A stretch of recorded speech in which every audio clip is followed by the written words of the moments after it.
A Word with the Dead, written by Rhys Dillon and read by Tobias Weatherburn. Chapter 1. Gareth Llewellyn squinted against the October sun, tracking the drone's path across the crisp morning sky. His daughter Megan's eyes sparkled, flicking madly between the drone and the controller in her hands. "Dad, look how high it's going!" Gareth grunted, a mix of pride and mild concern tightening his chest. The air bit cold, carrying the scent of damp earth and decay from a summer long gone. They were high on Betos Mountain, an autumn patchwork of rust and gold punctuated by the alien white angles of wind turbines, whose blades carved lazy arcs through the air. A low hum carried on the breeze. "Not too high now, Cariad," Gareth warned, but Megan's fingers danced over the controls, urging the drone higher. Not the most expensive on the market, not by a long chalk, but a £300 birthday present it still was. Maybe it didn't have all the bells and whistles, but still, it had a good few with it being foldable, lightweight, having a 4K UHD camera, and lots of modes, including auto-follow and auto-return, not to mention a 2-mile range. Therefore, it needed a bit of care and attention on this first outing. The wide-open, undulating sea of grass that was Mynydd y Gwair, translated into Grass Mountain, made an obvious choice as a venue. They stood on an observation point, a rise above Ammanford. The Black Mountains rolled out to the north, dark and hulking, while to the south, Mynydd y Gwair rose more gently into the light. Their target today, the highest point for miles, stood east of them, Penllaer Castle. Once a 13th century fortress for the Lord of Gower, now just whispers in the dirt. Most days, you'd drive or cycle or walk right past it on the mountain road without even noticing. But not today. Not from the view the Llewellyns were getting. The drone dipped suddenly, caught in a gust. Megan yelped, wrestled with the controls. Gareth's hand twitched, ready to grab the remote, but she steadied it deftly. "I've got it, Dad," she said, jaw set. "I can handle it." Pride and worry warred in Gareth's chest. 11 years old and already so determined. Just like her mother. God help the boys who would fall for her. God help them, too, because they'd need to get past him first. He grinned at that. He'd had to face Megan's grandfather, and that had been terrifying enough the first time. But it was always worth fighting for something you loved, he reckoned. The drone climbed again, a black dot against wisps of cloud. Megan whooped. Then, abruptly, she fell silent. "Dad," she said, voice small. "There's something weird." Gareth's brows folded down, and he cupped his hand over the tiny screen. "Weird how, Bach?" "Down there." Megan pointed her finger, trembling slightly. "In the shadows. Is that—" The image sharpened as she brought the drone lower. Gareth's breath caught. Sprawled in one of the ancient ditches was a shape. A human shape, lying motionless. Next to it, a bicycle on its side. "Can I have the controls, Cariad?" Gareth kept his voice steady with some effort. Without complaint, Megan handed over the remote. Though no expert, Gareth knew how to handle the controller from experience with his own drone. The camera quality was astonishing for an entry-level machine. He maneuvered closer, easily reading the name on the bike. The drone hummed, a mechanical insect against the morning sky as his fingers twitched on the controls, heart hammering as he guided the machine lower. Megan's eyes, wide and innocent, fixed on the screen. "Dad, what's wrong with him?" Gareth swallowed hard. The camera's ruthless clarity left no room for doubt. The cyclist lay sprawled in the ditch, a broken marionette in garish yellow and blue lycra. Colours meant for life, not this. The Ribble bike, top end and gleaming, lay twisted nearby. an obscene juxtaposition of precision engineering and crumpled flesh. And the cyclist's chest remained unmoving. No rise, no fall. Just the wind ruffling the surrounding grass. Bile rose in Gareth's throat, the taste of fear and panic filling his mouth. He tried to push it down, focusing on the task at hand. The left arm. Christ. Bent at an angle arms were never meant to achieve. White bone glinted through torn skin. "Dad?" Megan's voice quavered.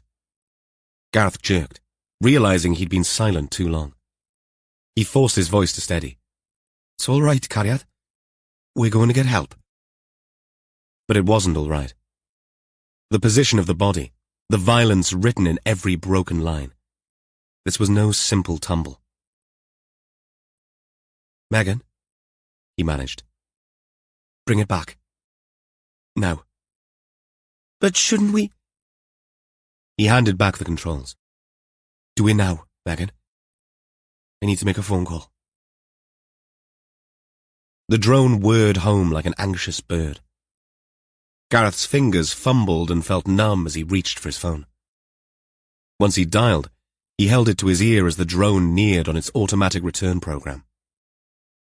He gripped one of Megan's shoulders, seeking and giving a smidgen of mutual comfort in this moment of shock and uncertainty. The harsh truth of their discovery was sinking in. It made his movements clumsy and his thoughts foggy. "We're calling for help," he said, his voice sounding distant even to his own ears.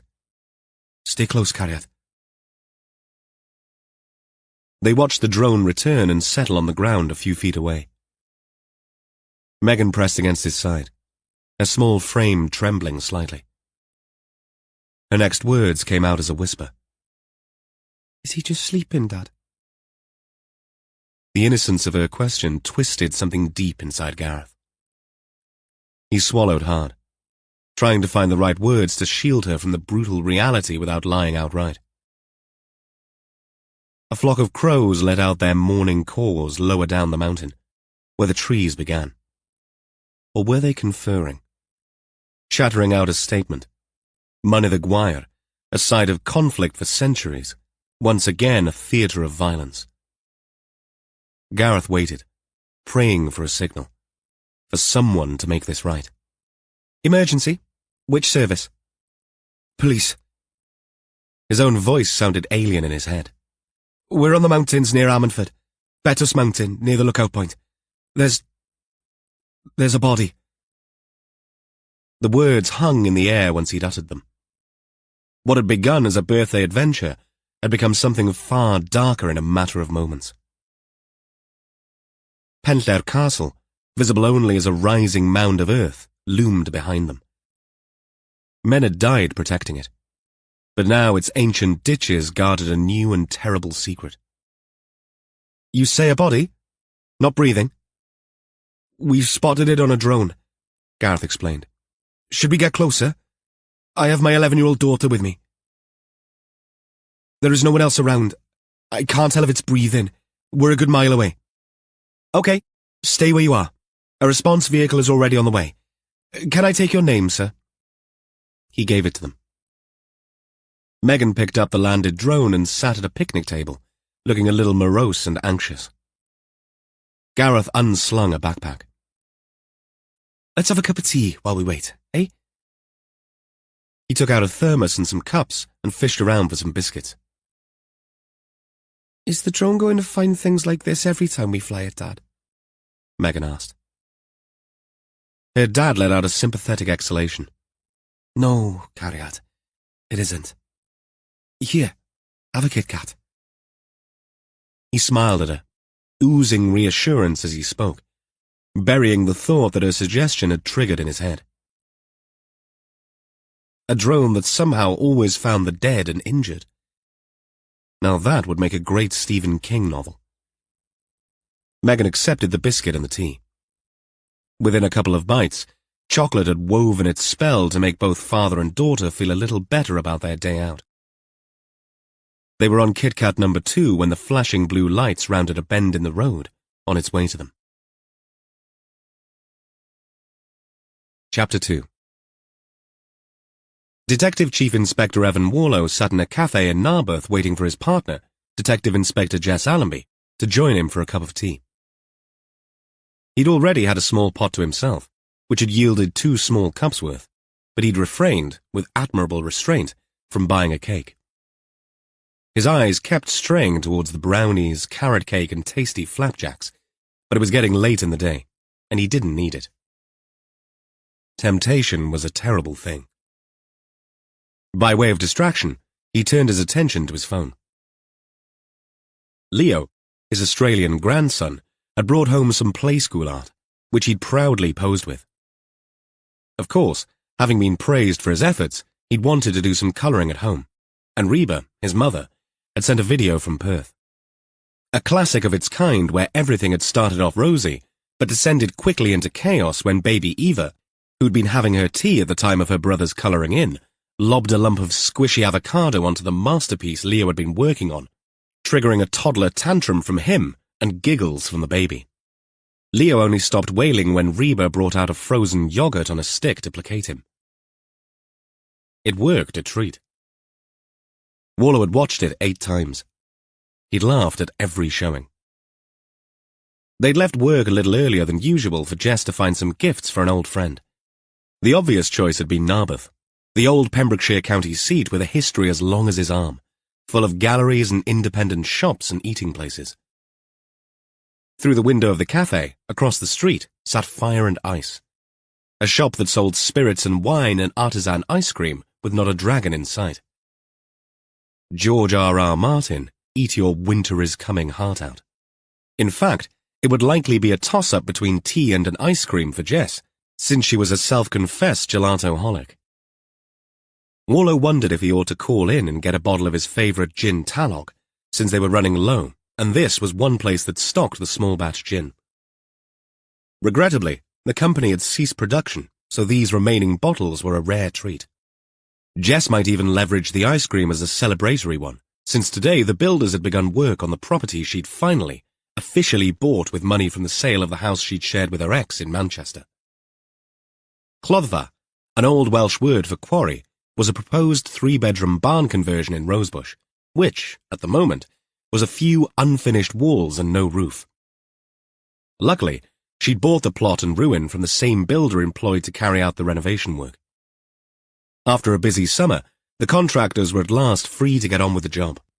Warlow knew the boys, a 2-man team with subcontracted trades added as they went along, and he and Jess had planned to visit on the way back to Nevern to see how they were getting on. At 3:20 p.m, he got a text from Jess. All done. Meet me at the ice cream place. Now there's a surprise. Goggle-eyed smiley emoji. Warlow paid for his tea and grinned as he crossed the street. Not the incident room at Dyfed Powys HQ in Carmarthen. Not this time. Instead, an open-plan office with desks where the detectives could do their paperwork. Reports, spreadsheets, online courses, diversity training, professional development. Always something to do. Detective Constable Rhys Harris leaned against a desk, his brow furrowed as he stared at the bulletin board. Sergeant Catherine Peters, recently returned from maternity leave, and already almost back to her pre-pregnancy weight and figure, approached with 2 steaming mugs. Penny for them? She asked, looking up at him. At 6'4", he towered over her. Towered over most people. He managed a weak smile. Just thinking about next steps regarding promotion. Yes. The honeymoon period after the written exam doesn't last long, does it? Rhys sighed. It's not only the prep for the interview, it's the responsibility. Being in charge, making the big decisions. You've already proven you can do that as an acting sergeant, Catherine pointed out. True, but it's not the same as making it official. Permanent. Catherine placed a hand on his arm. Rhys, I've seen you in action. You've got good instincts, and you care about the job. That's half the battle right there. He proffered a strained smile. I appreciate the vote of confidence, but what the hell am I supposed to do next? Catherine held his gaze. I know many people who've passed the exam and then sat back, for all kinds of reasons. Shift work, family, the job.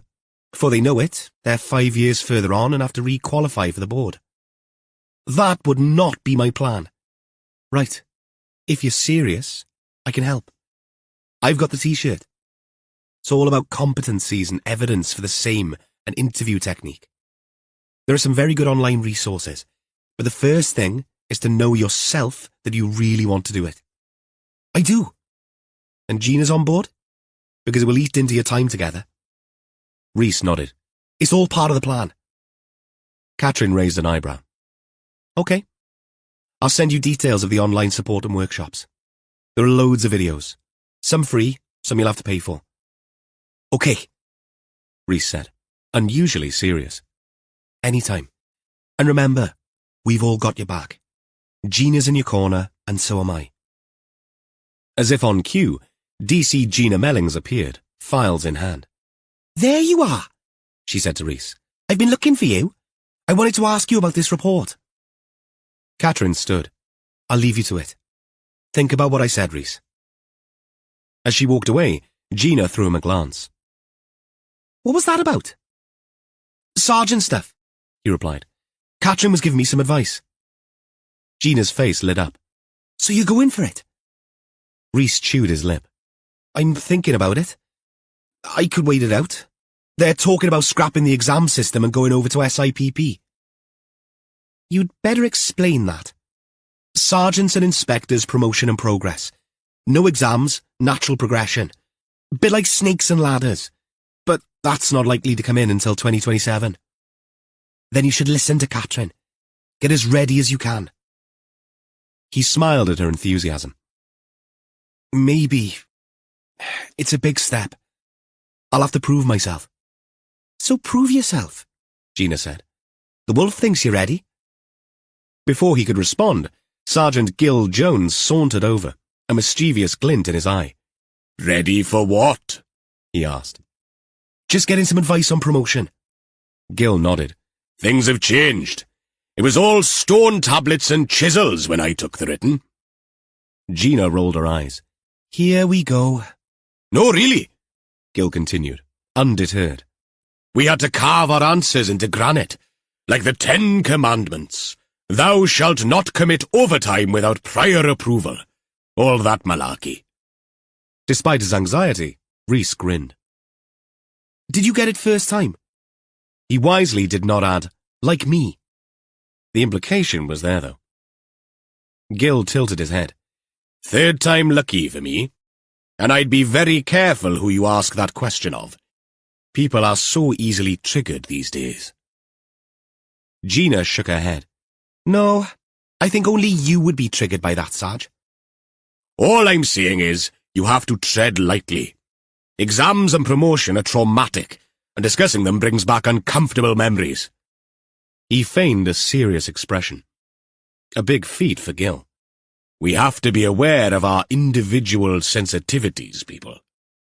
He let the statement hover in the air for a while, knowing that everyone in that room had read the recent critiques splashed all over the media of how much the service, and indeed all police service, had spent on workplace well-being and other consultation fees and online courses, whilst at the same time targeted with saving a percentage of the budget on actual policing. I expect you've heard the new version of that old Dolly Parton number. DEIVORCE. It's the follow-up to I Wanna Hold Your Handcuffs. In light of the groans he got, Gil simply said, All true. Catherine looked across. Those are terrible. Okay, come on, Gil said. Welsh karaoke songbook. That's the challenge. I'll start us off. He paused, looking pleased with himself, and continued. A Bacharach classic as sung by Dusty, The Leak of Love. Catherine dropped her lids to half-mast. The door opened, and a man, almost as tall as Rhys, stepped through the door into the office. Detective Superintendent Sean Buchanan walked with a permanent stoop, but, nevertheless, stood an imposing figure. He scanned the room before wrinkling his nose. No, Evan? Personal time, sir, Catherine said. Right. I'm about to rain on his parade. I suggest you get the instant room set up. They found a body on the mountain near Ammanford. I expect he will want to get over there this afternoon, no matter where he is now. We have an ID. A missing cyclist called Russell Milburn. Can I leave it to you to contact him? Buchanan ducked out. Ammanford? Isn't that Mr. Warlow's neck of the woods? Gina asked. He's Swansea Valley by birth, but the Black Mountains are next door neighbour, Gil explained. Very much the industrial side of our patch, Katrin added. At least, it used to be. Gil picked up the phone. The others watched and waited while he filled in the boss. At this stage, there were few details. They would come. When Gil ended the call, he turned to the expectant faces. He wants Katrin to run the office with Gina helping on the days she isn't here. Good idea. Katrin smiled at Gina. The newest member of the team smiled back. I'm looking forward to it. So that leaves us as shock troops. Gil threw Rhys a wary glance. Back on the road, Sarge, Rhys said with a grin. It would be the first time that Gil had been in the field since being shot by an arrow on the case before last. They gathered up their things and decanted to the instant room. Nothing special. Nothing but a large room. One recently used for a domestic violence refresher course. But soon, the desks and monitors and chairs would fill up with CID, indexers, secretaries and uniformed officers co-opted onto the team. But, as Gil dumped his belongings on a desk, the space was eerily quiet. Tidy. We'd better be there first, Gil said. Am I driving or you? Rhys asked. I quite fancy being chauffeured in the job, Audi. Rhys grinned his agreement. Katrin was already pushing 2 large boards on casters into position. One a whiteboard that would become the gallery, the other beige, covered in corkboard affectionately known as the job centre for posting images and actions. Here we all are, back together again, Rhys said, hands on hips like the jolly green giant waiting for Gil to gather his coat. As he followed Gil out, he heard the disembodied voice of Detective Sergeant Katrin Peters, née Richards. Don't go breaking my heart, she shouted. A look of surprised amusement crossed Rhys's face. She's back. Gil nodded his approval. Not bad at all as a first attempt. Much as I hate to admit it. Chapter 3. They were getting into the jeep, Jess with 2 scoops of ice cream on a cone, and Warlow finishing a 1-scoop cup, when he took the call from Gil. The wordless glance he threw Jess told her all she needed to know. He finished the call, buckled up, and pointed the jeep east. Where? Jess asked. About as far east as we can go. Another border case on the mountain above Ammanford. Strictly speaking, it's not in our jurisdiction, though only by a couple of miles. But it's a cyclist who's gone missing from our side of the line. Name? Russell Milburn. Katrin should be sending through what intel we have. It took 5 minutes for Jess to finish her cone. The remains of Warlow's ice cream melted slowly in the cup in the center console. Jess's phone chimed a notification, as did Warlow's, but it was the DI who opened the information from Katrin and read it out loud. Russell Milburn, aged 44. Reported missing by his partner last night when he did not return her calls after a meeting at the Black Mountain Community Hospital. She read on in silence, her brows folding as she did. Chief Executive of the Dovid University Health Board. She looked up at him then. Shit, hissed Warlow. No one deserved an untimely death. When it occurred, especially when it arose from unnatural causes, fallout resulted. The dead person wronged, partners, families, sometimes whole communities torn apart. But when they involved high-profile individuals, added layers of complexity got thrown into the lumpy mix, whether political or otherwise. Warlow felt a familiar tightening in his stomach on hearing this news. Not that he was a stranger to having a spotlight on him and the team. That came with the territory, and he prided himself on knowing that they applied the same rigor to every case. Whether the dead person had been a homeless substance misuser or a fallen-from-grace politician. Jess noted the clenching of Warlow's jaw muscle. Did you know him? Knew of him. Tom has some connection down here. Medics he was in school with who ended up back here. Surgeons in the same field. It's a small world. I'm aware from chatting with him that Milburn's appointment was not a popular one. Why? Warlow sent her a why-do-you-think look. Because of who he was, she asked. Because of what he was. The NHS and all who sail in her is a contentious sacred cow. Milburn got appointed from an English hospital trust. The circulating rumour is that he was brought in to wield a hatchet. Jess looked intrigued. Did you get that from Tom? Yep. And he got it from his mates in the local hospitals.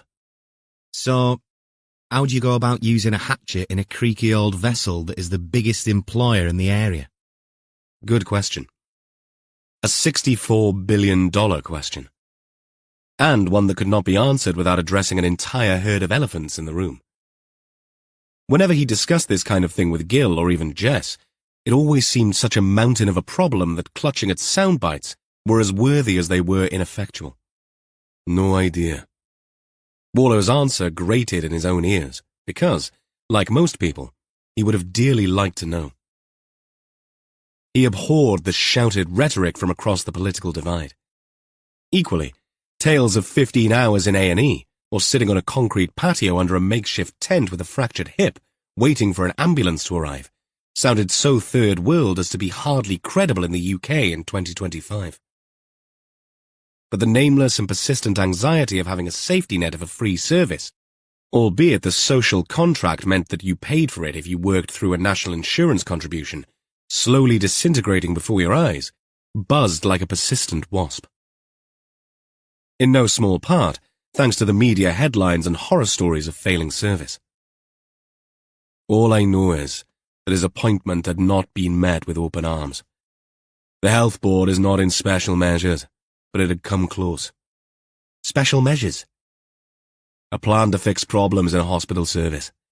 Specific steps to make things better for patients. The goal is to improve the quality of care quickly. So, Milburn was an instrument of change. Efficiencies needed to be made. And what better way than bringing in a fresh suit with no true skin in the game? That's lead balloon territory right there. Exactly. They fell into a lengthy silence as they processed all of this. Finally, Warlow broke it.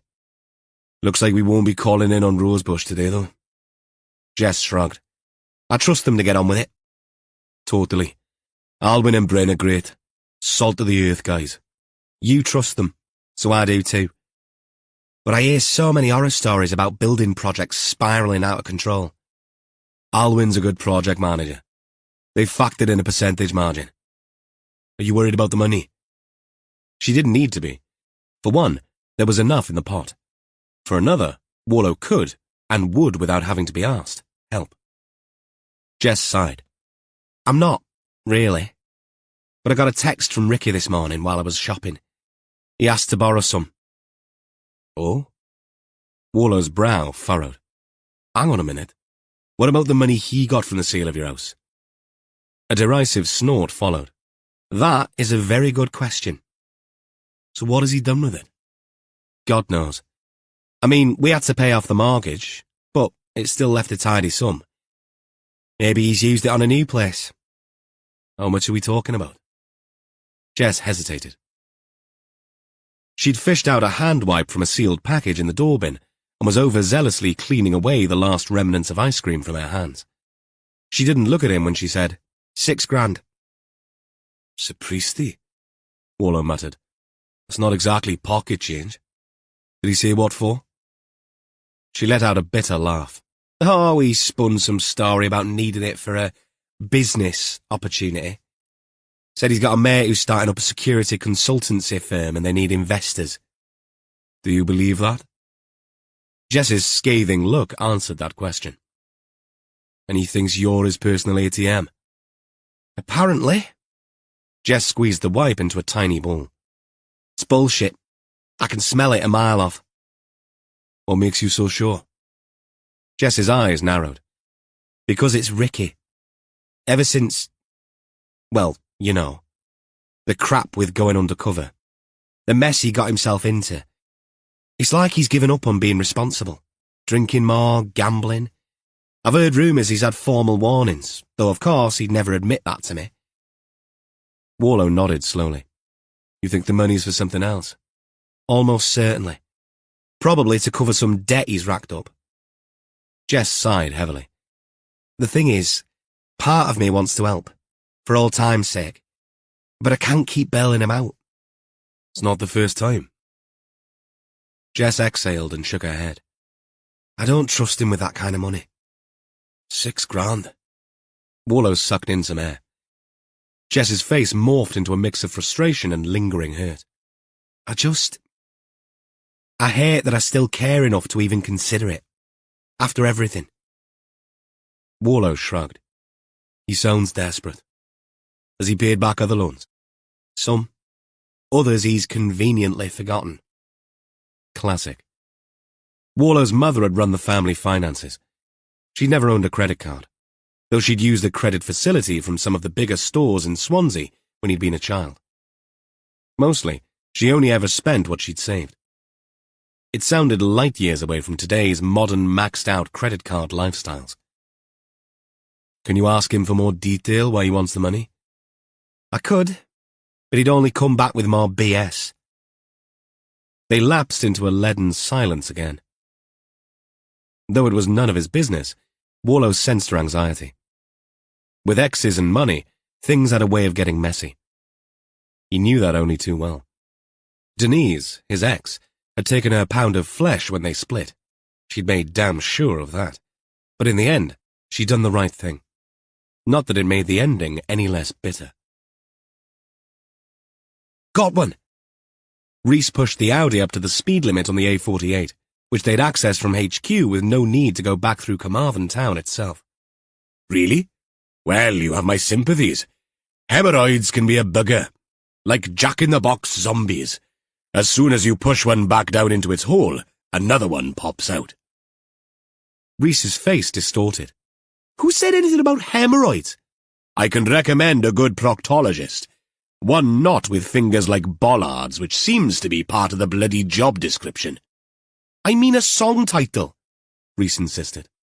For a proctologist? Okay. Lipstick on your colon.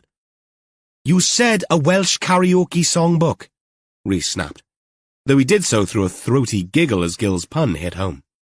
I did indeed. Right, let's have it. I'm sure it'll be worth hearing, judging from the way you've been chewing your lips since we started off from HQ. You've had enough time to come up with a belter. The Whitney Houston classic. I will always love ew. Ew as in female sheep. Yes, no need to joke-splain. And not an awful effort, though the sheep reference is a bit stereotypically naff. Not a patch on lipstick and colon, though. And frankly, going the smut route is beneath a man of your talent. That's low-hanging fruit. All been done before. Has it? Oh, come on. Surely you've heard the classic, "Don't let the nun go down on me." The car lurched as Reese spluttered with laughter. See what I mean? Gil's face was as straight as a Roman road. I'm talking about subtlety. Something like, "I left my harp in San Francisco." That's stretching it for Welsh, Reese objected. Artistic license. And Lipstick Colon is a bloody good title for a smutty song if you could ever write lyrics for it. Gil shifted in his seat and found something to listen to on the radio. Do we need the sat-nav? Reese asked. No, I know the way, Gil said. There's only one road up to where they found the body. That reminds me, is this the way to Llandissilio? There's another one for you. Reese refused to grace the joke with the noises of a laugh, but his shoulders shook silently in recollection more than once as they settled into the journey. How's the shoulder, Sarge? Gil rolled his left arm in demonstration. Remarkably good, considering the skewering it got. Physio is pleased with it, though. He did not mention the bowman, the psychotic killer who had used him as target practice. There seemed no need. Only so much time you can spend stuck in the office. Mam vach. I've been ensconced with our brothers in financial crime as it is. Ah, yes, the Napier case. How is that going? like a snail on diazepam. There is a great deal of stuff to wade through and more arriving each week. 99.9% of it is irrelevant to me. And guess what? Napier had links to some high-ranking officers who are jittery about giving us access. No one has said anything to me, but there is scrutiny. However, posthumous allegations of fraud against Napier opened new avenues of investigation, and Gill, at the behest of higher-ups, had been tasked with delving into the illegal online activities that had initially motivated Hunt. Gill's motivation remained the faint possibility of uncovering any potential connection to the disappearance of a young boy, Freddie Silito. While the link seemed tenuous, with his extensive experience with Operation Alice, Gill was uniquely qualified to pursue this lead. With financial crimes disrupting the Napier's estate's delaying tactics, Gill had been eager to seize the opportunity and investigate thoroughly. "Have you made any progress?" A little. But this will be a distraction, no doubt. And talking about distractions, how's Gina's brother? Dan, wasn't it? Reese coughed, as if he was expelling an unwanted crumb. Dee, as I like to call him, Desperate Dan. He's back in Cambodia. Apparently he's done the right thing and moved in with his pregnant girlfriend. In fact, the baby is due any day-ish. "He's seen the light, then," Gill said. The grin Reese sent him was impish. "I never asked you what you actually said to him." Not too many months ago, while Dan played cuckoo in Gina and Reese's terraced rental property and felt entitled enough to smoke pot with his friends and fall asleep with earphones on while the TV blared, much to the annoyance of their neighbours, Reese had asked for Catherine's help in getting Dan to smell the coffee. She had reached out to Gill. "I said not much at all. Only that we were likely to be keeping a weather eye on comings and goings. Anyone with a firing neuron would interpret that as stop and search. The way his backpack took on a life of its own on his jittery shoulders, I suspect that was something he preferred to avoid." "It worked," Reese said in a low and appreciative whisper. "Either that or he caught sight of Catherine knocking on your next-door neighbour's door. That would put the fear of God into anyone." They were approaching the Cross Hands roundabout. "Pull off into the Home Bargains car park. It just so happens that the Lady Anwen was on her way to Aldi, and she has kindly agreed to meet us with a flask of tea and some refreshments for the quest." Reese's eyes lit up. "I've missed these trips with you, Sarge." "I think you've earned the right to call me Gill out of the office, Reese. Once a sergeant, always a sergeant, even if you were acting up." "My mother says I've always acted up." Reese indicated left and headed up the hill to the car park. Gill's turned to smile. "A woman with my sense of humour if ever there was one." Chapter 4. Gina and Catherine sat in front of Catherine's computer screen. "Righty-ho," Catherine said, twirling a dry erase marker between her fingers. "Welcome to my kingdom of chaos." Behind them, the boards that Catherine had placed into position, the gallery and the job centre, in beige material, stood empty. But on Catherine's screen, photos of the boards from previous cases were kept in a file. "I photographed them every night in case a cleaner or someone rubbed something off. And yes, it's anal, but it has saved my bacon more than once." Catherine blew up one image. Gina's eyes widened as she took in the explosion of photos, notes and scribbles covering the boards. "Wow! I've sat and looked at these during briefings, but seeing this now, it's like arts and crafts for CSI. Catherine laughed. "Trust me, there's a method to the madness.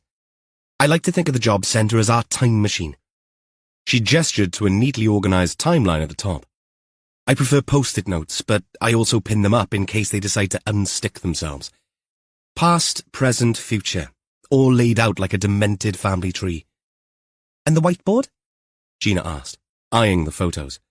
"That's where the magic happens." Catherine winked. "The what-if wonderland. Photos, crazy linking arrows, and basically, it's Detective Pictionary until something clicks." She pushed away from her desk and turned to the actual boards. Right. Grab a marker. Let's see if you can keep up with my colour-coding system. Bring it on, Gina said. Katrin picked up a red marker. I use red for active persons of interest. She wrote POI on the board. Green for victim-related things. Blue for us. Seems simple enough, Gina agreed. Questions? Yes. How's it going? Gina asked, leaning against the desk. 3 days a week back in the madhouse. Are you holding up okay? Katrin sighed, placing the marker in a holder attached to the gallery. It's a change, that's for sure. Some days I feel like I'm winning at life. Other days... She trailed off, shaking her head. That bad? Gina's voice softened with concern. No, not bad, exactly. More challenging. Katrin's eyes flickered to the framed photo of 11-month-old Betsy on her desk. Especially when she's not feeling well. Last week she had this really nasty cold and a rash, and I swear I nearly called in sick myself to be with her. The wolf would not have minded, Gina said. Still, it must be hard, leaving her when she's poorly. It is, but I remind myself how lucky we are. Katrin's lips curved into a small smile. Mum and Craig's parents have been absolute lifesavers. We've got a shared care system, and honestly, I don't know what we'd do without them. That's brilliant, Gina said, a wistful note creeping into her voice. Must be nice, having that kind of support network. Katrin caught the change in the younger woman's tone. We're so fortunate. The cost of childcare these days is astronomical. It's at least £250 a week for someone Betsy's age. How people manage without family nearby. She shook her head. Gina nodded, her gaze drifting to the window. Yeah, I've heard. It's pretty scary, actually. Gina? Everything okay? Gina shrugged, trying for a nonchalant smile that didn't quite reach her eyes. Yeah, of course. Thinking about the future, that's all. Ah, Katrin said softly. You and Rhys talked about it. A bit, Gina admitted. My parents aren't the hands-on type. My mum said as much. Don't blame her, because I'm one of 5. Rhys's mum would be all in, but his dad's been ill. So, I don't know how much help we'd get. Katrin reached out, squeezing Gina's arm. That must be daunting to think about. It is. I mean, I want kids, I think. But I look at you juggling everything, and even with all the support you have, it's still tough. How would we manage? Hey, Katrin said firmly. People manage. And you're one of the most organised people I know. I remember the invites you did for Jenna's hen do. Gina laughed, some of the tension easing from her shoulders. God, yeah. Now that I think about it, my colour-coding system was way better than yours. In your dreams, Mellings, Katrin teased. I don't think Mr. Warlow would appreciate bubblegum pink and banana yellow. Then, more seriously, she said, but when the time comes, if that's what you want, you'll figure it out. And you've got friends here who will help, right? I have a list of emergency babysitters and wine nights when it all gets too much. Wine nights sound good. Gina grinned. I should practice with a few of those before any hypothetical babies come along. Now that, Katrin declared, is an excellent idea. How about Friday night? I'll get Mum to watch Betsy and we can have a proper catch-up. You're on, Gina agreed. Thanks, Sarge, for listening and stuff. Anytime. Katrin smiled. Now, speaking of organising, why don't you start with the gallery? Get a photo of Milburn up and I'll get the tea on. As they bent over the desk, the earlier heaviness dissipated. They chatted and laughed, slipping easily between work talk and personal stories. And if Gina occasionally glanced at Betty's photo with a mix of longing and apprehension, Katrin pretended not to notice. For now, they had work to do, and a Friday night wine session to look forward to. The rest would sort itself out in time. There was a bit of catching up to do regarding Milburn. His partner had rung the police to register his failure to return home the previous evening. That he had not contacted her since 5:05 p.m. that afternoon had her very worried.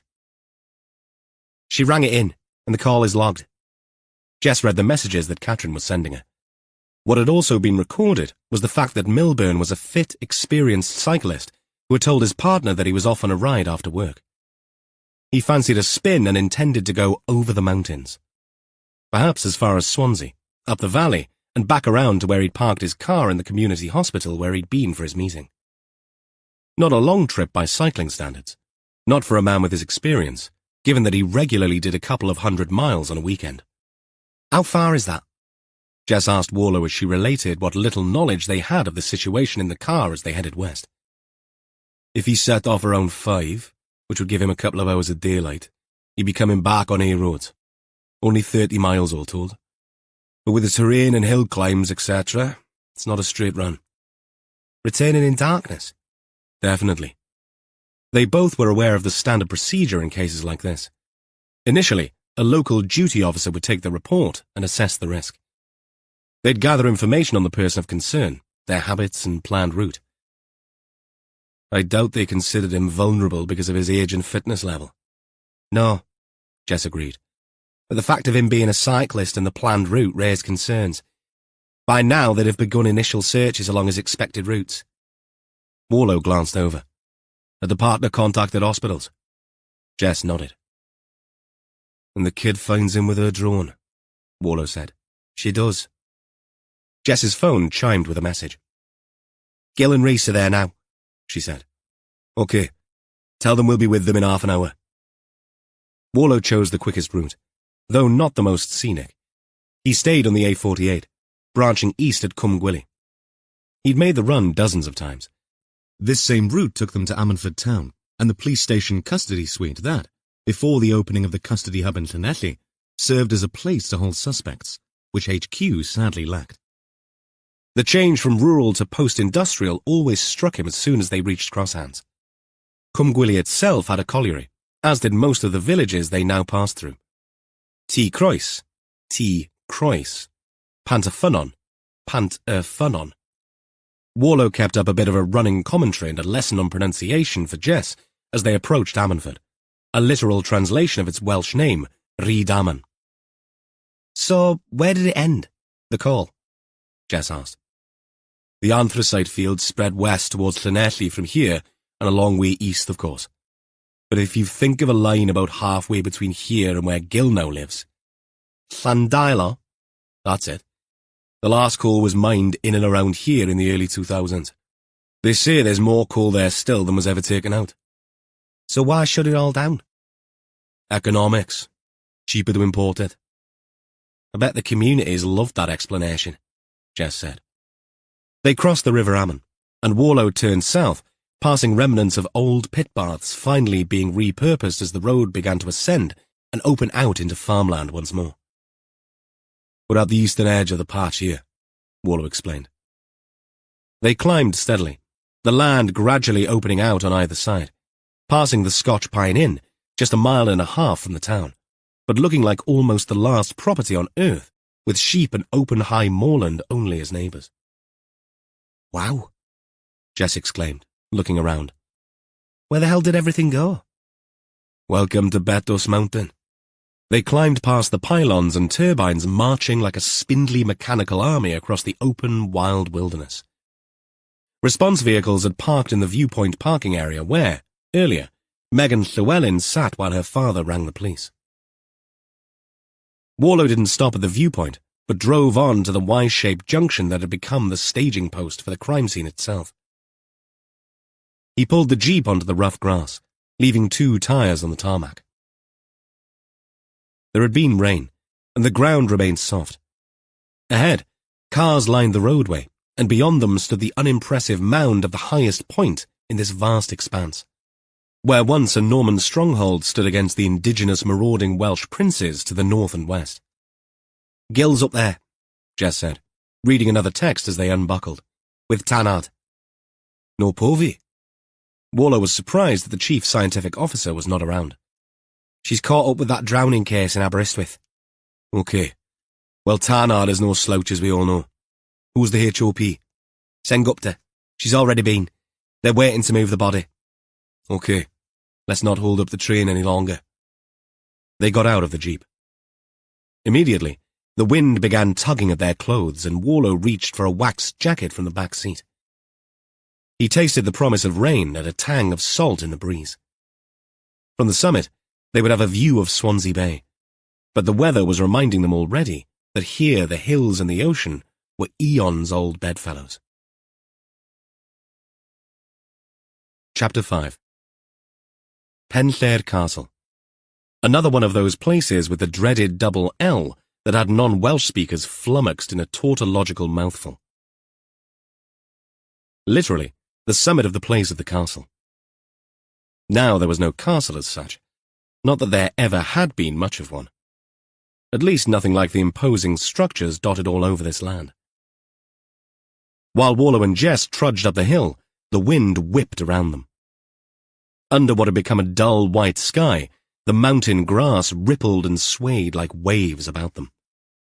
Historians had this isolated spot as a blockhouse to house border troops. What stones had been laid were long since taken or fallen back into the earth. All that remained were earthworks with surrounding ditches that might have been water-filled at one time, but now were only V-shaped gouges in the ground. Still there as reminders of the strive lands this place sat in. The words Mott and Bailey rumbled in the back of Warlow's head somewhere, like distant thunder and equally intangible. Where was Rhys when you needed a medieval explanation? On the south side, a Tyvek tent set up precariously over the ditch provided a focal point, its white surface stark against the muted greens and browns of the landscape. Another had been set up not far away, flapping noisily in the gusty breeze. All of this only became visible as Warlow and Jess crested the rise along a marked-off path to stand and consider the view, their eyes squinting against the wind. To the north, the misty silhouettes of the Black Mountains brooded. Southwards, the lowlands of the Gower Peninsula stretched out, the sea beyond it a steely grey line merging with the horizon.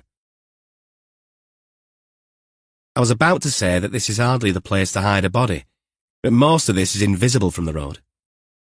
The wind blew strands of dark hair over Jess's face, and she wiped them away with a finger, her cheeks pink from the climb. Tanard appeared from behind a tent. She was hardly recognizable in her white and blue Tyvek suit, but the detectives recognized her posture and stance before she spoke. Her voice carried on the wind, tinged with a hint of wry amusement.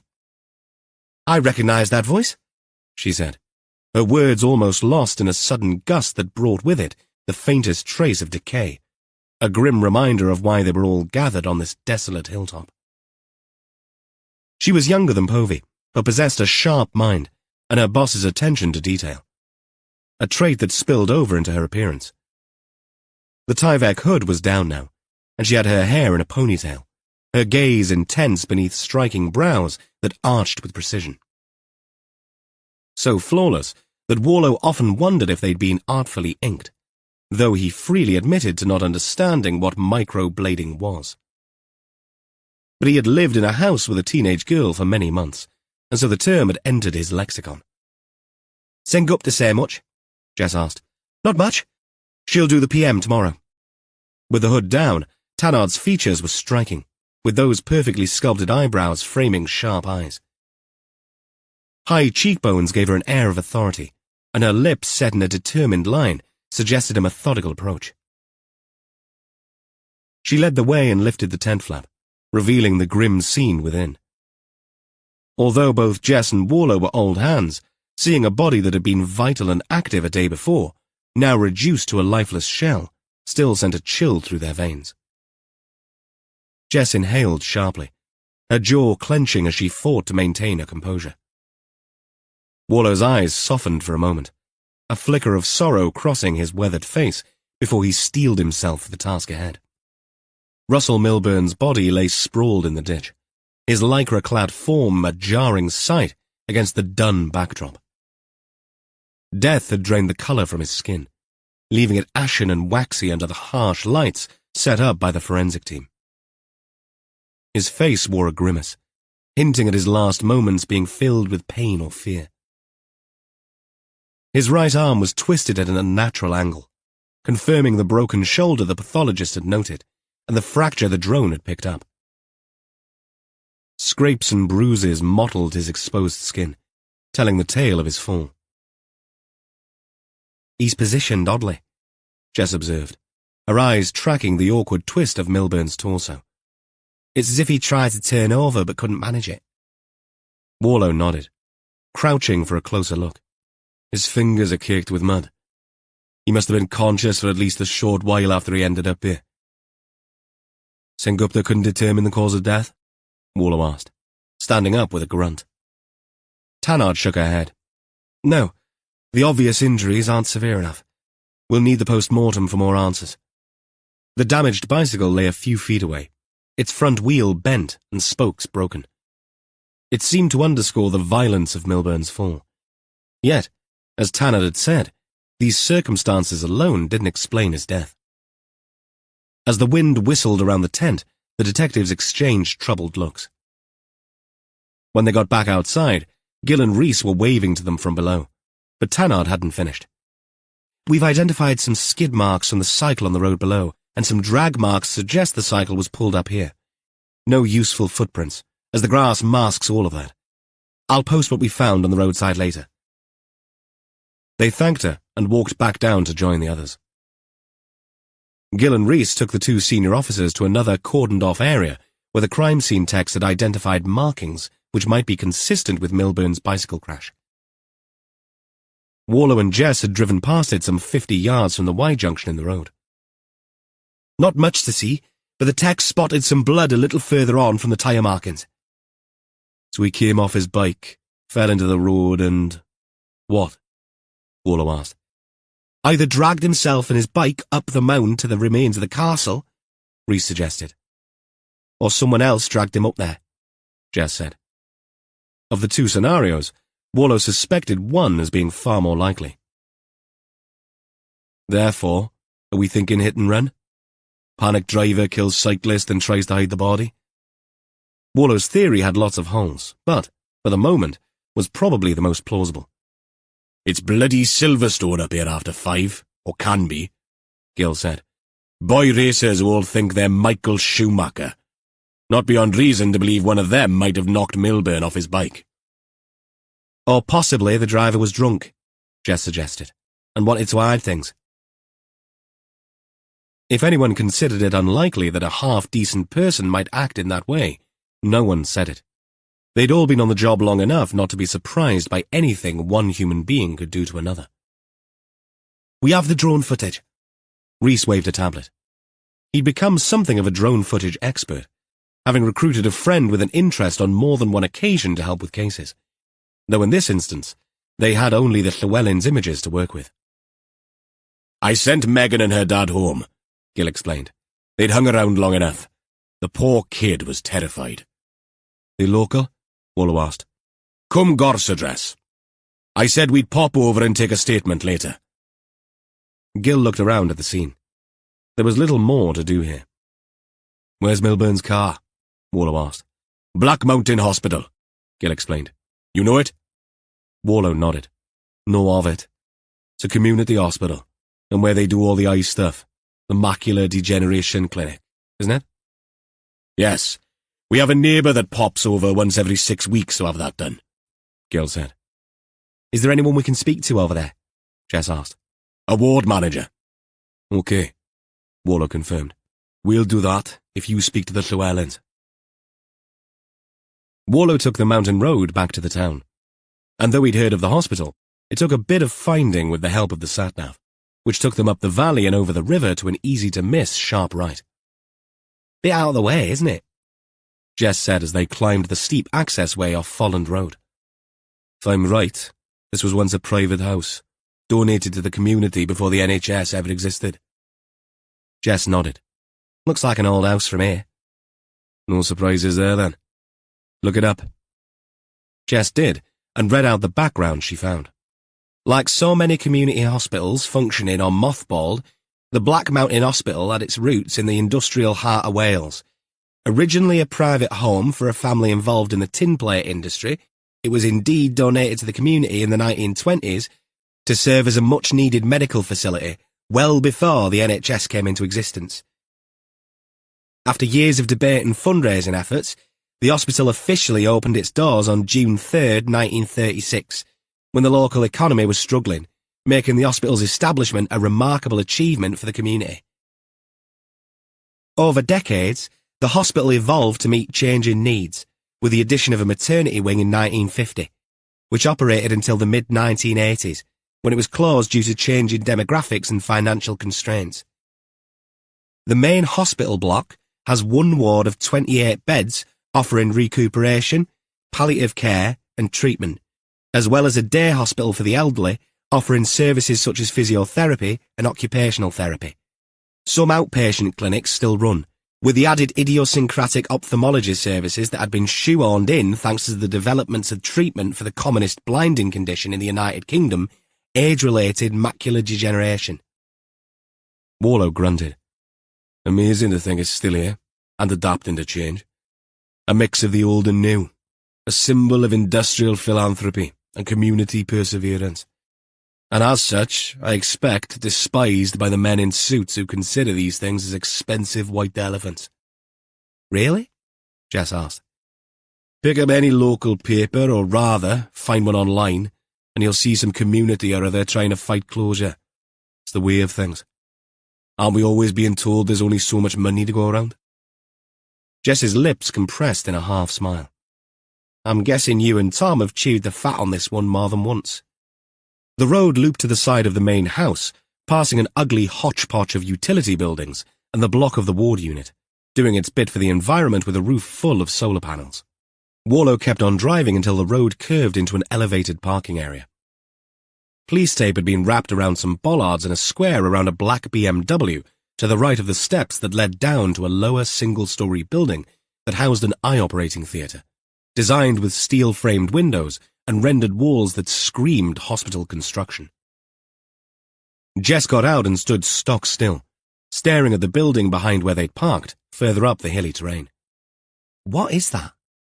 She pointed at the long, low building on an elevated area, a few yards away with boarded-up windows, grey walls, and a red-tiled roof. A corridor ran off to one side to a separate building, this one with a corrugated steel wall and roller shutters on the windows.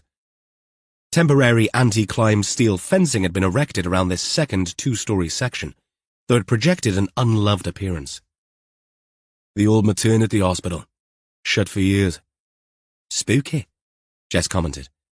Spooky death trap, I suspect, Warlow commented.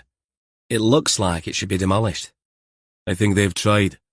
I remember reading about plans and not so long ago. Up on a mountainside here, and voices were raised in objection. Why? Jess looked aghast. Why don't we ask someone who'd know? Chapter 6. They walked through some doors into a reception area and, after some introductions and explanations, met with the ward manager in a cramped office in the main hospital block. The small room was dominated by a large desk, with filing cabinets along one wall. A well-used wall planner hung above these, covered in colourful notes. Dina Barton greeted them with a tired smile. She was a short, compact, middle-aged woman with a pleasant smile and dark hair that fell to her shoulders. As she sat behind her cluttered desk, her chair creaked softly. The office smelled of coffee and antiseptic. The manager brushed back a strand of hair and focused on Warlow, ready to cooperate. I won't keep you long, he explained. We're here about Russell Milburn. Dina nodded. Have you found him? She had an accent that took Warlow a while to figure out. In the end, he settled for somewhere east of Ipswich. We are looking into his disappearance, Jess said with deliberate vagueness. Relatives needed informing, and the body formally identified.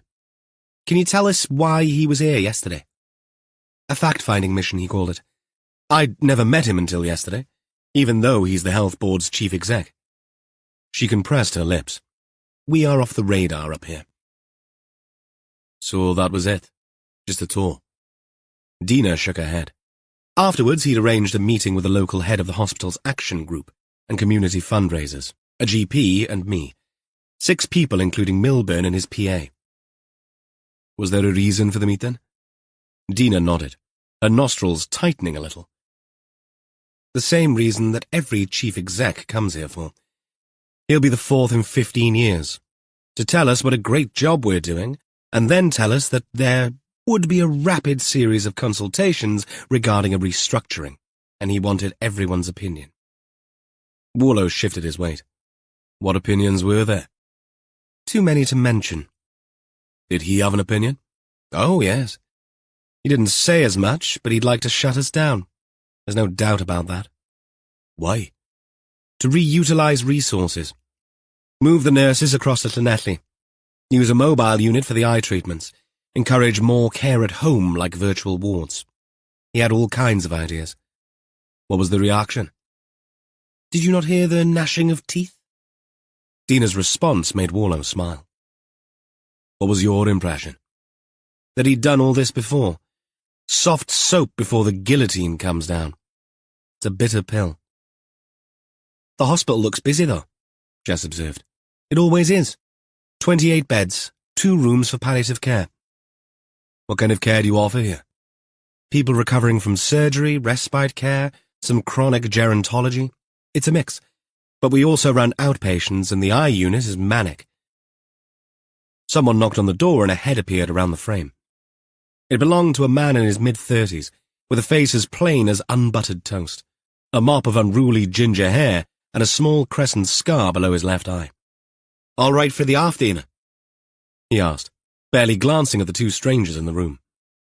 Dina looked up from her desk. Yes, Gary, I think so. Nothing extra needed? Dina flicked her eyes to the screen in front of her, jiggling a mouse to bring up a spreadsheet. She skimmed through it and shrugged. We're good. Off you go. Gary nodded, his eyes turning with the briefest of apologies for the intrusion to Warlow and Jess before he retreated, closing the door with a soft click. Dina turned to the detectives. Sorry about that. Gary's one of our drivers. They're the lifeblood of this place, you know. 3 runs a day between here and the General in Llanelli. Laundries, sterilized equipment for theatres, drugs, you name it. Keeps us ticking over. Seems efficient, Jess commented. Has to be, Dina replied. Gary's as reliable as they come. Good as gold, that one. Warlow glanced at his watch. Is this when Gary normally does his run? One of them, Dina said. Warlow got up and called to Gary as he headed for the door. Mind hanging on for 5 minutes? Gary shrugged, and Warlow hurried back into the office. You're not local, Dina? She smiled at his observation. Worked my way west from far-flung Suffolk. I went where the jobs took me. Can I ask you about the other building? Jess asked. Dina appeared nonplussed. She means Arkham Asylum at the back. Warlow immediately regretted his Batman reference, but was relieved to see that Dina had DC comic awareness, judging by her smile. Tragic. You know its history, I guess. The first maternity unit in the country. I did not, Warlow admitted. Built for that purpose in 1948. Closed in the 80s. A reorganization and cutbacks. Warlow's ears perked up at the mention of cutbacks. He reined in a snort at how ironic it was to hear governments promising a bigger spend, but that the real politic was so often very different. And as Dina explained it, this sounded like a complete casserole of a setup regarding the old hospital's complex ownership structure. The main buildings sold off to developers, while the NHS clung to the annex. So the NHS still owns that end bit, he confirmed. Yes, we used it for storage until recently. The vandalism in the old building forced us to close it off. The old place has become an internet-fed destination for urban explorers, complete with ghost stories. Dina said all this with resigned disgust. You can find amateur trespasser videos online showing the inside. Jess, intrigued, inquired about plans for the site. Dina outlined the unsuccessful planning applications, citing various reasons for rejection. However, she hinted at potential changes under the new government's housing commitments. How do you feel about it? Jess probed. The manager's response remained measured. Renovation would be wonderful, but that's unlikely. It's old, poorly located and expensive to update. Even though it holds a special place in people's hearts, what's the point of a mothballed building?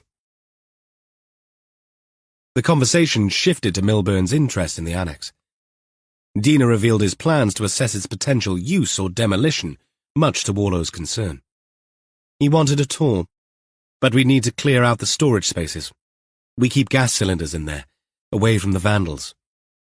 Not exactly encouraging, then, he remarked.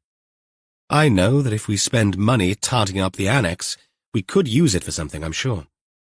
We never have enough room, but I was told it would need a business plan for it to be considered.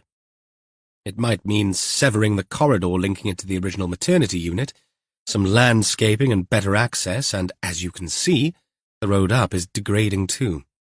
Warlow remembered the grass growing in the parking area between the two buildings. But why expend all that energy on a business plan when there is to be a bigger reconfiguration? Dina said.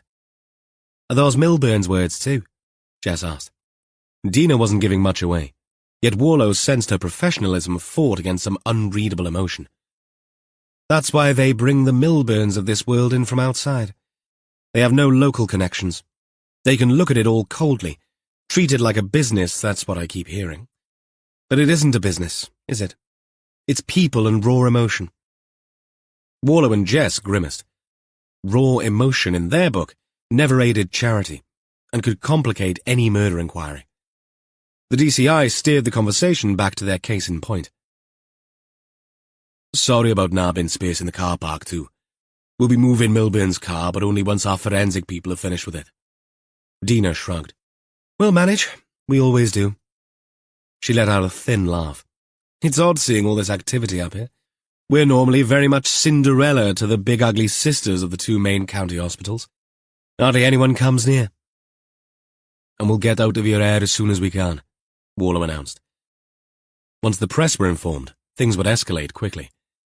I can't tell you any details, but I think it's only fair to warn you to expect some press activity. Chat with the people who deal with them on the mothership. That would be my advice. And I'd chat with your staff too. The hyenas will latch onto anything for a headline. Oh dear. Not the word we normally use, Jess said, but wise to be aware. The good news is that they're not normally allowed on the property without your permission. And usually only take shots from outside the main entrance. And for this hospital, that means the bottom of the hill, which will not give them much of a shot, will it? Dina grinned, finding a sliver of silver lining in their isolated location. That it will not. Excuse me for a moment while I talk to the driver, Warlow said. Gary was outside, sitting on a low wall of covered walkway, looking at his phone. Thanks for waiting. The hospital supplies driver, bearded, late 30s, wearing a health board polo shirt and black cargo pants, shrugged. Were you in the car park when Milburn left? Warlow asked quietly. Gary nodded. Yeah, I was loading up. Didn't pay much attention, except for the shouting. Tell me what you saw. They all came out of the meeting. The suit went to the BMW and grabbed the kit bag. Warlow struggled to place Gary's accent, but it was not local. At least it had not been local, though it seemed to struggle now against the vernacular. Accents like old habits faded, but never fully vanished. Their edges softened by time and place, yet still with roots tied to places left behind. There were some non-verbals between him and some others. I didn't take that much notice. They weren't kids, so those sods can be feral these days. Warlow probed. And then? Nothing. This Milburn guy, he just ignored them. Went back into the hospital. The changing room or the toilet, maybe. Why'd you say that? Because 10 minutes later he comes back out in lycra. Gary snorted. Prancing about like he's in the Tour de France. Gets on his bike and off he goes. Remember anything they said in the argument? Gary shook his head. Nah, not really. Except Milburn saying something like, face the facts. That's all I caught. Warlow nodded, his mind racing. Thanks, Gary. That's useful. Somebody will be in touch for a formal statement. Gary pocketed his phone and moved off, as Warlow re-entered the hospital block to thank Dina Barton. Back outside, Warlow did not stop at where the jeep was parked. Instead, he trudged up the overgrown path.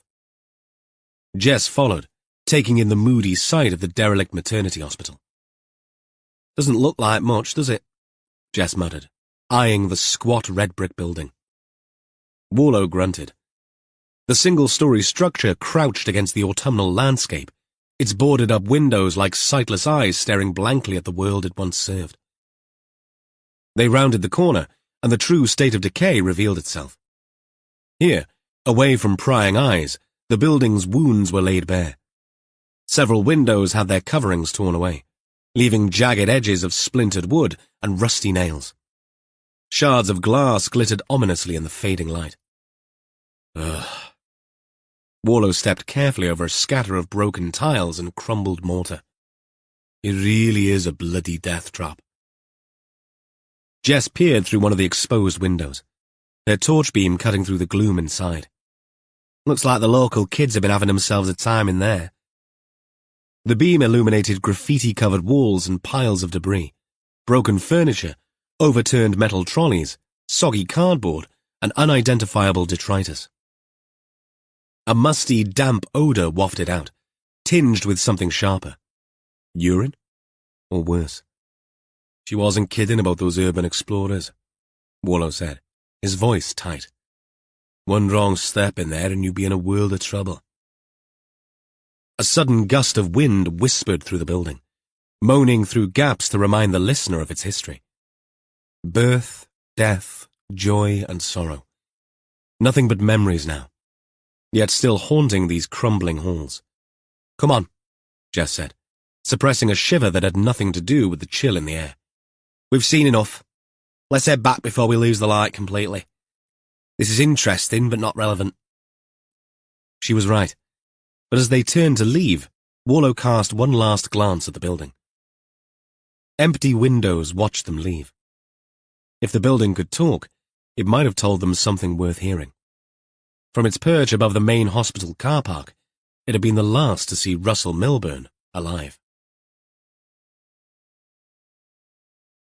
Chapter 7.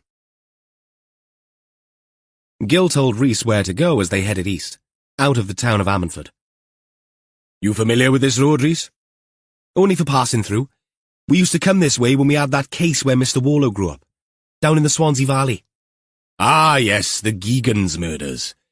Tiger country, Gil observed. But these houses, they were all built when they were collieries, right?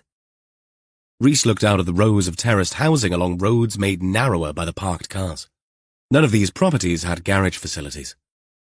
Mining and tinplate. This is the western edge of the anthracite field. Black gold in its time. All these houses were built at the beginning of the last century during the mining boom, and almost every village had, still has, a rugby club. So coal and rugby. Bit of a cliché, Rhys said. Cliché? Yes, well, there isn't all that new under the sun, is there? Best not to throw the baby out with the bathwater, and the tried and tested generally win the day. Rhys shook his head. The men and boys who worked underground, believe it or not, had some energy to expend when they came up into the fresh air. Why not do that by belting 7 bells out of each other on the rugby pitch in all weathers? And out of that fire has been forged some of the greats. Shane Williams and Gareth Edwards are both from this tiny patch. Something in the water, Gil? Gil stared out at the small houses as they drove past. It certainly isn't money, he muttered. What really happened in the mines, though? Gil seemed to struggle to respond. Time has a funny way of diluting things. Evan knows more than me, but the economists will say that the mines were inefficient. Nothing but nationalised money pits, excuse the pun. The people in the thick of it call it a class war, pure and simple. Unions versus a political sledgehammer. Scargill versus Thatcher. Gil sighed. It's 40 years since the miners' strike, but when they shut the collieries, it ripped the heart out of these valleys. Rhys nodded solemnly. I've heard stories. Must have been rough. Gil's expression remained unusually sombre. Generations of miners suddenly found themselves unemployed and no prospect of work for their kids. Mining is a hard, dirty job, but it was the lifeblood of these communities. Surely there were other opportunities. Gil let out a bitter laugh. Huh? Where? The closest city's an hour away, and not everyone can afford to move. Once the pits shut, the shops, pubs, and clubs that depended on miners' wages started closing too, like dominoes falling. They passed a boarded-up workman's hall, a magnificent 3-story red brick building built by a committee of workers and owners in the 1920s. See that? Gil pointed. That's the entire story in one building. Used to be buzzing with life, staging operas and showing films. And yes, times changed. But guess what happened in the noughties? Strip club? In Glanhammon? No. Someone started using it as a cannabis farm.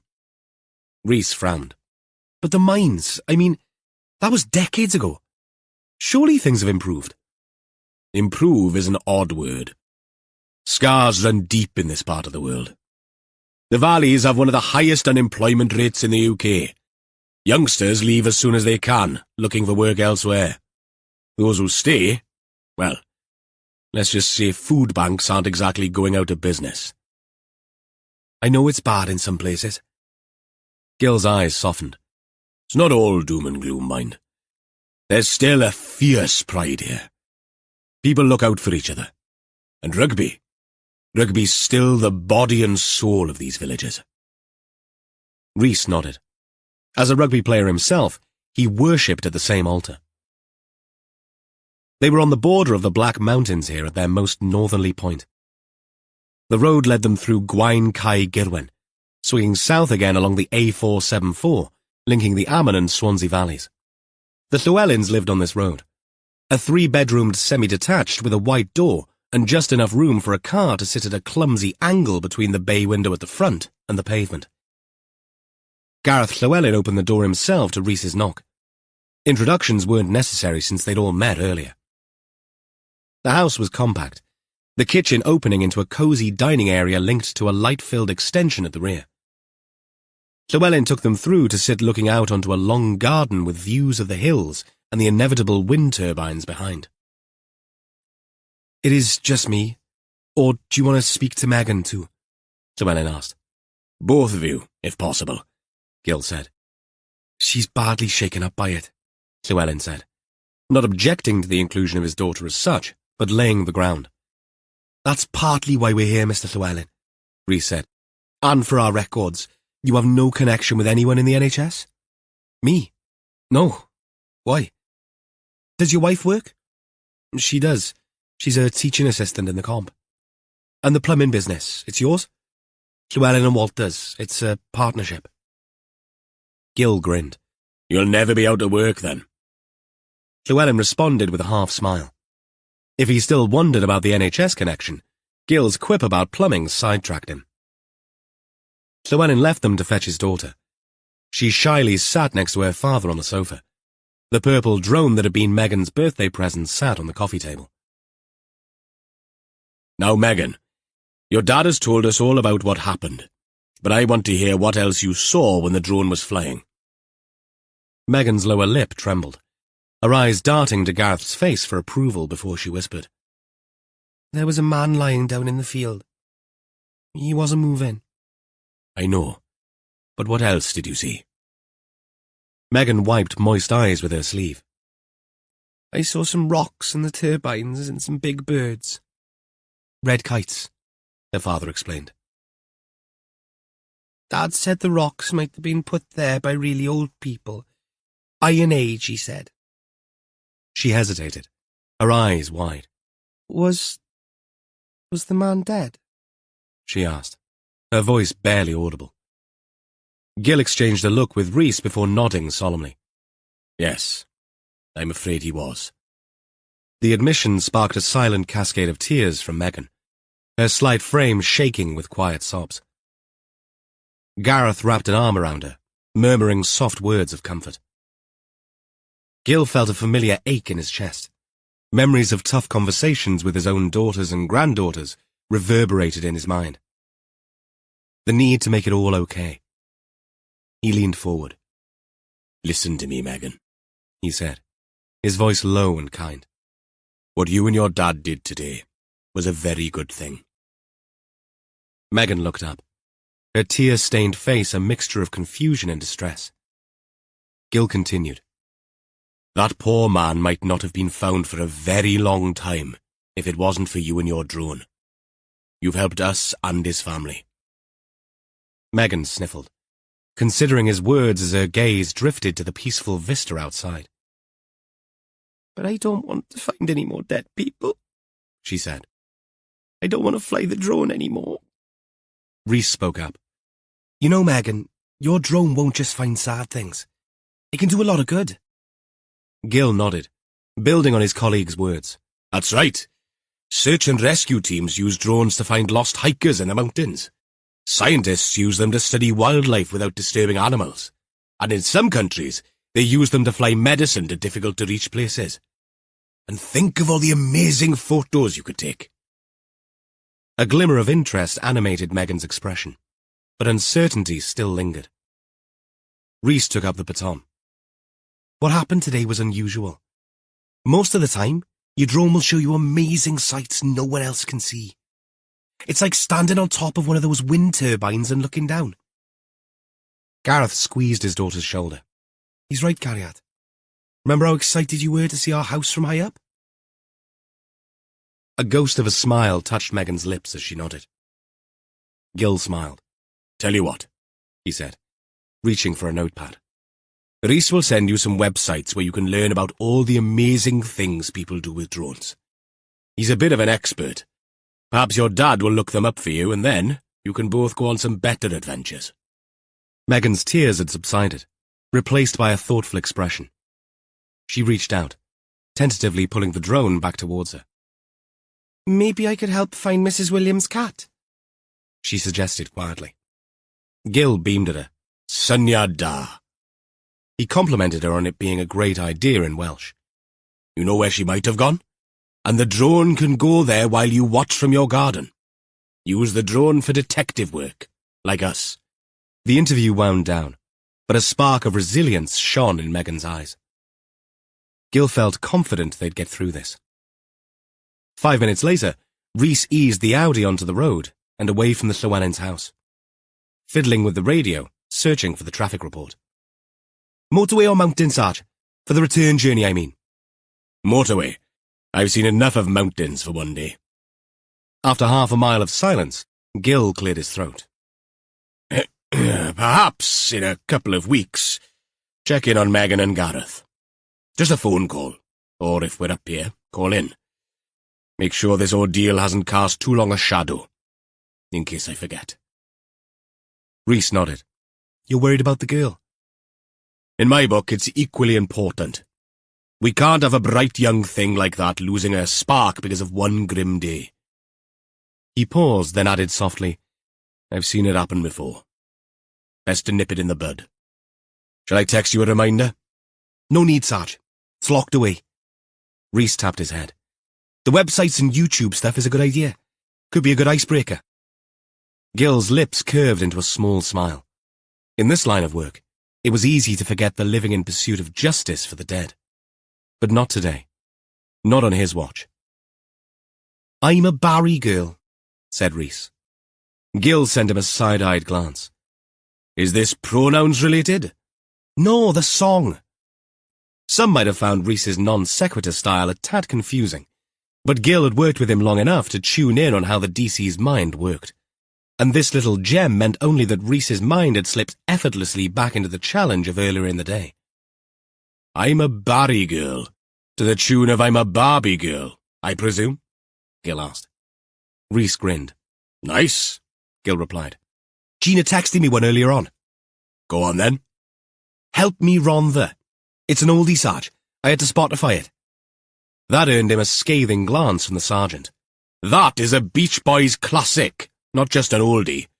Are you telling me you do not know the words to California Girls?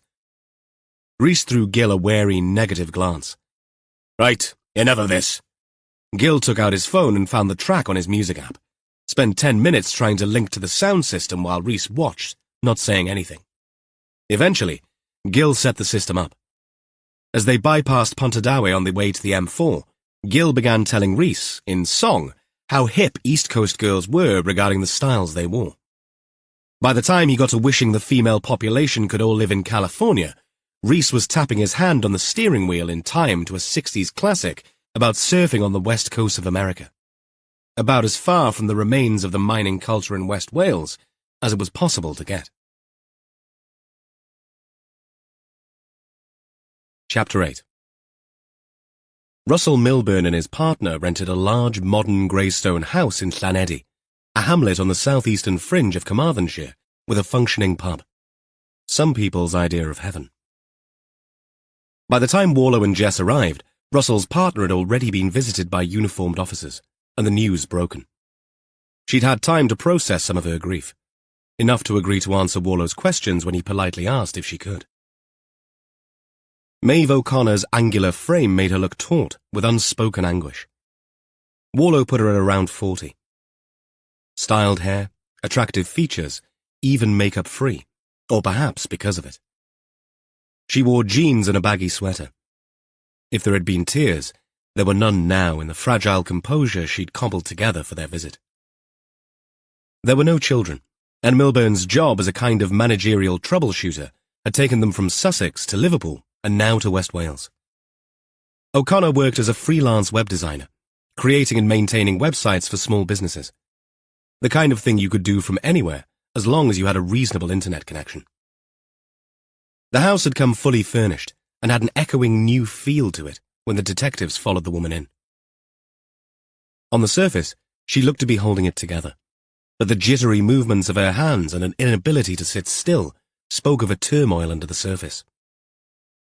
Warlow and Jess accepted the offer of tea, and they sat in a room with laminate wood flooring and glass-fronted seascape photographs on the wall.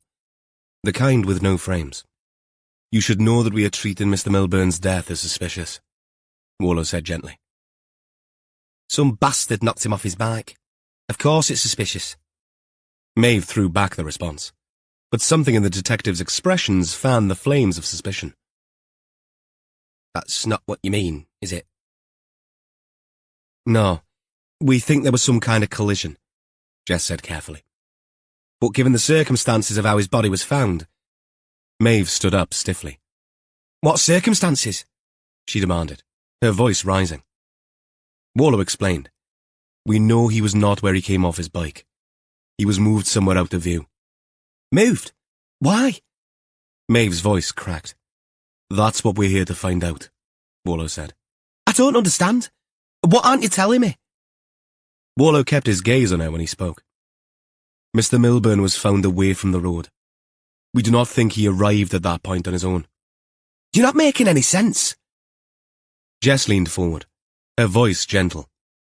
"Someone put him where he was found, and it was in a place we would not have expected to find him. In fact, had it not been for a piece of luck as a father and daughter flying a drone, he might still be missing." "But..." Maeve's words caught in her throat, a horrified expulsion of denial mixed with disbelief. "Why would anyone do that?" "We're going to find out, Maeve," Jess said. "That's why we need to ask you these questions, if you're up to it." The woman sat down again, visibly struggling to process the information. But Warlow pressed on. "Was there anything out of the ordinary yesterday? Or in the days leading up to yesterday? Was he stressed?" Maeve's shoulders slumped, part misery, part disdain. "He was the health board's chief exec. Of course he was bloody stressed. Have you any idea what he did?" "Managed the local health service," Jess said, deliberately vague in her response. "Yes. Well, he's known as a turnaround CEO, the most unpopular kind. This health board is in enhanced monitoring for planning and finance status. In bad trouble. Bottom line, he was brought in to shake things up. It's one up from being in special measures. We've been here 15 months and the environment he worked in has become none the less hostile." "Hostile?" Warlow asked. "Patients hate change. Doctors hate change. Even when change is the only answer. And Russ was an agent of change. But just mention the word closure and you have to call the bloody fire brigade in this part of the world. In any part of the UK, I'd say. So he was in a fight and he knew it. And that is stressful.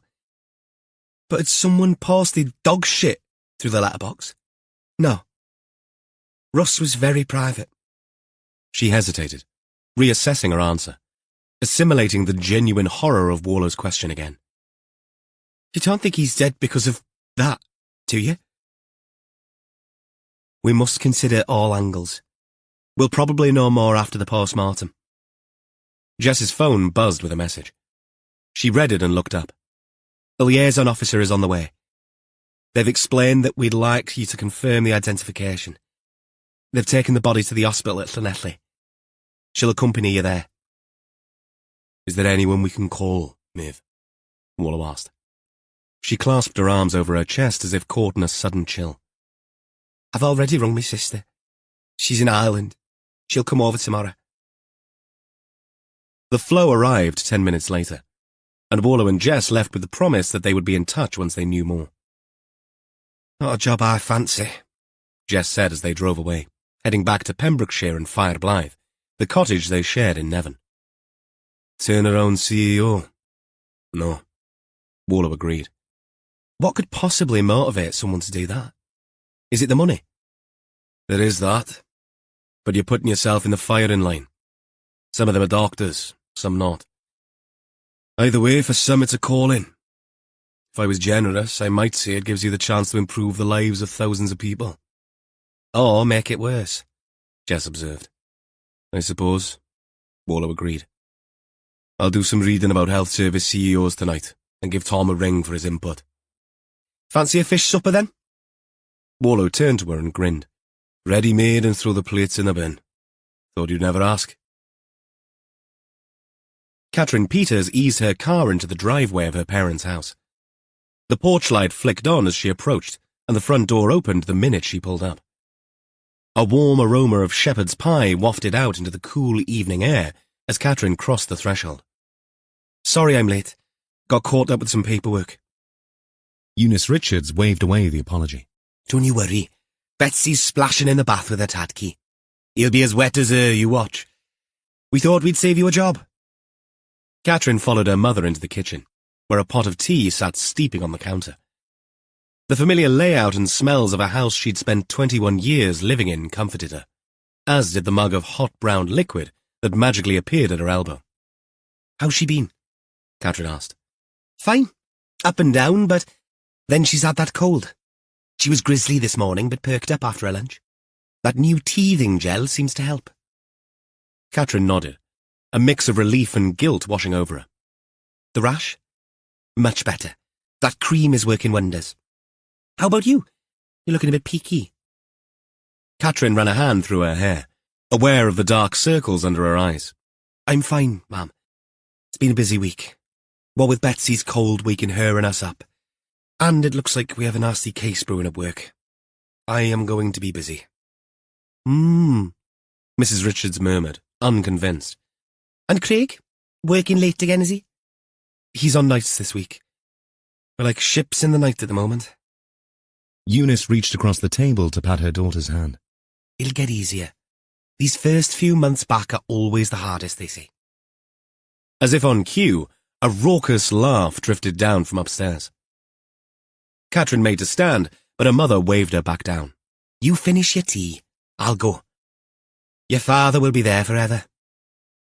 Catherine listened to her mother's footsteps on the stairs, the soft murmur of her voice. The giggles were replaced by happy gurgles. A few minutes later, Eunice appeared with Betsy in her arms, her husband Lou following. The baby's cheeks were red from the bath, and her eyes bright. Catherine felt the stresses of the day melting away.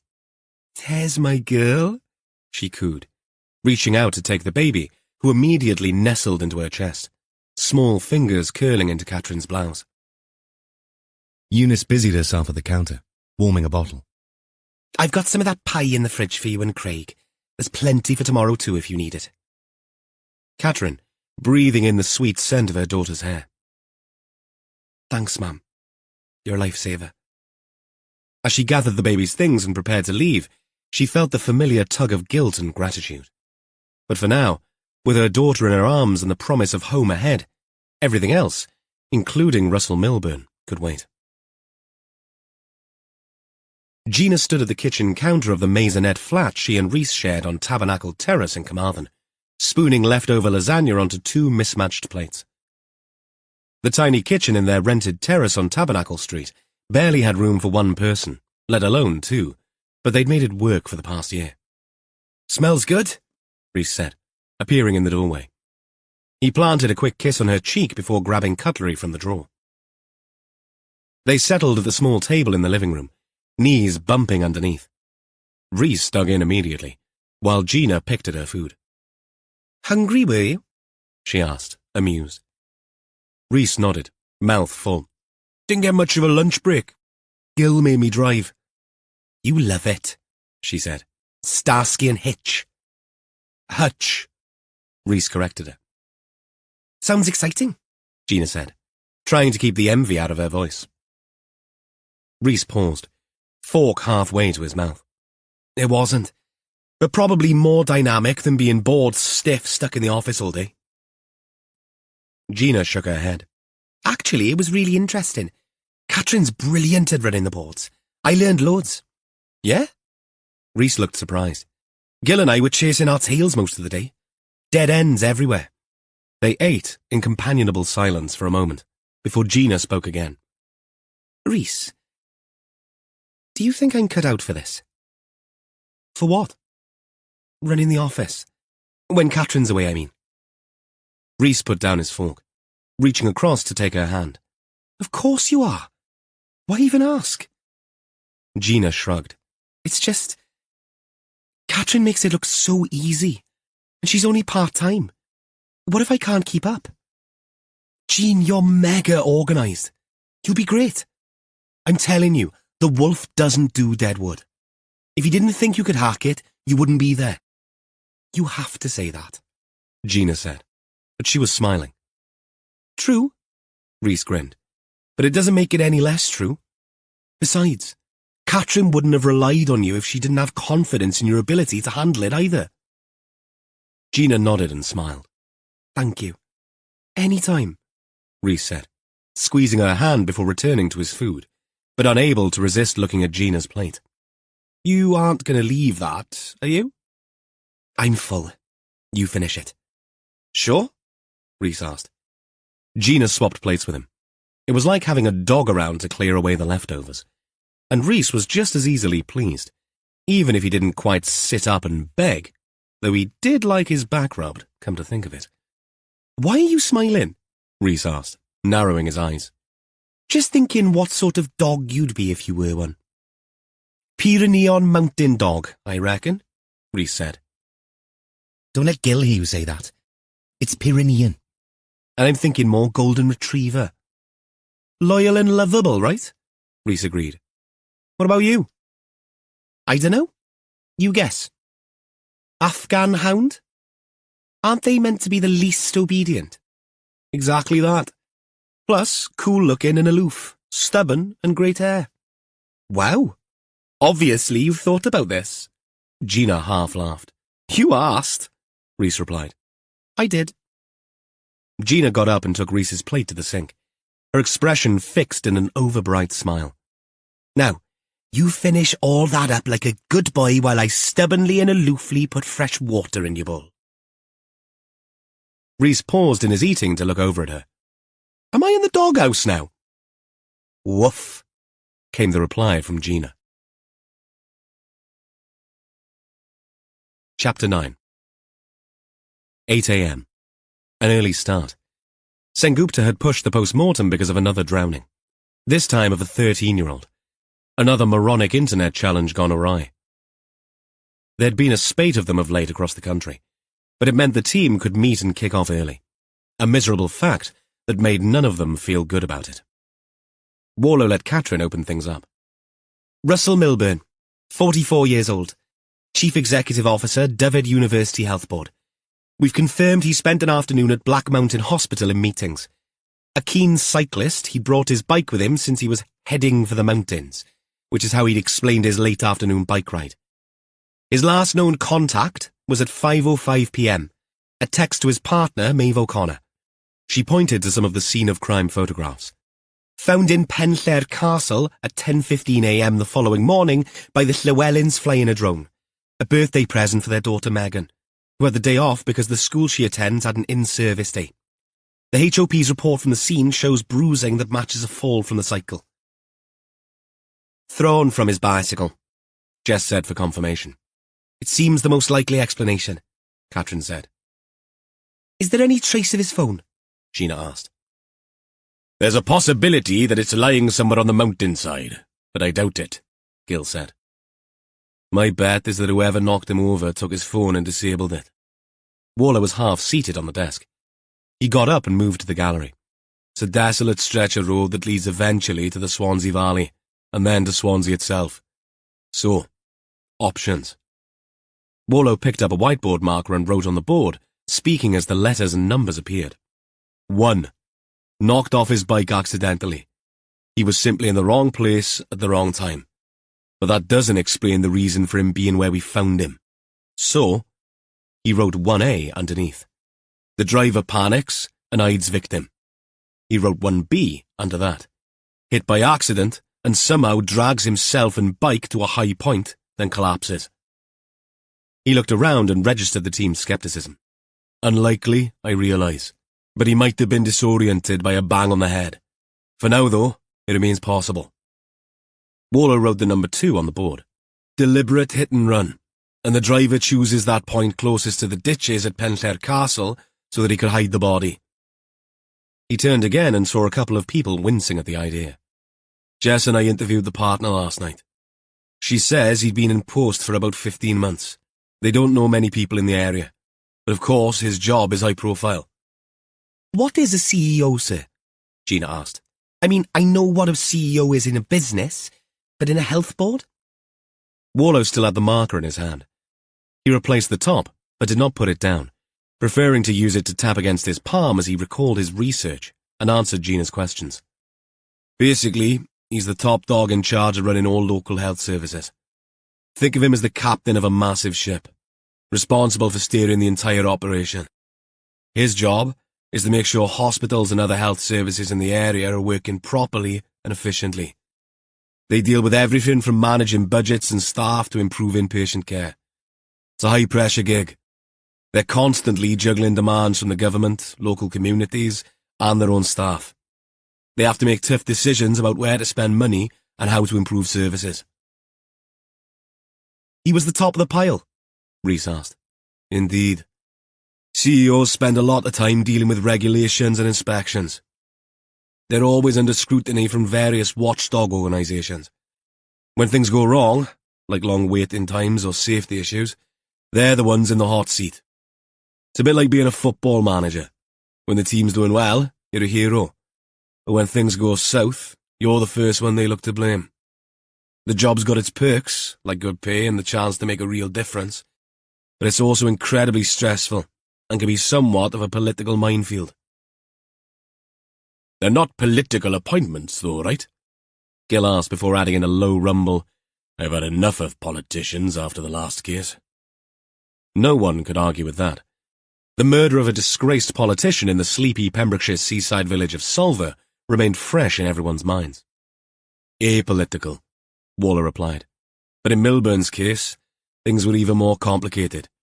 He'd been brought into a health board that was already under what they call enhanced monitoring by the authorities in Wales.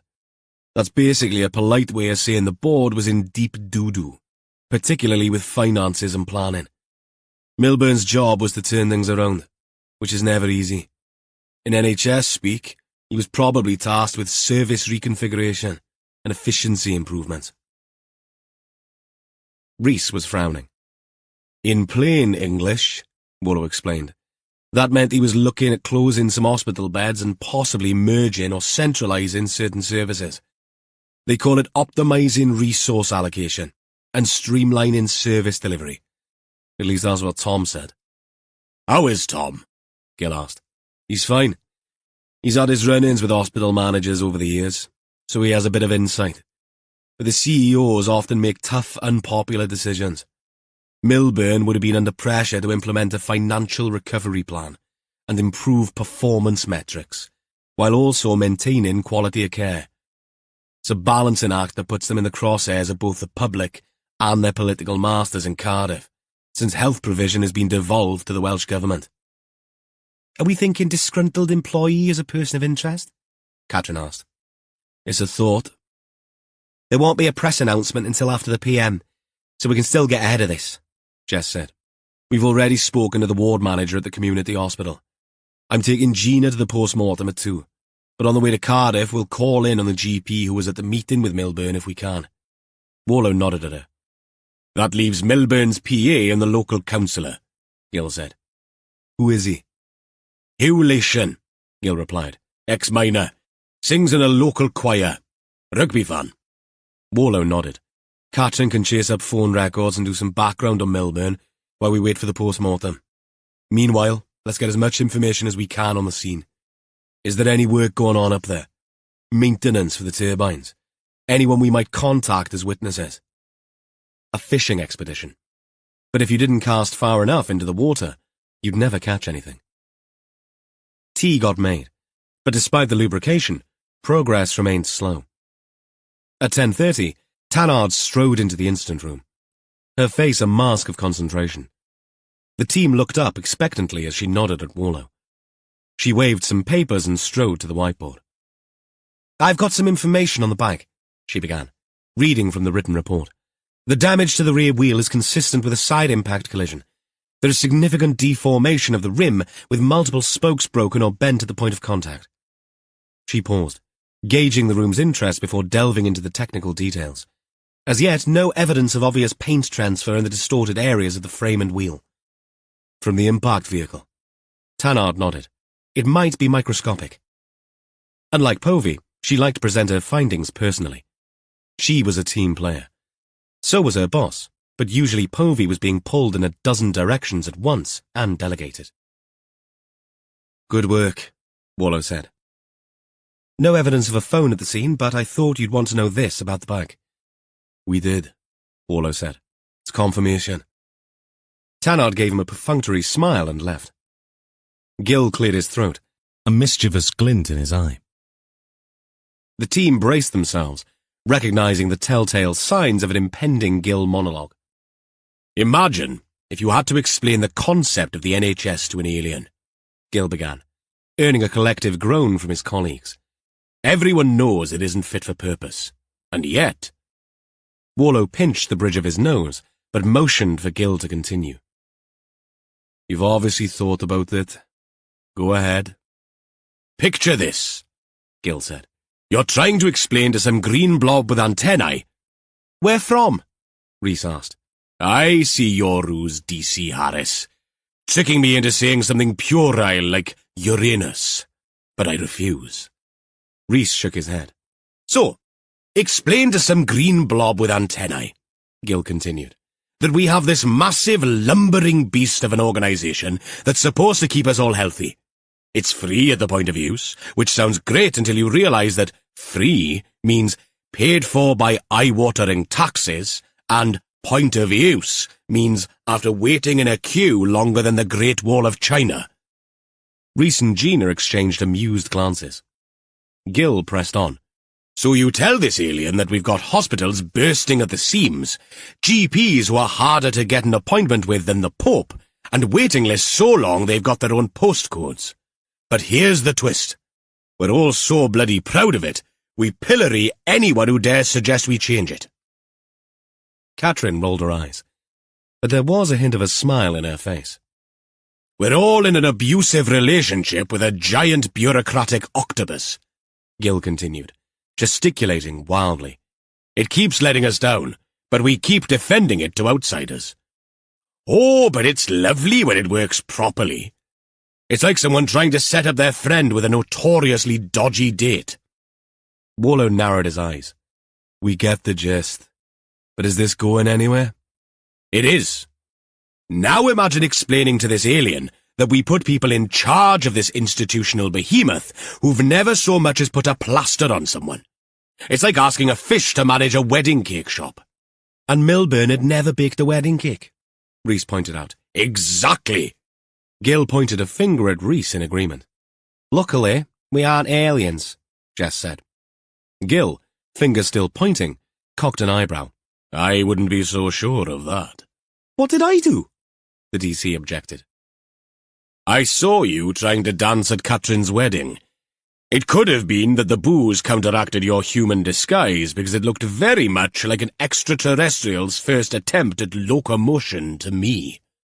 That was Beyoncé! Texas Hold'em!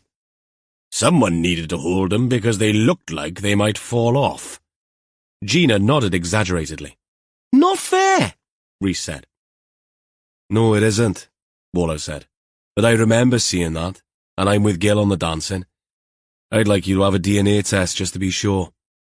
Laughter skittered over the room, but it faded quickly. There was too much work to be done. Chapter 10. The Health Board's corporate offices stood in a site next to the old mental hospital at the northwestern edge of Carmarthen town.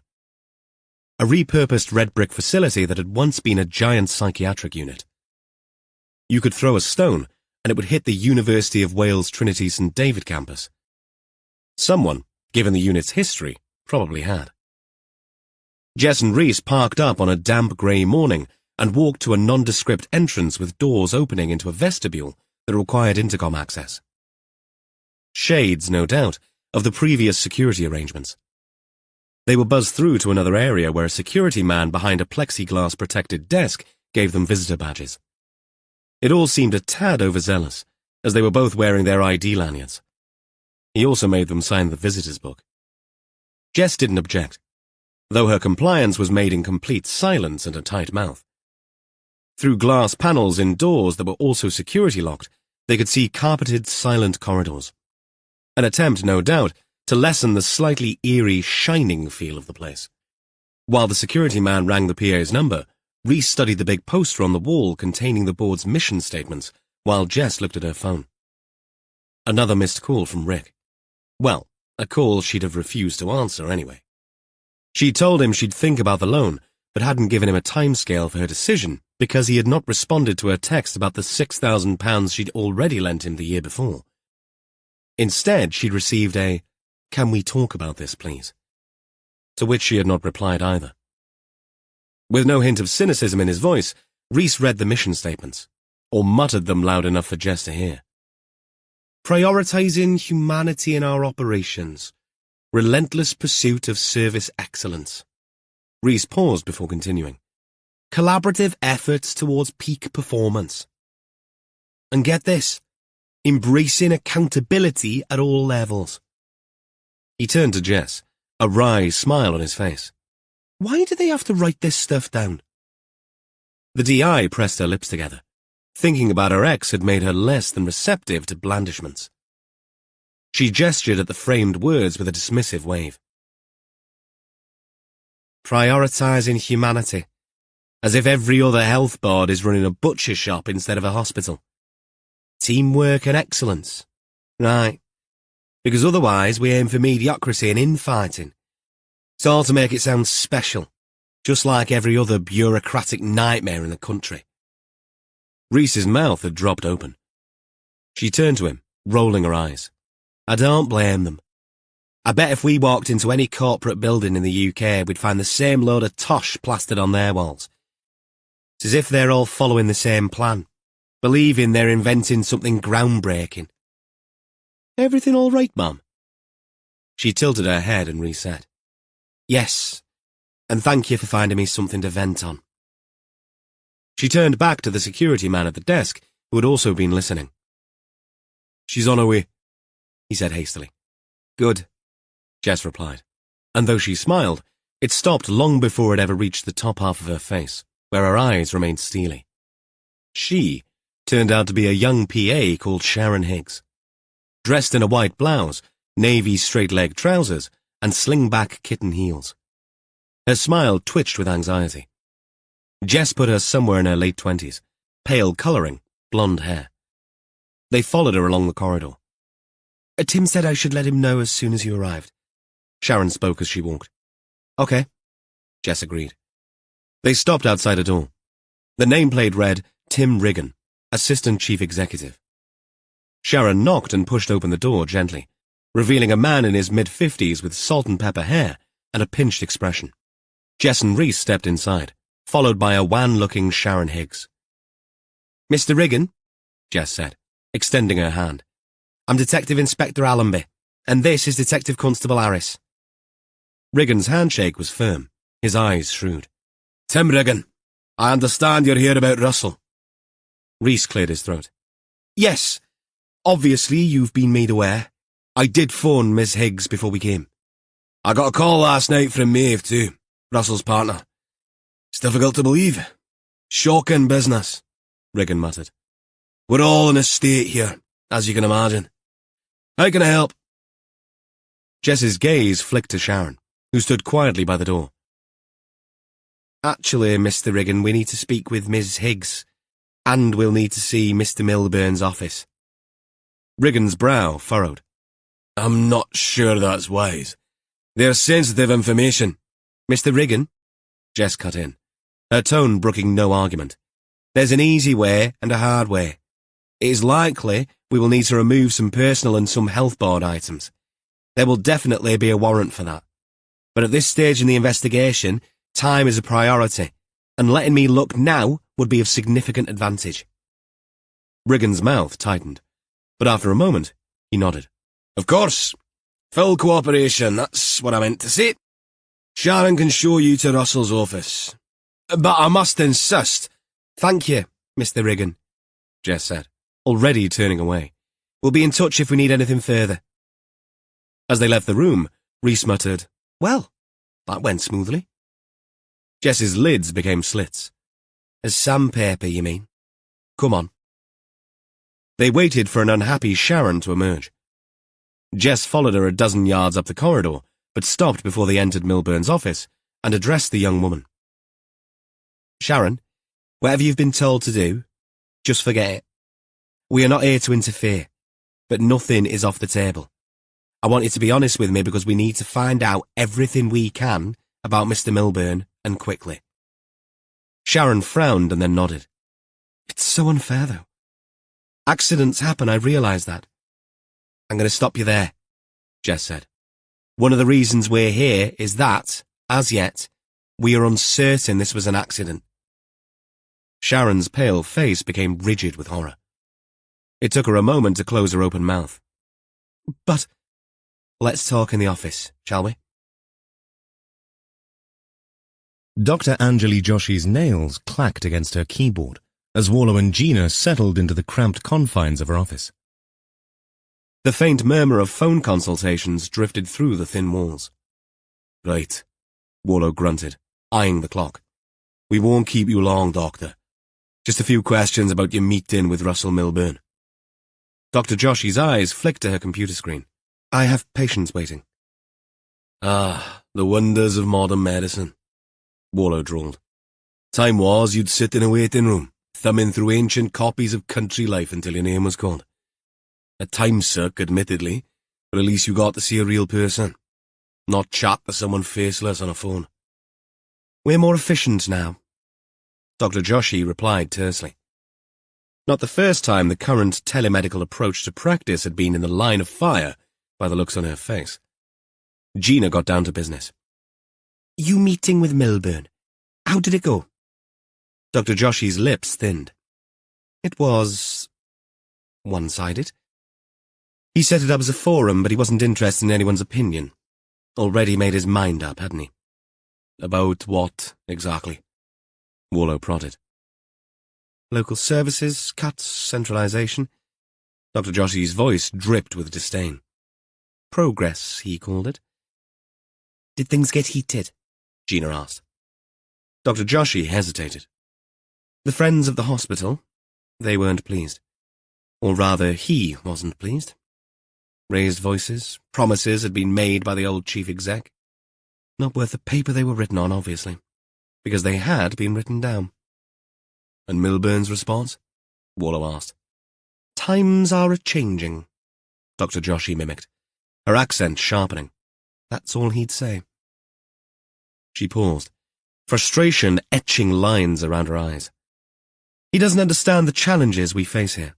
But he should, because that is his job. We're chronically short-staffed, scraping by on outdated equipment. Finding doctors willing to work in an area like this is like pulling teeth. The GP's carefully maintained composure cracked. We're running on fumes. No slack in the system whatsoever, and yet Milburn waltzes in ready to cut and run with what little we have left. It's... She trailed off, shaking her head. Maddening, Gina offered. Bloody criminal, Dr. Joshi muttered. Then seemed to remember herself. She stopped glancing at her screen and turned a full-on glare towards Warlow. This job. It isn't... Suddenly she looked on the verge of tears. It's like climbing Snowdon in flip-flops. That bad, eh? Worse, she sighed, rubbing her temples. We're under constant pressure. Time's always against us. My son's a surgeon. Almost finished his training, Warlow said. I know a bit about what's going on. It's the disconnect. We're losing the ability to truly interact with our patients. Their stories, their lives. It's all getting lost in the rush. Ah. Warlow nodded, a hint of nostalgia creeping into his voice. I recall a time when my GP knew my entire family history. Exactly.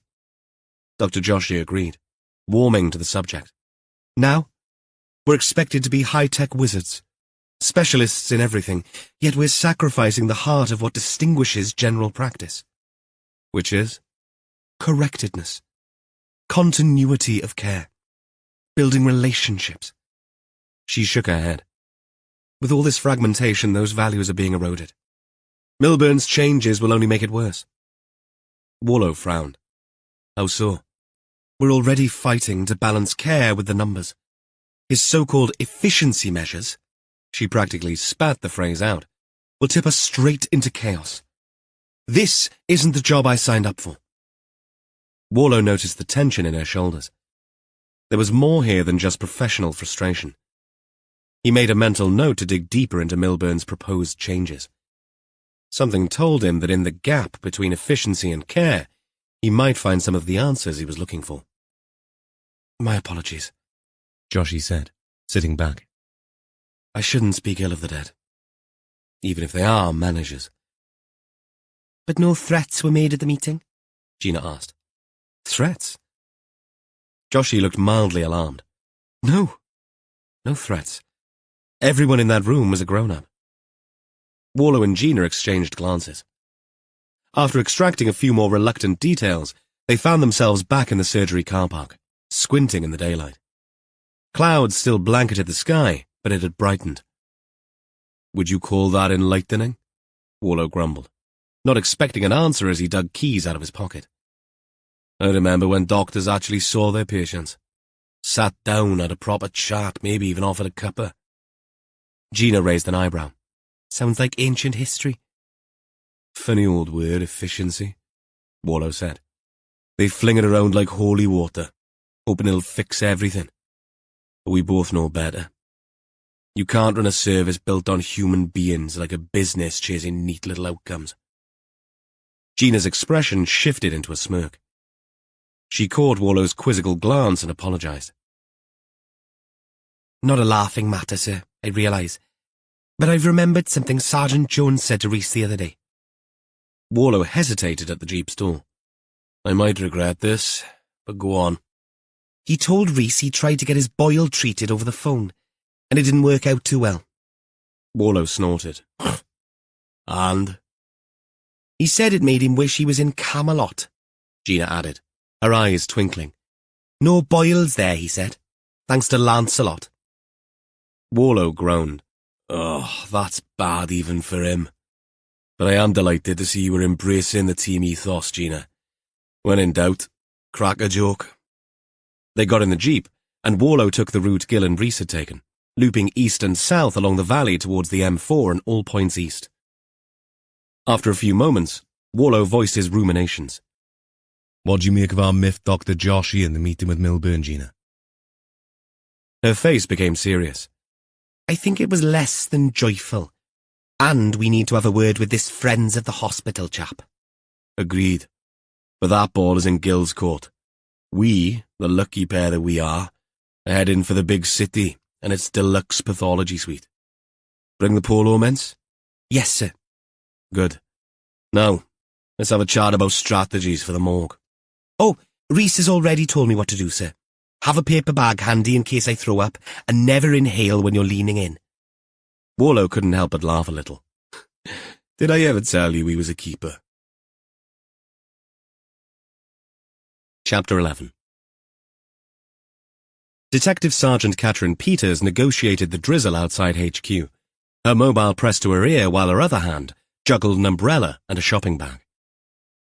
The call came through as she'd slammed her car door shut after a quick trip to Tesco to replenish a very depleted human tissue for transplant box and, more importantly, the team's tea supply. She made it to shelter in the main entrance and accepted the call. "Dr. Forrester speaking," came the crisp voice at the receiving end. She knew who Forrester was, clinical director of the Northeast University Health Board. "Good morning. This is Detective Sergeant Catherine Peters, Dyfed Powys Police. Thanks for returning my call. It's in relation to Russell Milburn, your ex-CEO. After a short, but in Catherine's mind, meaningful pause, Forrester replied, "I see. How may I assist you, Sergeant?" She picked up the wariness in his tone. Nothing strange in that. Calls from the police made a lot of people nervous. "I appreciate you taking the time to speak with me. Have you been informed?" "We got the news this morning. It's a shock." "This is never easy, but I'm afraid Mr. Milburn's death is being treated as suspicious. I'm gathering background information about his professional life." Catherine pushed through the front door, walked inside out of the rain, flicked water off her umbrella, and continued her call in a quiet corner of the reception area. "Suspicious?" Forrester's voice sharpened. "That's concerning." "Indeed," Catherine agreed. "I'm particularly interested in Mr. Milburn's time with you.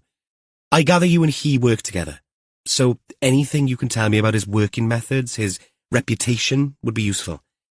I understand he was an agent of change there?" The line went silent briefly, and Catherine could practically visualize Forrester weighing his words.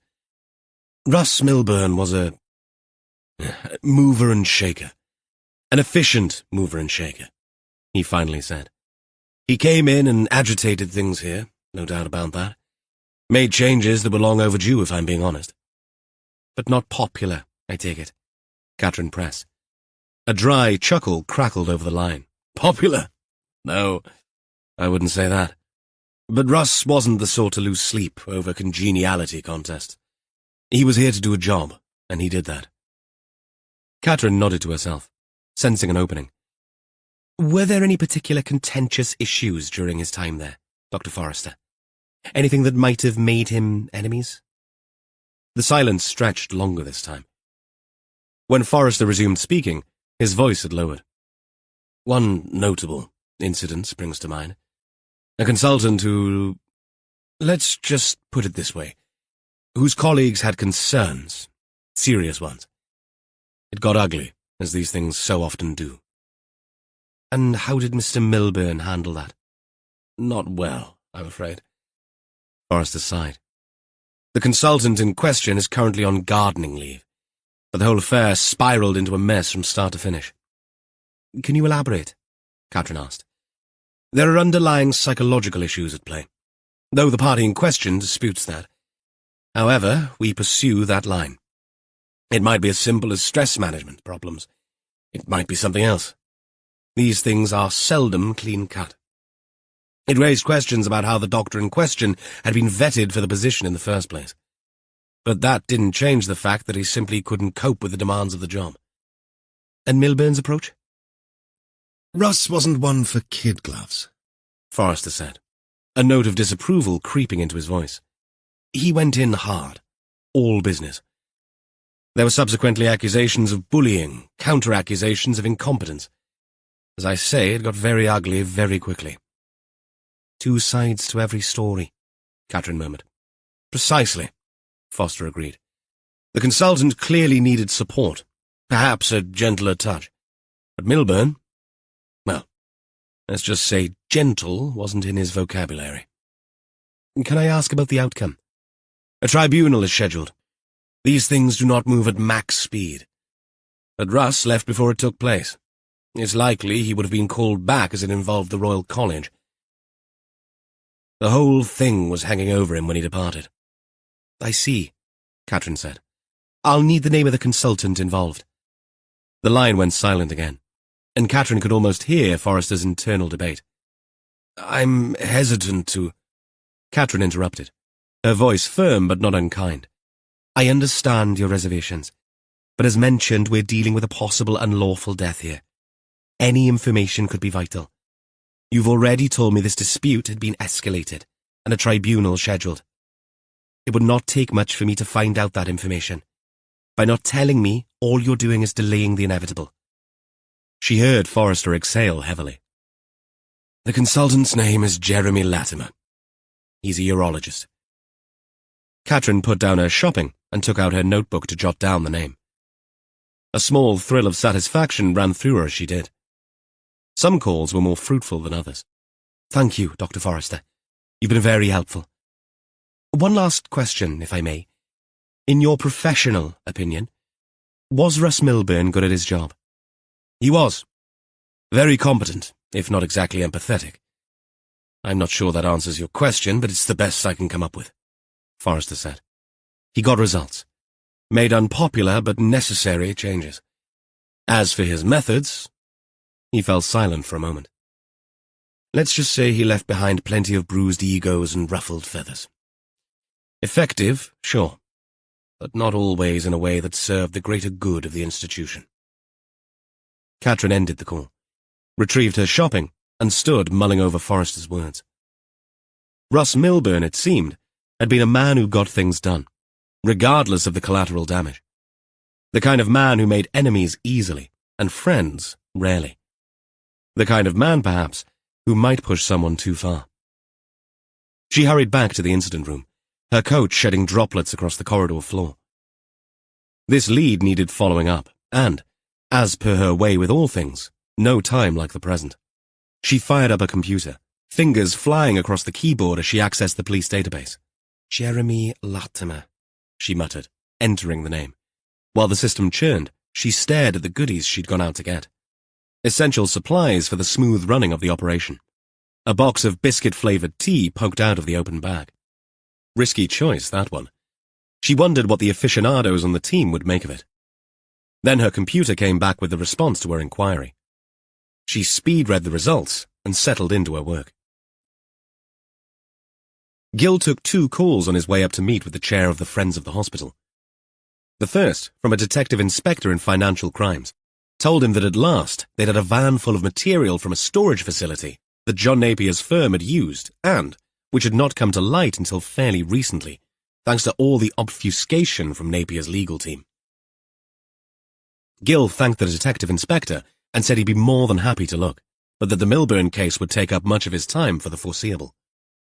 The DI had reassured him that the files were not going anywhere soon. 5 minutes later, he took a second call. He knew who it was even before he picked up his mobile. All confirmed when his screen flashed Superintendent Drinkwater. He took a deep breath, steeling himself for what was sure to be a less than pleasant conversation. Jones? Sergeant, I trust I'm not interrupting anything vital? Gill opted for the lie. Not at all, sir. How can I help? I've been hearing strange stories, which are my least favourite kind, as it were, concerning your investigation into the Moyles and Napier case. Sir? You're aware, I'm sure, that this is a sensitive matter. High-profile victim, not the best optics. Gill felt his jaw tighten. Bloody optics. Of course, sir. We're proceeding with all due caution. Caution, yes. That's precisely what I wanted to discuss. Drinkwater's voice took on a patronising tone that set Gill's teeth on edge. I understand you've been making some intriguing connections, interesting connections, between the Napier bombing case and potential missing persons. We're exploring all avenues, sir. Standard procedure. Standard procedure indeed. And I'm sure you're aware of the parameters of your investigation. Gill's free hand clenched into a fist. To assess any potential links between missing persons from the illicit filming of visitors related to the Moyles murder, sir. Precisely. And yet, I understand you are going to have unprecedented access. With respect, sir, we can't ignore potential motives just because they might be inconvenient. There was a long pause on the other end of the line. When Drinkwater finally resumed, his voice had a dangerous edge to it. Inconvenient, Sergeant. I'm not certain I appreciate your implication. No implication intended, sir. Just stating the facts as we see them. Facts can be tricky things, Jones, especially when viewed through the wrong lens. Gill bit back a retort. Lens. Optics. It was worse than being at the bloody optician's. We are simply following the evidence, sir, wherever it may lead. And where exactly do you think it's leading? It's too early to say, sir, but there are certainly some interesting connections emerging. Connections? Drinkwater practically spat out the word. Let me be clear, Sergeant. Your task is not to uncover connections. Your job is to eliminate any link to a specific missing person. With respect, sir, if those connections lead us down different avenues, then you bring those avenues to the attention of a senior officer. Superintendent Buchanan, I'm sure, will be on hand. And my door is always open. But tread carefully. Carefully. There are people watching this case who won't take kindly to any unnecessary distractions, as it were. As it sodding were. Despite the irritation at Drinkwater's verbal tick, Gill felt a chill run down his spine. Stick to your brief, Sergeant. Focus on what's relevant. Nothing more, nothing less. The threat hung in the air. Unspoken, but unmistakable. Was there anything else, sir? Gill asked because he felt he needed to say something. No, that will be all. Keep me updated on your progress. The actual progress, mind you. Of course, sir. Gill ended the call, his hand shaking slightly as he grasped the steering wheel. Drinkwater had the reputation of someone who'd always had his foot on a slippery rung of the promotional ladder. Added to that simmered a puritanical streak such that Drinkwater liked to think of himself as a guardian of order, a bulwark against chaos. To some, that made him the enemy. Protecting the system, they'd say, with a sneer in their voice. And maybe there was some truth to it. But it wasn't as simple as all that. The system didn't need protecting. It adapted, developed, always staying one step ahead. What needed protecting, in Gill's mind, was the application of fairness. The idea that justice was blind, that the law applied equally to all. It was a noble lie, perhaps, but one he believed necessary. And Gill wasn't naive. The police service was caught in the middle of it all. Budget cuts, political pressure, the constant scrutiny of social media. It was enough to make a man long for simpler times. But there was no going back. The best anyone could do was navigate these treacherous waters, try to keep focused on the job at hand. That was what Warlow did, what he expected of his team. Gill could live with that. Chapter 12. 20 minutes later, Gill pulled up to Hugh Lation's house near Garnant. A former colliery manager's residence, it stood as a solid stone bastion against the backdrop of the hills, a testament to a bygone era when the valley bustled with industry. But 200 years was a very long time. Although some coal was still extracted through open-cast mining until the 1990s, even that site had been reclaimed and turned into a golf club. You needed a bag of extra balls there as the rough was brutal. One day, when someone finally invented a mechanical mole that could slice through brambles as thick as your arm to retrieve lost balls, they'd make a fortune. Gill stepped out of the car, his shoes crunching on a stoned drive. Cool air carried the sharp scent of engine oil and diesel. From the far end of the yard came the distant clang of metal, drifting from the workshop where Lation's son, Ian, was at work. The senior Lation appeared at the door before Gil could knock, a wry smile on his weathered face. "Back again," he said, the greeting naturally in Welsh. "I was expecting some nice young woman in a uniform, and instead I get MI5. "I gave up kissograms a while ago," Gil replied. "Besides, your angina would never stand it." The two men shared a laugh, the insults a comfortable dance between acquaintances. They made their way into Hugh's living room, where family photos adorned the walls, telling the story of a life well lived and love lost too soon. "How are Anwen and the girls, Gil?"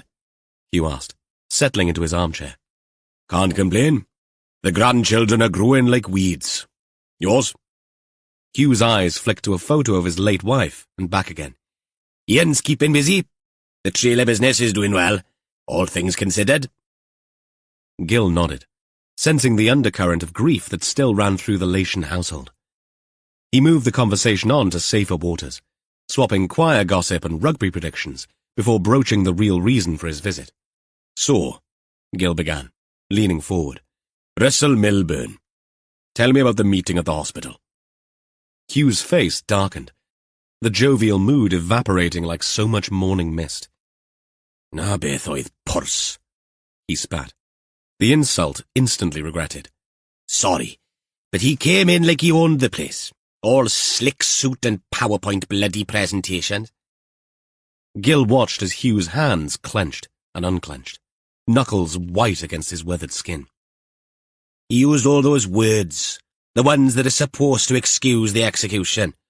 Centralization and rationalization," Hugh continued, his voice dripping with disdain.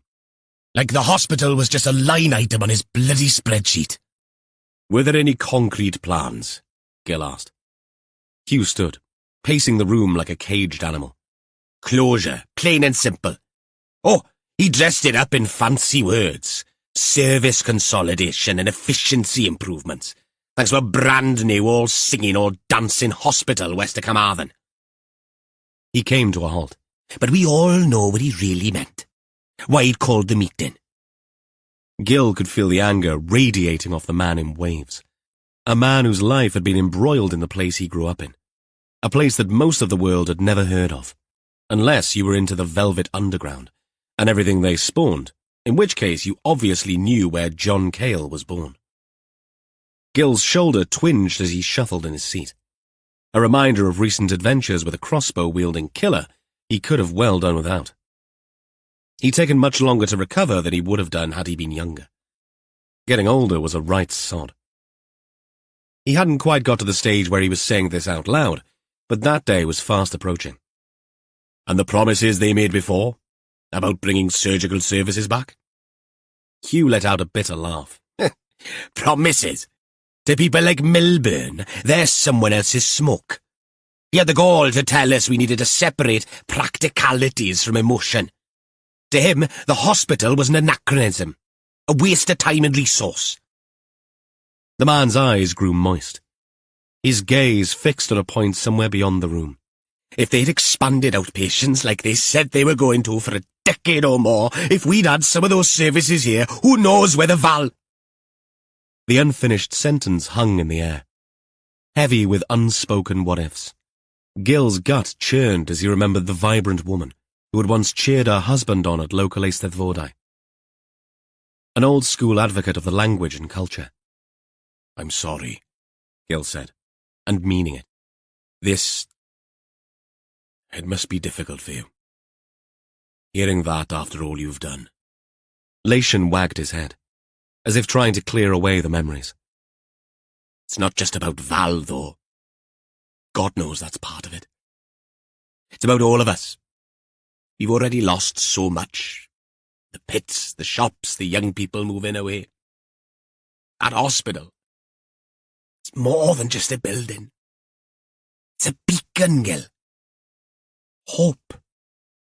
That we haven't been forgotten." Gil nodded, fully comprehending the fear of being left behind that haunted these once thriving communities. "And Milburn?" Gil pressed. "How did he react to the pushback?" like water off a shiny duck's back. A stuck record, he said. Told us we were being unrealistic, that times have changed, as if we don't know that better than anyone. The meeting broke up at 4, though I hung around talking to the GP and Dina, but I left then. I was on grandchild care duty while Trudy was at work and Ian was out on a job. You last saw him in that meeting room? No, in the car park. Our discussions continued outside. He paused, his eyes meeting Gil's. I could happily have strangled him. I will admit that. I was angry, but mostly I was disappointed. You know, we're here for the long haul, and these people come and stay for a few years, and then they're off with no thought of what they've left behind. I saw Milburn as a climber, and I suspect his ambition made him cold. Perhaps it's a requirement. Who knows? I mean, what was Milburn's stake in all of this, apart from a bonus if he delivered? It isn't fair, and sometimes I despair. I know the NHS isn't perfect and needs something doing to it, but people like Milburn do not help. They talked for a while longer, but the heat had gone out of Lation's anger. Neither man mentioned it, but Milburn's loss would no doubt put any changes on hold for a while. If this thought occurred to Lation, he wisely kept it to himself, though it had not escaped Gil's thinking. As he prepared to leave, Gil sensed the toll the meeting had taken on Lation. The older man seemed diminished, somehow. The weight of his community's future pressing down on his shoulders. Outside, a breeze orchestrated the gorse bushes on the hills into a shimmy. Hugh stood in the doorway. As Gil was about to get into his car, he heard footsteps behind him. He swiveled and caught sight of Ian walking up from the yard. Coveralls stained with grease and a determined set to his jaw. The younger Lation was heading in for a late break with his father, no doubt. "Afternoon, Ian," Gil called out. "How's the family?"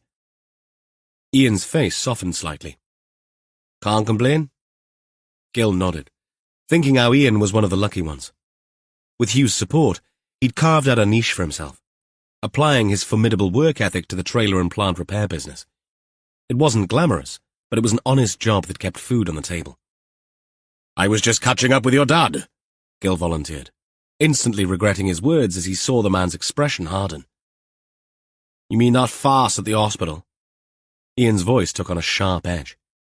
"You hear about that CEO bloke?" Gil nodded cautiously. "Yes, Russell Milburn." Ian's lip curled in a sneer. "Accidents do happen. That one couldn't have happened to a nicer bloke." "Ian!" Hugh chimed at his son. "Nah. Be honest, Dad. He was a waste of bloody space. Maybe now they'll send someone who actually gives a damn." The vehemence in Ian's tone caught Gil off guard. As he drove off, the detective couldn't shake the sense that here, in the shadow of the Black Mountains, anger and resentment ran as deep as the old mine shafts beneath their feet. 60 miles away in Cardiff, the autumn chill nipped at Warlow's ears as he and DC Gina Mellings trudged along the leaf-strewn pavement. They'd left the jeep several streets away from the University of Wales Hospital, a crafty move Warlow had perfected over the years.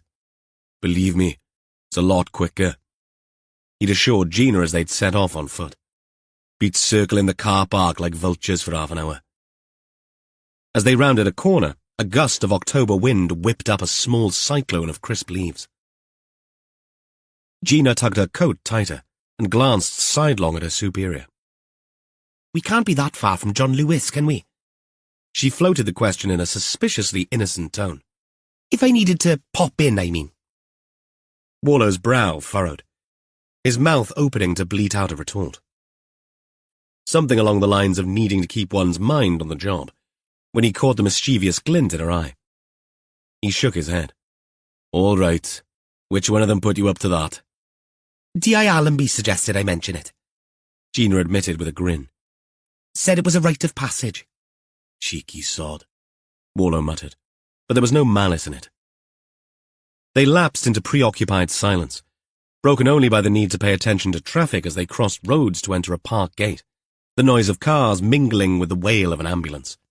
As the hospital loomed ahead, Gina's stride faltered slightly. Bit nervous about the post-mortem, sir. Warlow raised an eyebrow. You don't strike me as the squeamish type, Gina. First time for everything? Gina muttered. Plus, I'm not Reese. She was stating the obvious there. By this stage of their visit to the morgue, Reese would be like a kid at Christmas. Ah, yes, DC Harris. Never far from our minds when we near the house of the dead.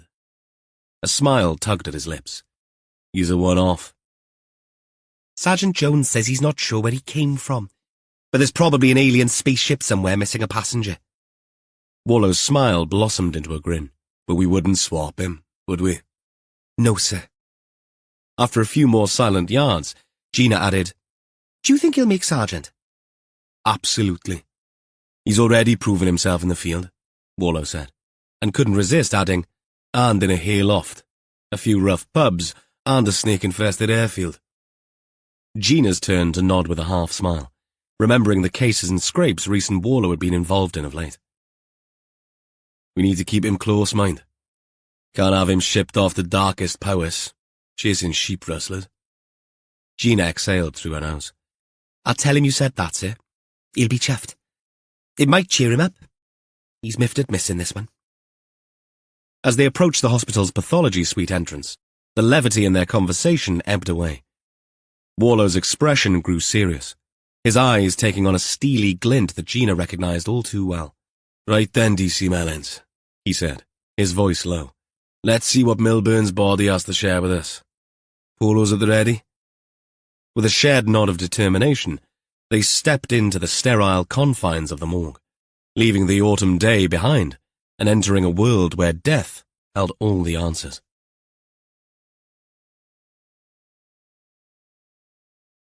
Chapter 13. The double doors of the morgue swung open with a soft hiss, releasing a gust of cold, antiseptic-laden air. Warlow strode in, his plastic overshoes shuffling against the polished floor. Gina followed, her steps more hesitant, one hand tucked in the one pocket of her coveralls, fingers wrapped around her roll of polo mints. She'd already put one in her mouth, and it rested against her palate, clearing her sinuses at the same time. She slid up a surgical mask and tucked a strand of hair under her hat. Doing it sent an odd ripple of recollections through her. She and Warlow were in full PPE, and with it came memories of lockdown. Long days trapped and bored in her mother's house. She and Reese had not hooked up at that point. Lockdown with him in Tabernacle Terrace might have been a lot more fun. But then, no one should have had fun during lockdown. She gave herself a mental kick. Come on, Gina. Get it together.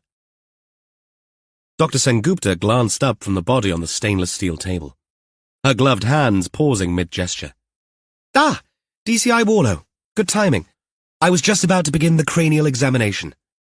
Warlow nodded, his eyes already fixed on the pale form of Russell Milburn. The Y incision on his chest had been neatly sutured.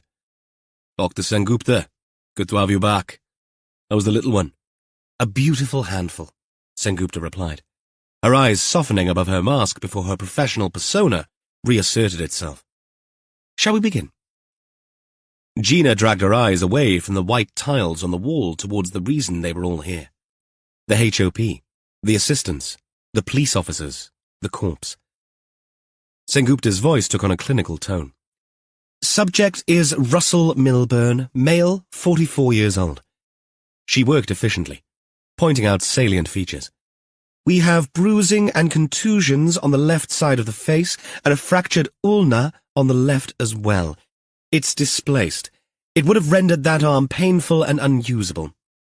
External examination has also revealed petechial hemorrhages in the conjunctiva and facial skin. These were separate and not related to the fall. Warlow leaned in, his brow furrowed. Asphyxiation.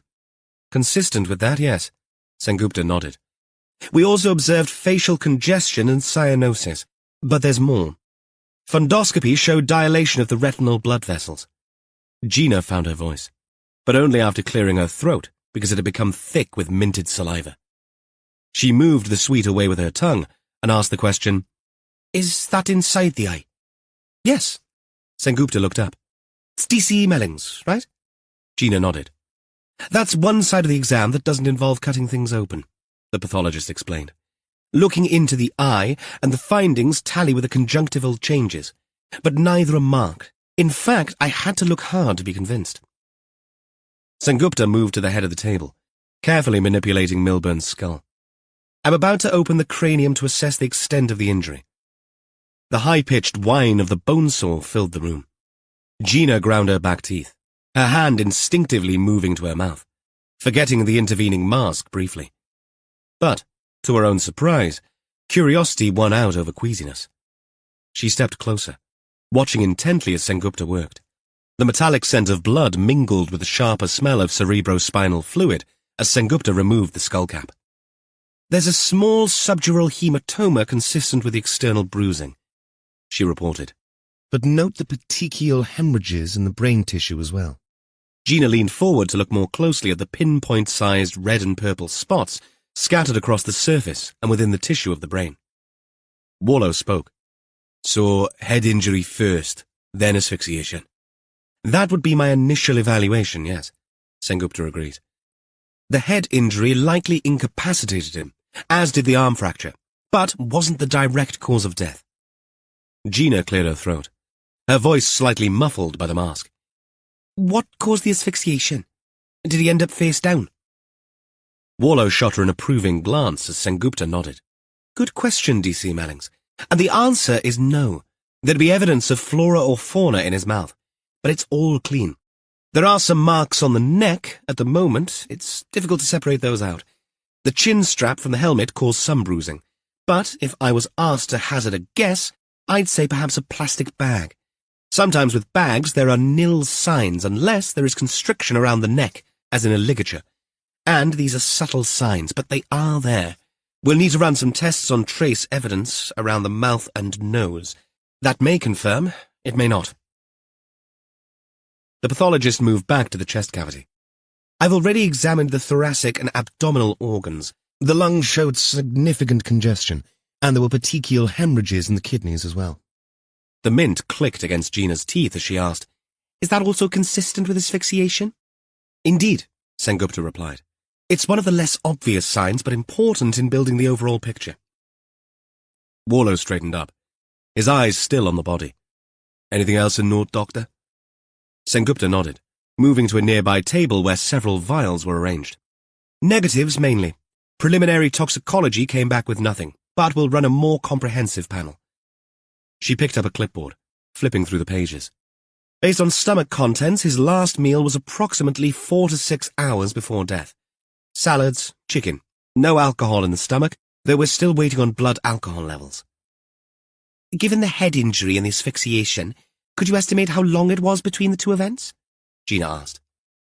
Sengupta's eyebrows rose slightly. Another excellent question, DCI Mellings.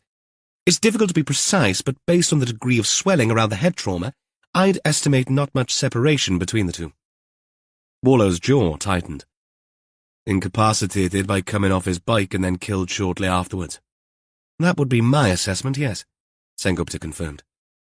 The DCI's phone buzzed, breaking the tense silence that had fallen. He glanced at the screen, then back at Sengupta. Anything else we should know? It'll all be in my preliminary report, and you'll get that as soon as possible, of course. Warlow nodded.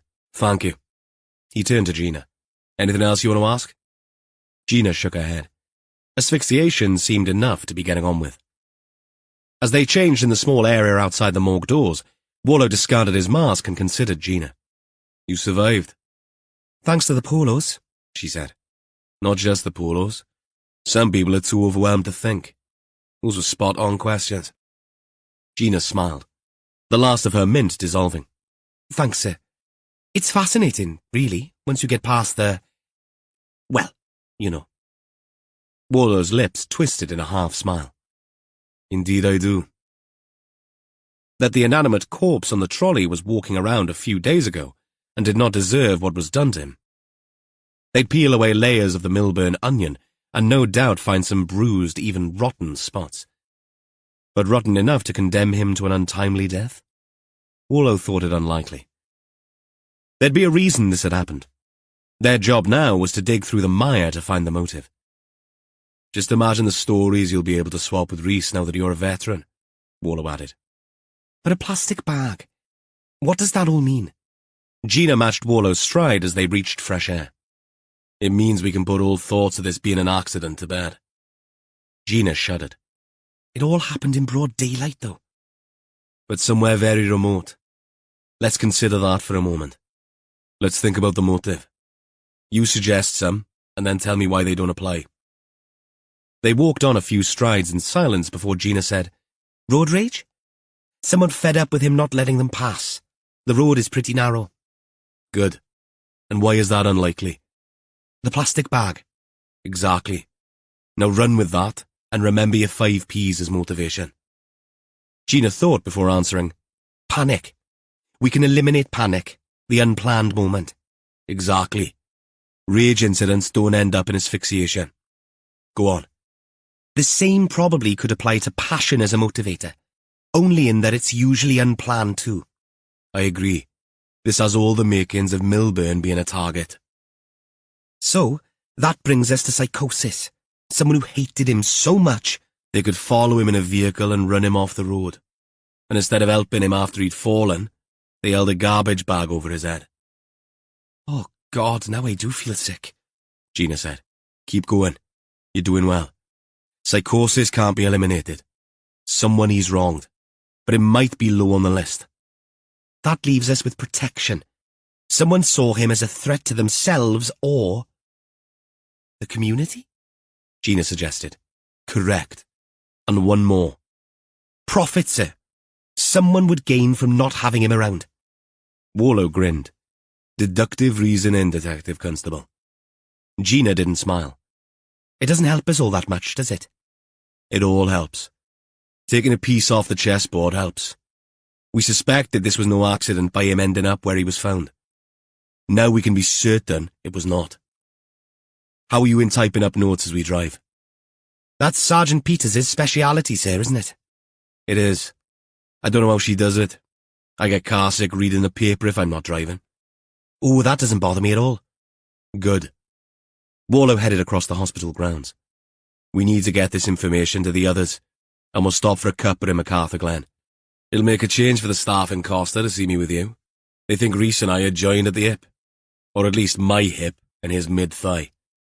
This time, Gina did laugh, and out loud. Chapter 14.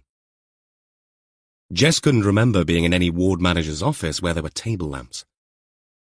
There were in Milburn's office. This was a side of the NHS not many people saw. Foxtrot, Foxtrot, Sierra. Jess's eyes swept the room, taking in the ergonomic chair, the state-of-the-art computer setup, and the minimalist artwork adorning the walls. Such a far cry from Dina Barton's cramped room at the Black Mountain Community Hospital. The difference spoke volumes about the priorities of the health board's upper echelons. Because we're worth it? Right. Besides the desk chair hungered a couple of upholstered seats for visitors, and a few more plastic stackers for when the room got busy. Reese had taken one of those out to sit on, his long legs making the seat look like it belonged in a kid's nursery. Jess took the comfy chair at right angles to Sharon, who sat unsmiling, hands in her lap. Jess kept her tone hushed and measured. You didn't travel to the hospital with Mr. Milburn, Sharon? No, I went on my own, earlier. There were some papers I needed to sort out, for the meeting with Mrs. Barton before we met with the others. Her fingers fidgeted with the crease of her trousers. And you left before he did? Jess probed, her eyes never leaving Sharon's face. Sharon swallowed. It made a hard noise. He was going to ride his bike, he said. Did he do that often? Reese asked. More sometimes than often. Occasionally he'd go out at lunchtimes, if the weather allowed. You didn't think it strange when he told you he'd be doing that? No. Sharon's response came over as clipped, her jaw tightening as she struggled to maintain composure. Jess sensed the woman's reluctance, recognizing the internal tug-of-war between loyalty to her deceased boss and the need for honesty. How long have you worked together? Since he was appointed, 15 months ago. Easy to work with? Jess asked, her tone gentler now. The young woman's brow furrowed, conflict etched across her features. I wouldn't say easy. The job he did wasn't easy.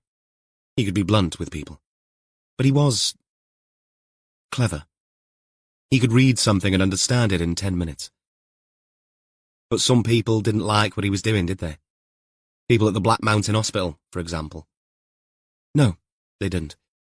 He had ideas for them, to help them. But they only heard the word reorganization and they flipped. Would you say you knew him better than anyone else here? Reese asked. Sharon flinched, her eyes widening. I suppose. I worked with him the most. I organized his diary and set up his meetings. Jess leaned in. So you'd be aware of anyone with ill intentions towards him?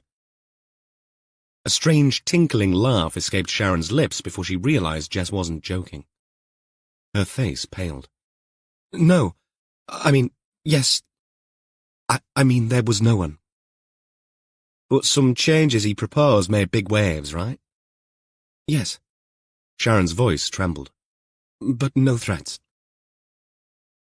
Reese went for the jugular. No direct threats? No. Sharon insisted, her knuckles white as she gripped the thumb of one hand in the palm of the other. I mean, if you're foolish enough to look at social media, then all kinds of strange people are out there. But no direct threats. Why is Riggin worried about us going through his papers? Reese asked. Sharon's lips quivered. Mr. Milburn's plans. They're not actual blueprints, but proposals. For discussion first with the health board and then perhaps in the communities. But none have been released yet. He was meeting with the Welsh government next week. They have to sanction them. Big changes? Jess prodded. Sharon nodded, her expression growing more miserable. Not everyone liked Russ, I admit that. And he used to tell me the changes would put some noses out of joint. Jess's tone softened again.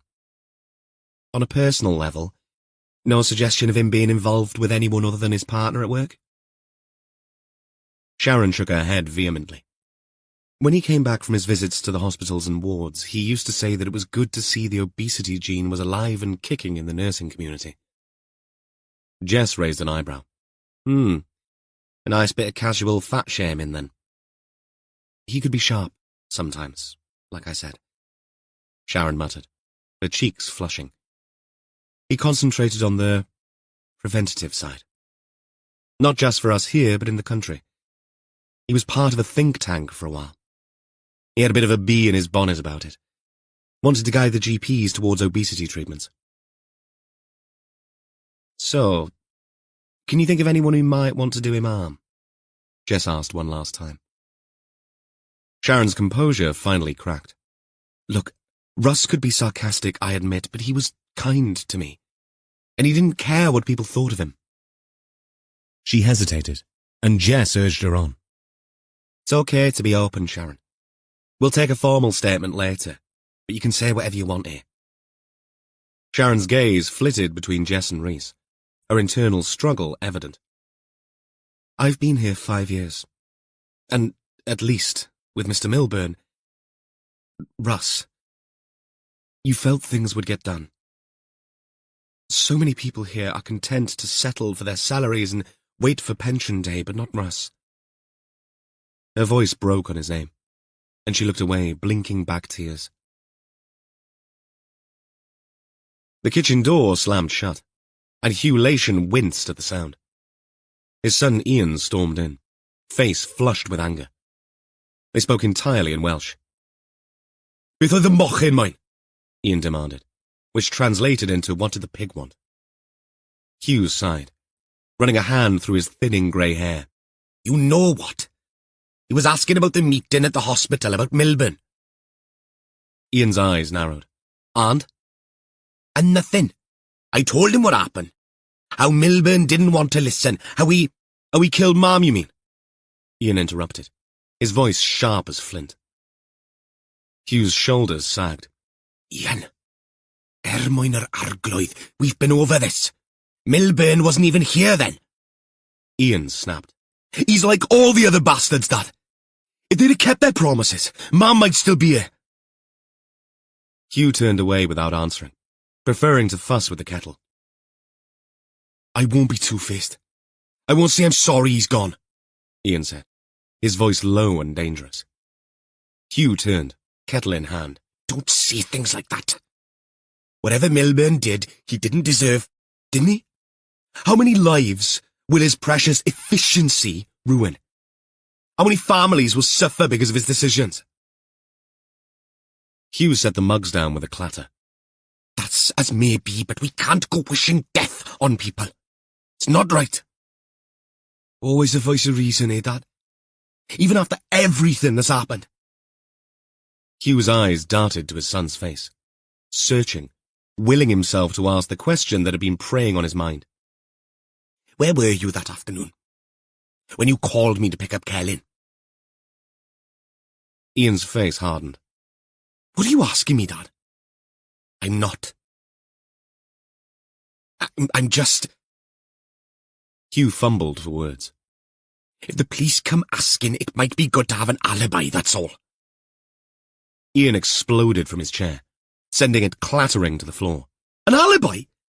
You think I had something to do with this? No, of course not, Hugh protested. But we know how the police think. Ian's laugh was bitter. Don't protect these buggers, Dad. Where were they when we were begging for help? When they cancelled 3 bloody appointments for Mum? Hugh reached out, but Ian recoiled. I was on a job, all right? Fixing Lewis Brindy's trailer over in Trap, if you have to know. You can call him yourself if you don't believe me. Hugh knew the farmer and Brindy, the farm, but he wouldn't call. Instead, the words hung in the air, sharp and accusing. Hugh nodded slowly, but something in his son's eyes, a flicker of... what? Fear? Guilt? Left him unsettled. Sorry, he said softly. I worry, that's all. Ian's shoulders slumped, the fight draining out of him. Yeah, well, you don't need to worry about me, Dad. I didn't do anything. As his son trudged out of the kitchen, Hugh stared after him, and then into his cooling tea. He wanted to trust Ian, desperately wanted to. But as the silence settled over the house once more, Hugh couldn't shake his disquiet. Ian's mother's death festered like a black thorn in his son's heart. He'd not had a good word to say about hospitals or doctors since it all happened, since they'd seen her suffer so much when the syringe driver stopped giving her any relief.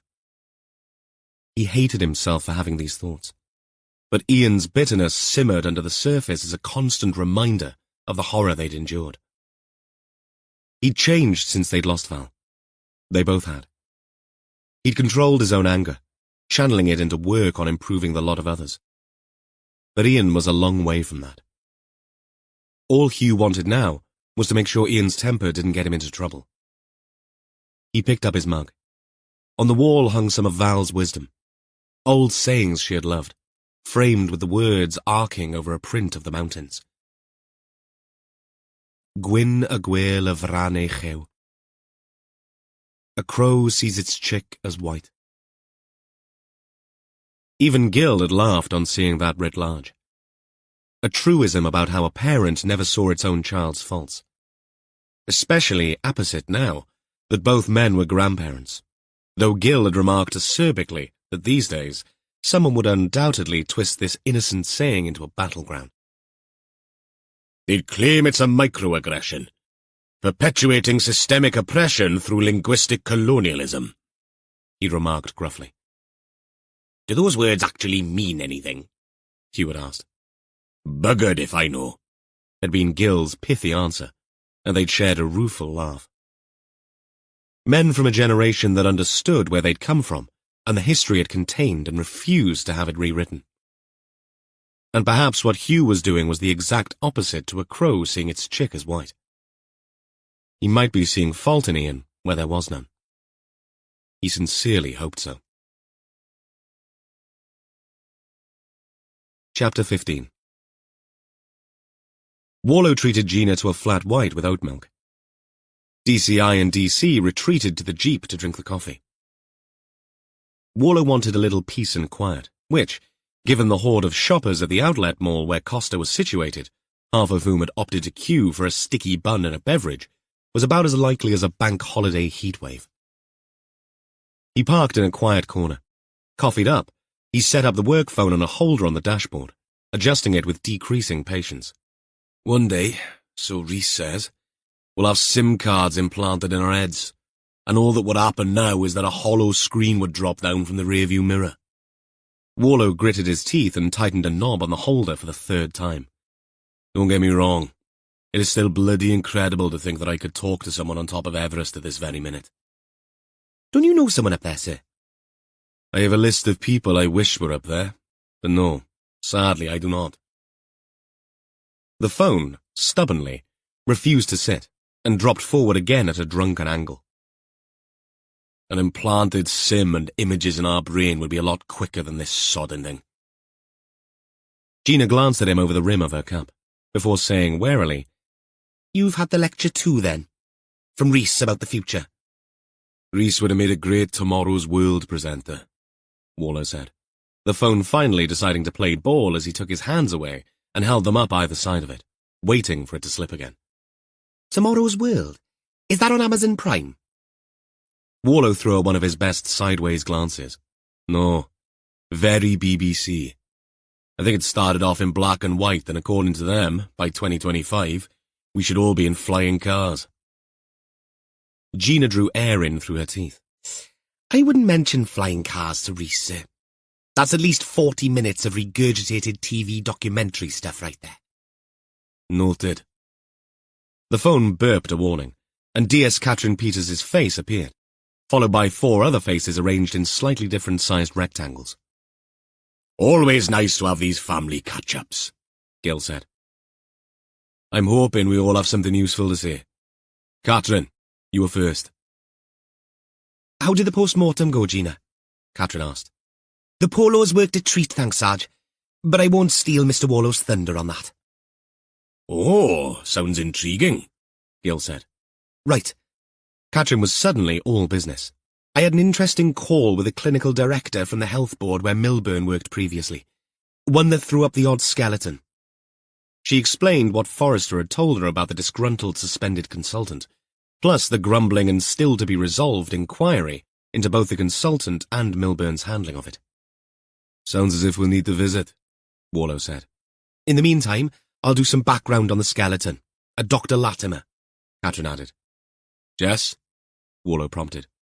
I'll let Reese fill you all in on our visit to the health board. Reese waved from his phone. It's a bit like lockdown, this, he said, but without the fear and paranoia. Oh, that's all still there, Gil said. Just wears a different set of clothes. Just as Reese recounted their visit, Warlow's personal phone pinged a notification. Another text message. He glanced at the phone on his lap and frowned. From Jody, his soon-to-be daughter-in-law. Can you ring? Urgent. Jody, a nurse, was not a woman given to exaggeration. Warlow felt something unpleasant ripple inside him. He looked up at the assembled team. Carry on. I need to take this. He stepped out of the car and walked a few yards between the parked vehicles, his fingers pressing on the little icon that would return the call. Jody picked up after 2 rings. Evan, thanks for calling back. Something in her voice made the ripple double down into a full-blown wave of anxiety. Jody, what's wrong? Jody exhaled. A quick, tremulous sound. It's Tom. He was on a late shift, starting at 1. He's been thrown from his bike. They've taken him to A&E.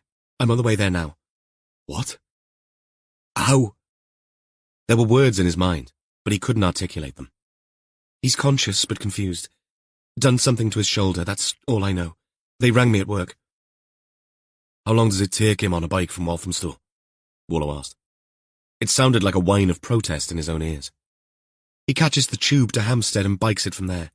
It takes him about 50 minutes. He insists on it for the exercise. You know Tom. Warlow did. His clever, funny, stubborn son. Okay, I'm on my way. I'll be there in under an hour. Why don't you wait until I can be halfway there in an hour. The line went quiet. Are you okay, Jodie? Yes. I'm a nurse, remember? I'm supposed to be able to handle this kind of thing. Crap. It's never the same when it's someone close. No, she said quietly. Thanks. Keep me informed. I will. Warlow ended the call and stood for a moment with his back to the jeep and his face pointing towards the grey sky. Complications were never welcome, and he was heading up another murder investigation. He rang Buchanan and explained. Go, said the Buccaneer. Jess can run this until you get back. I could wait and let Jodie go alone. She's... Buchanan cut him off. Do you want me to send a car for Gina? No. I'll drop her at the railway station at Bridgend. Reese can come and pick her up from Neath or Swansea. Keep me informed, Evan, Buchanan said, with an unusual degree of earnestness. Warlow rushed to the car. The group call was in full swing. Gina was talking. I was just telling everyone about the GP at the meeting with Milburn, Dr. Joshi. Warlow cut her off. Apologies. Something has come up. I'm going to have to end this call. Tom's had an accident. He's in hospital. I'm going to London. After a moment of stunned silence, everyone started speaking at once. Warlow held up his hand.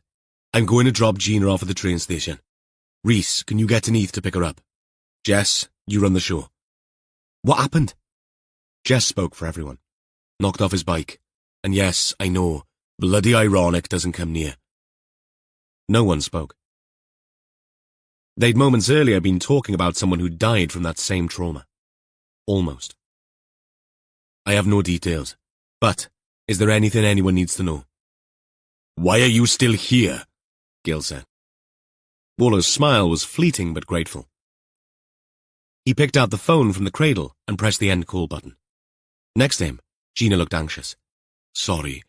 There is no need to apologize, sir, Gina said. Let's get going. Gina got back to HQ well before Warlow reached North London. They were all waiting, but her first action was to ask Jess about the DCI. No news, I'm afraid. I spoke to him briefly half an hour ago. He told us he'll fill us in on Sengupta's findings. Gina barely had time to shrug off her coat before Jess called an impromptu briefing with the young DC at the centre of attention. Asphyxiation, she said. Sengupta was certain it was the cause of death. He might have had some concussion from falling off the bike, but she felt that had not killed him. Everyone stared at her. A kind of what is this alien species stare. How? Gil demanded. Did his helmet chin strap get twisted or something? It's a something, I'm afraid, Sarge. Gina suspected Warlow would have made her deliver the autopsy findings, but it felt much more nerve-wracking with him not there. Did Sengupta have any suggestions as to what? Jess asked. Gina nodded. The findings. She quickly consulted her notebook as an aid memoir. Hemorrhages and petechiae in the conjunctiva and kidneys and retinal vessel dilation. She looked up and saw several raised eyebrows. I saw some of them. She admitted they were subtle. She also suggested that this kind of subtle change could have been from a plastic bag. What? Reese expressed his surprise, which echoed the look on everyone else's faces. Mr. Warlow suspects he was followed to the mountain, driven off the road by another vehicle, and then attacked while he was incapacitated, possibly by someone holding a plastic bag over his head. He'd broken his arm, by the way, which meant he'd not be in much of a position to resist. That sounds ugly, Reese said. Malice aforethought, Gil muttered. Jess spoke up. I'll speak with Evan later. We need to press on. There isn't much left of the day, but enough time to set some things up. Tomorrow, we need to take a deep dive into Milburn's recent activity. She turned to Gina. Katrin is off tomorrow, so you'll be running the instant room. Okay? Gina nodded. I could come in, ma'am, Katrin volunteered. My mother would have Betty in a heartbeat. Jess smiled. At this stage, it's all discovery. We'll manage, but I might hold you to that offer in a day or two. I hope Mr. Warlow's son is okay, Katrin said by way of an answer. Amen to that, Jess replied. Chapter 16. Northwick Park Hospital sat under the umbrella of the London North West University Health Trust. They were all bloody university health trusts these days, even though Warlow struggled to find out which university they were alluding to more often than not. Once, he dared not think how long ago, the place may have been considered of modern construction. Nothing like the brick or stone buildings in central London, like the old Middlesex Hospital, once on his metropolitan beat, built in the 18th century and now sadly gone.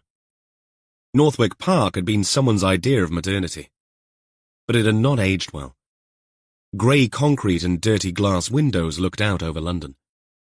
Wembley's arches were visible from here too, and behind was the famous hill on which sat Harrow School. Warlow didn't give a monkey's for any of that.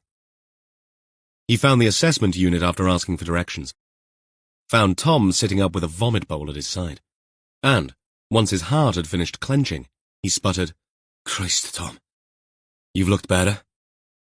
Tom attempted a smile, wincing as it pulled at the sutures above his left eye.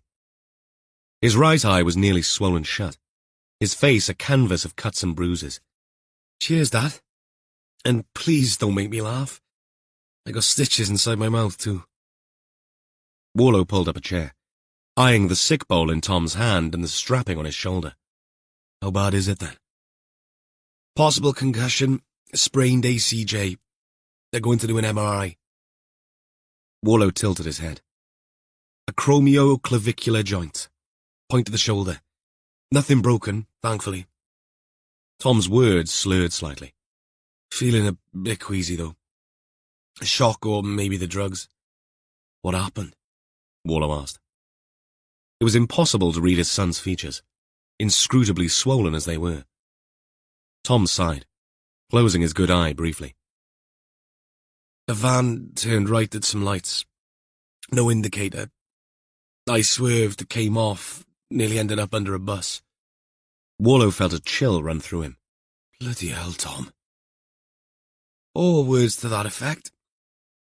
Police are interviewing the van driver and there were a load of witnesses. They'll keep me in overnight just to be safe. I honestly do not know if I passed out or not.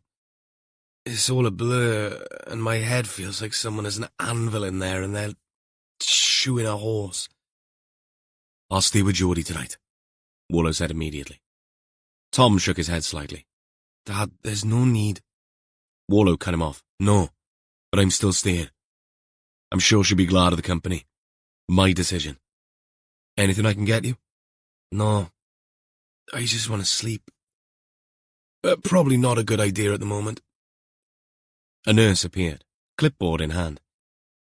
"Sorry, I need to do some observations." "Okay, I can come back." Warlow nodded, standing. "Right, see you later."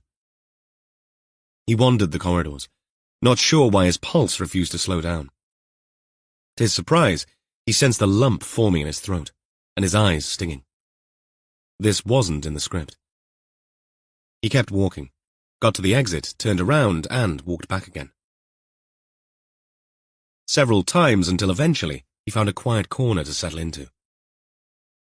This was not like him, and he struggled to assimilate it. Gil would have a field day. The tough-as-old-boots detective overwhelmed by... what? Emotion? He wasn't big on that as core curriculum subjects went. But the reality of how close he'd come to losing Tom now hit him like a physical blow. This man in the hospital bed, a skilled surgeon in his own right, was still his boy. The realization jarred Warlow. He wasn't accustomed to this. Vulnerability. Where the hell was the hard-nosed cop? He pondered, tried to resolve it. Something to do with the current case, perhaps? Milburn, the cyclist, knocked off his bike and killed. But deep down, he accepted it was more than that. The image of Tom almost under that bus kept flashing through his mind, irrational as it was. He'd seen people who'd been struck and gone under buses, seen the way those enormous wheels stripped the flesh like flaying a bloody rabbit. Evan? Hearing his own name startled him. He looked up to see Jodie, Tom's partner, concern etched on her face. Before he could stop himself, words tumbled out. "If anything happens to Tom..." Denise would never have forgiven me. His chest tightened, and a sudden and overwhelming sense of loss overtook him. He caught himself. These were words that should have stayed locked in his head, but they'd escaped, irrational and gut-wrenching and shocking, even to his own ears. What the hell did his dead ex-wife have to do with any of this? But Jodie's eyes softened with understanding. "Oh, Evan," she breathed. She sat next to him and took his hand. Warlow stared at it, befuddled. Jodie, the nurse half his age, should have been the one he was comforting. But someone had turned the table when he wasn't looking. "Is that what this is about?" she asked. Was it? Warlow blinked, unable to speak. Jodie pulled him into an embrace, and he led her, his usual stoic facade crumbling. "You never really grieved for her, did you?" Jodie murmured. "None of you did."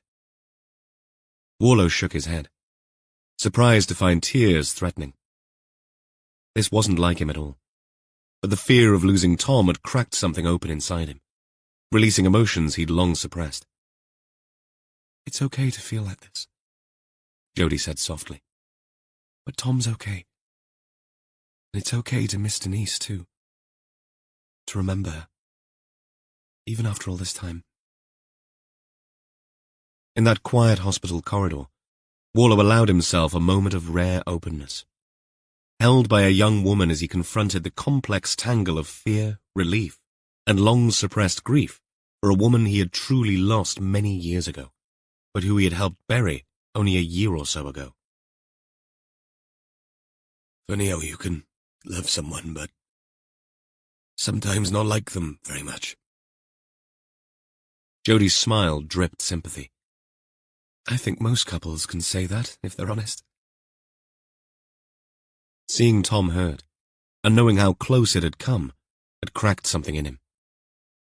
Underneath the hard edges he showed the world, there was still a father there, raw and unguarded, whether he liked it or not.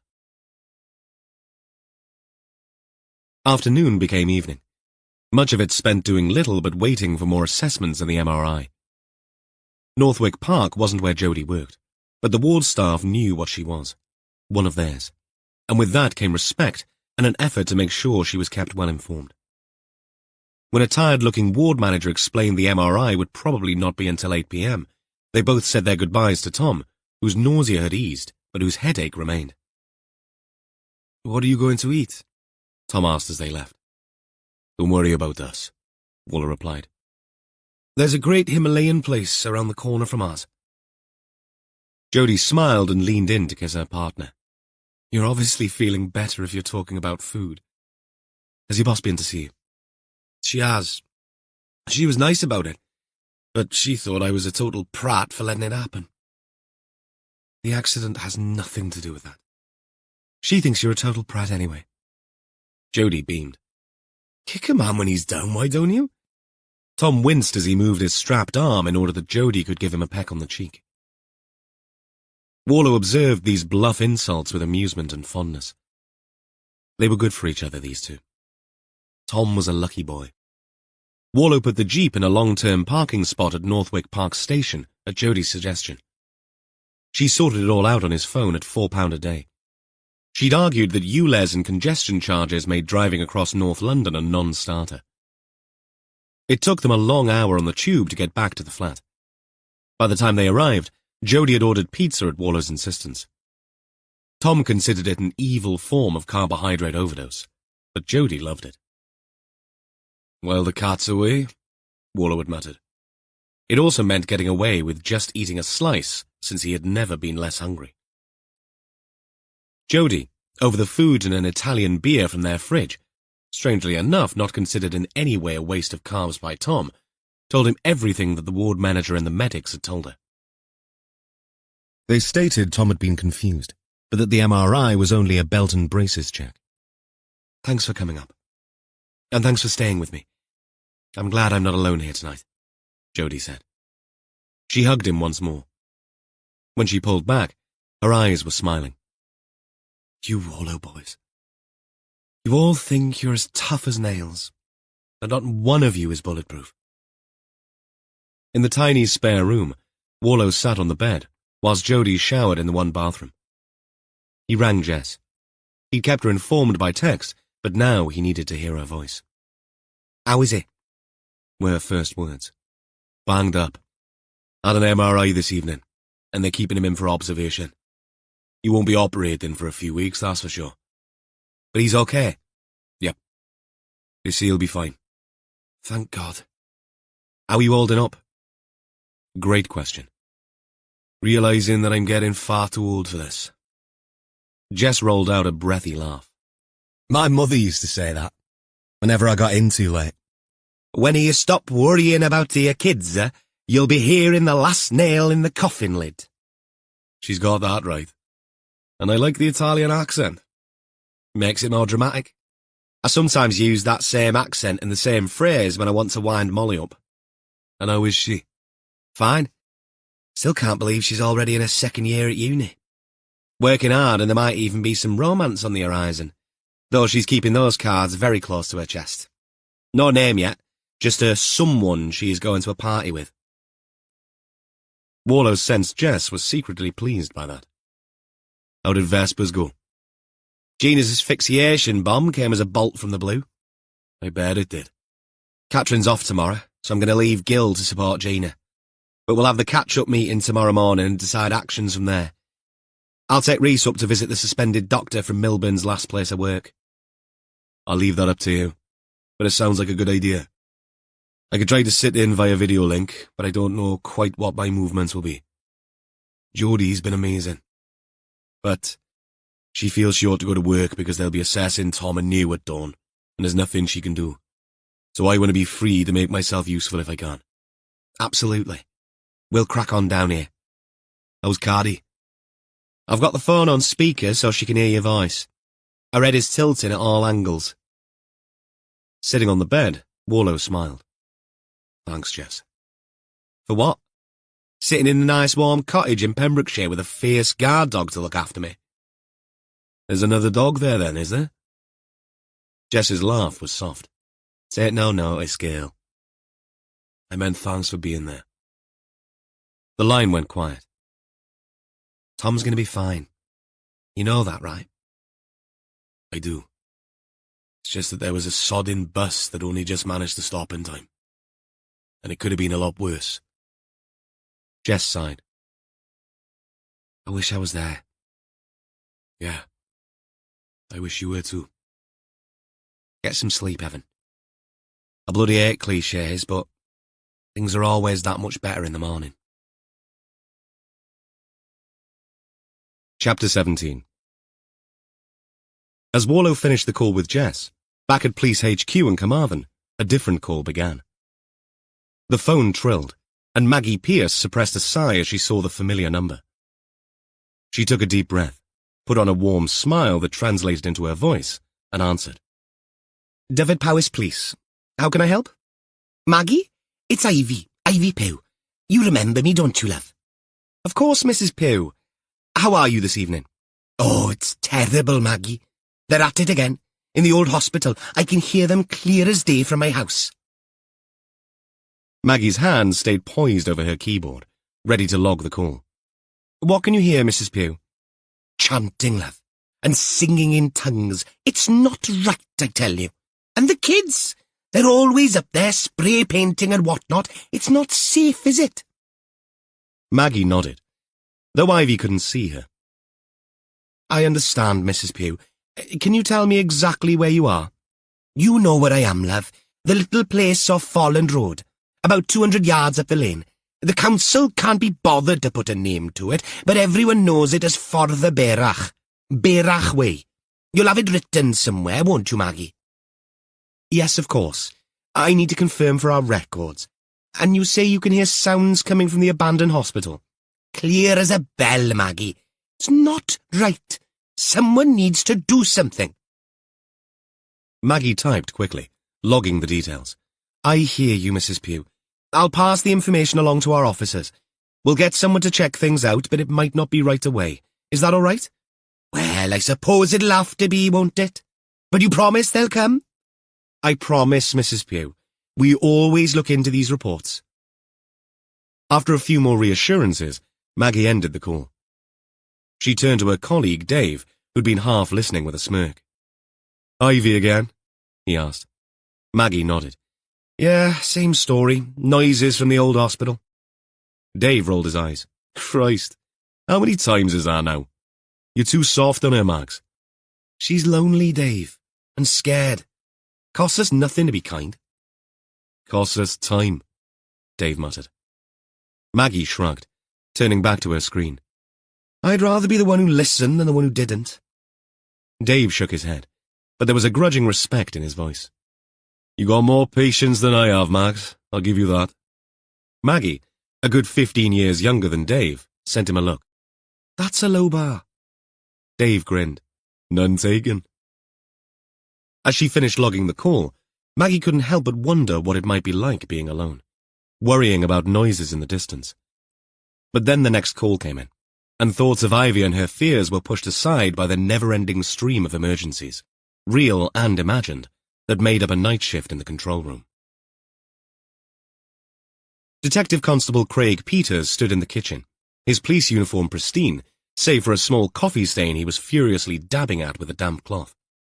In the living room, Catherine moved about with their 10-month-old Betsy, perched comfortably on her hip, the baby's bright eyes darting from object to object with insatiable morning curiosity. Catherine spoke entirely in Welsh. Craig's family were not natural Welsh speakers, but he was trying since Catherine made no concession with the baby. Pwy di hwnna? Pwy yw'r blodyn bach pertna? Catherine pointed to the large mirror on the wall, asking the child to recognize her own reflection and comparing it to a pretty flower. Betsy gurgled, reaching out to pat her reflection. Catherine moved on, scooping up a threadbare stuffed lion from the sofa. A dyma llew! Rawr! She made a gentle growling noise, eliciting a peal of laughter from her daughter. Craig's phone buzzed, and he chuckled, shaking his head as he read the message. What's got you grinning this early in the morning? Catherine called out. Craig wandered into the living room, coffee mug in hand. Text from Sammy. 6th sense Ivy's been at it again. Phoned the station last night about strange goings-on at the hospital. Catherine's brow furrowed. The hospital? Glangwili? Craig shook his head, still grinning. That's the point. Not Glangwili. She's up in the Almond Valley, the hospital on your watch, where your dead cyclist was visiting before his untimely end. Shh. Sugar, Catherine muttered, but quickly added, sorry, to Betsy, who was contentedly gumming on the lion's ear. He's not my dead cyclist, thanks. But that's a coincidence, right? Don't worry yourself. Craig dismissed Catherine's curiosity with a wave of his hand. Ivy phones in at least once a fortnight, hearing noises, seeing lights, lives alone in a cottage that overlooks the hospital site. Catherine nodded, but she'd worked with DCI Warlow for too long to accept coincidences without stopping to think. You reckon she's a bit fixated then? Craig shrugged, downing the last of his coffee. Ask the call handlers. They're thinking of inviting her to their Christmas party. I'll keep an ear out just in case. He kissed Catherine on the cheek, kissed the baby next, and ruffled Betsy's wispy hair. Right, I'm off. Looks like a nice day. You two off to the park? On the list, Catherine said. But as the door clicked shut behind him, she found herself pondering. Something DCI Warlow encouraged. A very underestimated skill was pondering, according to him. The hospital, Ivy's calls, the dead cyclist, all swirled in her mind as she carried Betsy through to her room to sort out some clothing for the day. By the time she'd picked out trousers, top and jumper for the baby, she'd filed Craig's information away, knowing full well she'd revisit all when she got back to work. Or better still, she'd maybe drop Gina a text when Betsy was having her first nap. The child's insistent babbling brought her back to the present. All right, Catherine laughed, bouncing the baby gently. Let's get you dressed, Cariad. As she passed through the kitchen to fetch some more disposable nappies, she stopped at the whiteboard hanging on the fridge and wrote the word Ivy in red. Since having the baby, she'd found the whiteboard invaluable as a list maker. Catherine turned back to see the sunlight starkly illuminating the morning's breakfast adventures, with a teaspoon spilling the remains of a hard-boiled egg onto the surface of the table next to a sipping cup. Adjacent to that stood her own half-drunk morning tea, made for her by Craig in the mug she always used these days. One with the words, Sergeant Recharging. Please wait. I said, wait. She liked the mug, but not as much as she liked the one she'd brought for him with an image of a blue and yellow checkered pursuit vehicle and the words, It's not road rage if you have a siren. Betsy had begun pointing at things when she wanted something, and now she was pointing at the bowl. More breakfast, madam? Catherine asked. She reached for a safety chair that sat on the table and put the baby in it, wiped her hands clean, and spread some bits of egg on the slotted-in tray. Betsy, using all her concentration, did her best to pick up some egg white and mash the lot into her mouth. Catherine threw her tea into the sink and started a coffee pot percolating, all the while encouraging Betsy with descriptive words. 5 minutes later, most of the egg had gone from the bowl, though a significant proportion remained randomly distributed around Betsy's mouth rather than in it. Ooh, you've inherited Dad's eating style, Catherine grinned. She made her eyes wide with excitement. Blueberry yogurt? Let's see how much you can get into your hair, shall we? The air smelled stale as Rhys entered the instant room, redolent with yesterday's theories and frustrations. They were the first in, at Gina's insistence, and she hurried straight to the job centre, post-it notes in hand. Fancy a brew? She called over her shoulder. Go on then, Rhys replied, booting up his computer and scrolling through his inbox, pausing at an email from Tannard, the CSI manager. His fingers hovered over the phone for a moment before he dialed. Morning, Rhys. Tannard's voice crackled through the speaker. Bit early for you, isn't it? Oi, watch it. Rhys feigned offence. What's this about Milburn's helmet? Tannard's voice came back all business. It's an expensive model, the kind with a ratcheted wheel at the back that tensions a cradle around the back 2/3 of the helmet to keep it snug. We found a tiny fragment of plastic lodged in the ratchet wheel. No more than about 3 by 2 millimeters and with ragged edges. We've checked with the manufacturer and there is no plastic wrapping involved in packaging. Plus, it's white. How did it get there, you reckon? Based on the photos and tear vectors, it was noticeable that a certain level of tearing occurred, implying the action of someone putting it on or pulling off a plastic bag over said helmet, and, by implication, the head. Rhys leaned back in his chair, the implication sinking in. Sengupta was spot on, then. Appears so, Tannard agreed. We'll run DNA, but it's possible someone might have slipped the bag over the head while the helmet was on and cinched it shut. Could be a fold of the top of the bag got caught. Cheers. Keep us posted. He hung up just as the rest of the team trickled in, bleary-eyed and chatting. Rhys waited until they'd settled. The scraping of chairs and murmured greetings faded into expectant silence as they noticed the way he stood, like a kid at a Sunday school concert, bursting to do his party piece. Right, I've just got off the phone with Tannard. Her team found plastic fragments in Milburn's helmet. All fits with the pathologist's theory of suffocation. The room fell quiet as the news sank in. D.I. Allenby, who'd slipped in unnoticed, spoke from the doorway. It's all adding up, isn't it? It wasn't a question. Rhys swiveled to nod, meeting his boss's grim gaze. Yes, ma'am. It looks that way. Jess shrugged off her coat. Okay. Then let's get cracking. Chapter 18. Warlow got up early. The noise of the city, the sirens, refuse trucks, a drunk shouting for Maria at 3 a.m, delivered with more angst than an audition for West Side Story, had given him a restless night.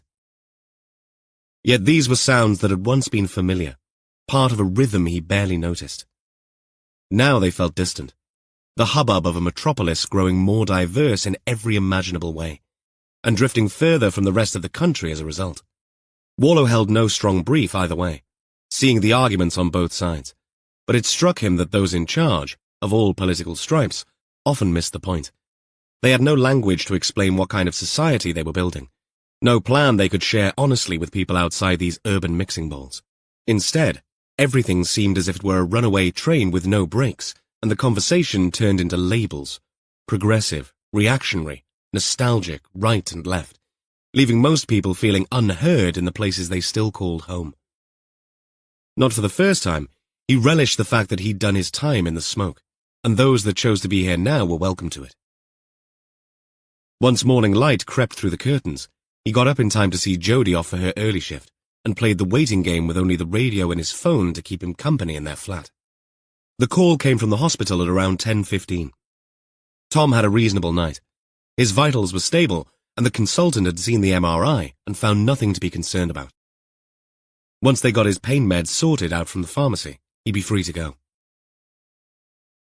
Warlow showered, put on yesterday's clothes, and headed back out to travel across London by tube. When he got to Northwick Park, Tom was waiting, sitting up in a very fetching and unflattering, tied at the back robe, eager to go home. The ward manager read Warlow the riot act in Tom's presence. He's to take it easy for at least a week. Any odd symptoms, worsening headaches, vomiting, double vision, ring this number. He handed Warlow a printed sheet of A4 with a highlighted number. I'll pass the message on to his nurse, Warlow replied. There is that. The ward manager conceded in a way that suggested such warnings were all too often ignored. Warlow had brought a backpack with some fresh clothes for Tom, and 40 minutes after arriving, they were returning to the flat on the tube. What about your bike? Warlow asked as they boarded the Metropolitan line at platform 2 of the tube station. You lot have it, Tom said. I spoke to someone yesterday. Front wheel is crushed and the handlebars are knackered, but the frame is okay, so they said I can pick it up next week. Fixing it will give me something to do while I'm in the flat, waiting for my shoulder to get better. Some of the swelling had receded from Tom's right eye, but he still looked like a loser in a vicious street fight. You'll be lucky if Jodie agrees to you biking during the winter. Fair point, Tom said. Maybe I should shelve the idea until next spring. By then, I'll only have 3 months of the Northwick Park rotation left. Then what? I'm waiting to hear about a research job. Get my master's done. They were getting odd looks on the train, but eyes slid away as soon as Warlow engaged with them. It was a look he'd perfected over the years, guaranteed to make people feel uncomfortable, designed specifically for perpetrators, or rubberneckers on a tube train. Is that something you want to do? Warlow continued. Not want, but probably need. As I say, WLGOCV. Will look good on CV, Tom said, as well as he could from a mouth still not opening properly. It made him look and sound like a terrible ventriloquist. At home, Warlow made some tea and tomato soup at Tom's request. As long as he could remember, it had been both his son's go-to recovery food for all kinds of illnesses, including severe hangovers. How was your case? Tom asked, gingerly sipping a spoonful. I've deliberately stayed off radar. Jess is in charge. That means it'll probably be sorted by the time I get back. I can't imagine her as fierce, Tom muttered. Yes, well, Belgian Malinois can look friendly, but I've seen one fly through a car window and disarm a man with a knife. Tom paused in his soup ingestion to stare at Warlow with his good eye. As references go, that one might be best kept between you and me, Dad. You know what I'm saying. Jess is a tough cookie at work. What does it feel like to be back up in the big smoke? Tom's mood seemed surprisingly light, all things considered. Warlow suspected it was related to the painkillers. Then again, Tom had dodged a very nasty bullet.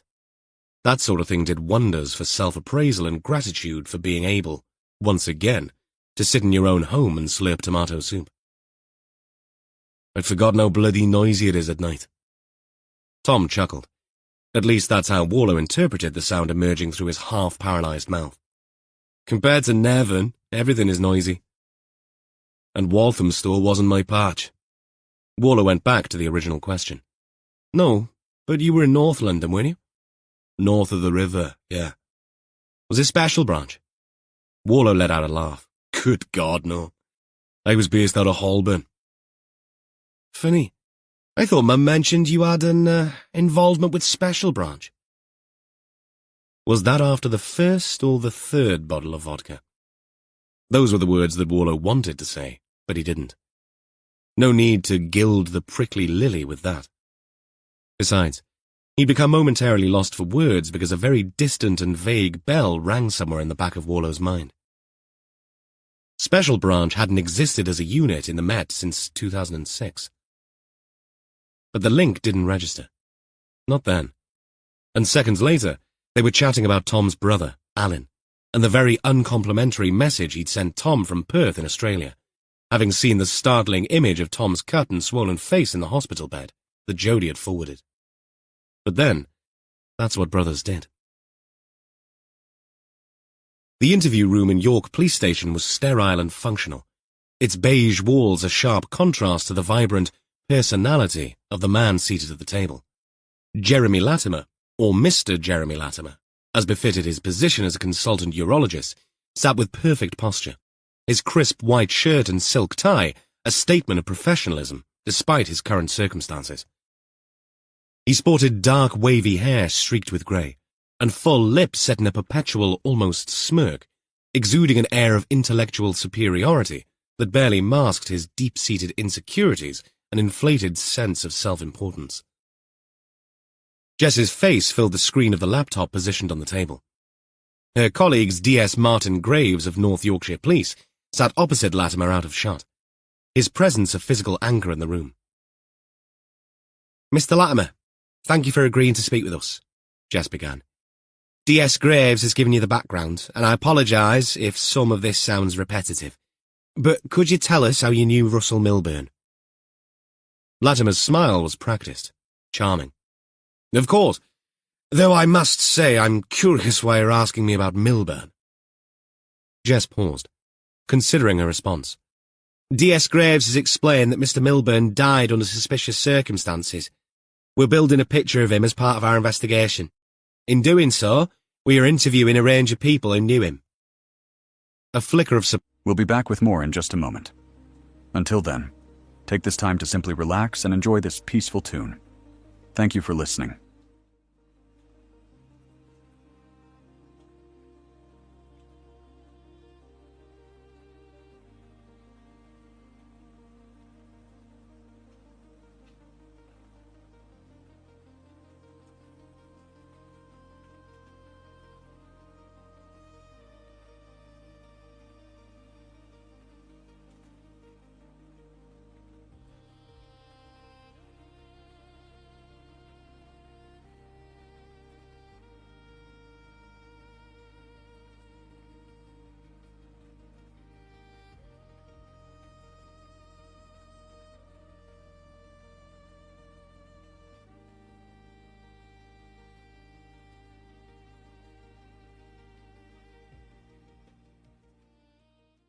Surprise crossed Latimer's face, quickly replaced by concern. "Fair enough. Russell Milburn and I had our differences, but suspicious circumstances, you say?" How did it happen? "We're still investigating those circumstances," Jess replied. "What about your professional relationship with Mr. Milburn?" Latimer smiled. "Professional relationship? That's a generous term for our run-ins. Russell Milburn was a bureaucrat who failed to understand the complexities of modern neurology." "Could you elaborate on that?" Jess prompted. "Certainly."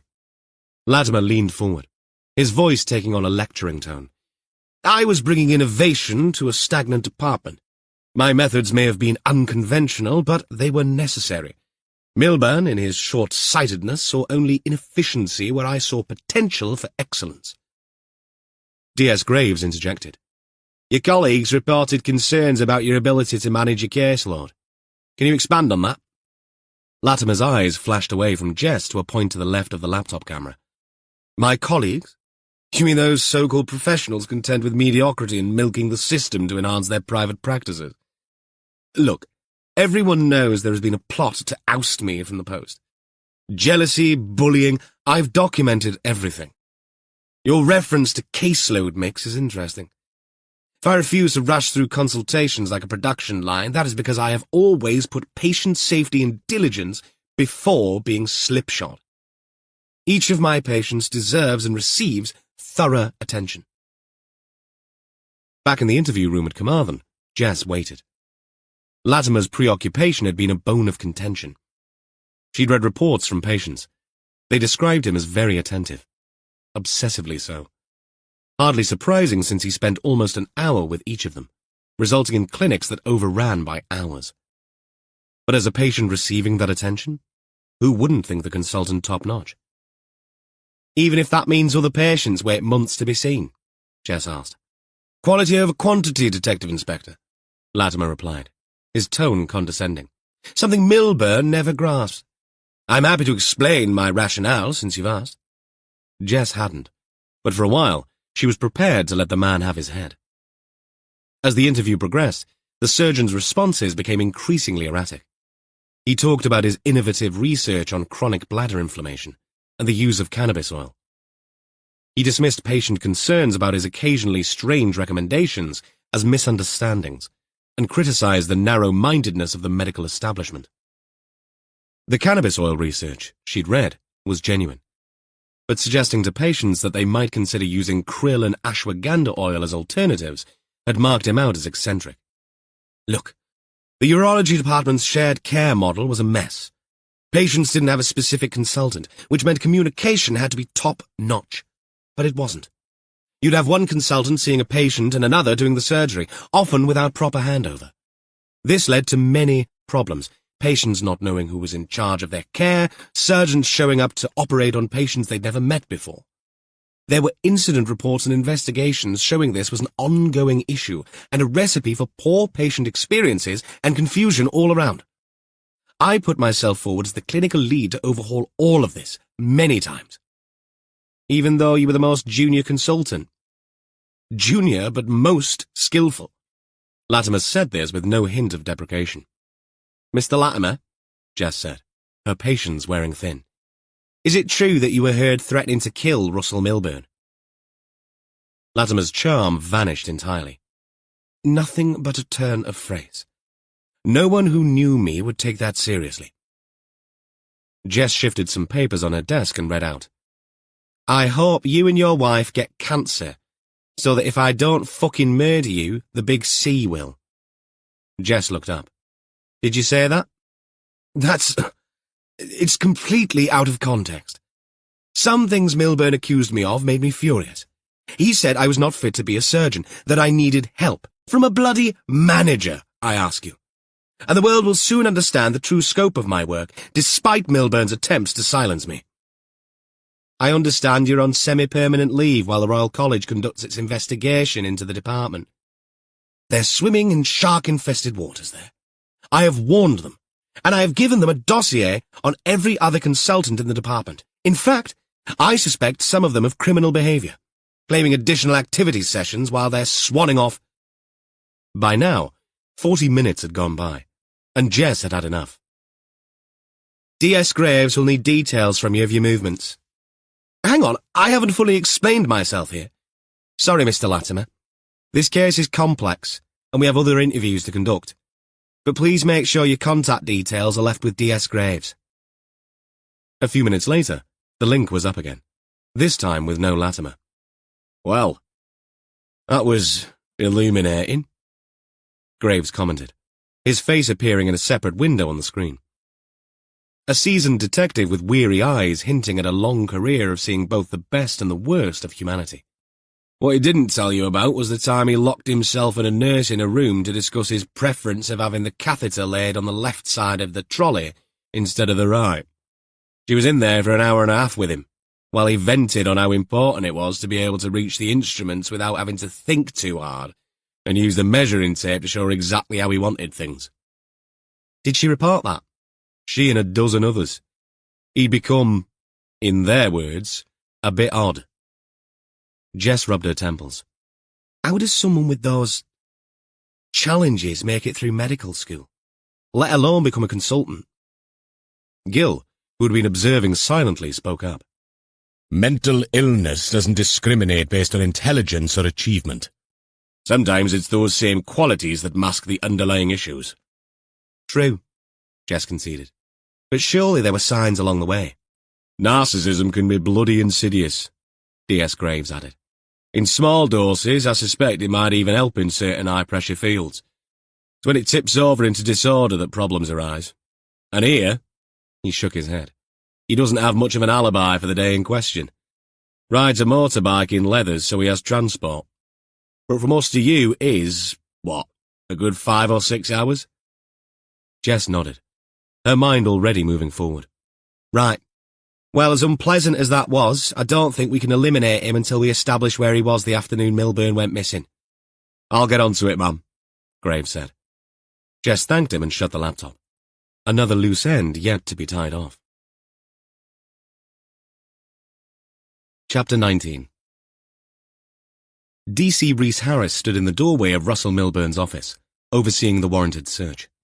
It was a modest space, barely large enough for the 4 of them to move around comfortably.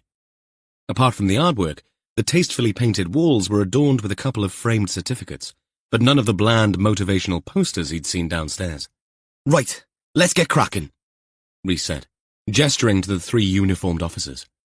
Bag and tag everything. Pay special attention to any documents or electronic devices. The team set to work methodically. One officer carefully unplugged and bagged Milburn's computer, while another began sifting through a filing cabinet. The third started on the desk drawers.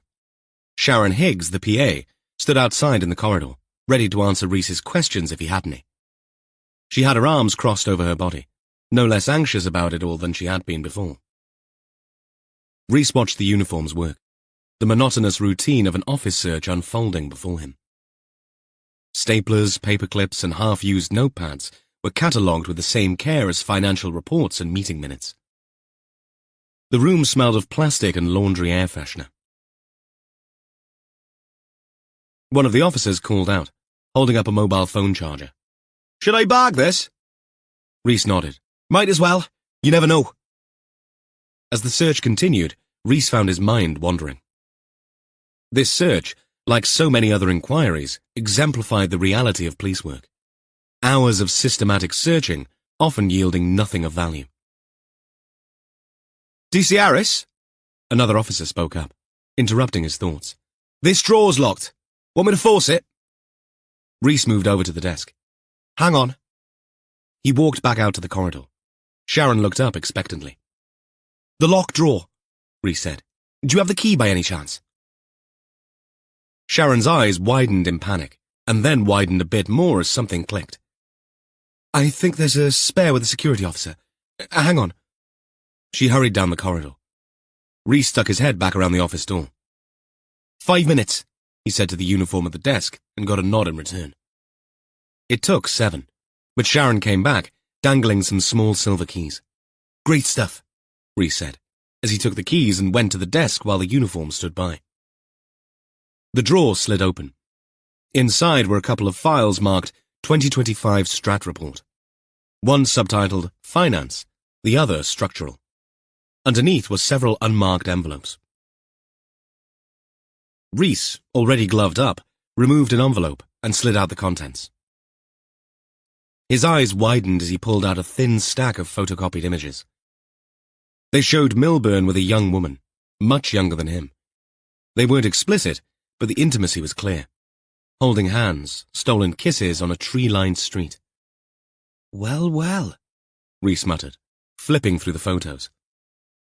On the back of one, scrawled in angry red ink, were the words, cheating bastard. This was unexpected. Amidst the banality of budget reports and meeting agendas, here was a glimpse into Milburn's personal life, and potential motive for what had happened to him. Reese immediately phoned D.I. Allenby. Mom, you're going to want to see this, he said as soon as she picked up. I'm sending through some photos now. Looks like our Mr. Milburn had a bit on the side. As he spoke, a curious Sharon Higgs appeared in the doorway, a puzzled look on her face. Reese glanced at the images again. No, definitely not her, though there didn't appear to be much difference in age between the girl in the image and Sharon. Her inquisitiveness had been likely triggered by what she'd overheard in his phone call, but for now, she'd need to be kept out of this loop.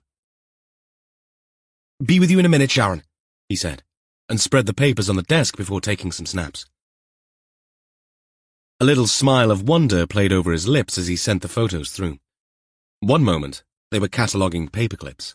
The next, uncovering what could be a key piece of the puzzle. At HQ, Jess observed as Gina posted up the images Reese had found on the gallery. Possibly a dusky equine, then, Gil observed. Gina turned a very puzzled look his way. He means, Jess said, arms folded over her chest, a dark horse. I presume the originals have gone to CSI. Reese rang Tannard after he rang us, ma'am, Gina said. Jess let out a very long sigh. What are you thinking, ma'am? Gina asked, stepping back to join Jess, scanning the boards. I'm thinking there's a lot about Russell Milburn we do not yet know. Such as, was his partner aware of these? You mean the images? Gil asked. The images and the implication of those images. Want me to get her in for a chat? Jess nodded. A grieving partner required careful handling, but Maeve O'Connor had struck her as resilient. The options were to visit her at home again, or invite her in for an informal interview. No one's taken a statement from her yet. The corner of Gil's mouth turned down, and he shook his head.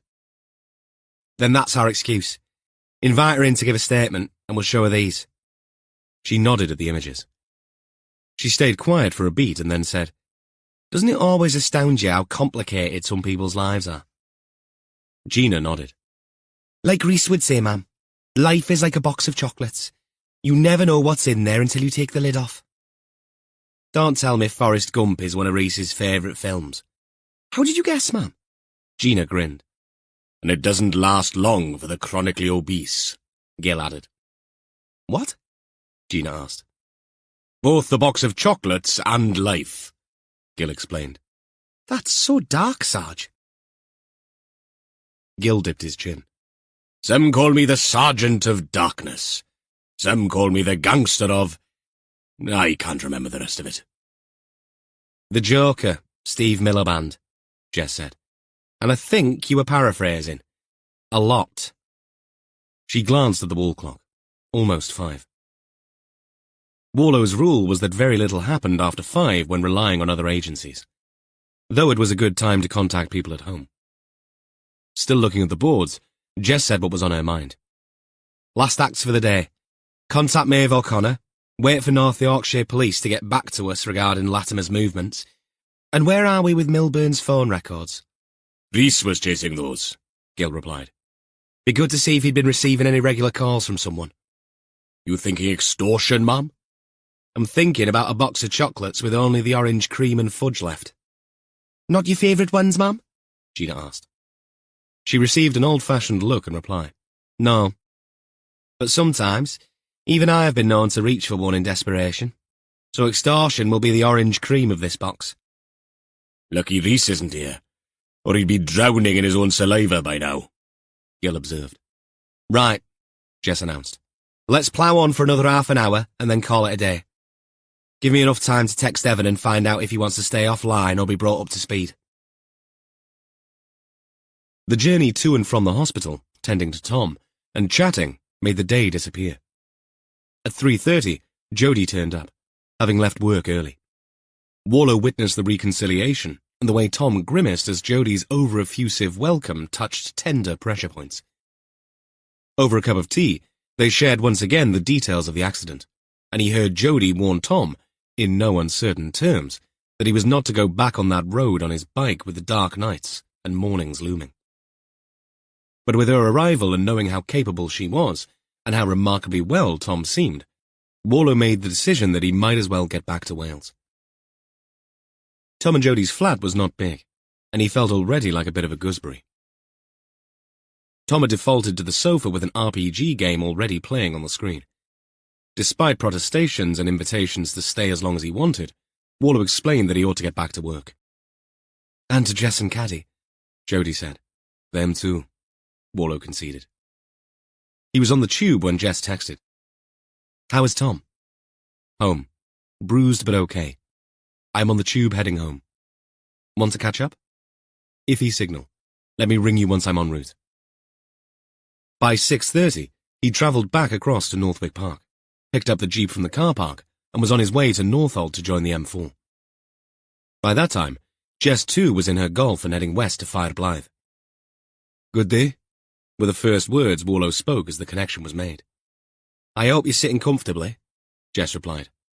Sounds ominous. More added wrinkles, Jess said. Right, I'm all ears.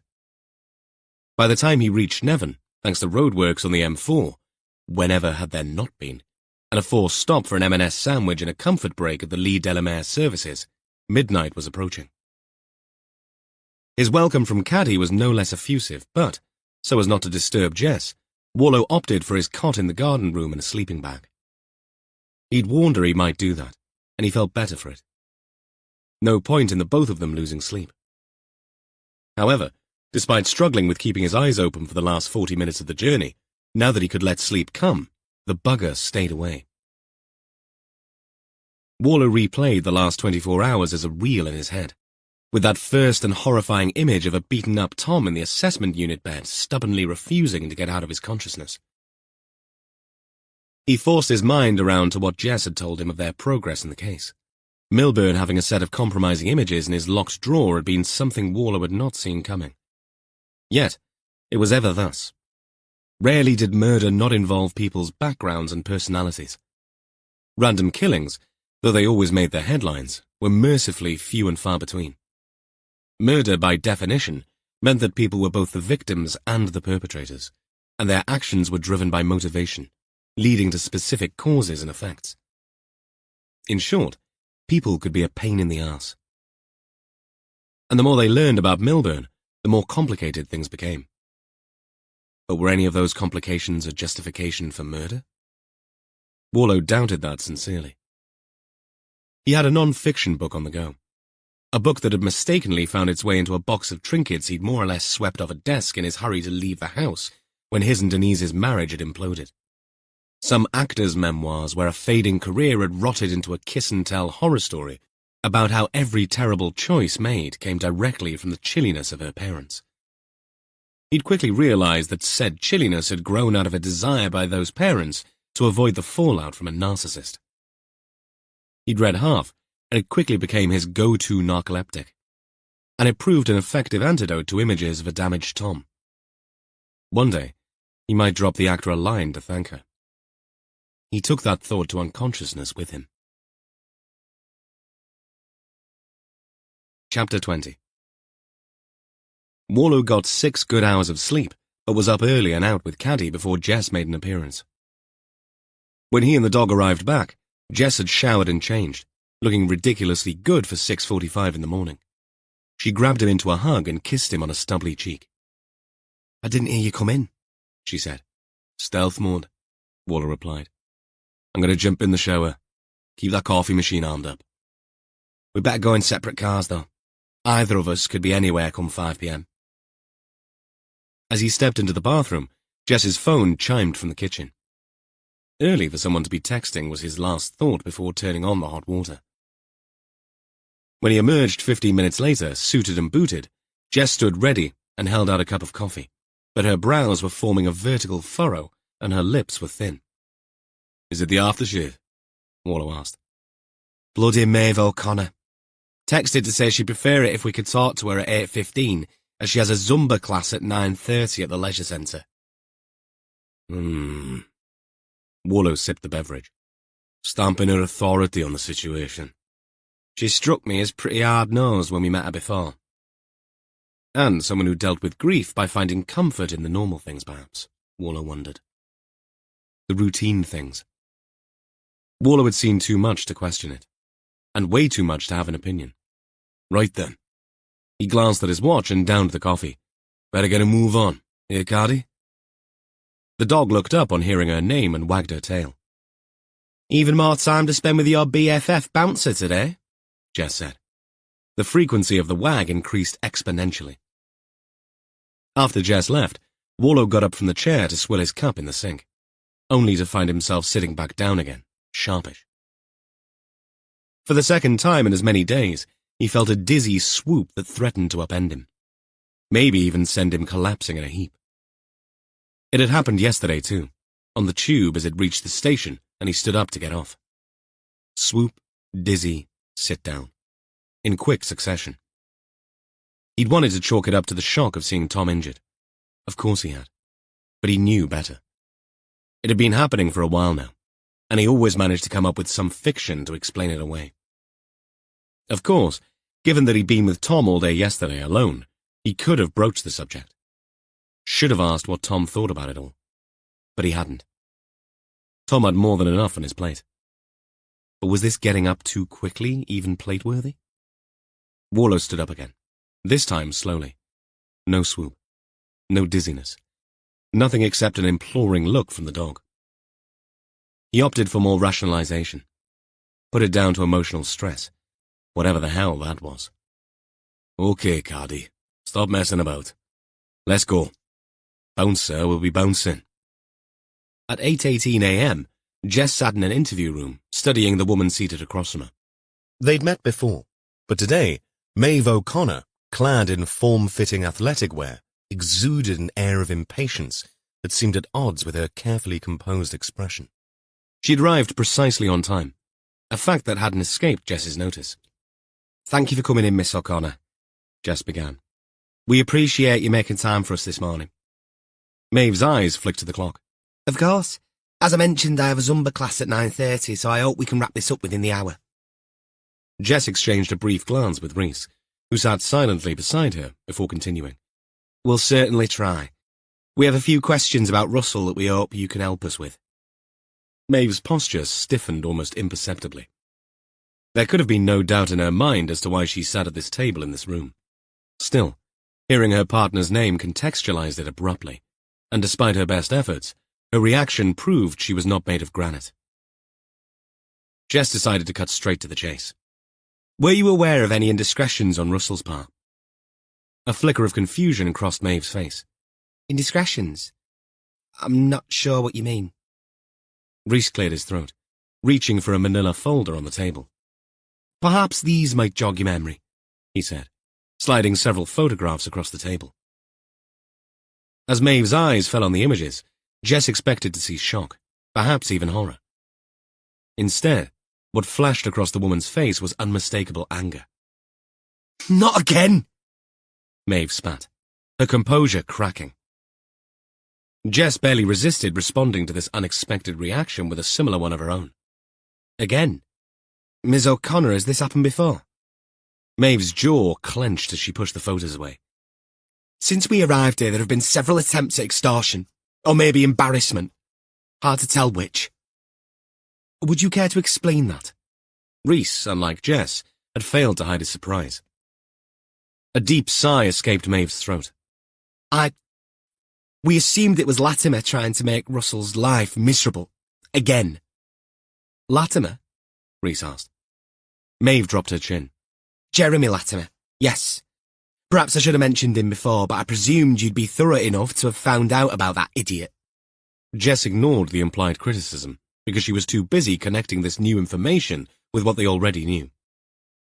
"We knew about Mr. Milburn's previous history with Jeremy Latimer, of course. But if you say this was him, what exactly did he want?" Maeve shrugged, her earlier anger giving way to weariness. "I don't know the specifics. Russell didn't like to burden me with the details. But it seemed like Latimer or some other crank, wanted to make his life difficult. It began about 3 months after we got here. We thought it might be him trying to chase Russ out of another job, so that Russ suffered like he had. Who knows? Latimer is a nut job." Jess leaned back in her chair. There seemed to be a sordid logic to what Milburn's partner said. "How many times did this occur?" "It's been ongoing since we moved here. At least 3 or 4 separate attempts, I'd say. Each time, Russell would receive some sort of threatening message or package." "And what form did these threats take?" Rhys asked. "Mostly text messages," Maeve replied. "Sometimes emails. I mean, he only showed me a few. It was unsettling, to say the least." "And Russell never went to the police about this?" Jess asked. "He didn't want to make a fuss. Said it would only encourage them if they knew it was getting to him. He thought if he ignored it, eventually he'd give up." "Did he have proof of Latimer's involvement?" "Proof?" She repeated the question as if it was some foreign word. "Why would there be any doubt?" "So we take that as a no?" Rhys asked. "No," Maeve confirmed, her voice barely above a whisper. "Except there were the rats." "Rats?" Rhys asked. Our dog found 2 dead ones within the first few days of moving in. Then Russell's mum got ill, so we sent the dog to his dad for company while she was in the hospital. He loves that dog. She's such a softie. Could have been a therapy dog without any training. Why are the rats important? Jess pressed for more detail. Maeve shook her head. I joked once that Latimer had cursed us, sent a plague of rats. Is there a plague? Rhys asked. There might be, because they're still dying. I found one at the bottom of the garden just 4 days ago. It's strange, isn't it? I mean, why would they be dying? But that's the only strange thing I can think of. The rats. And these photos? Jess asked. Have you seen them before? Not these specific images, no. But there were others. Similar. All fake. The texts that came with them were threatening, but not like this. They were more vague. And you're certain it was Latimer who orchestrated all this? Jess pressed. Maeve hesitated for a moment as confusion crept in. Russell seemed to think so. He said Latimer had the most to gain from discrediting him. But I suppose it could have been someone else. Jess and Rhys exchanged a meaningful glance. Thank you, Miss O'Connor, Jess said, gathering up the photos. You've been very helpful. One of my colleagues will be in to take a statement now. We should get you out of here by 9. We may need to speak with you again as our investigation progresses. We'll also need Mr. Milburn's personal laptop. I'll send someone to retrieve it today. Do you have his password? Maeve nodded, hands clasped on the desk now. Of course. Whatever I can do to help. But you need to ask Latimer directly if he's behind all this. I'd put money on it. We'll let you know, Jess assured her. Oh, and the last dead rat. Did you dispose of it? Yes, it's double wrapped in a black bin bag ready for collection. Perhaps we'll take that off your hands too, Jess said. The team were oddly quiet when they convened after the interview. Catherine was back. Gina, Gill and Warlow were studying the boards. We thought you'd gone to fetch the rat, Gill said when Rhys breezed in. Am I meant to? Take your pipe with you when you go, Gill said. To stuff it in, you mean? No, to play a bloody tune, man, so that the other buggers can follow you back to HQ. Sorry? Rhys looked totally nonplussed. Pied Piper of Amlin, Jess said, walking in behind Rhys. Got you! Rhys nodded and smiled in a way that left Warlow wondering if he truly did, but that was by the by. Right. Well, that was enlightening, Warlow said. The whole thing might be a rat herring. Gill winced. Oh. But we should follow it through. We need a look at Milburn's personal computer. That needs to be a priority. Said I'd meet her back at her house after Zumba, Rhys said. You don't need it, Rhys. Stick to rugby training, Gill said. Not me, Miss O'Connor. Rhys stopped, realising he'd taken the bait. Warlow got down to business. Catherine and I need a bit of a catch-up, so let's run through where we are, for everyone's sake. Jess stayed on her feet. You all saw and heard that interview. Why she failed to mention attempted extortion before is beyond me. Sounds like she didn't take it all that seriously, ma'am. The photos didn't faze her one bit, Gina observed. Agreed. And it didn't look as if she was acting there. They did not come as a surprise to her at all. She's telling the truth on that score. That would be my impression too, Warlow said. He turned to Rhys. Did we find any evidence of how Milburn got the photographs? Envelopes with postage details? Rhys shook his head. They were in plain envelopes. Maybe he got rid of the original packaging. Pity, Warlow muttered. Gina's phone rang. She held a hand up in apology and answered it in hushed tones. Is Latimer capable of this kind of thing? Warlow asked. Jess and Gill exchanged glances. Hard to judge. From the brief encounter by video we had, there's no way of telling. You said he had a high opinion of himself, Gill added. O'Connor certainly thinks he's capable. Perhaps we should have another chat, Warlow said. Shame he's so far away. Behind him, Gina, with one hand over the mouthpiece of her desk phone, called out, Excuse me, sir, but you might want to hold on to that thought for a moment. It's reception. They have a Jeremy Latimer downstairs wanting to speak to D.I. Allenby. Several sets of eyebrows went ceilingwards. Gil eventually broke the tension by humming a few bars of the theme from the Twilight Zone. Chapter 21. The same informal interview room at Dyfed-Powys HQ where Jess had spoken with Maeve O'Connor now accommodated DCI Evan Warlow and DS Gil Jones and their unexpected visitor. Jeremy Latimer sat across from them, his leather motorcycle gear creaking as he shifted in his chair. Warlow leaned back, arms folded, wearing an expression of calm curiosity. "Mr. Latimer." Latimer beamed. "Glad to see you have the correct honorific there, DCI Warlow. So many people call me Doctor, and I find it irritating." Warlow could have explained how he knew. That his own son was a surgeon, that the tradition harked back to the Middle Ages when surgeons got their training in barbershops as apprentices with no degrees. How reverting to Mr. from Doctor, despite all surgeons being doctors, became a badge of honor to distinguish them from physicians. Instead, he said, "You've traveled quite the distance. Can you tell us why you felt the need?" Latimer's eyes gleamed with an unsettling intensity. "I felt compelled, Detective Chief Inspector. My previous conversation with D.I. Allenby left me restless. There's so much more to explain to make you understand." "Well, you have our undivided attention now," Warlow replied, gesturing for Latimer to proceed. The man took a deep breath, his words tumbling out in a rush. "My role in the NHS has always been, some might say, unconventional. I'm not bound by the stifling constraints of tradition. My methods may seem unorthodox to some, but they are revolutionary." Gil raised an eyebrow, catching Warlow's eye. The DCI gave an almost imperceptible nod, encouraging Latimer to continue.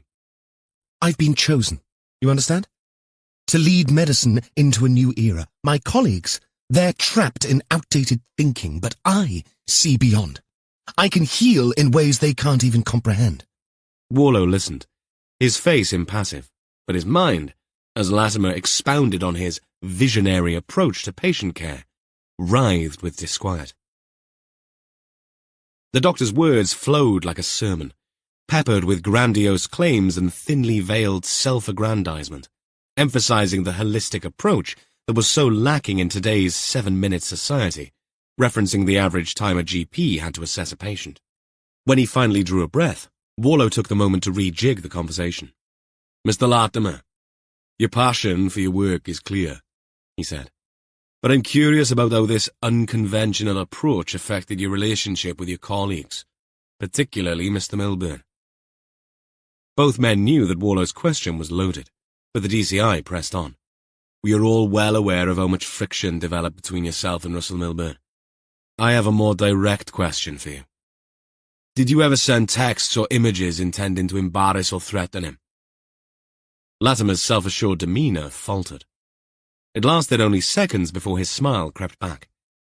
"It would be foolish of me to deny that I have had 1 or 2 lapses of judgment in that regard. So yes, I did. But that was 2 years ago. A moment of weakness, you understand. Milburn couldn't see the bigger picture, and I was frustrated. I sent some texts."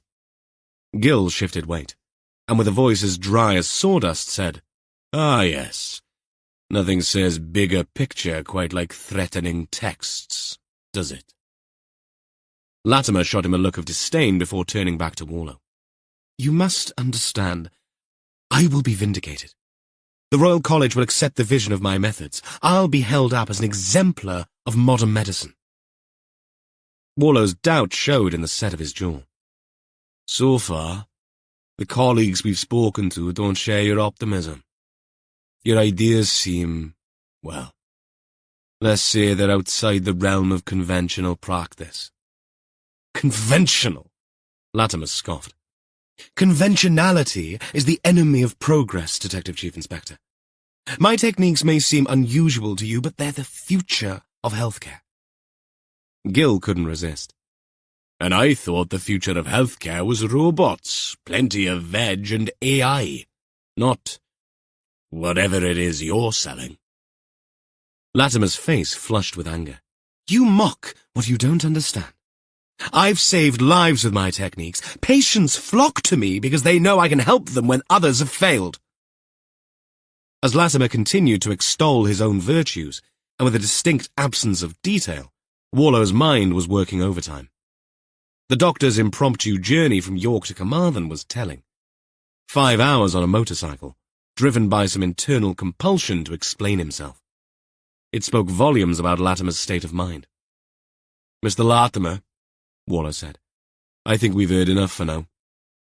However, I'd like you to stay a while longer. There are a few more questions that must be addressed." Latimer's brow furrowed. "I don't understand." "I've told you I'm not involved in Milburn's death. I've come here to help you understand the differences that caused the University Health Board to wrongly suspend me in the first instance. And we appreciate that you came here voluntarily. Nevertheless," Warlow continued, his tone firm, "at the present time you are not free to leave. I'm arresting you on suspicion of involvement in the death of Russell Milburn.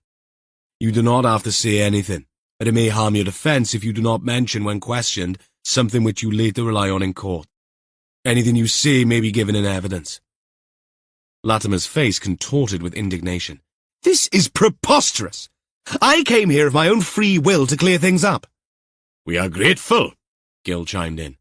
"So much so that we'd appreciate the opportunity to discuss the situation further. Our hospitality is legendary. And of course you are at liberty to contact a solicitor, or, if you like, we can provide one." "I don't need a solicitor," Latimer declared, his chin jutting out. "I have nothing to hide." "Even so, it might be an idea." "I do not need anyone else." "Marvellous," Gill said. "Do you take sugar in your tea?" "I only drink rooibos." "Then we'll get you a bottle of water," Gill grinned. "For your journey to our holding facility in Llanelli. Lovely place." "What about my bike?" "We'll get that taken over for you." They left the man to his own devices. "I noticed he didn't actually explain what one of his individual and special techniques were," Gill said as they headed back to the incident room. "That's because there aren't any. He probably believes there are, but he's deluded." "Messiah complex with a side of narcissism," Gill mused. "That's a cocktail and a half in a surgeon." "Indeed," Warlow agreed. "And now we need to figure out if that cocktail was potent enough to lead to murder." By now, 11sies were both on the cards and very much needed. "Tarnard has the images of Milburn and the woman?" Warlow asked, a mug of tea gently steaming on the desk close at hand. Reese, on the verge of dunking a digestive, looked up with the biscuit 3 inches above the liquid. "Good save," Gill muttered. "Yes, sir," Reese replied to Warlow's original question, side-eyeing Gill in the process. "Though they were printed on some A4 paper, so not exactly high quality." "We'll let the techs do their thing," Jess said. "Let Latimer stew. We'll access Milburn's laptop and get his phone records." "I'm on that today, ma'am," said Reese. "Who is collecting the rat, then?" Gill asked. "We could send a uniform," Reese suggested. "You won't get any of them to go." "Why not?" Gina asked. "They'll think it's a trap." "Good one, Sarge," Reese grinned. They could almost hear his mind whirring, working on a rejoinder. "I hope she's wrapped it well, like that body the woman kept in her bedroom in Beardeye. You know, the one that had gone missing for 20 years. "You mean the body next door?" Gina asked. "Yeah, we watched the documentary, remember? Wrapped so well, it didn't even smell. If O'Connor hasn't wrapped the rat, it'll stink. And I rodent wish that on anyone." The groans that followed told him he'd overstretched badly with that tortuous play on words. "Gina has filled you all in about our chat with the GP?" Warlow asked, re-centering the chat. "She did," Jess said, "and Gill did the same regarding his interview with Lation. Both very concerned about plans for the community hospital, but I struggled to pin either of them as our bogeyman." Speaking of which, Catherine intervened, with a finger up in the air. "No one said anything about a witch," Gill said, "and I dislike the way you're holding up that finger. Please don't turn Reese into anything amphibious. He's too big to crawl under any rocks." "Ivy," Catherine said, sending her fellow sergeant one of her best disparaging glances. "As in the Holly Anther?" Gill continued. If we're talking favourite Christmas carols, mine is definitely Shark, the Hairy Angel's Thing, as misinterpreted by my 8-year-old granddaughter, who belts it out on her karaoke microphone with no qualms. I'm seriously thinking of starting a petition on change.org to get the title officially changed. Hark the herald angels sing, Maya. As in Ivy Pugh. Katrin enunciated the words with slow and subdued irritation to cut Gil off. 83 years old, known as a regular caller to the control room. Craig mentioned her yesterday in passing because one of his colleagues had been ordered out to visit. Apparently she lives not far from the old hospital where all this started, and keeps reporting strange noises and lights. She called again the night before last. And why is this relevant? Jess queried.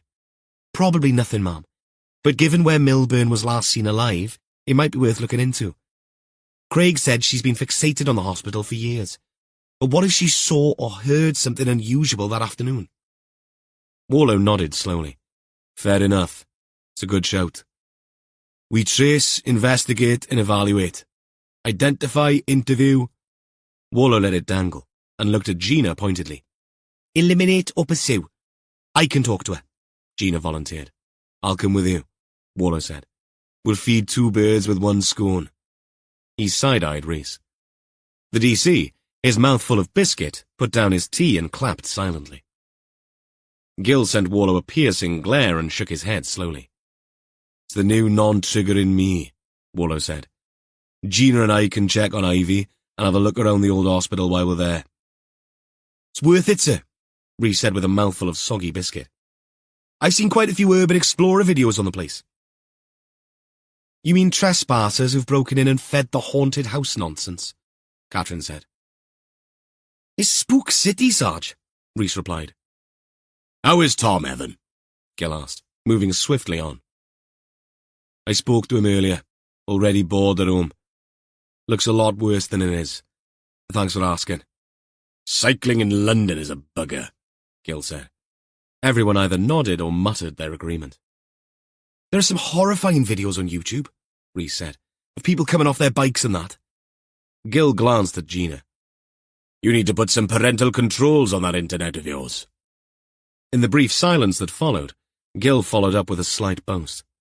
My grandmother started cycling when she was 85. Really? Gina asked. How far did she used to go? Only a couple of miles. Every day, though. We think she's somewhere on the Russian steppes by now. Warlow hung his head before looking up. That joke's as old as you are. Katrin, can you get me Mrs. Pugh's details? Gina and I will pop over there this afternoon. In the meantime, bums on seats. Scut work it is. Gil stood up. I'm popping down to financial crimes for 10 minutes. Just had a heads up from them. Financial crimes? Reese murmured. I can't think of anything more boring. Jess narrowed her eyes. Many a murky deed has come to light by looking at how people spend their money, or even earn it, Reese. I know, Ma'am. The thought of looking at numbers all day. Reese shuddered. When I find the secret code that leads us to the Holy Grail, you'll be eating your words, Gil said. Chapter 22. An hour later, with the team knee-deep in the humdrum of phone calls and screen staring, Warlow was sitting in the SIO office, when Jess's very attractive head appeared. The custody sergeant at the UB just called. They've processed Latimer and put him in a cell. Warlow looked pleased. Good. As you say, we'll let him stew while Tanard's lot go through Milburn's laptop. Did he say anything else when they booked him? He hasn't shut up. Insisting it was all a misunderstanding. Said Milburn had it out for him from the start. She paused, before asking, And why are you smiling? Because now I can. Before it would have been creepy. Lecherous male DCI ogling the younger female DI. Now, it's guilt-free. Ogling?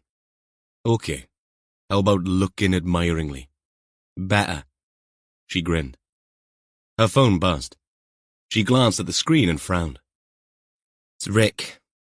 Oh, buzzkill. I should say it this. Use the stairwell if you want some privacy. A moment later, Katrin appeared with a printout in her hands. Sir, I've got Ivy's address here. she said, spreading out the sheet on his desk and pointing to a spot on the map. It's on an unnamed lane above the old hospital. Warlow studied the location. Interesting. That side of the patch is riddled with these out-of-the-way little spots. Do you have a copy for me? Catherine hesitated. It might be a fruitless pursuit, sir. Ivy's known for her imaginative reports. Possibly, Warlow conceded. We'll only know if we ask her. Yes, sir. A few minutes later, a peeved-looking Jess returned, stepped inside the tiny office and closed the door. Trouble?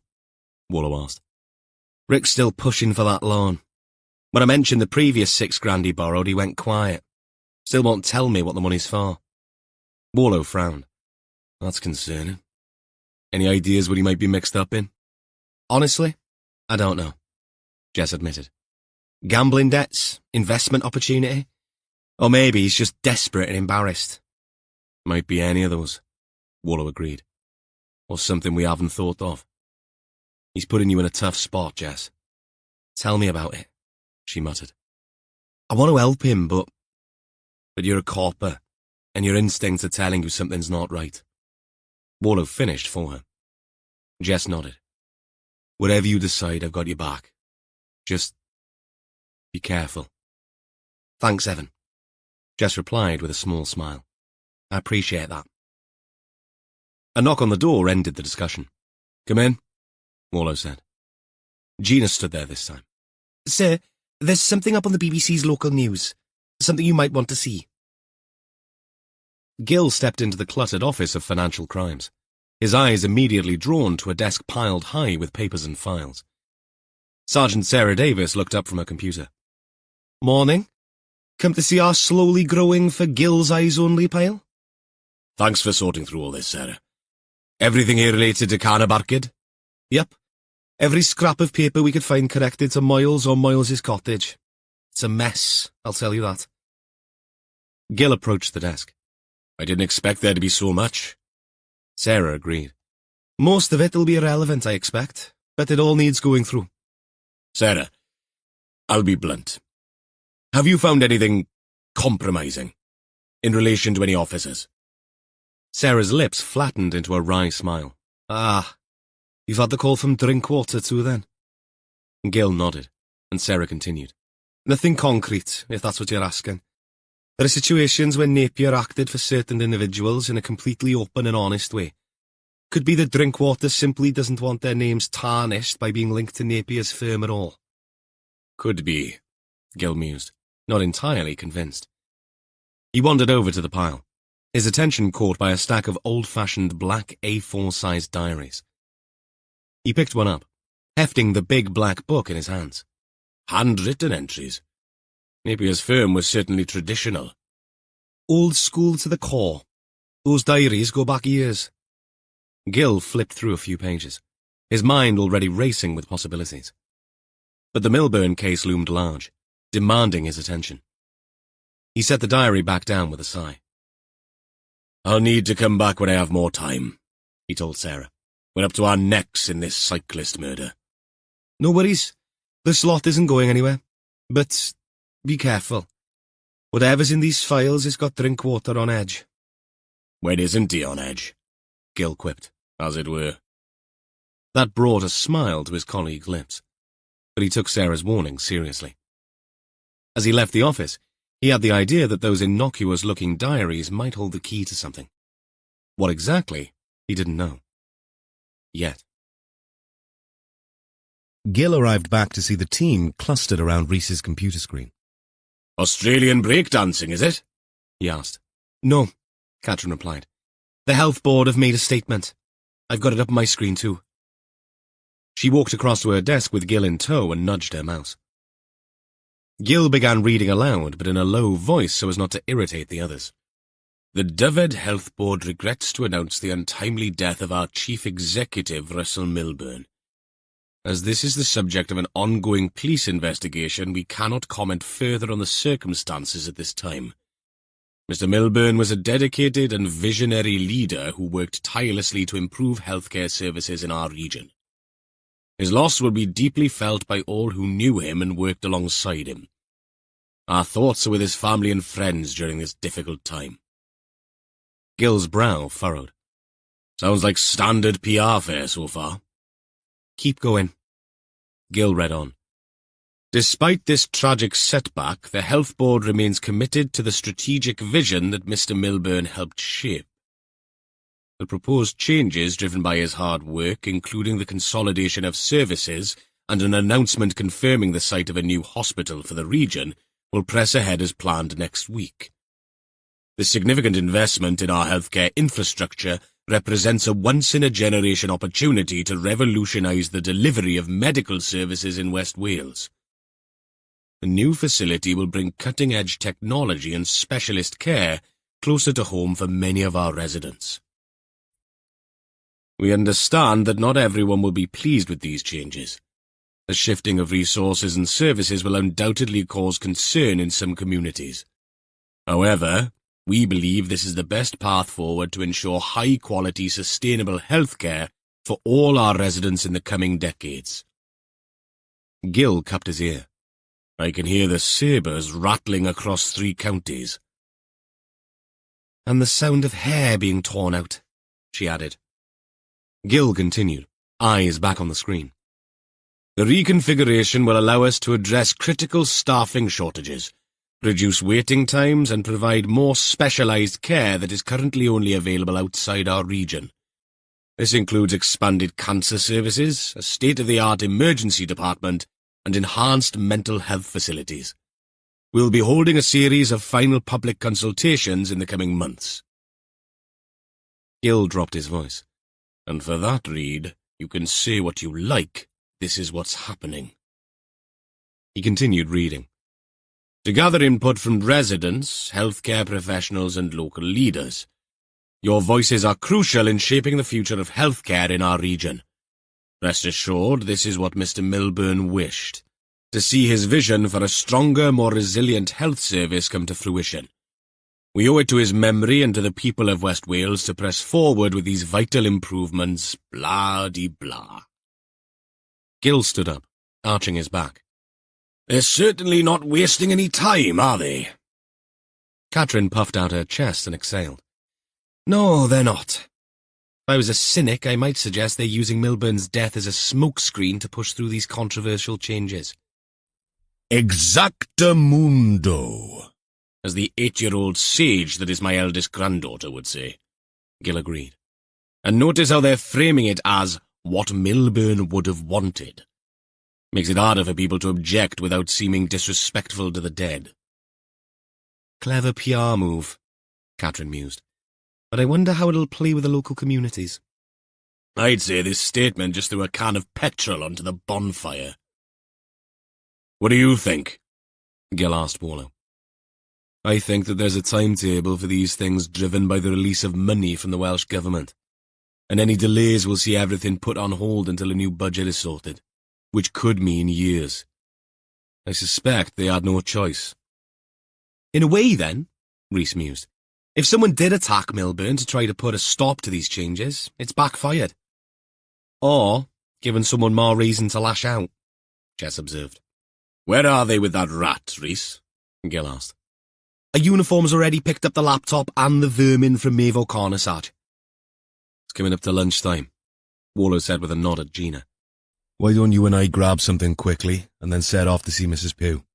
I don't think I want very much after all that talk of dead rats. Gina grimaced. Oh, I don't let talk of a dead rodent put me off my food, Rhys said. Dead anything, Warlow muttered, as you have proven many times after the most gruesome of post-mortems.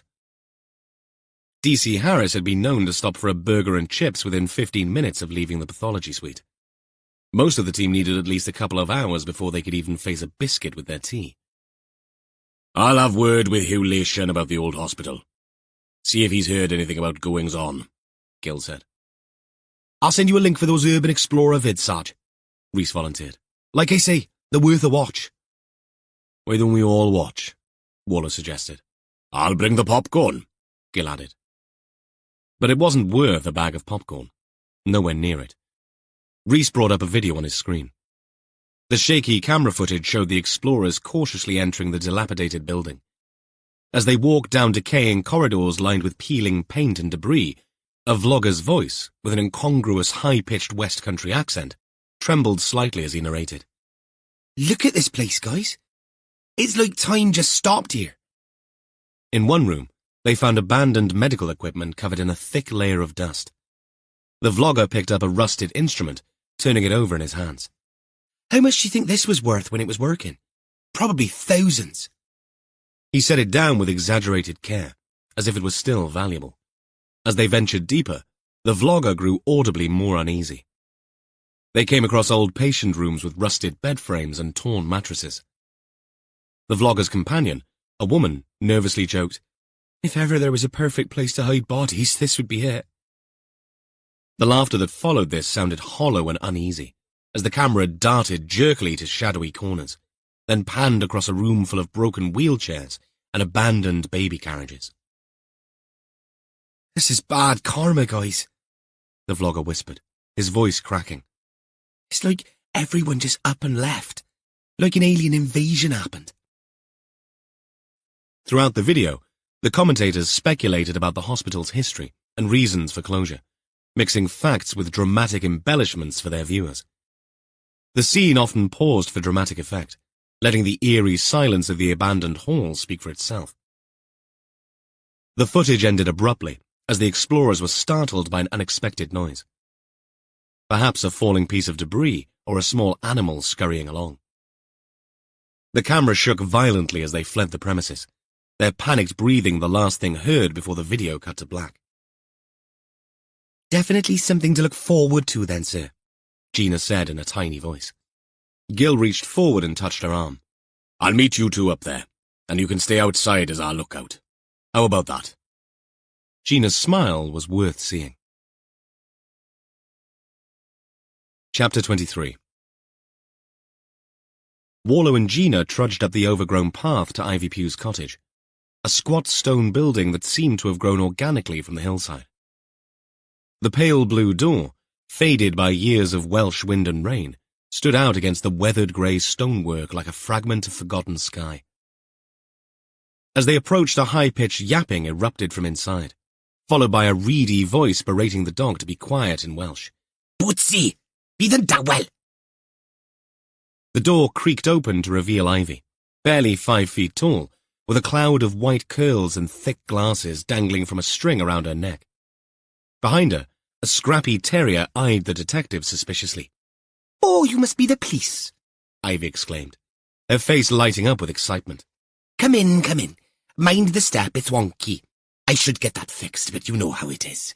One day you're thinking about calling a handyman, and the next thing it's 1995. She slid her glasses on and leaned in to look at Gina's badge on her lanyard. DC Mellings. We spoke on the phone, didn't we? We did. And this is DCI Warlow. I said we'd be calling.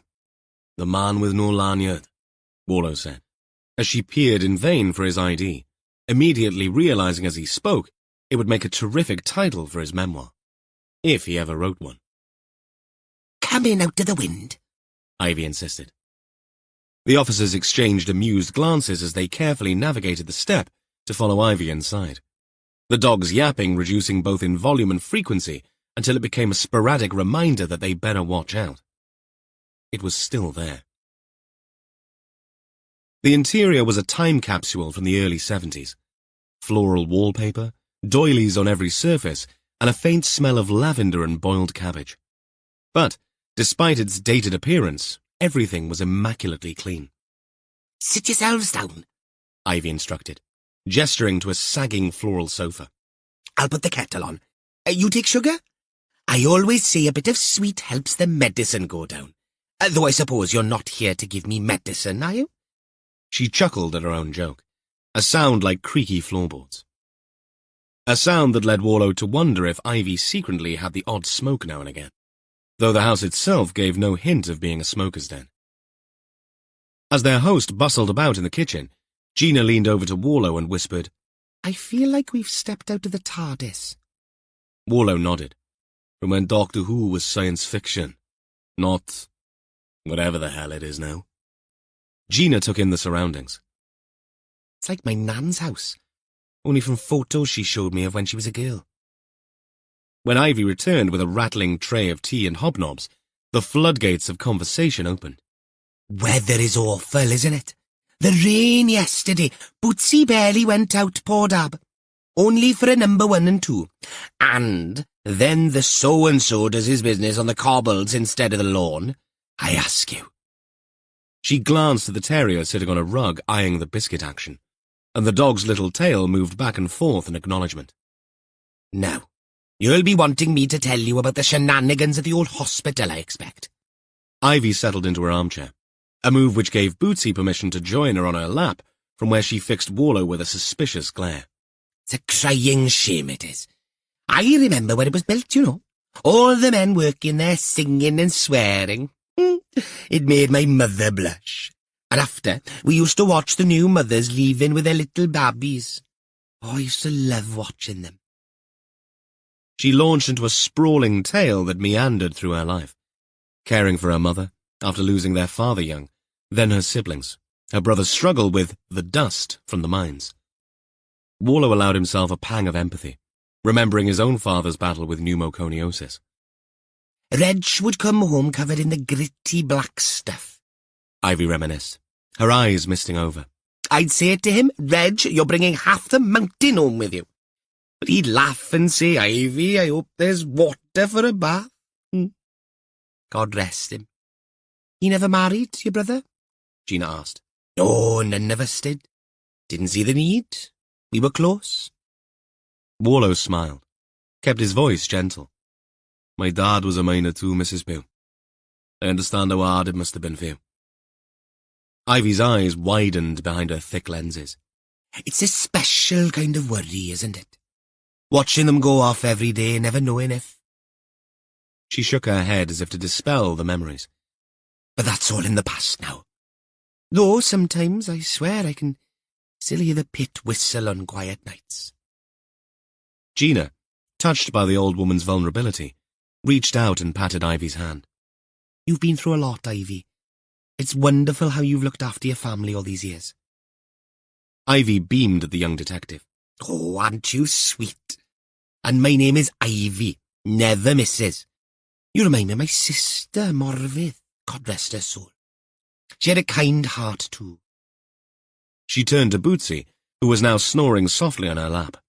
Just like our Morfydd, Bootsy? Warlow gently steered the conversation back to the present. Ivy, you rang us a few nights ago about some strange goings-on at the hospital. Ivy nodded vigorously, her earlier melancholy forgotten.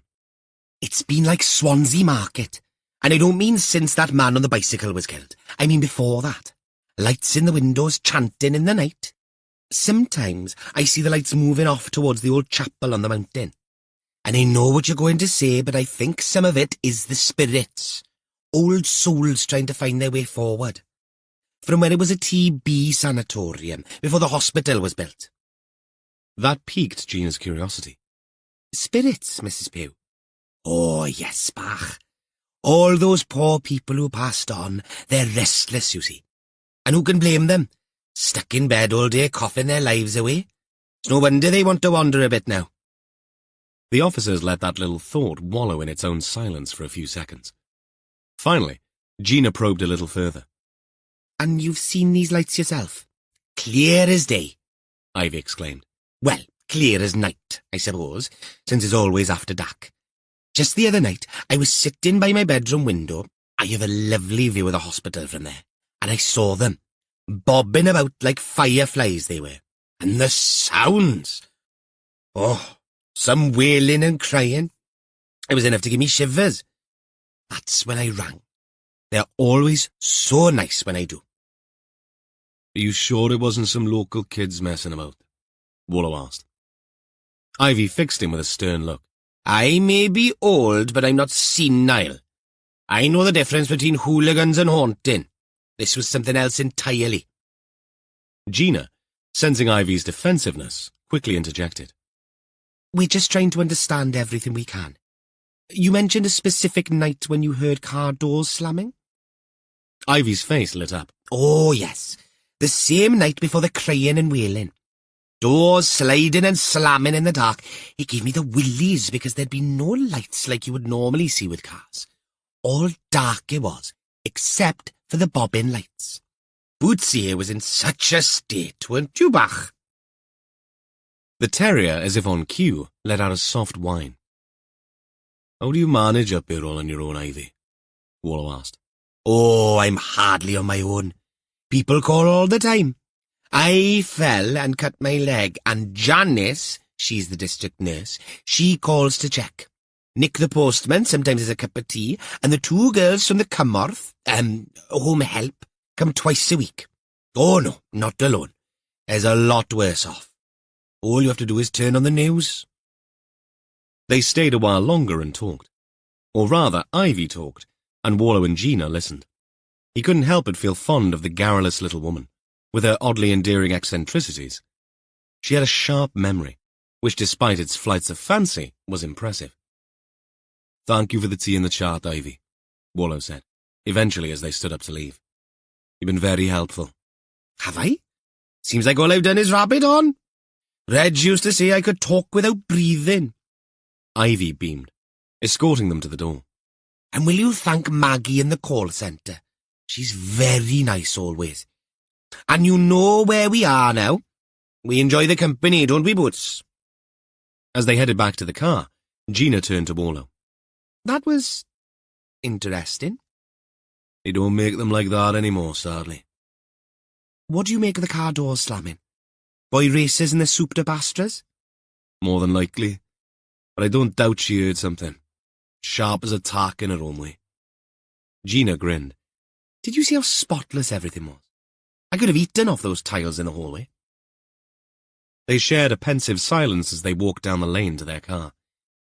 They'd see soon enough what state the old hospital was in. But their encounter with Ivy Pugh and her little slice of preserved history had at least broken the monotony of the investigation. Warlow glanced back at the cottage, a strange mix of emotions stirring within him. Amusement, concern, and a touch of melancholy for a world that was slowly fading away. Gina's phone chirped. Text from Gil, sir.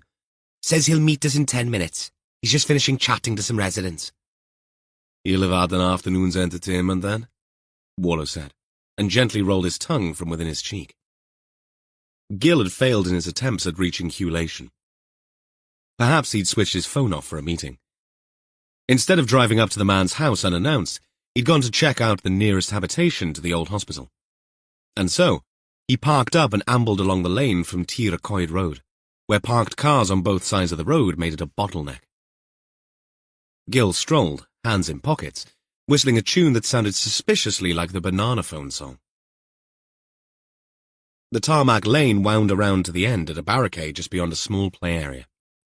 No children played on the swings today, and Gil wandered to the edge of the grassed area, peering across at the dilapidated red roofs of the old maternity hospital. It was only 30 yards away, but might as well have been on the moon, given the tangle of fencing and overgrown scrub in between. As he meandered back through a maze of houses, garages and parking spaces, Gil spotted an elderly gent in a garden, attacking fallen leaves with a rake like they'd insulted his mother. The man eyed Gil suspiciously as he hailed him. Once a warrant card was flashed, however, the man's attitude took a quick U-turn. "At last," he said. "You read about the vandals, then?" Gil raised an eyebrow and spoke in Welsh to the man. "Gallwn ni fod? I could be." He walked up to the back wall of the patch of garden. "A nuisance, then, are they? Daniel Griffiths," the man said. He had two hands on the rake and favoured one leg as he stood. "Bloody nuisance, yes. Not so bad now that the nights are drawing in and the rain has come, but every summer it's the same. Kids trips in through the park. They can't drive in because the road's blocked. Thank God for small mazes. They light bonfires behind the hospital, play loud music and the rubbish. Beer cans all over. Probably shooting up drugs and sacrificing goats for all I know." Gil shifted his jaw to one side. He liked Daniel already. "Sounds like quite the party. Been much activity lately?" "Not so much," Daniel admitted, looking almost disappointed. "Council or someone put a more fence in. Won't last, mind you. Those buggers could get through the fence at Goldit." Gill realized that at least 75% of the team would not have understood the reference to a World War II concentration camp and subsequent TV series of the same name. But he did. Well, Gill said, pocketing his notebook. I appreciate the intel. We'll ask around to see if anyone's lost any goods. Daniel nodded sagely, missing Gill's sarcasm entirely. Shame you didn't come a few months ago. Bumper runner being cropped this year, there was. I was giving them away by the armful. About the only person not to have tried my runner beans is Keith Starmer. Of course he meant Keir Starmer, but somehow correcting him would have spoiled the moment. Another colourful witness. At least this one hadn't tried to set his dog on him or offer him a dodgy cup of tea. Minor victories, Gill thought, and muttered to no one in particular, tidy. Chapter 24. Warlow pulled the jeep into the empty car park. The abandoned building sat squat and silent before them, boarded up windows and uncut grass as emblems of dereliction. Gill's car sat next to theirs. The door opened immediately, and the big sergeant emerged, coat already on. Warlow opened his door and stepped out into the afternoon rain-free, but gusting with a sharp wind. He turned back and leaned down to speak with Gina. Hang on here. We won't be long. Gill appeared next to Gina's window. If we're not back by November, tell the lady Ann when the treasure map is in the jar marked Rusty Nails in the garage. Gina compressed her lips into a thin smile, but it was the only answer she gave him. Let's start with a sweep. See if anywhere allows access. Warlow set off towards one corner. As they approached the building, the stench hit them first. A noxious blend of dampness, mould, and something indefinably rotten. Argloid, Gill muttered, wrinkling his nose. Smells like something's died in there. Warlow grunted. Never a truer word, Gill. They circled to the rear, where corrugated tin sheeting had been partially torn away from a ground-floor window. The exposed edges were jagged and rusty, requiring careful maneuvering to avoid scratches. Your tetanus is up to date, I hope, Gill commented. A difficult scramble made complicated by a desire not to rip any clothes or skin led to a small dark room. Once inside, the stink intensified. The dank atmosphere pressed in on them, heavy with years of neglect and decay. Their torch beams cut through the gloom, revealing peeling paint and water-stained walls. Light from holes in the roof allowed some view of the damage deeper in. Watch your step, Warlow cautioned as they picked their way down a corridor strewn with debris. Broken glass crunched underfoot, mixing with the softer sounds of their shoes squelching through puddles of questionable origin. Gill's torch picked out a section of wall covered in graffiti. Most of it was crude, anatomically improbable drawings and misspelled profanities. But one piece caught his eye, eliciting a chuckle. What? Warlow asked, turning back. Gill gestured to the wall. In neat, almost scholarly handwriting, someone had scrawled, "I used to be indecisive. Now I'm not so sure." Bit of wit amongst the filth, Gill remarked. They carried on along the passageway, their lights exposing further evidence of illegal occupation. A small pile of empty nitrous oxide popper canisters sat in one corner, alongside a scattering of syringes. Hippie crack, Warlow noted, nudging one of the little metal cylinders with his foot. Cheaper than proper drugs, I suppose, Gill replied, though not exactly harmless. The air grew thicker as they progressed, the smell of stale alcohol joining the cocktail of unpleasant odours. Empty cider and lager cans littered the floor, some crushed, others piled like totems. They walked slowly, inspecting rooms. Though all had been visited, judging by the graffiti, they found no evidence of current occupation. But then, thought Warlow, who the hell would want to stay in a place like this? At the end of the corridor, their path was blocked. A haphazard barricade of old furniture piled up against a solid-looking breeze-block wall. This must be the way to the annex the hospital manager was on about. Looks relatively new, he muttered, running his torch along the solid structure behind the furniture. Gill frowned. I suppose it would be the only way to stop the vermin from getting in.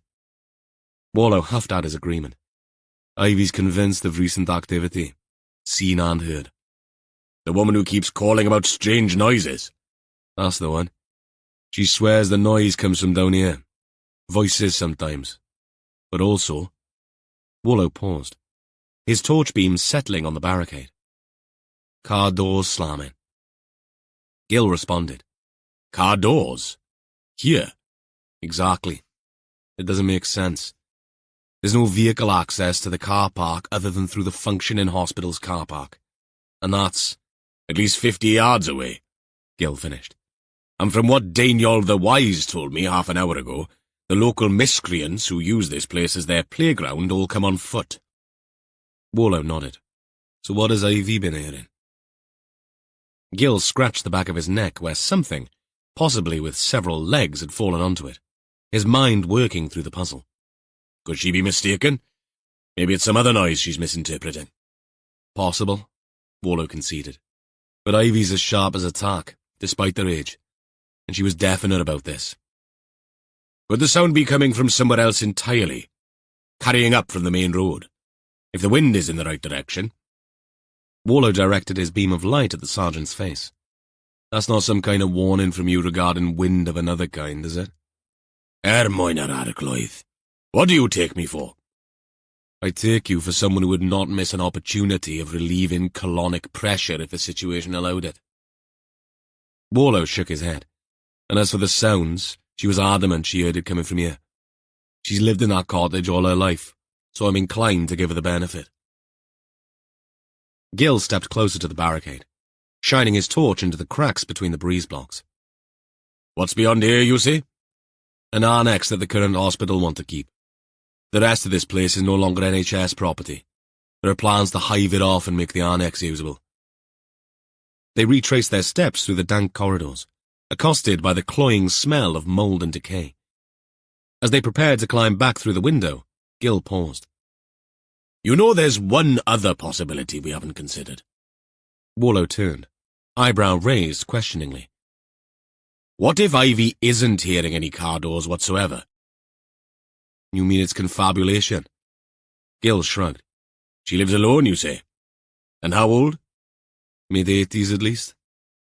Warlow considered this for a moment, then nodded. But I hear what you're saying, and there's no hard evidence that this place has anything to do with Milburn's death. I suppose we could get a proper search done, but I'll think about it. For now, let's get back to Gina and head to HQ. Cup of tea and a catch-up are in order. They made their way back to the jeep where Gina was waiting, alert and ready. All quiet out here, sir, she reported as they approached. We weren't expecting a mob with pitchforks, Gil said. Gina ignored him. Did you find anything interesting? Nothing useful, Warlow replied, climbing into the driver's seat. I'll brief you on the way back. Warlow fired up the jeep and let the car idle. He cast one last look at the derelict hospital. In the afternoon light, it seemed to loom larger. What aren't you telling us? Warlow mused.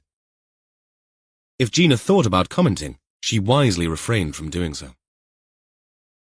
The drive back to Carmarthen was filled with discussion, theories bouncing back and forth as they tried to make sense of what they'd heard from Ivy Pugh and seen in the old hospital. Or rather, hadn't seen. Gina listened intently, occasionally offering her own insights. Therefore, we've got unexplained noises, no proper answer for cars with slamming doors, and no clear explanation for any of it, she summarized. That about sums it up, Warlow agreed, his mouth tight. And the possibility that what Ivy's hearing isn't car doors at all, Gina added. She might be imagining it. Warlow threw her a glance. Do you really think that's likely? That she's seeing and hearing ghosts? Gina took a beat before answering. I don't know what to make of it yet, sir. Are you a believer? The DC shifted uncomfortably. I'm not sure, sir. My grandmother was. I've seen nothing myself, but I've heard stories that are hard to explain. From your grandmother? Mostly. She was a bit of a spiritualist.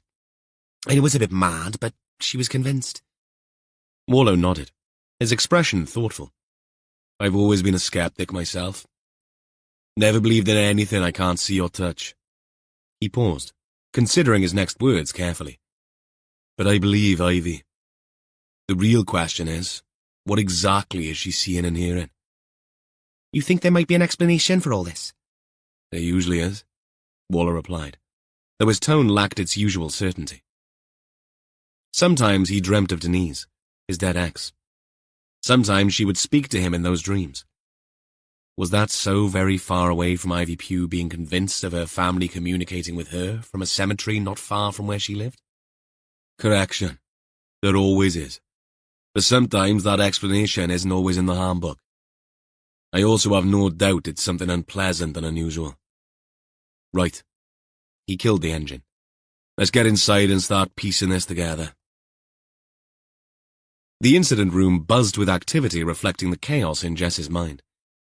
She stood before the gallery, red lines forming a web of connections that seemed to mock her attempts at clarity. Her phone vibrated. She recognized the name that flashed on the screen. Moll, Jess muttered, answering quickly. Hey, sweetheart. Everything okay? Yeah, I guess. Molly's voice crackled through, tinged with uncertainty. Dad called. He was asking if you're all right. Said he's been trying to reach you. Jess's jaw clenched, anger flaring hot and quick. She did a deep breath, forcing her voice to remain steady. Did he now? He seemed worried. Are you okay, Mum? The concern in Molly's tone twisted Jess's heart before anger sparked. I'm fine, love. Your dad's just being... She paused, choosing her words carefully. Awkward. What do you mean? Jess sighed, running a hand through her hair. It's complicated, Moll. Adult stuff. Nothing for you to worry about. I'm not a kid anymore, Mum. I know. It's just... Jess trailed off, her mind racing. How could she explain Rick's manipulation without dragging Molly into his mess? Your dad and I are sorting some things out. Things left over from the divorce. He shouldn't have involved you. A beat of silence. Then, is this about money? Jess's breath caught. What makes you say that? Just a guess, since it's Rick's favourite subject. Listen, Moll, whatever's going on between him and me, you don't need to get involved. And you certainly do not need to worry about it, okay?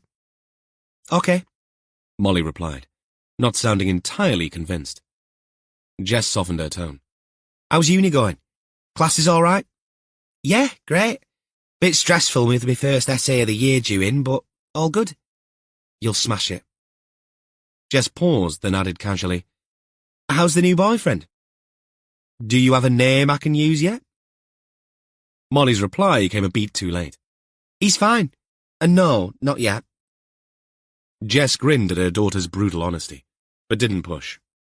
Well, if you need anything. Yes, Mum. That's my girl. Evan okay? Working a nasty case. You too, then. We're a team, didn't you know? Molly laughed. The sound soothed Jess's heart. She ended the call just as the door swung open and Warlow strode in, his face etched with familiar lines of concern and determination that always appeared during a case. He took in Jess's tense expression. Everything all right? Jess waved her phone, forcing a wry smile. I've just been rickrolled. Warlow's brow furrowed, but he didn't press. Right. Well, we've got a new lead. You up for Vespers? Always, Jess replied, pushing thoughts of Rick and his underhanded tactics aside. Dull anger still simmered, but she pushed it down. There'd be time to deal with Rick later. She had a job to do, and right now, that was the only thing she could control. Chapter 25. Tim Riggin looked at the messages on his phone. There had been a flurry since the statement had been issued that morning. Some congratulatory, others not. But best to stick to the plan. And so his mind remained a whirlwind of budget meetings and staffing issues. The sudden weight of being acting CEO after Milburn's death required some adjustment on his part, but he remained determined to step up to the plate. He glanced at his watch. 10 more minutes before Amelia's piano lesson finished at 7. The faint sound of scales drifted from the open window of the paint teacher's house where he'd parked outside. Still, it gave him time to do little work, and the cul-de-sac had no traffic, with high hedges screening him from the other 2 houses in the close. A dull thud against the rear car door jolted Tim from his reading. He frowned, peering out of the window. Nothing. Probably just a bird, or a soccer or tennis ball from someone unseen playing in a garden. He stepped out, the cool air a welcome relief after the stuffy interior. Strains of Borodin from the Classic FM Hall of Fame drifted out with him. "Hello?" he called, scanning the empty street and seeing no ball. The attack came out of nowhere. A figure in a black balaclava lunged from behind a hedge, arm raised. Tim flinched backwards, half stumbling as he ducked. Something sailed past his face, missing him by inches. It struck the car with a sickening splash. "What the Tim's words died as the masked assailant bolted, trainers squidgy against the pavement. Breath heaving from the adrenaline surge, Tim got up to give chase, but his ankle tweaked angrily as he stepped forward. "Shit!" He hopped onto his good leg and stepped towards the car, one hand out to balance himself, and froze. An acrid smell assaulted his nostrils. His gaze dropped to his arm. He had the sleeves of his work shirt rolled up, his tie off. The skin of his forearm looked red and blistered. The pain hit a moment later, searing and relentless. "Oh, God!" He choked out the words and let his eyes drift to the car. The back half, behind where he'd been standing, had splashes of liquid that were turning a strange white colour against the blue paintwork. "Shit!" Tim said for the second time. He yanked open the driver's door and fumbled for the half bottle of water in the centre console. Without thinking, he poured it on his arm. The pain went from 2 to 10 very quickly. He fell to his knees, heaving in air. Phone. Where the hell was his phone? Tim's vision swam as he punched in 999. "No, don't faint. Don't bloody faint," he muttered through gritted teeth. The operator's voice seemed to come from far away. "Emergency? Which service?" "Police," Tim gasped. "And an ambulance. I've been attacked. Some kind of acid." "Sir, are you in a safe location?" Tim's eyes darted around wildly. I think so. He's gone." "What is your location?" Tim rattled off the address, his words tumbling out in a panicked rush. "Stay on the line, sir. Help is on the way. Do you have access to running water?" The question snapped Tim back to reality. Yes, there's a house." He staggered up the drive, cradling his injured arm. The cheery notes of the piano lesson continued, oblivious to the chaos outside. Tim's fist pounded on the door. "Help! Please! I need water!" The music halted. Footsteps approached. The door swung open, revealing a startled middle-aged woman. Lois Gardner's eyes widened as she took in Tim's wild expression and cradled arm. "Oh my God, what happened?" "Acid attack," Tim choked out. "I need water. An outside tap." "Around the back." Tim staggered around the house, Lois watching him until a voice appeared behind her. "Was that my dad?" Lois spun around. "Amelia, lesson's over. Go and wait in the living room." Tim heard his daughter's voice, but she was safe. He'd get back to her in a minute. A coiled hose sat under a tap, a spray gun already attached. Tim turned everything on and let his arm have the full force of a jet of water. It was cold, but too forceful, and he stifled a scream before dialing down the spray into a trickle. He leaned against the wall, legs shaking, his whole body shivering with shock. Sirens wailed in the distance, growing steadily closer. "Daddy?" Amelia's tremulous voice came from the back doorway. "What's going on?" Tim met his daughter's frightened gaze, his throat tight. How could he explain this? How could he make sense of the senseless violence? "Bit of an accident, love. Daddy's okay, but we might need to go to the hospital, okay? Will you ring your mum and tell her to come and pick you up?" He put down the hose and took his phone from his pocket and handed it to his daughter. "Your arm's all red, Daddy," Amelia said. Just phone your mum, okay? Amelia nodded, her big eyes wide with fright. But as he got back to the sprinkler, he heard his daughter make contact. "Mum, it's Amelia. Dad's had an accident." The cul-de-sac in Capel Dewi, just 5 miles from Carmarthen, rumbled with activity, blue lights painting the houses in an eerie, intermittent glow. Jess ducked under the police tape, her eyes scanning the scene. Rhys and Gina approached, grim-faced. "Anything from the neighbours?" Jess asked. Rhys shook his head. "Not a peep." He gestured towards the high laurel hedges. "Everyone was either out or claims they didn't see a thing." "Nor hear anything. Not until Riggin started yelling," Gina added. "Convenient," Jess muttered. "What about CCTV?" "Doorbell cameras only," Gina offered with a wrinkled nose. "We're pulling the footage, but these hedges are high." She waved a hand at the laurels in an echo of Rhys's gesture. Jess's gaze fell on a small evidence marker near Riggan's car. "What's that?" Rhys crouched down, pointing to a mangled piece of plastic. "Looks like part of a water bottle. It's been sliced vertically." A technician in a white suit approached, clipboard in hand. "We've got preliminary results on the substance." "Go on," Jess urged. "It's concentrated sulfuric acid, ma'am. Nasty stuff. Probably drain cleaner or car battery acid." Jess's jaw tightened. "He's lucky it only hit his arm." She turned to Rhys and Gina. "It's a quiet night. The attacker must have got here somehow. Let's expand the house to house." "On it," Rhys nodded. "And get those response vehicles to turn their blues off. It's like a sodding disco for the undead here." Jess made her way to a nervous-looking woman standing in the doorway of the house where Amelia had her lesson. "Mrs. Gardner, I'm Detective Inspector Allenby. Can you tell me what you saw?"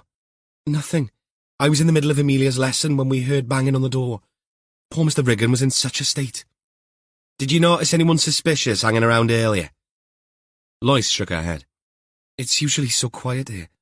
I can't believe something like this could happen." "Thank you, Mrs. Gardner. Someone will be along to get a statement from you, and we'll be in touch if we need anything else." "I hope Amelia's okay. And Mr. Riggan, of course." "We understand his injuries are not life-threatening," Jess said, but didn't add what she was thinking. Thank the Lord for small mercies. Ode to A&E assailed Warlow's nostrils as he made his way to Tim Riggan's cubicle. The acting CEO sat on the edge of the bed, his arms swathed in bandages, pale of face, haunted of eye. "Mr. Riggan? DCI Warlow, David Powys Police. How are you feeling?" Riggan managed a weak smile. "Like I've been to hell and back. The pain's better now, though." Warlow pulled up a chair. "You up to telling me what happened?" Riggan recounted the attack, his voice shaking slightly, matching the non-bandaged hand. "It was so fast. 1 minute I'm waiting for Amelia, the next." He trailed off, swallowing hard. "A noise, like something hitting the body of the car. I thought it might be a kid's ball or a stone. I got out and then... He must have been waiting for me to do exactly that." "Did you get a good look at the attacker?" "Black clothes, balaclava. Could have been anyone." "Male or female?" "I'd say male. Not tall, but too broad to be female." Warlow leaned forward. "Mr. Riggan, I have to ask. Is there any reason for someone to want to do this? Any disputes, nasty neighbours? Have you had any altercations while driving?" "No, nothing like that." Warlow did not let his gaze drop. "Could this be related to anything personal? Are you seeing someone outside your marriage?" "God, no." Riggan looked genuinely offended. Warlow nodded. "Then, is it related to your position at the health board?" Riggan's eyes widened. "First Melbourne, now me. Someone targeting us?" "You sound surprised," Warlow said. "Of course I'm bloody surprised. Wouldn't you be?" A long list of criminals who might have harboured thoughts of vengeance where Warlow was concerned flickered briefly in his head. Not the time to be pedantic. "Then what do you put down as the reason for having acid thrown at you?" Riggan blinked. The question had clearly caught him off balance. "I don't know. A mugging? Muggers do not throw acid at their victims. This is an act of malicious intent. So it goes back to either your work or something outside of that. And given what happened to Russell Milburn, it's a possibility we have to consider work as high on the list as a possible link. Has there been any unusual activity at work? And I mean before Milburn was killed, threats, disgruntled employees? Riggin let his eyes drop. His breathing got deeper as he contemplated the implications of Wallow's words. Nothing specific. But the changes Russell was pushing through, they weren't popular. Changes never are. Centralising services, potential job losses, people are angry. I get that. And yet you felt it wise to announce today that the proposed changes would push ahead. I saw the article. That was the board's decision. They reasoned it would be a fitting way to honour Russell. Fell to me to announce it. I didn't think... Okay, they might be unpopular, but enough to make someone kill or maim? The question hung in the air. Tim's shoulders slumped. God, what a mess. A nurse poked her head around the curtain. Mr. Riggin, one of the surgeons is on his way down to have a look. They'll probably want to do a plastics referral just in case. Riggin nodded with a grateful little smile tacked on. Your daughter okay? Warlow asked. Must have been an ordeal for her too, seeing her dad injured. Riggin's expression softened. She's a good kid. Strong like her mum. Warlow stood. I'll let you rest. We'll have an officer posted outside. As he left the cubicle, Wallow's mind let the tumblers roll. 2 attacks on health board executives in 4 days did not merit even the mention of the C word. Someone had declared war on the NHS leadership in West Wales, and he needed to figure out why before anyone else got hurt. Outside, darkness had come to call, though the hospital lights kept it at bay. Warlow pulled out his phone to update Jess. They had a long night ahead of them. Chapter 26. Murder and no assault.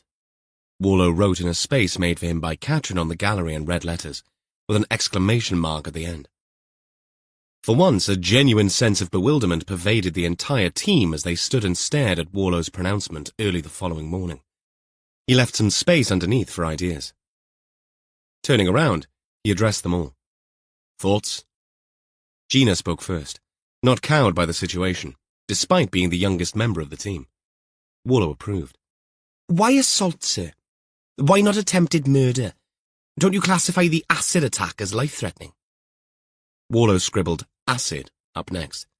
Very good point, and one that I have pondered. Jess chimed in. Knives kill more people than acid, Gina.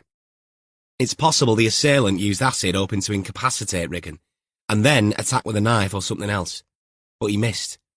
And of course, acid attacks are used in spite, or as the worst kind of messages. What messages? Gina inquired. Jess replied. I know more than I need to because Molly had a lecture on this for her degree. It upset her, and I had a hard 30-minute phone call to let her vent.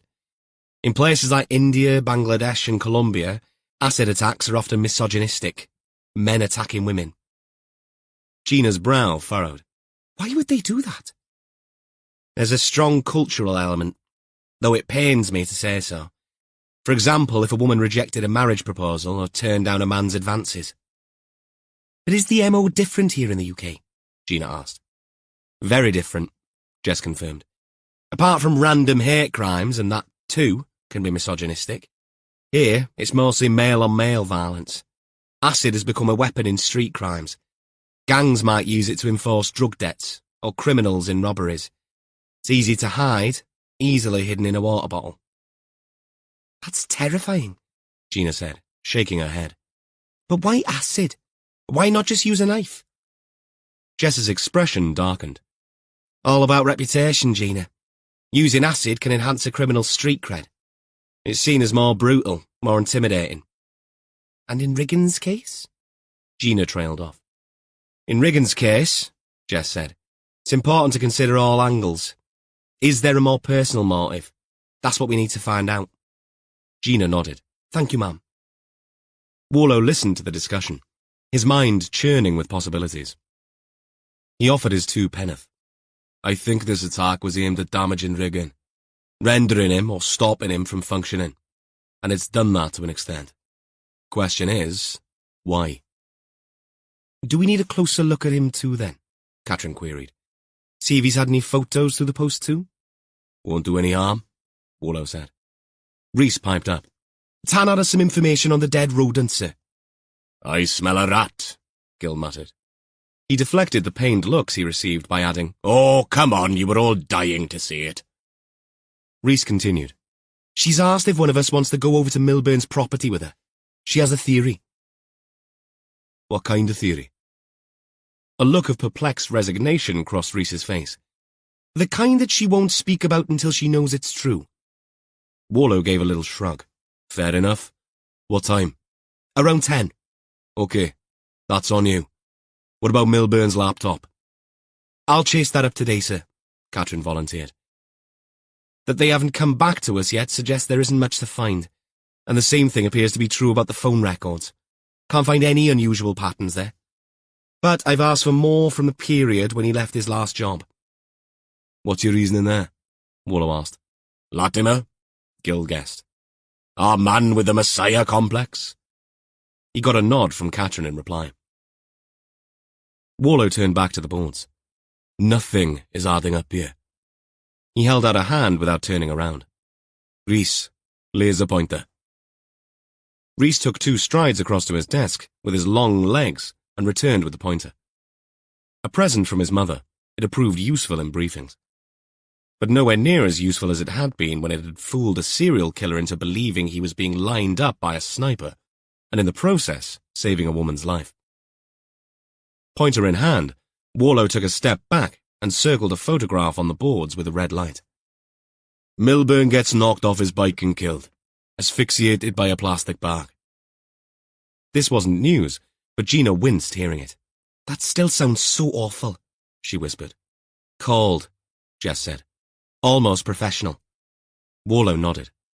That would have been my thinking too. But these days, what with the internet and every conceivable form of murder shown every night on bloody TV, it's not inconceivable someone might want to use that knowledge and see if it works. He paused, considering the implications of his own disturbing thoughts. That someone might treat murder like a science experiment. He turned and held up a hand, redirecting the pointer towards Riggan's corporate headshot, taken from the health board's website. Now Riggan is attacked in broad daylight, with acid, outside his daughter's piano teacher's house. Clearly the attacker knew his movements, Jess observed. Or followed him, Warlow suggested. And yet, no report of cars at the scene or leaving, and it's a pretty quiet road, Catherine pointed out. Cyclist, Gil suggested. Electric bikes can get you from A to B, PDQ. But what links these 2 cases together? Catherine pointed to her timeline. The obvious answer is the hospital link. Milburn got killed after he'd been at the meeting in the community hospital about proposed closures and reconfiguration of services. And the evening Riggan is attacked, Reese said. His name is featured all over official reports confirming that the changes are going to go ahead. Did we tell you he made the BBC lunchtime news too? Catherine added. The furrow in Warlow's brow deepened. Something wasn't sitting right with him. What don't you like? Jess asked, noticing his expression. I can't put my finger on it. All I know is, it irritates.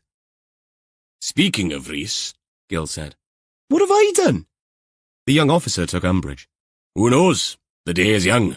Still, carpet diem, as they say. As who says? Warlow glowered.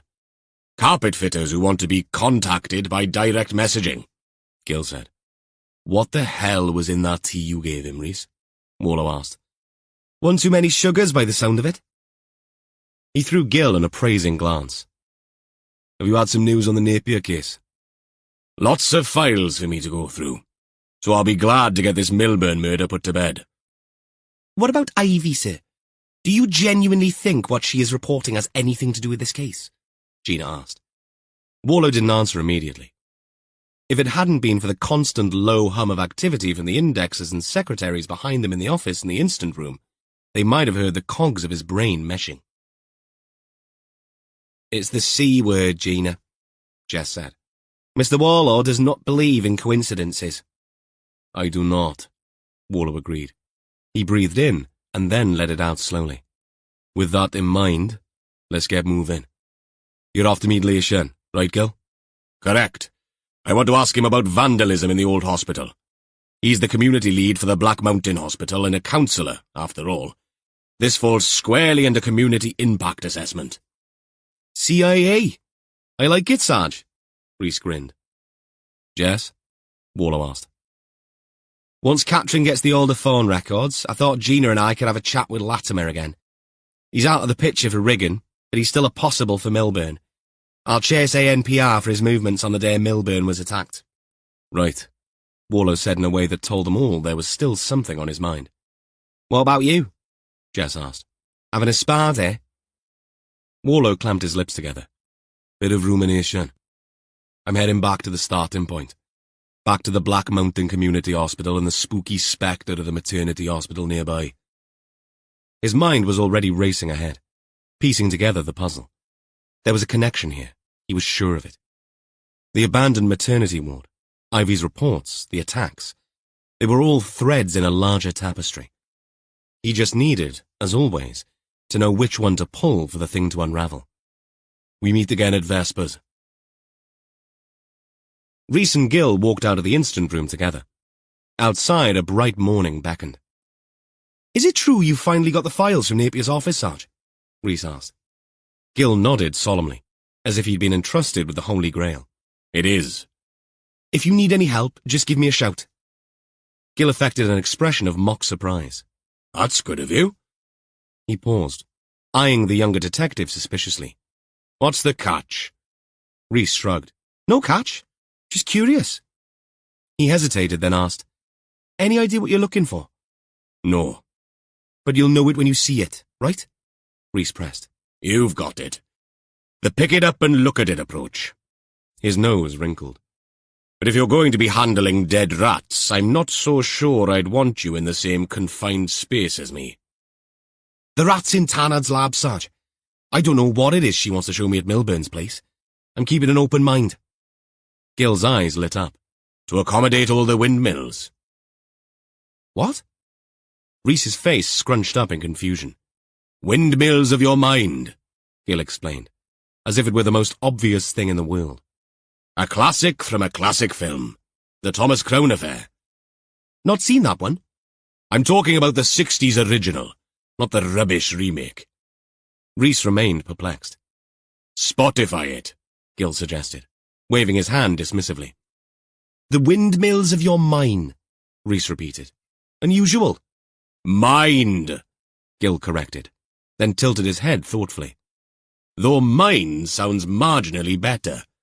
Plus, it's a good game to play. Change one letter of a film title. Or leave one letter out. You ever tried that? Reese shook his head, a grin spreading across his face. Can't say I have, Sarge. Hours of fun, Gil assured him. Apocalypse Cow. Back to the Future. The Beer Hunter. That kind of thing. Star Trek, the Lotion Picture, Reese responded, looking rather pleased with himself. Gil lifted an eyebrow. You've nailed it. And the lewd versions are always the best. He pointed a finger at Reese. I'll expect at least 10 by tomorrow morning in your best handwriting. They left through the exit together. Gil turning right, Reese left. The latter was already muttering film titles under his breath, his brow furrowed in concentration. After 15 yards, Gil turned back and shouted, his voice loud across the car park. And be very, very careful with the Count of Monte Cristo. Chapter 27. Tanard and her CSI team were already at Milburn's rented property, lined up and ready, their white crime scene suits contrasting with the autumnal backdrop. Reese nodded to Maeve O'Connor, who stood in the doorway, arms crossed tightly over her chest. Once again she wore athletic gear, but with slides on her feet instead of trainers. She watched silently as the team prepared to search the grounds. Right then, Tannard said, snapping on her gloves. Let's see what else this place is hiding. The team dispersed, combing through flower beds and shrubs with meticulous precision. Rhys fell into step beside Tannard as they circled the house. So, what's the deal with the dead rat? He asked. Tannard's eyes narrowed behind her protective goggles. Nasty cocktail. Warfarin and crushed slug pellets. Whoever mixed it knew what they were doing. Blimey, Rhys muttered. Not your average garden pest control. Too right, Tannard muttered. That's my way of thinking too. They rounded the corner to the back garden. A tech called out, waving them over to a cluster of bushes. 2 more rat carcasses lay partially hidden beneath the foliage, their bodies already beginning to bloat. Bloody hell, Rhys breathed, hand over his mouth. It's a rat graveyard back here. Tannard crouched down, examining the scene. Recent, too. Can't have been here more than a day or two, which means the poison is still here. The search continued. Rhys saw O'Connor appear at the corner of the house, watching proceedings with what appeared to be disapproval. He turned towards her, offering what he hoped was a reassuring smile. She didn't return it. Got something! Tannard's voice cut through the air. She stood by a raised flower bed, pointing at a dark lump nestled between the plants. Rhys walked over, his Tyvek suit crinkling with each step. He approached warily, expecting more dead rodents, but what Tannard showed him now was nothing like that. At first glance, the object looked like nothing more than animal droppings. Admittedly from a big animal given the size of the thing. But as Tannard carefully extracted it, dropped it into an evidence bag and sniffed, much to Rhys's distaste, the sickly sweet aroma of peanut butter wafted up. Bingo, she said, holding up the paint. Peanut butter laced with our poison cocktail. I'd put money on it. Rhys walked back to O'Connor, who had drifted a little closer through curiosity. You said you and Mr. Milburn didn't put down any poison for the rats. Did the owner or the letting agency ever mention anything about it? O'Connor's face contorted in disgust. God, no, she spat. We've got a dog. He's with Russ's parents for now, but we'd never risk it with Dusty around.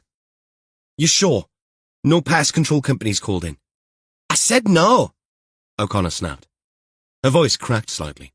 We wouldn't. Russ wouldn't. Tannard had joined them, holding an evidence bag. It's not typical pest control bait, but someone's put this here, and recently. Can you think of anyone who might have had access to the garden? Rhys asked. O'Connor shook her head, her eyes welling up. I can't. She took a shuddering breath. I mean, there are periods during the day that we would both not be here. Rhys resisted the urge to say Zumba. This is mad, O'Connor continued. All of it.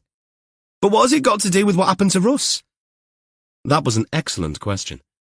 The bait was a new piece of the puzzle, but it only seemed to raise more questions. They reassured O'Connor again that they'd sweep the garden to collect what they could find, but it might be worth getting a pest control expert in too. They came across 5 more dollops of peanut butter and 2 additional expired rodents. We'll get all this back to the lab, Tannard said when they'd completed the sweep, and as she stripped off her suit near to the CSI van. Another rat autopsy might be in order, but I am more interested in the bait. We should get something back on that quickly, and I think that a forensic strategy meeting is in order. I'll text DCI Warlow. Good idea, Rhys said, and looked around at the surrounding houses. Perhaps it was time he knocked on some doors.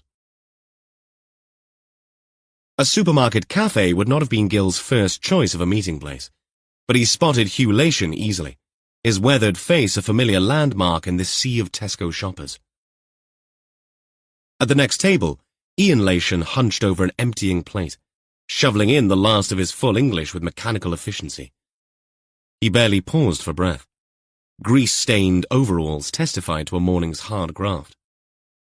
Hugh nodded as Gil approached. Bore da, Gil. Fancy meeting you here? Gil slid into a seat. He nodded at Ian. Morning. Ian grunted in response, his eyes never leaving his plate. We've just dropped off a topper mower over in Saron, Hugh explained. Had to do some welding on the frame. Ian did a good job too. Ian scraped the last of his beans onto his fork. Right, he muttered, standing abruptly. Got some shopping to do. He strode away, leaving his dirty plate behind. Hugh sighed, watching his son's retreating form. "He's not been himself lately," he murmured. "Be nice if he met someone, but he doesn't go out much. Rugby club on weekends, and that's about it. But we're not here to discuss Ian, are we?" "No, it's about the old hospital, Hugh. Heard anything lately? Any more trouble up there?" "Not lately. It dies down in winter. Too bloody cold for the kids to be arsing about up there. But before that, the usual graffiti, broken windows. That damn internet's got a lot to answer for, if you ask me." Hugh shook his head. "All these ghost hunting idiots posting their videos online. Makes the place out to be some kind of portal to hell. No bloody help when local kids post stories of ghostly funeral processions up the mountain, and some claim to have seen a shadowy figure in a top hat lingering by the chapel gates and organ music echoing from Hen Vethel at night. Though the place doesn't even have an organ." "You haven't heard anything more recent? No flare-ups?" "Should I have? I chatted with someone near the play area of Tiracoid Road, and someone higher on the hill behind, and both claim they've seen some activity, heard noises. News to me." Gil looked at the inch of tea left in Hugh's mug. "What's the tea like?" "Like tea. Tidy." "This all to do with the Milburn business?" Gil didn't reply. He had expected no revelations here, and Lacian's response merely confirmed what he'd suspected. The old hospital was a draw for the bored kids.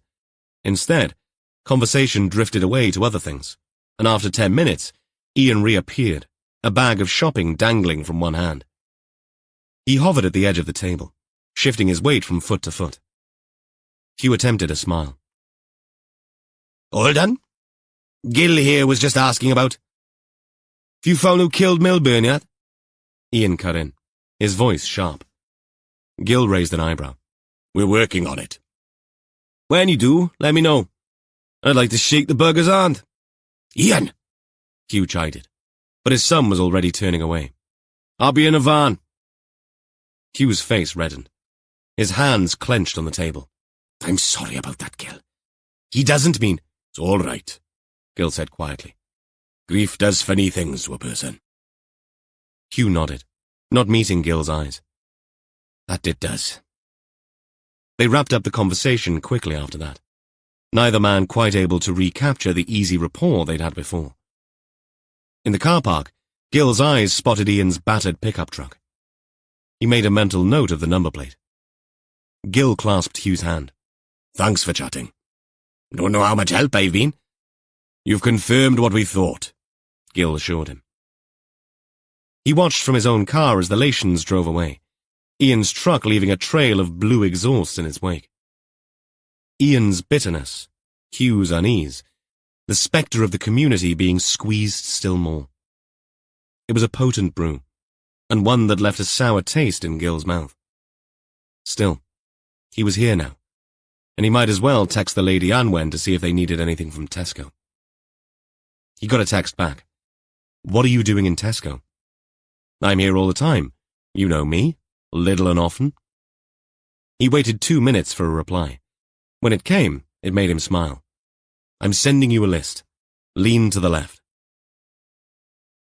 That was the thing about marriage. You picked up each other's bad habits. On the drive across to the Amman Valley, Warlow called Tom with the phone on speaker. "How are you feeling?" Tom's voice came through, still a bit groggy. "Like I've gone 10 rounds, but the painkillers are doing their job." "Good. You're taking it easy, I hope." "Yes, Dad," Tom responded, a suggestion of irritation creeping in. "Jodie's making sure of that." "Excellent. I need to pick your brain. Just about the only thing that isn't aching. Fire away. I got some questions about medical training." "Okay," Tom said, a hint of amusement in his tone. "But remember, patient confidentiality applies." "Of course," Warlow agreed. "I'm curious about training failures. You ever come across surgeons who just don't make the grade?" There was a pause on the other end of the line. "It happens," Tom admitted. "Not often, but it does. We have pretty rigorous assessment mechanisms in place, such as regular evaluations, practical exams, peer reviews. It's a constant process. You don't just pass med school and get handed a scalpel. But you already know that. He did. He'd been on the journey with Tom. And what about those who slipped through the cracks? Anyone you've known who shouldn't have made it? Tom's sigh was audible. Dad, you know I can't. I'm not asking for names. Hypothetically speaking, how would someone like that cope? Another pause. It's tough. The pressure is immense. Some people crack under it. Others, they compensate. Not always in healthy ways. And the system? The checks and balances? Does it work? Most of the time, Tom replied. But it's not perfect. There's always room for improvement. Warlow could hear the curiosity in his son's voice now. Dad, what's this really about? You investigating a dodgy surgeon or something? Or something, Warlow said, doing his best not to sound too evasive. Just exploring all angles. When I was a kid, I used to think it was cool having a detective for a dad. Now I'm not so sure. I feel like I'm being interrogated. Sorry. Occupational hazard. Yeah, Tom said, but there was warmth in his voice. Just don't go poking around any of my colleagues, all right? I gotta work with these people. Wouldn't dream of it. Like I say, all hypothetical.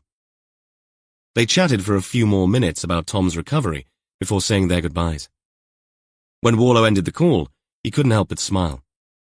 Even with a concussion, his son was still wise to his wiles. Chapter 28. Rumination. In Warlow's mind, a highly underrated method which ranked up there with walkabouts. He drove and pondered. He headed for a road he'd never been on and eased the jeep up the narrow lane behind the old hospital. The track wound ever upwards through fields before the hedgerows stopped near Hain Vethel Chapel, with its cemetery close to the road. Warlow reversed into the turnoff with the boot against the closed chapel gate and unfolded a map, studying the lie of the land. He'd circled the chapel, Ivy Pugh's cottage, and the old hospital. This wasn't where Milburn had met his end, but it could be the source of the noises that had Ivy Pugh so rattled. His attention was drawn to a senior citizen cleaning a grave in the cemetery next to the chapel. Warlow walked through a kissing gate and ambled over, offering a friendly nod. Morning, he called. Quiet spot up here. The man straightened up, leaning on his rake. Yes, it is. How old is the chapel? Been here since the 1700s. But there was something else here before that, a church. You have someone here? Parents and a brother, the man said, and proud of it. They chatted for a few minutes, Warlow gleaning tidbits about the chapel's history. It's not used much now, the man explained. Just at Christmas for the plug-in. We used to get up to 100 people here before COVID. Now, the man sighed. Plug-in, Warlow nodded.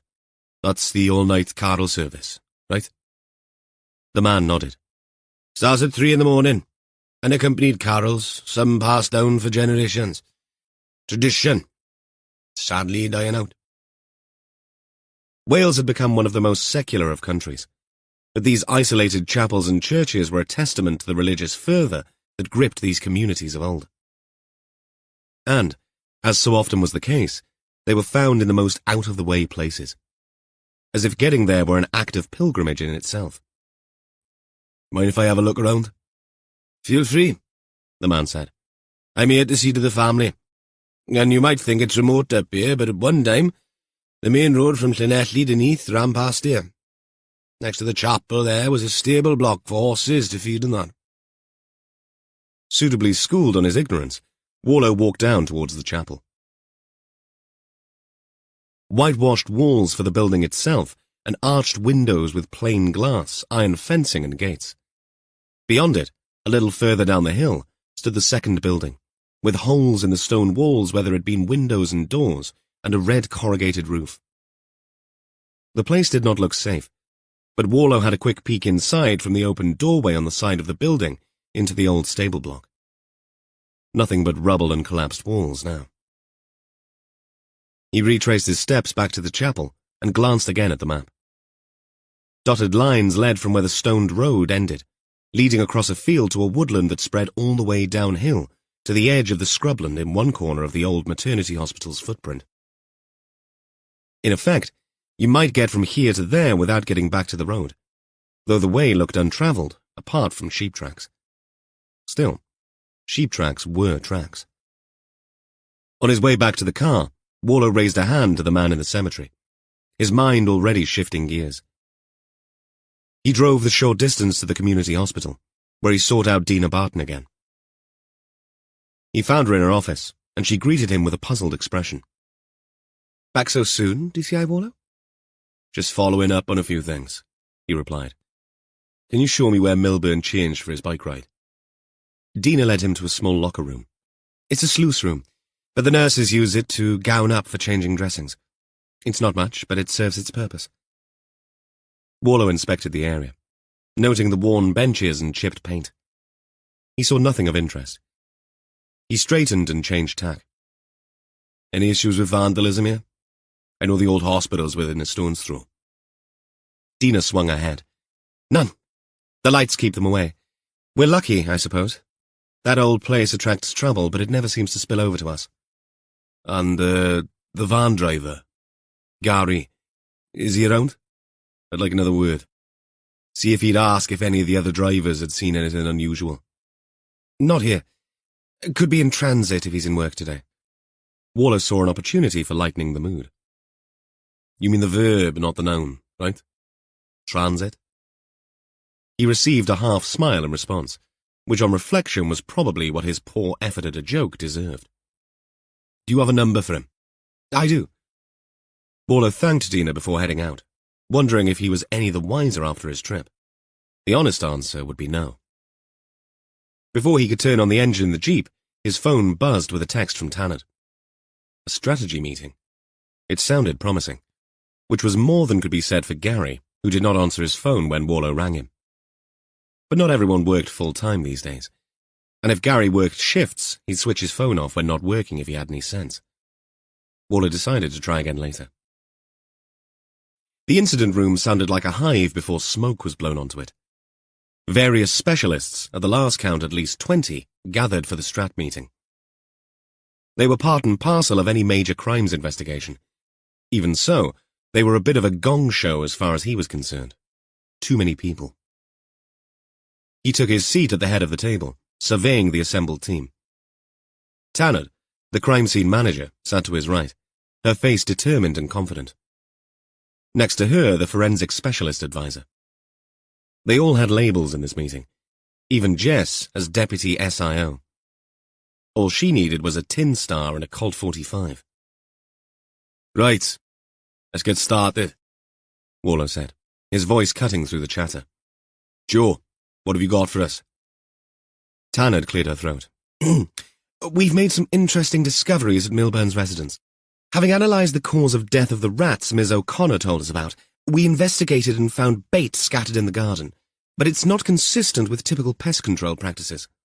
"How so?" Warlow asked. "The distribution pattern and quantity suggest it was deliberately placed to target certain areas, out in the open on the grass and in flower beds. Our working theory is that someone may have planted it to harm Milburn's dog, possibly as a form of psychological warfare." Murmurs rippled through the room. Warlow's jaw tightened. Targeting dogs was a hanging crime in his book. "Any evidence the dog was affected?" "Thankfully, no," Tanner replied. "But it's a concerning development. DC Harris is still at Milburn's address, carrying out some house-to-house inquiries." Warlow nodded grimly before turning to the CCTV coordinator. "Anything useful?" The coordinator shook his head. "I'm afraid not, sir. No usable footage from either Milburn's scene or the rigging attack." It's safe to conclude that this was a planned tactic. "Whoever is responsible is smart." He turned to the digital media investigator. "What about Milburn's computer?" "We've found email traces linking back to Latimer's IP address," the investigator reported. "But they're from months ago. Nothing recent that stands out." "Is Jeremy Latimer still in custody, Jess?" "He is, but no further interview today as ANPR reveals the motorcycle he uses in York at the time of Milburn's attack." Of course, we're establishing a timeline for him, and we'll hopefully get North Yorkshire Police to trace his movements and corroborate all that. Gil, what have you got? We have expanded our investigation to include reports of activity in the abandoned maternity unit next to the Black Mountain Community Hospital. The question is, do we involve Pulsar in this? The Pulsar spoke up. What are you thinking? Warlow gathered his thoughts. Someone may have been hiding there when Milburn left. His car and cycle would have been visible from the old maternity hospital, but it is in a terrible state, and we are looking for trace evidence. Perhaps for now it's something to note but not to act upon. Anything else? The digital media investigator spoke for the second time. We've had a member of the public come forward with dashcam footage, sir. It shows a cyclist heading away from the attack area about 5 minutes after the estimated time of the acid attack on Mr. Riggin. Dark clothing, masked. Warlow's eyes lit up. That's something. Is it in the database? Just uploading as we came to the meeting. We'll get it clipped straight away. Good. I want to review that footage as soon as we're done here. Warlow looked around the room.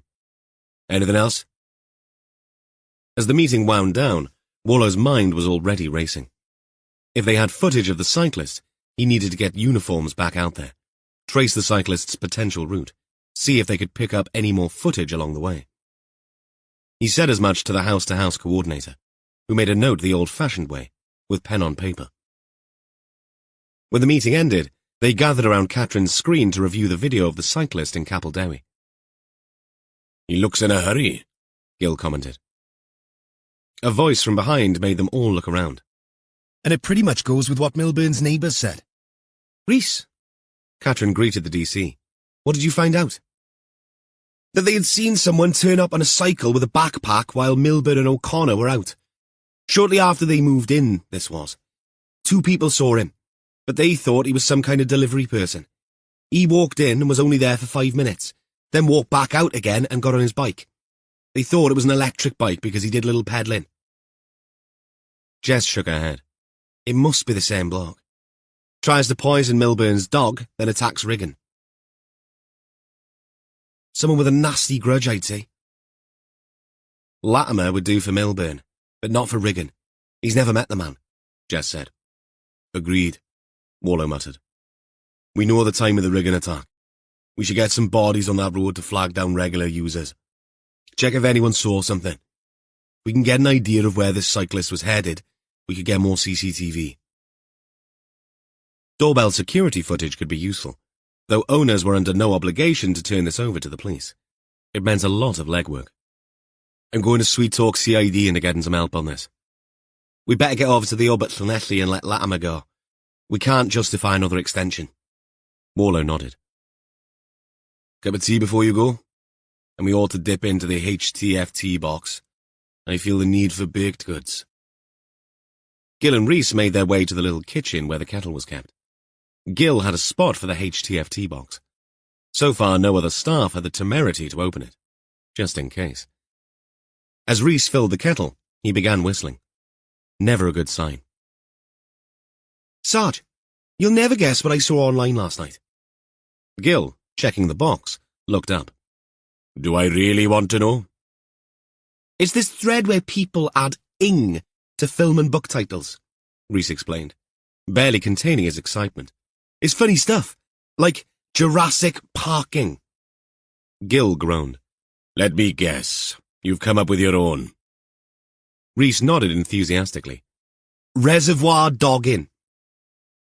Gil was quiet for a dangerous 30 seconds. Still, I suppose it depends where you add the ing. Does it? It does. Just thinking of the spy who loved me and fitting in that ing between the M and the E. Rhys's mouth moved as he concentrated and repeated the words in a low murmur. The spy who loved me. He cut the word short and sent Gil a look of horror mixed with a barely stifled guffaw. You started it. Gil countered with a very straight face.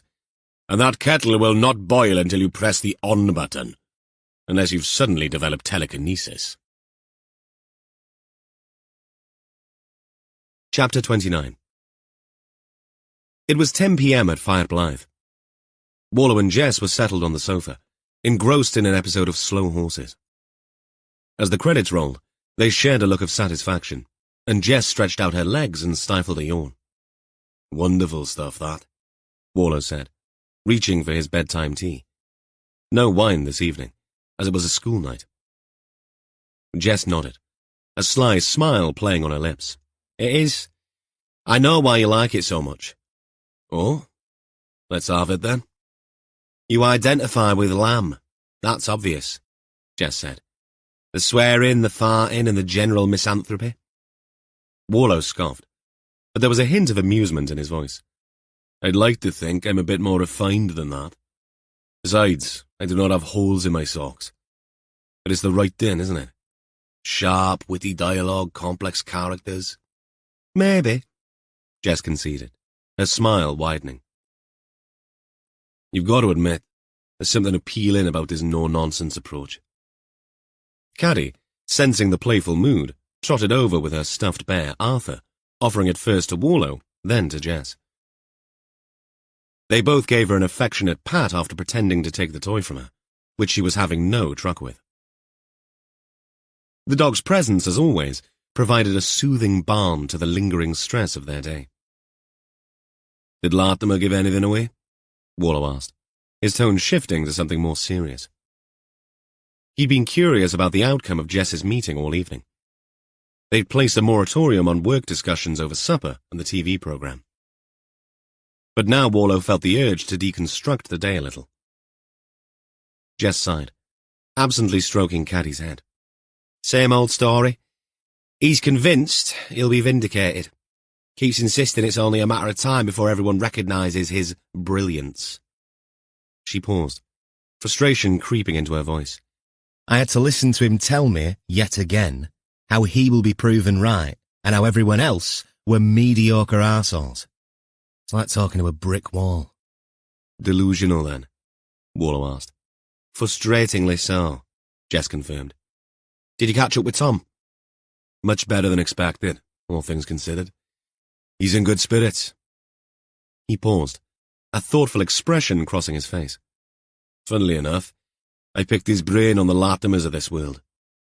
He says that occasionally one or two people find out too late that they're not up to the job. Though in Latimer's case, I suspect an underlying personality disorder lurks. As Gil says, mental illness is no respecter of job or status." They fell into contemplative silence, broken only by Caddy's contented sighs as she settled between them, stretched out on a rug. "How about Rick?" Warlow asked. Jess tensed slightly, her hand still on Caddy's fur. "I'd rather not. At least not tonight. I've compartmentalised him, and that drawer stays shut. He is for another day." Her tone was firm but not unkind, and Warlow nodded, understanding. "I'd suggest another episode, but our friends of the Fruity Network have regressed to the old way of serialisation. No new episode until next week, unfortunately. Shame. There is a new Scandi on Channel 4. If it's more than 6 episodes, I'm out.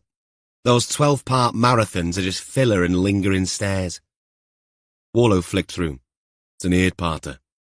She shrugged. "Okay. Are we Danes, Swedes, Norwegian, or Finnish?" "Swedish," Warlow said, as he navigated to the first episode. "What's it called?" Jess asked. "The Bridge over the Arctic Forest Killings." Jess threw a cushion at him. Warlow caught it. Caddy looked very interested. The opening sequence was painfully predictable. A slow, brooding montage of an icy, desolate landscape. Snow-covered forests, frostbitten lakes, and darkened skies stretched out under a drone with a melancholic filter, all set to the obligatory moody soundtrack. Some haunting Scandinavian ballad murmured in the background, heavy on the minor chords and cryptic lyrics, as if the scenery itself was holding its breath for something grim to happen. "I wonder what Slow Horses is in Swedish." Warlow played with his phone and said 2 words which probably bore no relation to how they should have sounded. "Långsamma hästar." "Of course it is. Silly me." A quiet ease settled between them, a shared comfort from surviving the dealing with the worst of human nature. But the drama didn't captivate the imagination quite like Mick Herron's gritty, character-driven tales, with their cynical take on bureaucratic infighting, flawed characters, and the personal toll of espionage. Had either of them known what was in store for them in a few hours' time, they might have got some rest a bit earlier. As it was, both were asleep by 11. But the night, as it turned out, was yet young. Ivy Pugh jolted awake, her heart hammering in her chest. The darkness of her bedroom was oppressive, but it was the sounds that truly terrified her. Shouts echoed through the night, followed by what she could have sworn was a blood-curdling scream. No digital clock in the Pugh house. Ivy flicked on the little bedside lamp to peer at her alarm clock. 2:22 a.m. A time when the rational so often yields to the irrational, where sleep eroded the barriers between reality and imagination, where dreams and nightmares held sway. Yet the night held few terrors for Ivy Pugh, usually. Though her belief in the link between life and death was not one shared by many, it gave her succor in the dark watches. Her family were all close by, buried in her Hen Vethel, a few hundred yards up the hill. They watched over her, she believed. No. Ivy's fears were firmly anchored in the real world. A terror that her own mind might be slipping towards the netherworld that her poor sister had inhabited, cursed by Alzheimer's. Hence, when she heard the voices in the night, she had to verify that this was not some trick played by an aging brain. Trembling, Ivy got up and reached for the little flashlight she kept in a bedside drawer. She went to the bedroom door and unhooked a candlewick dressing gown with her stick-thin arms, then shuffled back to the bed to switch off the bedside lamp before crossing to the window, using only the flashlight beam to guide her. With the curtains opened, her eyes widened with relief as she saw a flickering light on the hill above. But others flickered too, closer to her, and nearer the hospital grounds.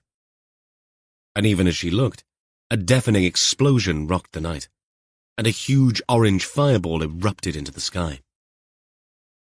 The inferno was mesmerizing and terrifying in equal measure. The decrepit building, nothing more than a dark, regular shadow on most nights, was now lit up in the dancing orange and yellow nova of an inferno, sending plumes of acrid smoke billowing up to disappear into the starless night.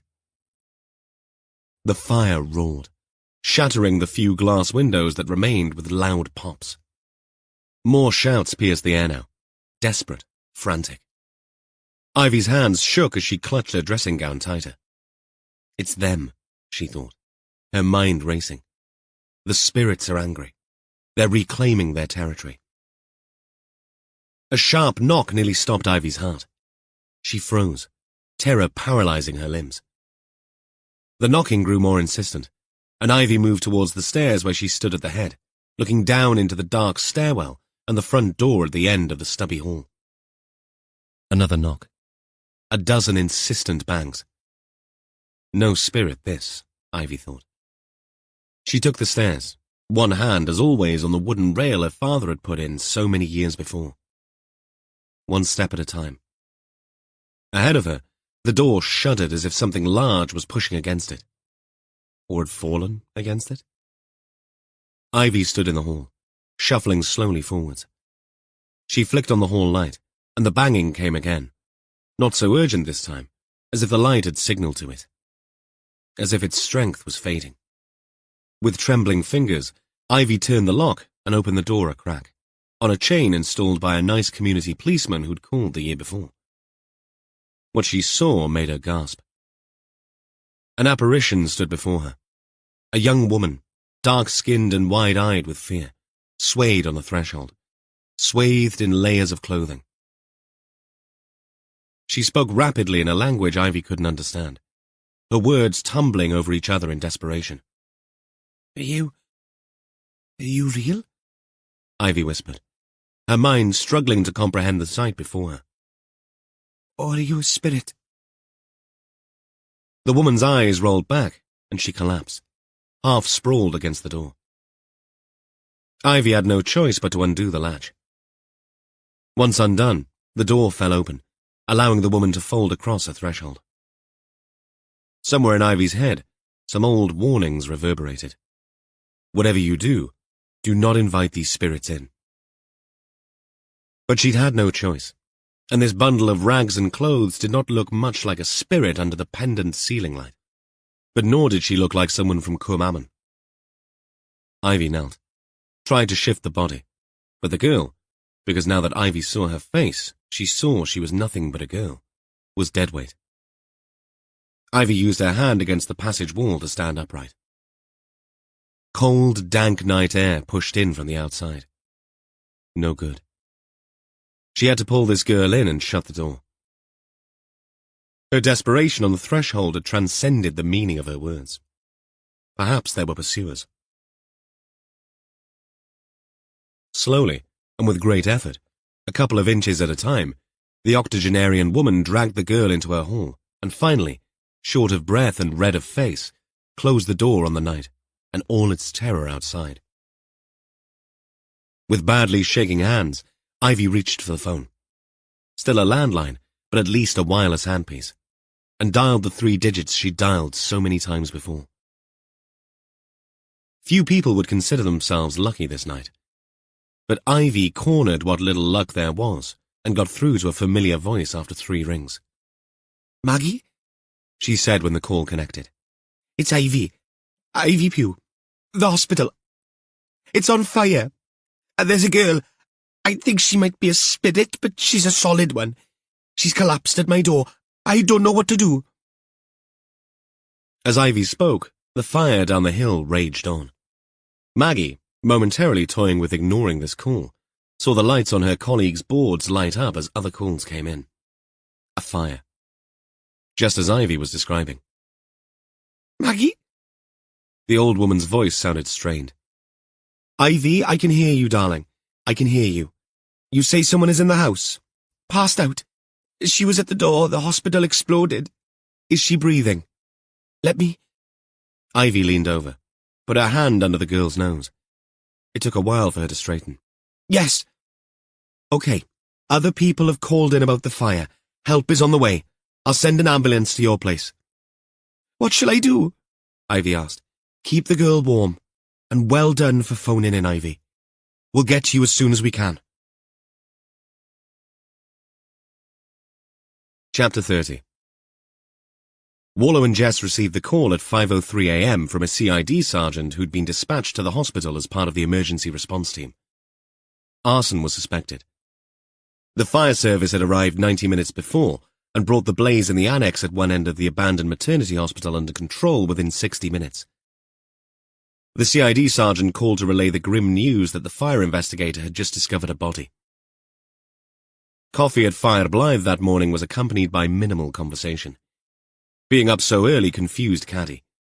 Even more so when Warlow took her breakfast with her to the doors at 5:45, accompanied by profuse gratitude and apologies. Jess went ahead in her Golf and was already at the scene when Warlow pulled up just before 7.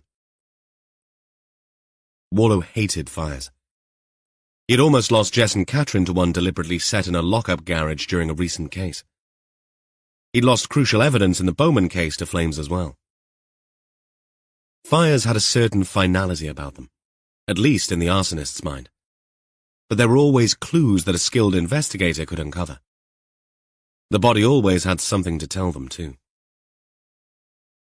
Darkness still ruled as Warlow pulled up.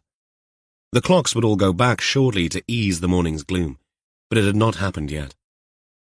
The acrid scent of smouldering wood and something much less palatable hung in the chilly morning air. The sky had cleared overnight, and arc lights lit up what was left of the annex, which had clearly been the source of the blaze. Half its roof had collapsed. Blackened walls still oozed smoke. Miraculously, the rest of the old maternity hospital had survived, thanks to the connecting corridor acting as a fire break when it crumbled.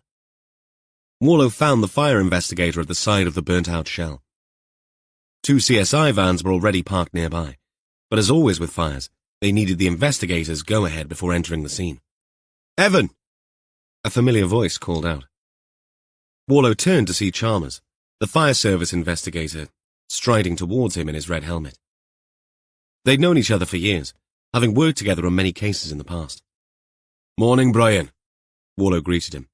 "What have we got?" Chalmers' face was grim as he replied. "I know you're keen to get in there and CSI like dogs at my heels, but it'll be a while yet. We're still assessing structural integrity and checking for any risk of further explosions." "Explosions?"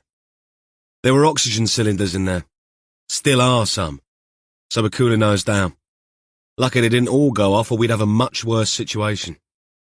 "Where's the body?" Warlow asked, his voice low. Chalmers strode around the outside to the rear where the roof had caved in. Fire officers were already shifting debris, opening a path to the grotesque shape lying in the rubble. Water dripped from the beams above, and even under the harsh arc lights, the view a dozen feet in was poor, cluttered with wreckage and scorched furniture. "Unfortunately, I've been in and I already have some snaps." Chalmers pulled out a tablet in a hardened protective case and flicked to some images. The corpse wore a sickening leathery grin, where the flesh had shriveled. Where it had not, it remained blackened, with limbs contorted in a final agonized pose. What remained of the clothing clung to the body in charred tatters.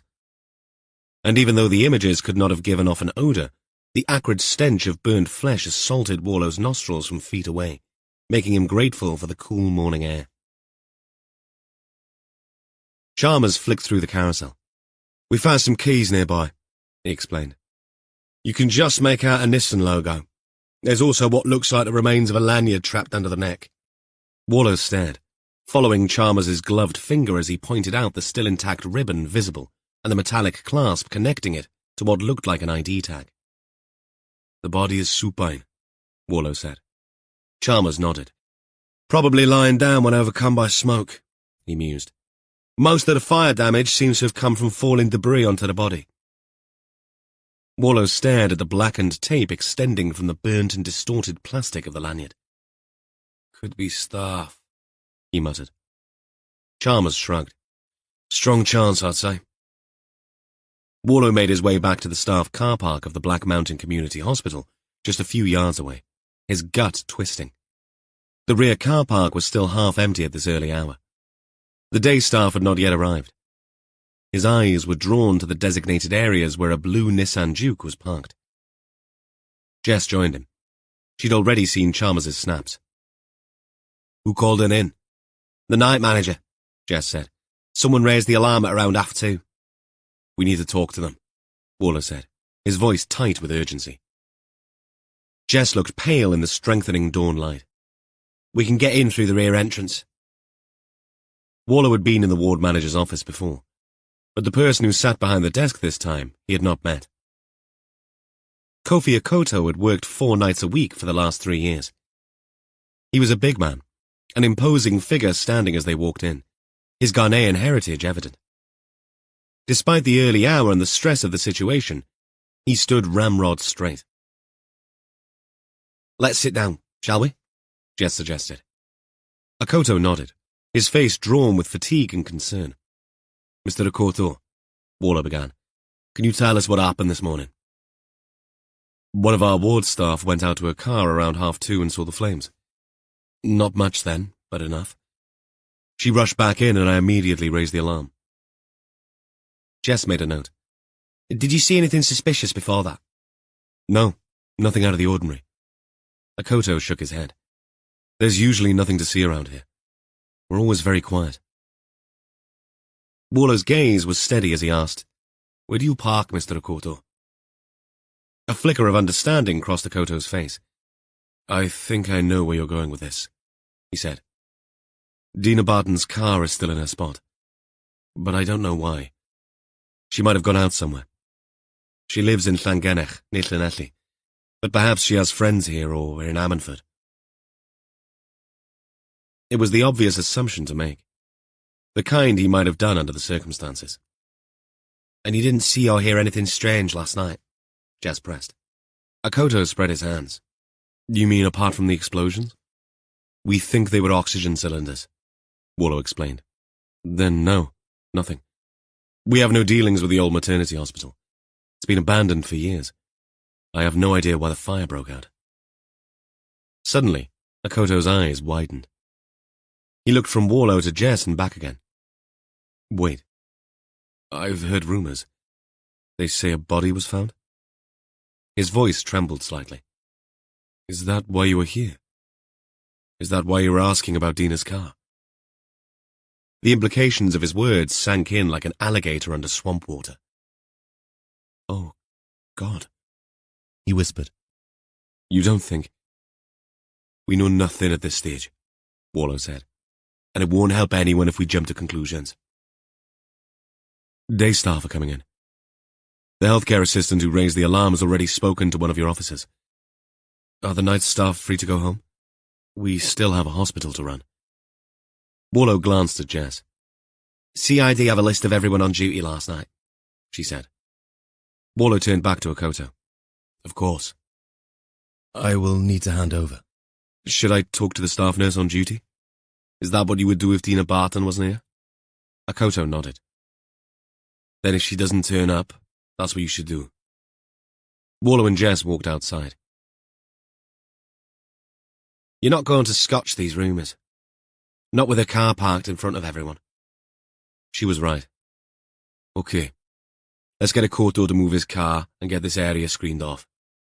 Might stop the day staff from getting antsy. Is Gil on the way? He's already here. Warlow looked around. I haven't seen him. Ah, she said in a way that told Warlow he didn't quite have the complete picture yet. I got a call on the way here. I told CID they should speak to you directly. Obviously, they forgot. Warlow waited. Gil's gone up to see our friend Ivy Pugh. She called in on seeing the fire too. No surprises there. No, but only after someone knocked on her door and collapsed in her hallway. What? The word rushed out like a greyhound from a starting box. He hurried towards the jeep. If you're quick, the tea might still be warm, Jess said. In Ivy Pugh's house on the hill, Gil sat in an overstuffed armchair, a half-empty mug in his hand. Warlow perched on the edge of a floral sofa, armed with a mug also. Now, Ivy, tell Mr. Warlow exactly what you've told me, except leave the premonitions and the fact that you'd seen 2 crows and a magpie on that sycamore earlier on for now. Just what you saw last night, okay?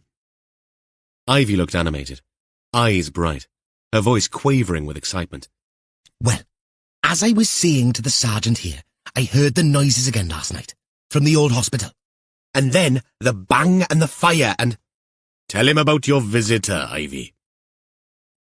Ivy nodded. I was already up, looking at the fire when someone knocked on the door. And you answered it, Warlow said. He tried to keep the disappointment out of his voice, but couldn't. He wanted to tell her she should not have answered a knock in the early hours, but it was far too late for that. Of course. She paused, drawing a deep breath. When I opened it, there was a woman there, jabbering. She looked well, not right. Warlow's brow furrowed. What did she look like, Ivy? Like she wasn't from around here, that's for certain, Ivy replied, her eyes wide. You could just tell by looking at her. And when she spoke, well, I think she was speaking in tongues. Speaking in tongues? Warlow prompted gently. Ivy nodded vigorously. Yes, yes. It wasn't Welsh, and it certainly wasn't English. It was something else entirely. She lowered her voice conspiratorially. I think she might be a messenger from them. Them? The other side. And she doesn't mean the England rugby team, Gil muttered. Warlow threw him a look. Gil returned it with mock innocence. And where does this woman know? Gil set down his mug. Glangwili. As far as I know, she's still unconscious. I've asked them to alert us when she wakes up. I hope she's all right, Ivy said. I want to know what she was trying to tell me. Believe me, we all want that, Warlow said. Did I do the right thing by letting her in?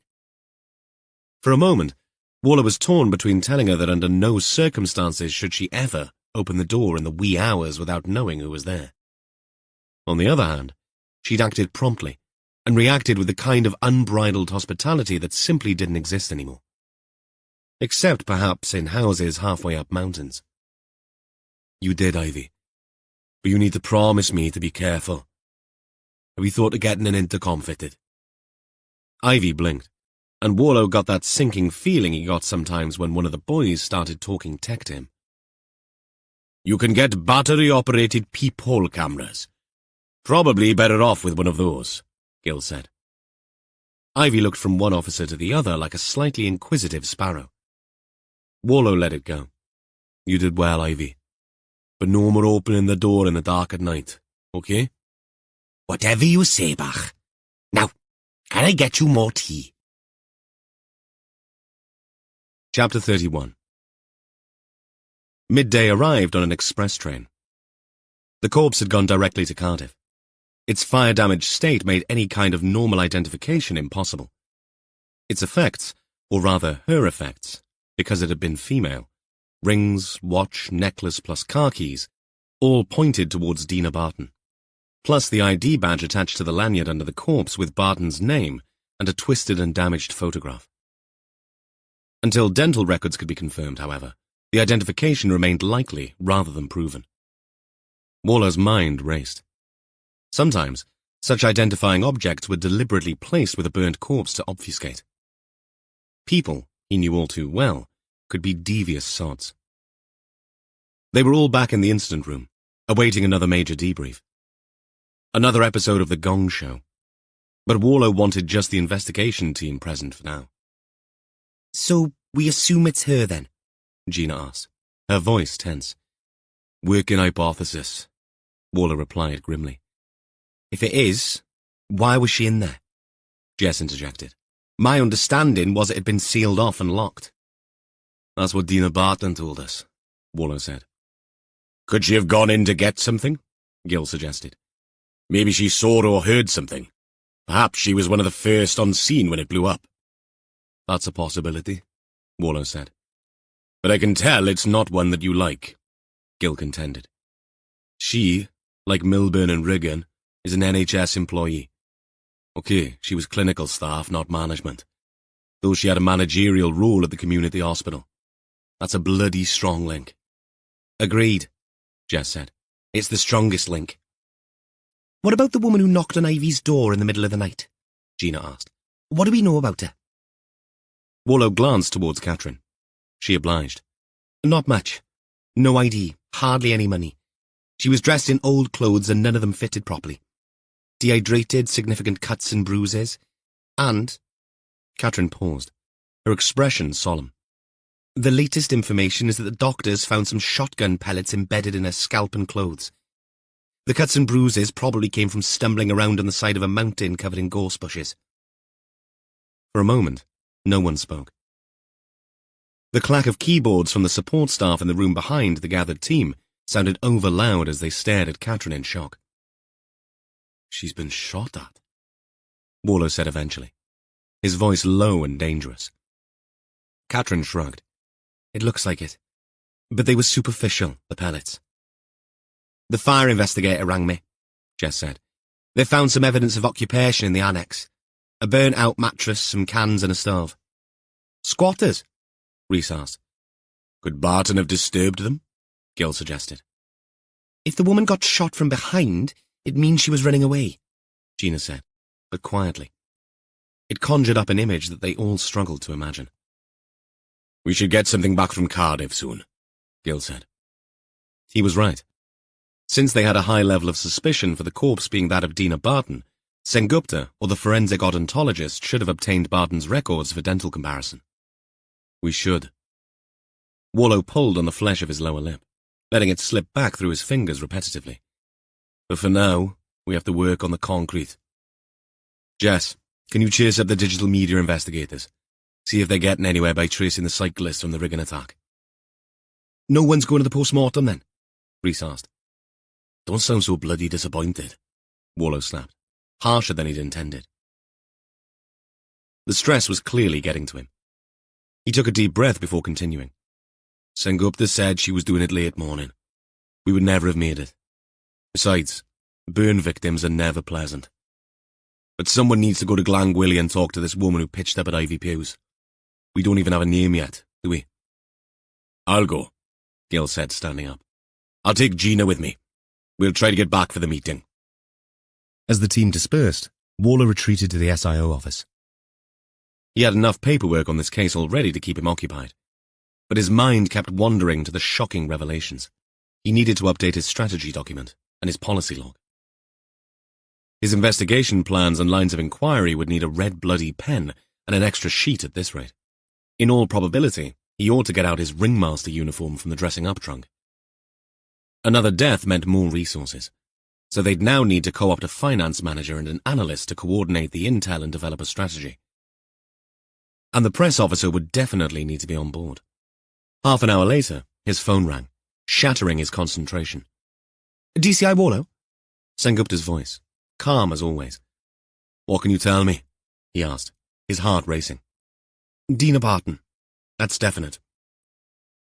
Warlow didn't speak, but he used 4 fingers of his right hand to massage the skin on his forehead. Smoke inhalation? That didn't help, but it didn't kill her either. She died from a displaced fracture of her skull caused by blunt trauma. Early indications suggest something hard with a small diameter. Perhaps a hammer. God, Warlow muttered. What else is this case going to throw at us? Thought you'd want to know as soon as possible. Thanks. Full report to follow, I take it. Yes, toxicology and any other findings. But the skull fracture showed up on the CT and I've just confirmed it. Thanks, Warlow said, ending the call. The team needed to know this. Dina Barton was dead before the annex was set on fire. Murdered. The fire perhaps set to destroy the evidence. That spoke of a lack of sophistication, of urgency, perhaps even panic. He got up from his desk and walked out to talk to his team. Gil and Gina strode down the hospital corridor, passing the busy staff in scrubs. That's the thing about hospitals, Gil muttered. You see no one walking slowly. They took some stairs to a surgical ward and, as they approached the room, Gil nodded to the uniformed officer standing guard. Morning, sunshine, Gil quipped. Exciting shift? The young officer rolled his eyes. Like watching paint dry, Sarge. Are we guarding her or making sure she doesn't do a bunk? Bit of both. Tell you what, we're going to be a good half hour. Why don't you grab yourself some breakfast? We'll monitor things and let you know when we leave. Cheers, Sarge. I'm starving. Tried the canteen? They always like to see a man in uniform up there. You'll probably get an extra helping of sausages. I know one of the cooks. The uniform, about the same age as Gina, grinned. Want me to bring you back anything? He had a close-cropped beard and blue eyes that lingered a little longer on Gina than they had on Gil. No need, but ask for a drop of bromide in your tea. What's that, Sarge? An old joke. Go on, you're on the clock. The uniform hurried away. Bromide? Gil nodded. Bit of an urban myth. Used to be said the army put bromide in squaddies' tea to quell their libidinous urges. All a load of tosh, of course, but it's still out there in the ether as a bit of a trope for people of a certain generation. Was he being libidinous? You forget I have 2 daughters who, fortunately, followed their mother in the looks department, and I have seen the way young men sometimes look at young women. My paternalistic instinct is to slap down any such urges before they become too big. I can't tell now if you're being rude or not, Gina said. Let's keep it that way. Ah, there is a lesser-spotted staff nurse. Excuse me. The nurse in scrubs, gloves, and a white plastic apron swiveled and looked at Gil's proffered ID. How's our mystery guest? He asked. The nurse sighed. Physically, she's not too bad, considering. The doctors removed 8 shotgun pellets from her scalp under local, bless her. She's underweight and has various cuts and bruises, but nothing life-threatening. And mentally? Gina inquired, her voice soft with concern. Hard to say, the nurse shrugged. She hasn't said much. What she has said, we don't understand. Seems scared, mostly. Gil nodded. Right. Let's see what we can find out. They entered the room to find a slight woman, olive-skinned, wisps of dark hair under a loose scarf sitting up in bed. Her features were aquiline, and her eyes were remarkably a light grey green. brim full of wariness as they approached. She wore a standard-issue hospital gown, and it looked as if one of the staff had given her a blue scrub cardigan against the cold. "Good morning," Gill said cheerfully. "I'm Detective Sergeant Jones, and this is Detective Constable Mellings. We'd like to ask you a few questions, if that's all right." The woman stared at them blankly, her brow furrowed in confusion. Gina stepped forward, her voice gentle. Do you speak any English? That elicited a slow headshake. Her gaze darting between them. Gill scratched his chin. "Any English at all?" The woman managed to stutter, Water. with a rolling of the final letter R. Gina shot Gill a look before turning back to the woman with a warm smile. It's okay, she said, miming eating. Are you hungry? Thirsty? The woman shook her head again. Gill pulled out his phone and opened up a map app. "Let's try this," he muttered, showing the screen to the woman. "Where are you from?" The woman's eyes lit up with recognition. She ignored the phone but pointed to herself. Afghan. Pashtun. "Afghanistan. Right, well, we're going to need a translator." Gina nodded. She poured water into a plastic beaker and handed it to the woman. Let's see if we can at least get her name. Gina pointed to herself. Gina, she said clearly, then pointed to Gill. Gill. Finally, she pointed to the woman, raising her eyebrows in question. The woman seemed to understand. Mariam, she whispered. Mariam, Gina repeated with a smile. It's nice to meet you, Mariam. Gill's phone rang. He stepped out into the hallway to take the call. Gill, it's Jess, came the reply. We've got the post-mortem results on Barton. Blunt force trauma to the skull. And there's something else. As Jess filled him in, Gill's expression hardened. When he ended the call and returned to the room, Gina was sitting by Mariam's bed, speaking softly and miming to communicate. Everything all right? Gina asked, noticing Gill's expression.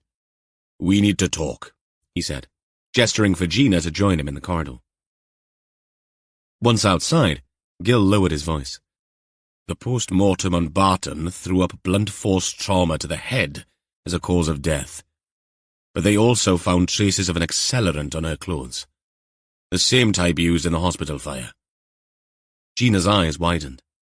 Don't think... Gill nodded grimly. "I hate to say it, but right now Mariam in there is our prime suspect for both arson and murder." Gina glanced back at the room, her face a mix of disbelief and concern. But she's so vulnerable. "I know," Gill sighed. "but people do many things when they're threatened or panicking. She might have been hiding out in the annex." What? "There's more to this story, I'm sure of it. We'll get to the bottom of it, one way or another. Now, let's see about getting that translator." Gina walked back into the room. Through the open door, Mariam looked over towards Gill. "What aren't you telling us, young lady?" he murmured. Gina paused at the door, her hand resting on the frame. Whatever it is, she replied. We need to find out fast. Chapter 32. As Jess waited for the CCTV coordinator's call, her phone buzzed. She glanced at the screen, and her heart sank. Ricky. She inhaled deeply, steeling herself before answering. Ricky? Her voice was carefully neutral. Jess! Aye. His forced cheer grated on her nerves. How's it going? Feet up in the rural idyll, is it? Jess's gaze drifted to the mess of reports and photos strewn across her desk. The wreckage of a case that was anything but idyllic. Of course, she said flatly. You? In the middle of some suit's idea of a crackdown on bike crime.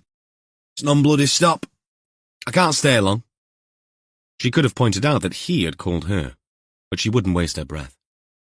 It didn't take him long to get to the point. Have you, thought about what we discussed? Jess rolled her eyes. Here we go. So we're skipping the small talk then? Oh, come on, Jess, Ricky whined, his voice taking on that familiar, insufferable pleading tone. Do I have to beg? What do you mean, beg? She snapped, her patience fraying. You're asking me for another 6,000 quid. Of course you're going to have to beg.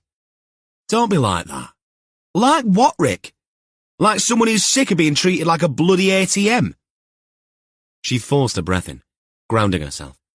You still haven't told me why you need this money. I told you. Business opportunity. One-off. So, business opportunity, Jess interrupted, sarcasm dripping from every syllable. In the Caribbean? A heavy silence. When Ricky finally spoke, his voice was barely a whisper. What? Oh, come on, Ricky. Did you think I wouldn't find out? I don't know what you're talking about, he stammered, but the guilt bled through his words. Jess let out a bitter laugh. Really? Because your girlfriend has been telling everyone about your romantic Christmas getaway. And believe it or not, I still have contacts in GMP. And your girlfriend can't help herself. That girlfriend, the one he'd rolled around with in a seminar room until a startled snatch squad burst in looking for a briefing space. The reason Jess had never spoken the woman's name out loud. Euphemisms had sufficed. Ah, shit, Ricky muttered, his voice thick with defeat. Look, Jess, I didn't want to say anything because... Because what? Jess cut in, her anger rekindling. You thought I'd be upset? Well, yeah, Ricky admitted, sheepish now. Jess laughed, a hollow, humourless sound. Ricky, I'm going to Australia with Evan in a few months. Me and Molly. Why the hell would I care about your holiday plans? You what? Jess tutted. Shit. I forgot to ask if it would be okay. Another silence. Then sullenly, the both of you? Yes, Jess said firmly. And you can stop that crap right now. You lost the right to object when you and her did the Watusi on night shift. Watusi? That's a new one, Ricky muttered. Whatever. Jess sighed, suddenly exhausted. Look, I'm not giving you $6,000, or 5, or anything else. Just a loan, Jess. What about what you already owe me? It's just for a while to tide me over. That's what you said last time. Jess ignored his protests. So you need to set up a standing order for the other $6,000, and I won't tell Molly. What's it got to do with her? You send her the money. $400 a month. What? Jess, come on. Ricky's voice was edging towards panic now. Take it or leave it, Ricky, she said coldly. There's no more coming from me until you do, and Molly confirms receipt of the first payment. And you'd better tell Molly why you won't be around for Christmas, because I'm not doing your dirty work. For God's sake. You can be a real cow, you know that. Jess let out a sharp, humourless laugh before her voice dropped, hard and unforgiving. Not that she'll be bothered. But she's your daughter, Ricky. She's not some inconvenience you get to ignore when it suits you. Silence. Long and heavy. Finally, Ricky exhaled. Fine. I'll do it. Good, Jess said, her grip on the phone tightening. I'll transfer another $3,000 as soon as I see proof of that repayment. A pause. Then cautiously, how about 4.5? 3. Just hear me out. No, Ricky. Come on, Jess. I wouldn't ask if I wasn't desperate. And I wouldn't say no if I wasn't done. Another silence. Right, Ricky muttered, his voice small, defeated. Well, bye then. Enjoy your holiday, Jess said. As she hung up, she let out a long, shaky breath and closed her eyes. Sometimes it was hard to reconcile some of the choices she'd made when she was young with who she was now. Ricky being one of them. And then she thought of Molly and backtracked. He'd got one thing right. The conversation had left her feeling drained and slightly nauseous. Still, at least she'd get some of her money back, and Molly would benefit. If she felt even the slightest pang of guilt at using Molly as leverage, she quashed it by reasoning that she was only playing Ricky at his game. And he was far less likely to default on a payment to Molly than he would to her. She made a mental note to call Molly later. She wouldn't wait for Ricky to tell her. Right now, though, she had a case to deal with. Who would have thought that a murder could be a welcomed distraction from her complicated personal life? 15 minutes later, Jess sat in a dimly lit room, her eyes fixed on the high-resolution monitors before her. Normally, the CCTV coordinator got a desk in the corner of the incident room, but this time, she'd been invited to the digital forensics enclave. The coordinator, a uniform in his late 40s called Mike, with salt and pepper hair and tired eyes, and a media investigator named Sarah, a sharp-eyed woman in her 30s, flanked her on either side. "Right," Mike began, his fingers dancing across the keyboard as he clicked through to the first image. The screen flickered to life, showing a grainy scene. "Here's our first sighting. Dashcam footage from Capudewi." Jess leaned in as she studied the pixelated image of the cyclist pedalling furiously down the rain-slicked road. The figure was a blur of motion, barely discernible in the harsh glare of oncoming headlights. "And the next?" she prompted. Sarah took over, her manicured nails tapping efficiently on the touchpad as she brought up another clip. 5 minutes and 18 seconds later, another dashcam. "He's making good time, averaging about 15 miles per hour by my calculations." "Then we lose him until here," Mike continued, switching to a new feed. The image quality improved dramatically as he pulled up footage from a fixed camera. Farvark Square. Caught by a Hikvision DS traffic cam. "How can you be sure it's him?" Jess asked. Sarah leaned forward, using a laser pointer to highlight a bright spot on the cyclist's back as he turned on the Llandubby road. "That reflective logo on his backpack. It's quite distinctive. Appears to be a ProViz Reflect 360 model. It's unmistakable, even at this distance and resolution." Jess nodded, impressed by the level of detail. "Good catch." "Then what?"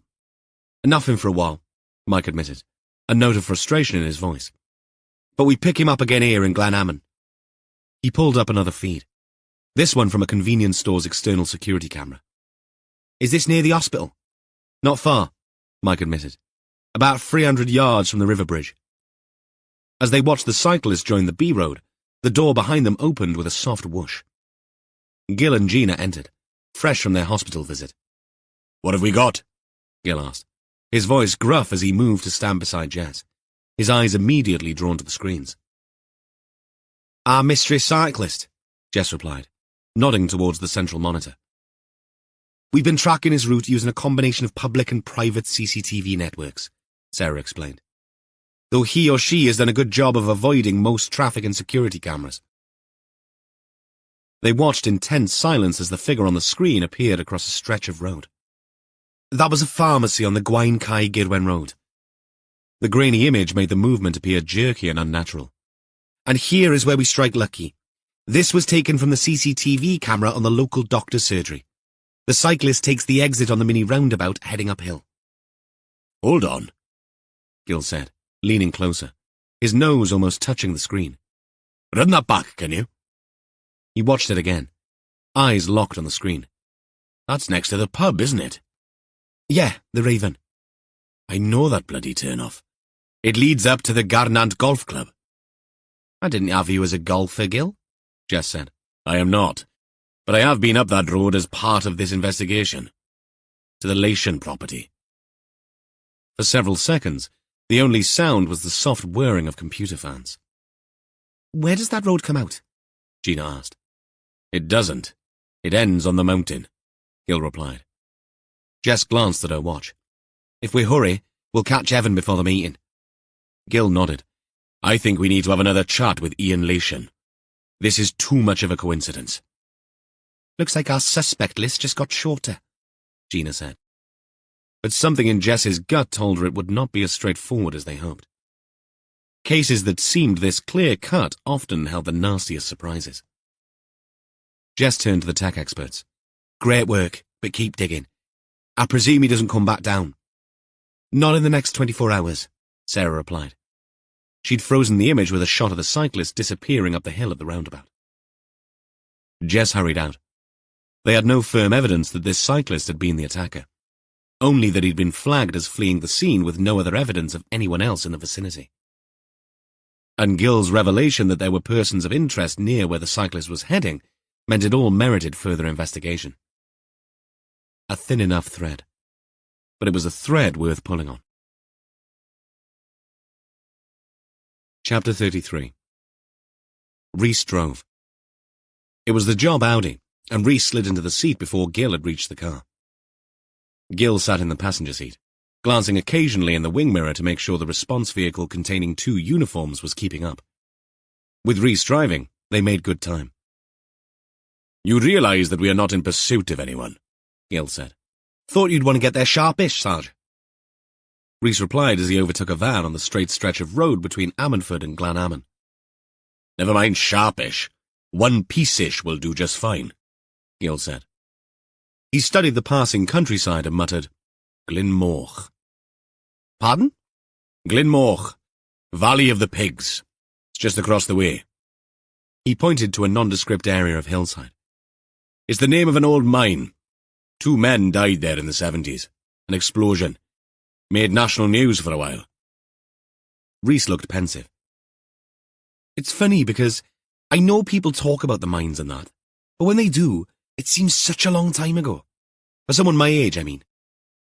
Gill sent him an appraising glance. It's not for the people who live here. They still have the blue scars under their skin. And there have been mines here for a lot longer than there haven't been. 1.5 centuries worth. It runs deep. Mr. Warlow comes from a mining family, doesn't he? He does. A valley over, but cut from the same cloth. Rhys drove on. Gill could tell he was deciding on something to say. Did I tell you that Milburn's partner told me, off the record, that he didn't like all this sentimental stuff about the mining? Gill turned to look at him, this time with outright wariness.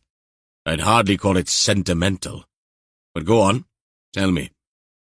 She said he'd never been to somewhere so non-diverse. He said the whole health board needed to be shaken up from that point of view. Right, Gill said, anticipating the worst. Like a can of paint. He'd said that mining and tin plating had essentially fueled the empire and colonialism, and had a lot to answer for. So we should have left it there then? Gill asked, his voice remarkably calm. The coal. She didn't say that exactly, Rhys said, seeing the dangerous light in Gill's eyes. No, and that's the point with presentism. Viewing the past through a hand-wringing lens gets you nowhere. The stuff they dig out of the ground here did indeed fuel the engine of growth and progress. The whole of the Industrial Revolution, in fact. Gill pointed through the windscreen at the buildings. Some of them boarded up. Many of the houses had scaffolding, with another government incentive for insulation and eco-efficiency making the rounds. There were 6 trains a day to the stations in these villages at the turn of the 20th century. Hard to believe now, isn't it? The coal here is like a black diamond. It burns hot and clean. Rub a lump on your white t-shirt and you won't see a mark because it's so dense. And yes, I know all about fossil fuels and climate change, but the miners who dug it out didn't. And they didn't run foreign policy for Queen Victoria either. So I don't buy into any of that theorizing, critical or otherwise. And if you felt the need to tell Mr. Warlow about Milburn's ideological bent, make sure you do it from behind a bomb-proof wall. I thought it was over the top, Sarge. Makes you wonder why he took the job. Doesn't it? Perhaps he saw himself as an agent of change. I wonder if he told anyone else around here how he felt.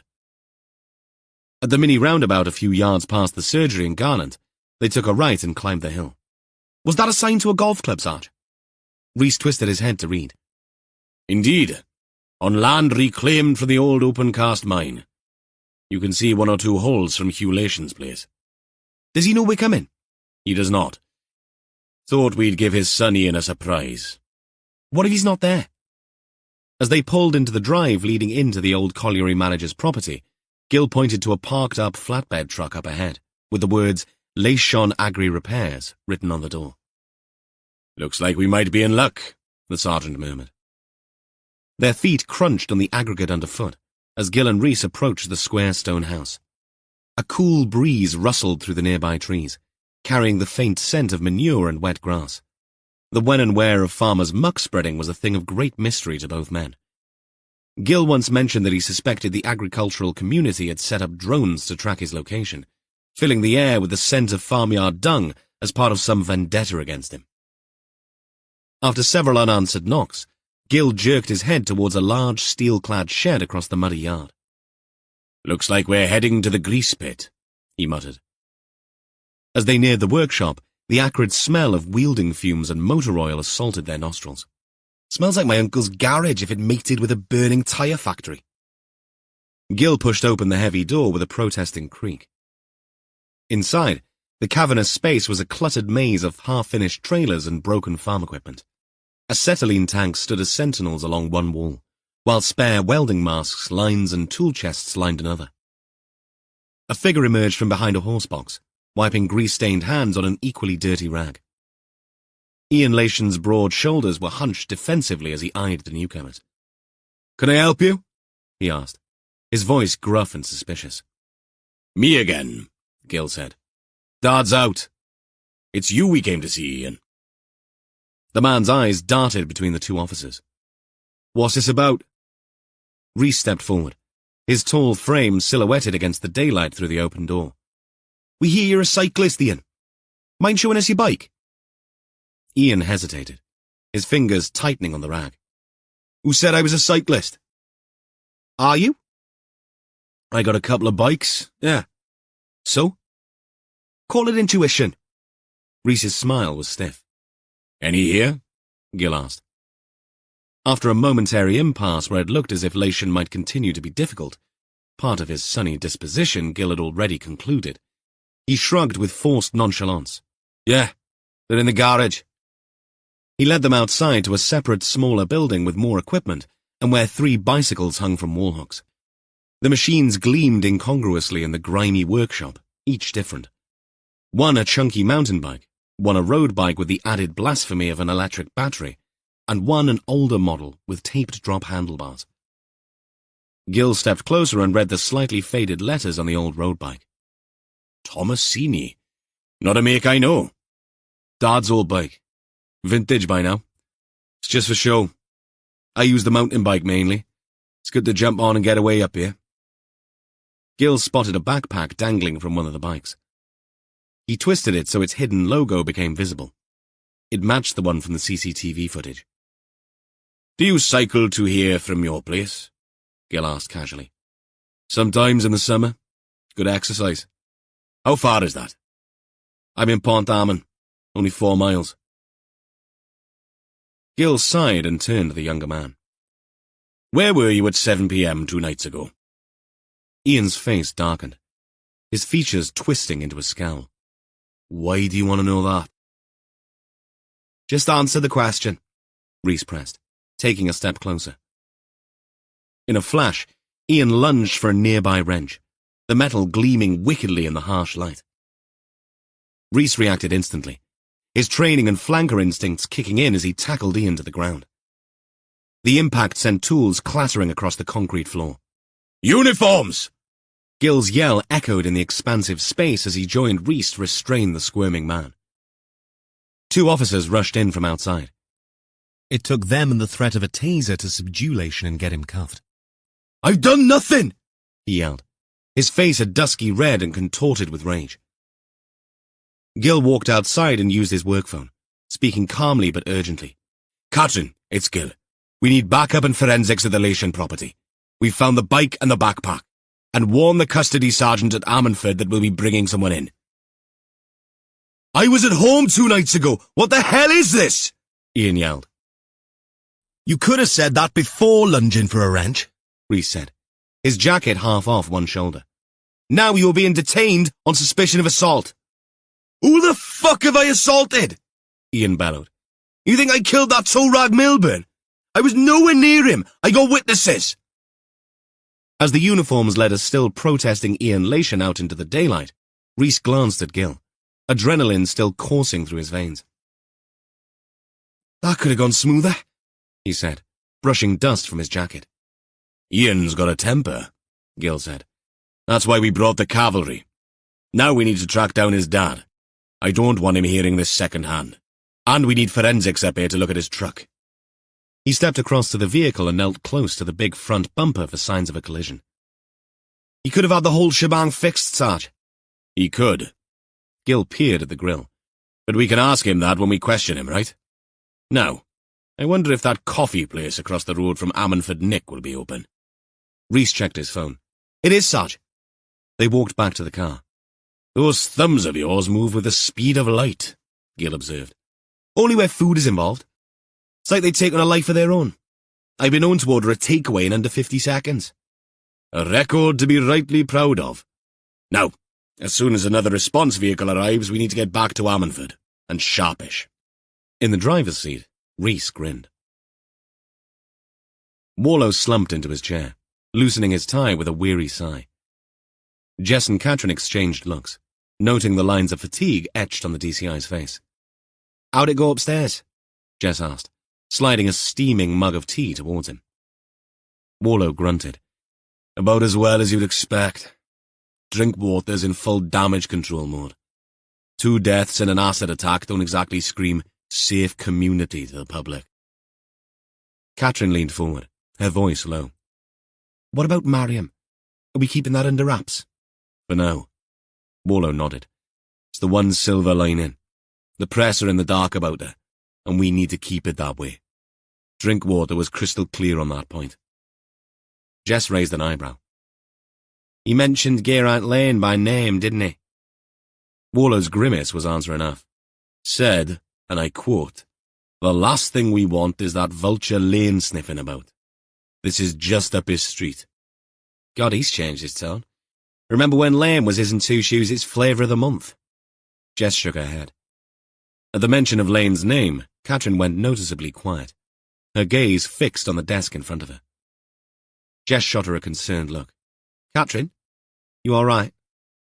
Katrin flicked her eyes across. I heard something about Lane's book. The one he's been threatening to write.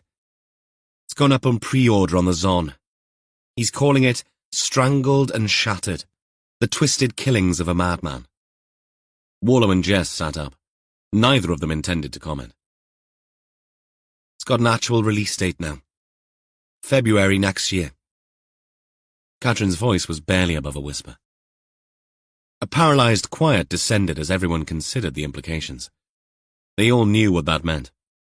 Katrin's ordeal at the hands of Roger Hunt would soon be public knowledge, twisted and sensationalized by Lane's particular brand of journalism.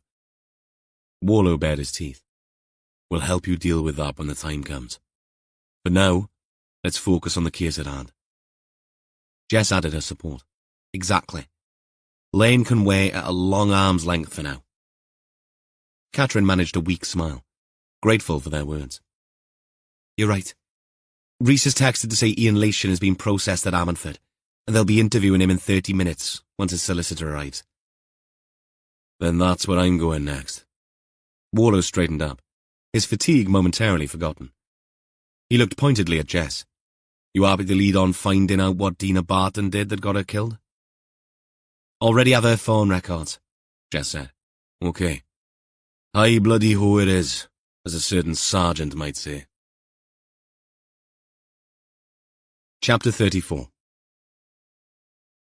Warlow stood in the dimly lit observation room at Ammanford Station, his eyes fixed on the monitor relaying the video feed. The interrogation room was not as somber as some he'd been in. Panel lights in the ceiling, cream walls, green door, grey carpet, pale wooden table. Positively festive compared to some.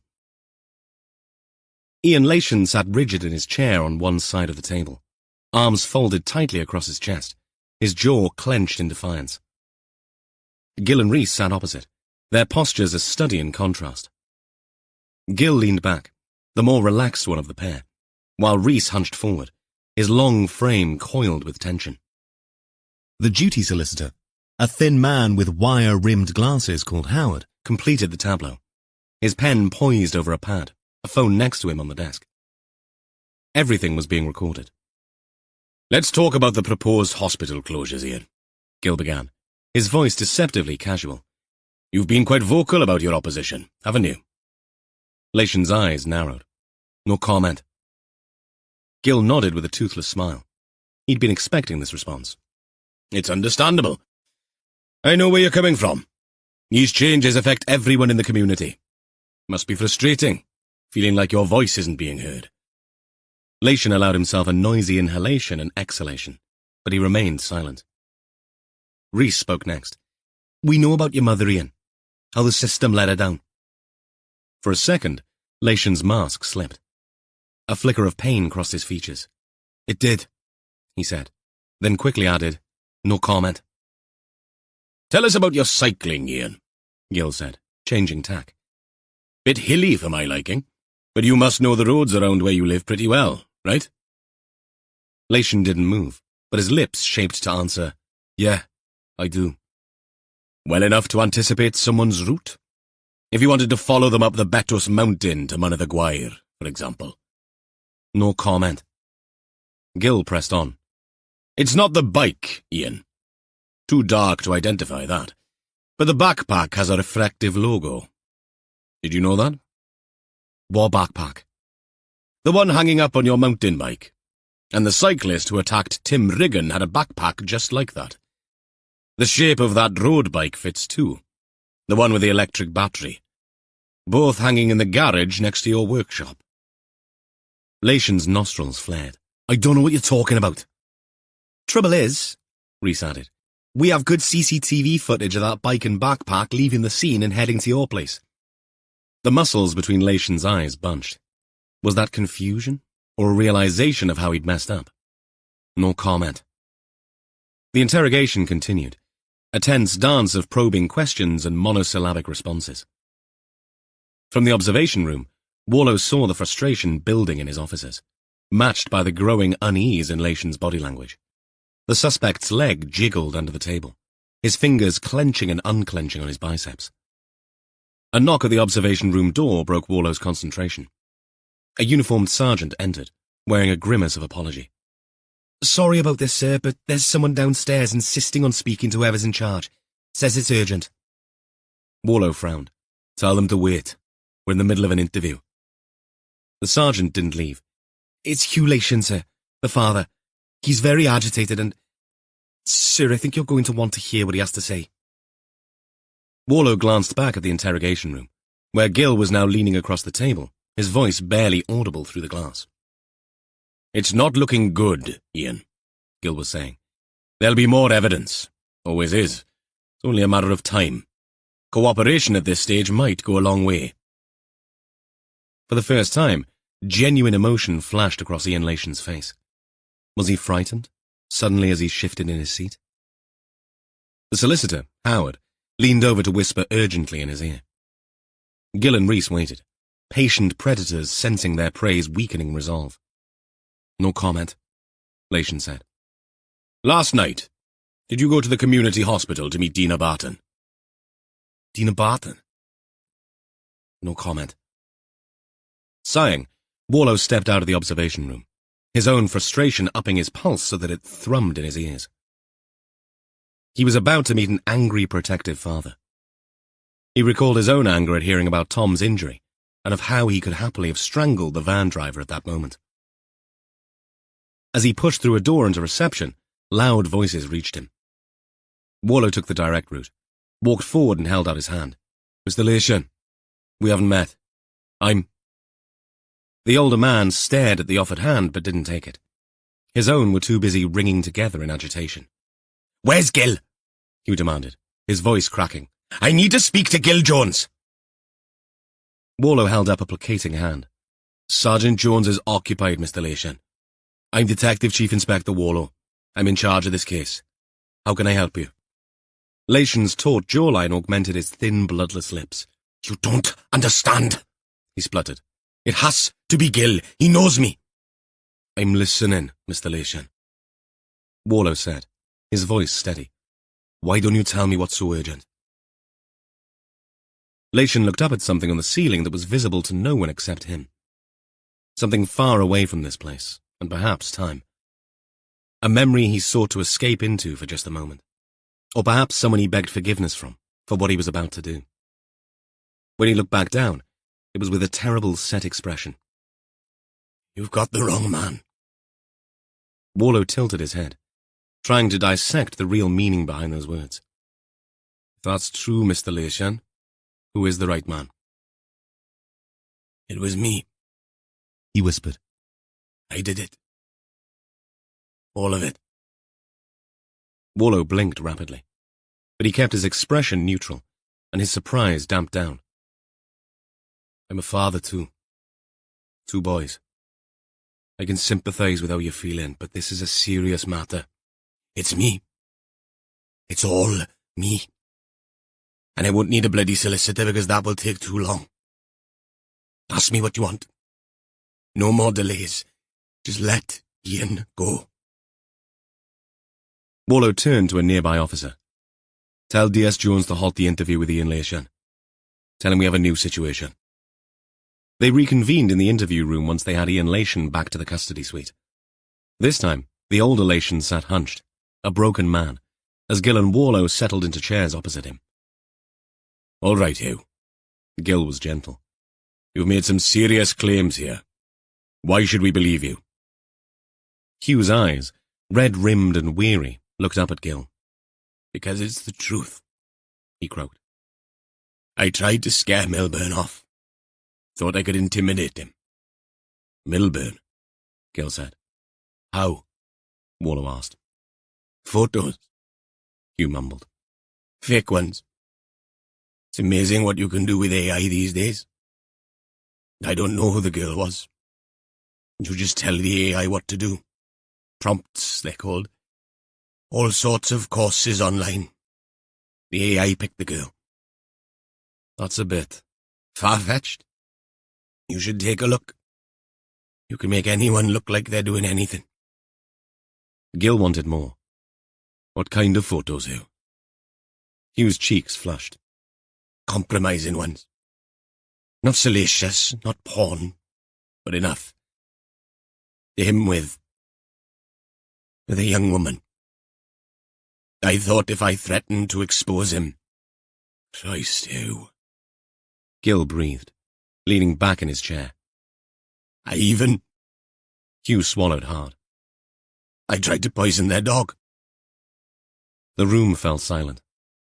Both officers realized this was the kicker. No one outside of the investigative team knew of the poison. Only the forensic team, Warlow's team, and the person who laced that peanut butter. I wish I hadn't. A dog doesn't choose its master. Bit late for that. Is the dog? He's fine. So why? Warlow asked. Why go to such lengths? Hugh's hands were shaking. Because I hated him and all the others like him. Swanning in. No respect for our community, for our history. I wanted him scared. Wanted him gone. But you didn't kill him, Gil probed. Hugh's head jerked upwards, eyes wide. No, I didn't want him dead. I wanted him gone. And Riggin? Warlow asked. The acid attack? Shame flashed across Hugh's face. That was me too, he whispered. I thought, one more incident and they'd scrap the changes. Pull the plug on the whole restructuring nonsense. I know how it works because we've asked for things over the years. It's all tied to budgets and financial years. There's spending windows, and if you miss that window... But it backfired, Gil finished. Hugh nodded miserably. Everything's backfired. How do you mean? Warlow pressed. Hugh's composure crumbled. Tears spilled down his cheeks as words poured out. They've ruined everything that matters. There's nothing here for the kids. No jobs, just alcohol and drugs. My wife was let down. And even my son's marriage has fallen apart. Why do you think he's living with me? Warlow felt a pang of sympathy. He'd seen his own valley stripped and left to fester, gradually wasting away like a corpse in a gibbet. Ew. Gil said. I need you to be absolutely clear. Did you kill Russell Milburn? Hugh's head snapped up, eyes blazing. No! I told you. I thought about it, God help me. But I wanted no one dead. Just gone. Were you at the community hospital last night? What? No, why would I be? Lation's words hung in the cramped room. The only sound was his ragged breathing. Warlow studied him, seeing not a hardened criminal, but a desperate man drowning in a sea of change he couldn't comprehend, forced to react by the wrong mind of logic, the kind that bordered on psychopathy. All right, Warlow said finally. We'll need to verify everything you've told us. But for now, I'm placing you under arrest for the assault on Tim Riggin and attempted blackmail of Russell Milburn. As Gil recited the caution again, Hugh seemed to shrink in on himself, all fight spiralling away like dirty water down a drain. Lation looked up through hollow eyes. What about Ian? He asked, his voice barely a whisper. Gil answered. We need a written statement from you, and I would recommend a solicitor. But if what you're saying is true, he won't be facing charges for the attacks. Relief washed over Hugh's face, followed quickly by shame. I've ruined everything, haven't I? Neither detective answered, and the silence spoke for them. As a uniformed officer led Hugh away, Gil turned to Warlow. You believe him? Warlow massaged his forehead. At this rate, he'd be through to the bone within days. About the attacks, yes. And I believe he didn't kill Milburn either. Gil nodded.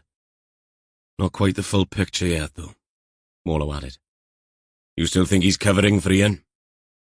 What wouldn't you do for your kids, Gil?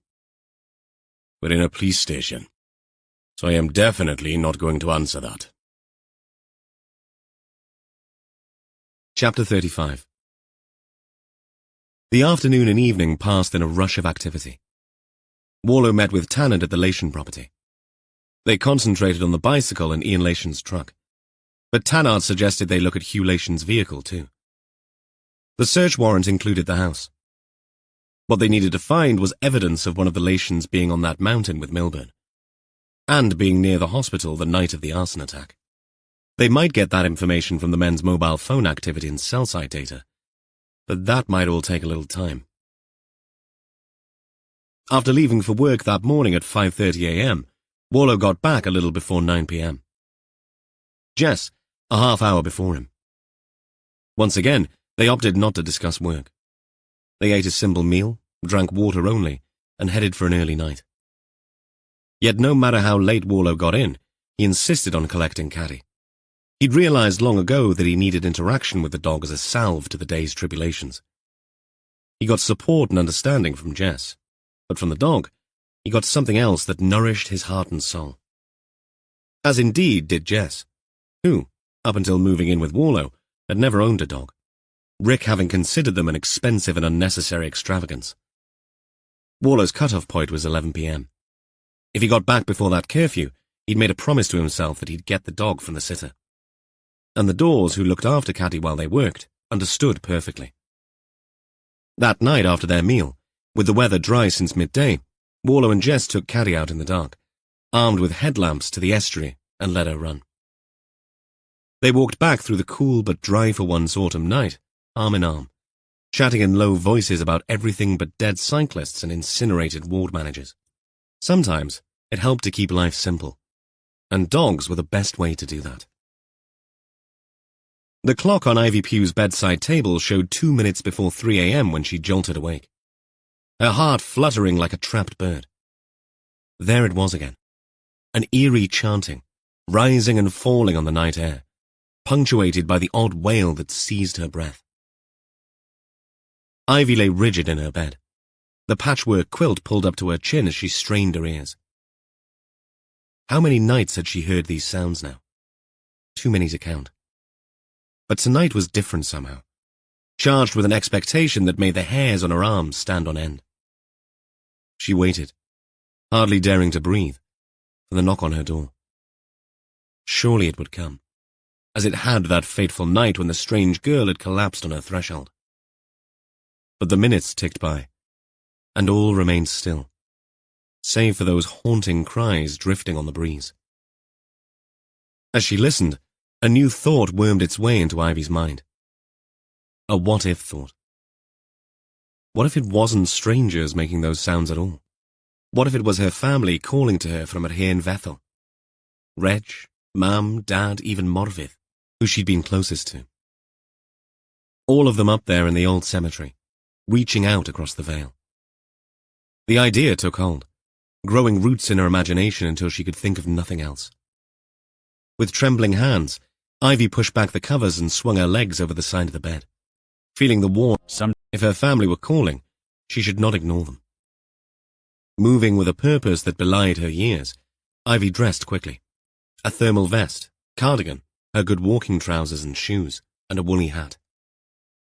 Her coat was behind the door downstairs in the hall. She paused only to put a lead on Bootsy before slipping out into the night. Through a gate, across a field to the lane. It stretched ahead, a narrow strip of pale moonlight leading up to the chapel in one direction and down towards the main road in the other. The dog was some comfort, though his tense body and pricked ears told her he was just as uneasy as she was. Her breath clouded in the cold air as she forced herself forward, a pull of both curiosity and something deeper driving her on. Faint voices drifted on the breeze, rising and falling, urging her closer. The wind, sweeping up the valley from the south and west, rattled the trees. Leaves fell around her to skitter like small animals across the hard roadway. The muffled chorus of wails and chants reached her ears again. The darkness seemed to press in around her, a 3/4 moon hidden for now, making the night as thick as treacle. The familiar contours of the lane took on sinister shapes in the gloom. Gnarled trees became grasping claws. Shadows pooled like ink in the ditches. Every rustle in the hedgerow, every whisper of the wind through the leaves, set Ivy's nerves jangling, and made Bootsy's ears prick up. The moon emerged again, enough to make the shadows seem darker, more forbidding. Ivy's footsteps scraped against the tarmac, each step aggravating the stiffness in her left hip, always worse at this late hour. She kept glancing over her shoulder, the unsettling sense of being watched growing stronger with every step, though the lane behind her remained empty and silent. The thin beam of her torchlight added little solace. Halfway up the hill, a fox's bark shattered the silence. A high-pitched yap that might have passed for a person's hoarse shout, so close and loud that Ivy nearly leapt out of her skin. She lost her footing, barely managing to recover and avoid falling, because a fall wouldn't do at all, not on her brittle bones. Bootsy let out a low growl. Heart pounding, Ivy pressed on, the damp night air clinging to the skin on her face like a shroud. At last, she reached the kissing gate of Hen Vethel. The old cemetery lay blanketed in shadow, headstones jutting from the earth like broken teeth. Ivy hesitated for just a moment, before pushing through, the hinges creaking in protest. A sound that seemed to reverberate through the entire valley. She made her way carefully between the graves, mindful of loose stones and tufts of grass that might trip her. The Pugh family plot lay near the back, but Ivy found she couldn't bring herself to approach it just yet. Instead, she paused in the center of the graveyard, tilting her head to listen. The chanting came and went around her, waxing and waning on the wind. But she realized quickly that it wasn't coming from the graveyard. In the moonlight, she turned off her torch to better see in the distance. Ivy frowned, turning slowly on the spot as she tried to pinpoint the source. There. Halfway down the hill in the no-man's land between Hen Vethel and the hulk of the old hospital. From a lightless, featureless patch of nothing. Ivy's heart sank as she realized her family wasn't calling to her after all. But as disappointment washed over her, it was rapidly replaced by a spark of curiosity. Who or what then, was making those sounds? And why here of all places? She hesitated, torn between investigating further and returning to the safety of her cottage. In the end, curiosity won out. With one last glance at the silent pew headstones, Ivy set off towards the chapel and the old stable beyond, wonderment overcoming her fear. As she picked her way carefully down the slope, she cocked her head, straining to make out words in the strange, lilting language. Suddenly, a name rang out, faint but coherent. Had she heard correctly? Had she heard the word Marion? It came again, but no Marion. Something like it. Was it Mariam? Ivy stood, looking down towards the dark hillside. Was she being silly? Was this all in her head? A sudden bout of coughing racked her as the chilly night air triggered a reflex. What on earth would Morvith have said if she could see her? But then, perhaps she could. Perhaps this was all her doing. The family's doing. But staying out here would do no one any good. She'd catch a cold, pneumonia even, and end up in the hospital she could see the lights off behind the old maternity unit now. Ivy didn't want that. Her time would come. No need to hasten it. And if the irony of that realization struck her, standing alone on the edge of a graveyard in the dead of night, it did so gently.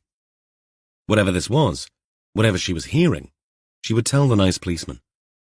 Or she could tell Maggie on the end of the phone. She turned and retraced her steps along the stony road, where tufts of grass grew in the middle, all washed in shades of grey under the moon. Then, without warning, a figure emerged from the gloom near the gate. A man's silhouette, tall and menacing. He waved a walking stick at her. "Hello?" she called out in a tremulous voice. She flicked on the little torch, oblivious as to how ineffectual it would be at that distance. She took a step forward and her foot caught on an inconveniently large stone. Ivy pitched forward, arms windmilling as she lost her balance. The world tilted crazily around her. At the same time, a deafening crack split the air. Heat rushed past Ivy's head as she fell, the gunshot blast missing her by mere inches. The pain exploded in her wrist as it hit the ground hard, the breath knocked from her lungs in a high-pitched warble of fear. Bootsy's frantic barking pierced the night. The sound seemed to galvanize the shadowy figure. Without a word, it turned and fled, melting into the darkness as swiftly as it had appeared. Ivy lay on the damp ground, her hand weak and unresponsive, trying to comprehend what had just happened. The night, which had seemed merely mysterious before, now became infinitely more dangerous. The thought of trying to make it back down the hill to her cottage seemed an insurmountable task. As the adrenaline ebbed, replaced by a bone-deep weariness and fear, Ivy Pugh sat alone in the dark, with only Bootsy for company, as the pain in her wrist blossomed and spread. The dog was making a racket, sensing that something was awry. He was still barking 20 minutes later when blue lights appeared, slowly climbing up the lane towards the old chapel. Chapter 36. Warlow and Jess got the call this time from Gil at 7 a.m. They were both up, but it ended up being a 2-coffee working breakfast in the kitchen of Fired Blythe by the time they'd spoken to all the parties concerned. "You with Ivy now?" Warlow asked. He had the phone on speaker on the kitchen table. "Yep, at Glangwilly Hospital." "What happened?" Jess asked. "Someone in the community hospital thought they saw kids around the old place in the early hours." "Sure it was kids?" Warlow sipped his coffee. "No, not after what happened. Anyway, we sent a car just to check it out. While they were there, they heard a shot being fired on the mountain. At 3 a.m, they went up for a shufty and heard Bootsy and saw the light from Ivy's torch at the chapel. She's broken her wrist." "How is she?" Jess wanted reassurance. "Made of stuff they should be using as tank armor. They've set the bone and she wants to go home.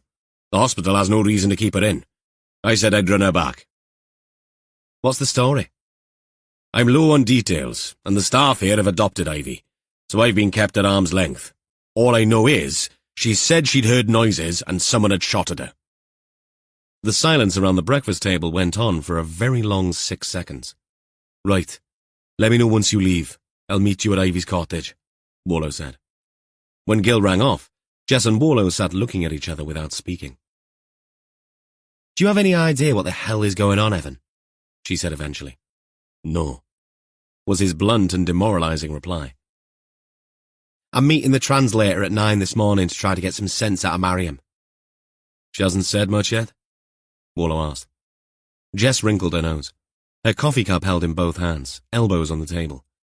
Whether that's because she can't, or won't, we'll find out this morning. Caddy, recently breakfasted, was now thanking Jess and Warlow in turn by stuffing her pet bear into their elbows and thighs as they sat, almost causing a coffee spill. Warlow reached out and fondled her ears.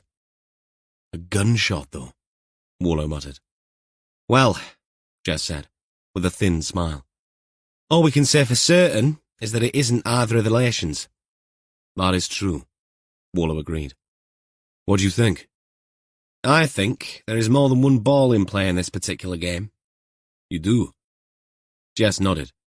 I know you prefer all the targets lined up so you can topple them with one slingshot, but sometimes there are just too many ducks to get in a row. I'd better stop you there before you run out the metaphors. Let's just agree to differ. Let's toast the Marmite? Jess pushed up from the table. The breakfast of champions, eh, Cardi? Warlow replied. The dog's eyes followed Jess as she walked to the bread bin. Jess and Gina convened in the corridor outside Mariam's room. Once again, Jess excused the uniformed officer that stood sentinel. Gina clutched a file to her chest, while Jess shook hands with Benazira, the young Afghani translator. Call me Benny. She had soft, smiling eyes. Thanks for coming, Jess said. I have no lectures until this afternoon. Benny smiled, a big, broad smile. Where are you studying? Swansea Uni. Jess's turned to grin. My daughter's there. Criminology. The apple fell close to the tree then, Benny teased. Jess acknowledged the sentiment with a tilt of her head. You? Communication and journalism. She only had a trace of an accent, and Jess guessed she was first generation. When they entered the room, all eyes immediately locked onto Mariam. The woman looked frail and diminished against the crisp hospital sheets. How are you feeling? Jess asked, her voice gentler than she'd intended. Benny translated. Mariam's eyes, dark and fearful, settled on the translator, surprise replacing the suspicion. But her mumbled response was barely audible over the ambient hospital noise. She says she's in pain, but the doctors are taking good care of her, Benny relayed. Jess nodded, pulling up a chair, wincing as the metal legs scraped against the floor, causing Mariam to flinch. Jess instructed Benny to explain who they were. We need to ask you some questions, Mariam. It's important. Benny translated, and Jess studied Mariam's face. She drew back into her pillow as if she were retreating from the moment. Years of experience told her this woman was terrified, hiding something significant. Notably, there was no nod of agreement in response. Why were you at Ivy Pugh's door, Mariam? Jess asked, keeping her voice firm but not unkind. She watched as Mariam's eyes flicked to the window. I was lost, came the whispered response in Pashto. Benny translated it in a calm, neutral tone, but the terror in the original whisper remained just as palpable and an obvious lie. Mariam, were you at the old hospital? Did you stay there? Mariam's face flushed. Panic widened her eyes as she denied vehemently, words tumbling out in a frantic stream. She says she can't talk. She's afraid for the others, Benny interpreted, her own brow furrowing. What others? Gina asked. But Mariam clammed her mouth shut, tears welling in her eyes. The woman turned her head away, grimacing as the movement pulled at her wounds. Frustration bubbled up inside Jess. Whatever this reluctance was, and she'd seen it 100 times before where someone was protecting someone else, they needed answers here. Ask her if she set fire to the hospital, Jess instructed Benny. Mariam's reaction was instant and visceral. No fire, she cried in broken English, her voice cracking. Jess noticed her trying to push herself up, gasping in pain as the sudden movement jarred her injuries.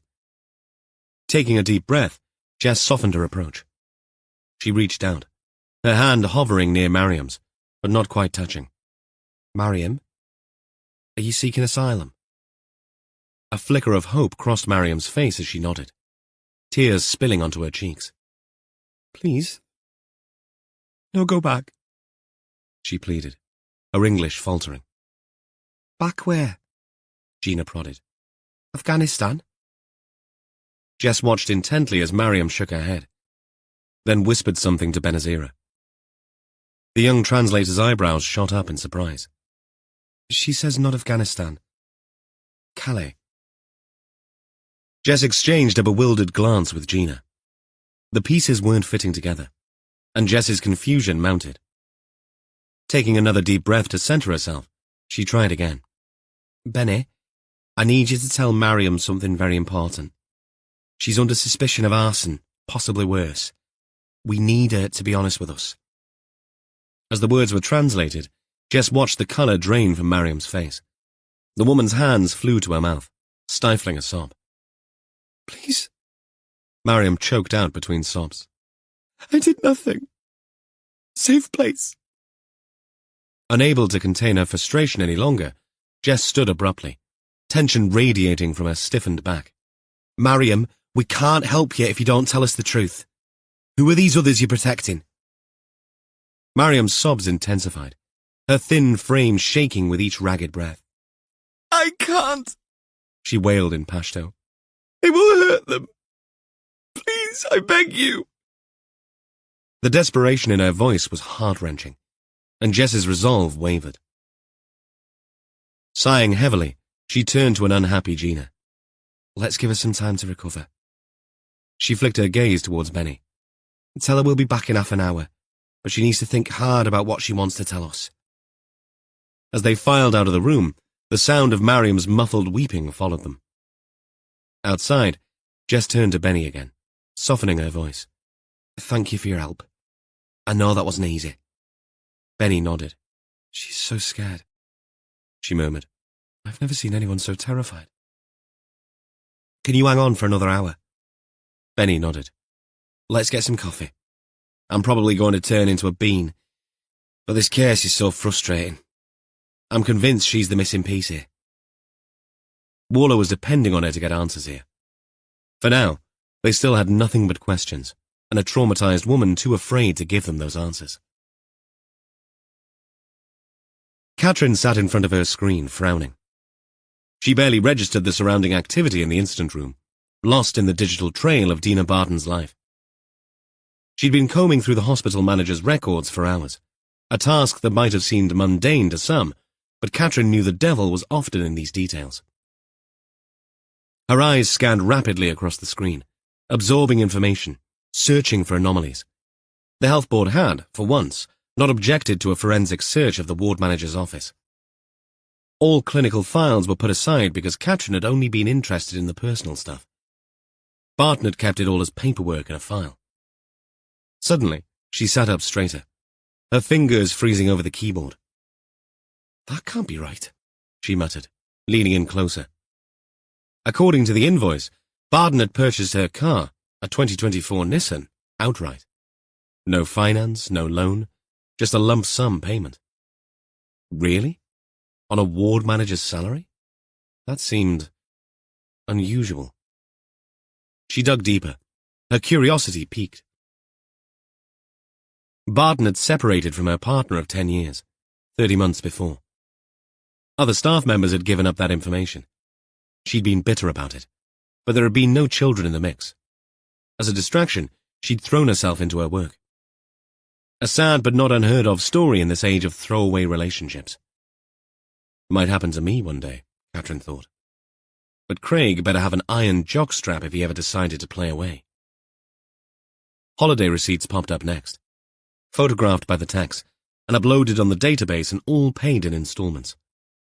Exotic locations, luxury resorts since the divorce. The Maldives, a villa in Santorini.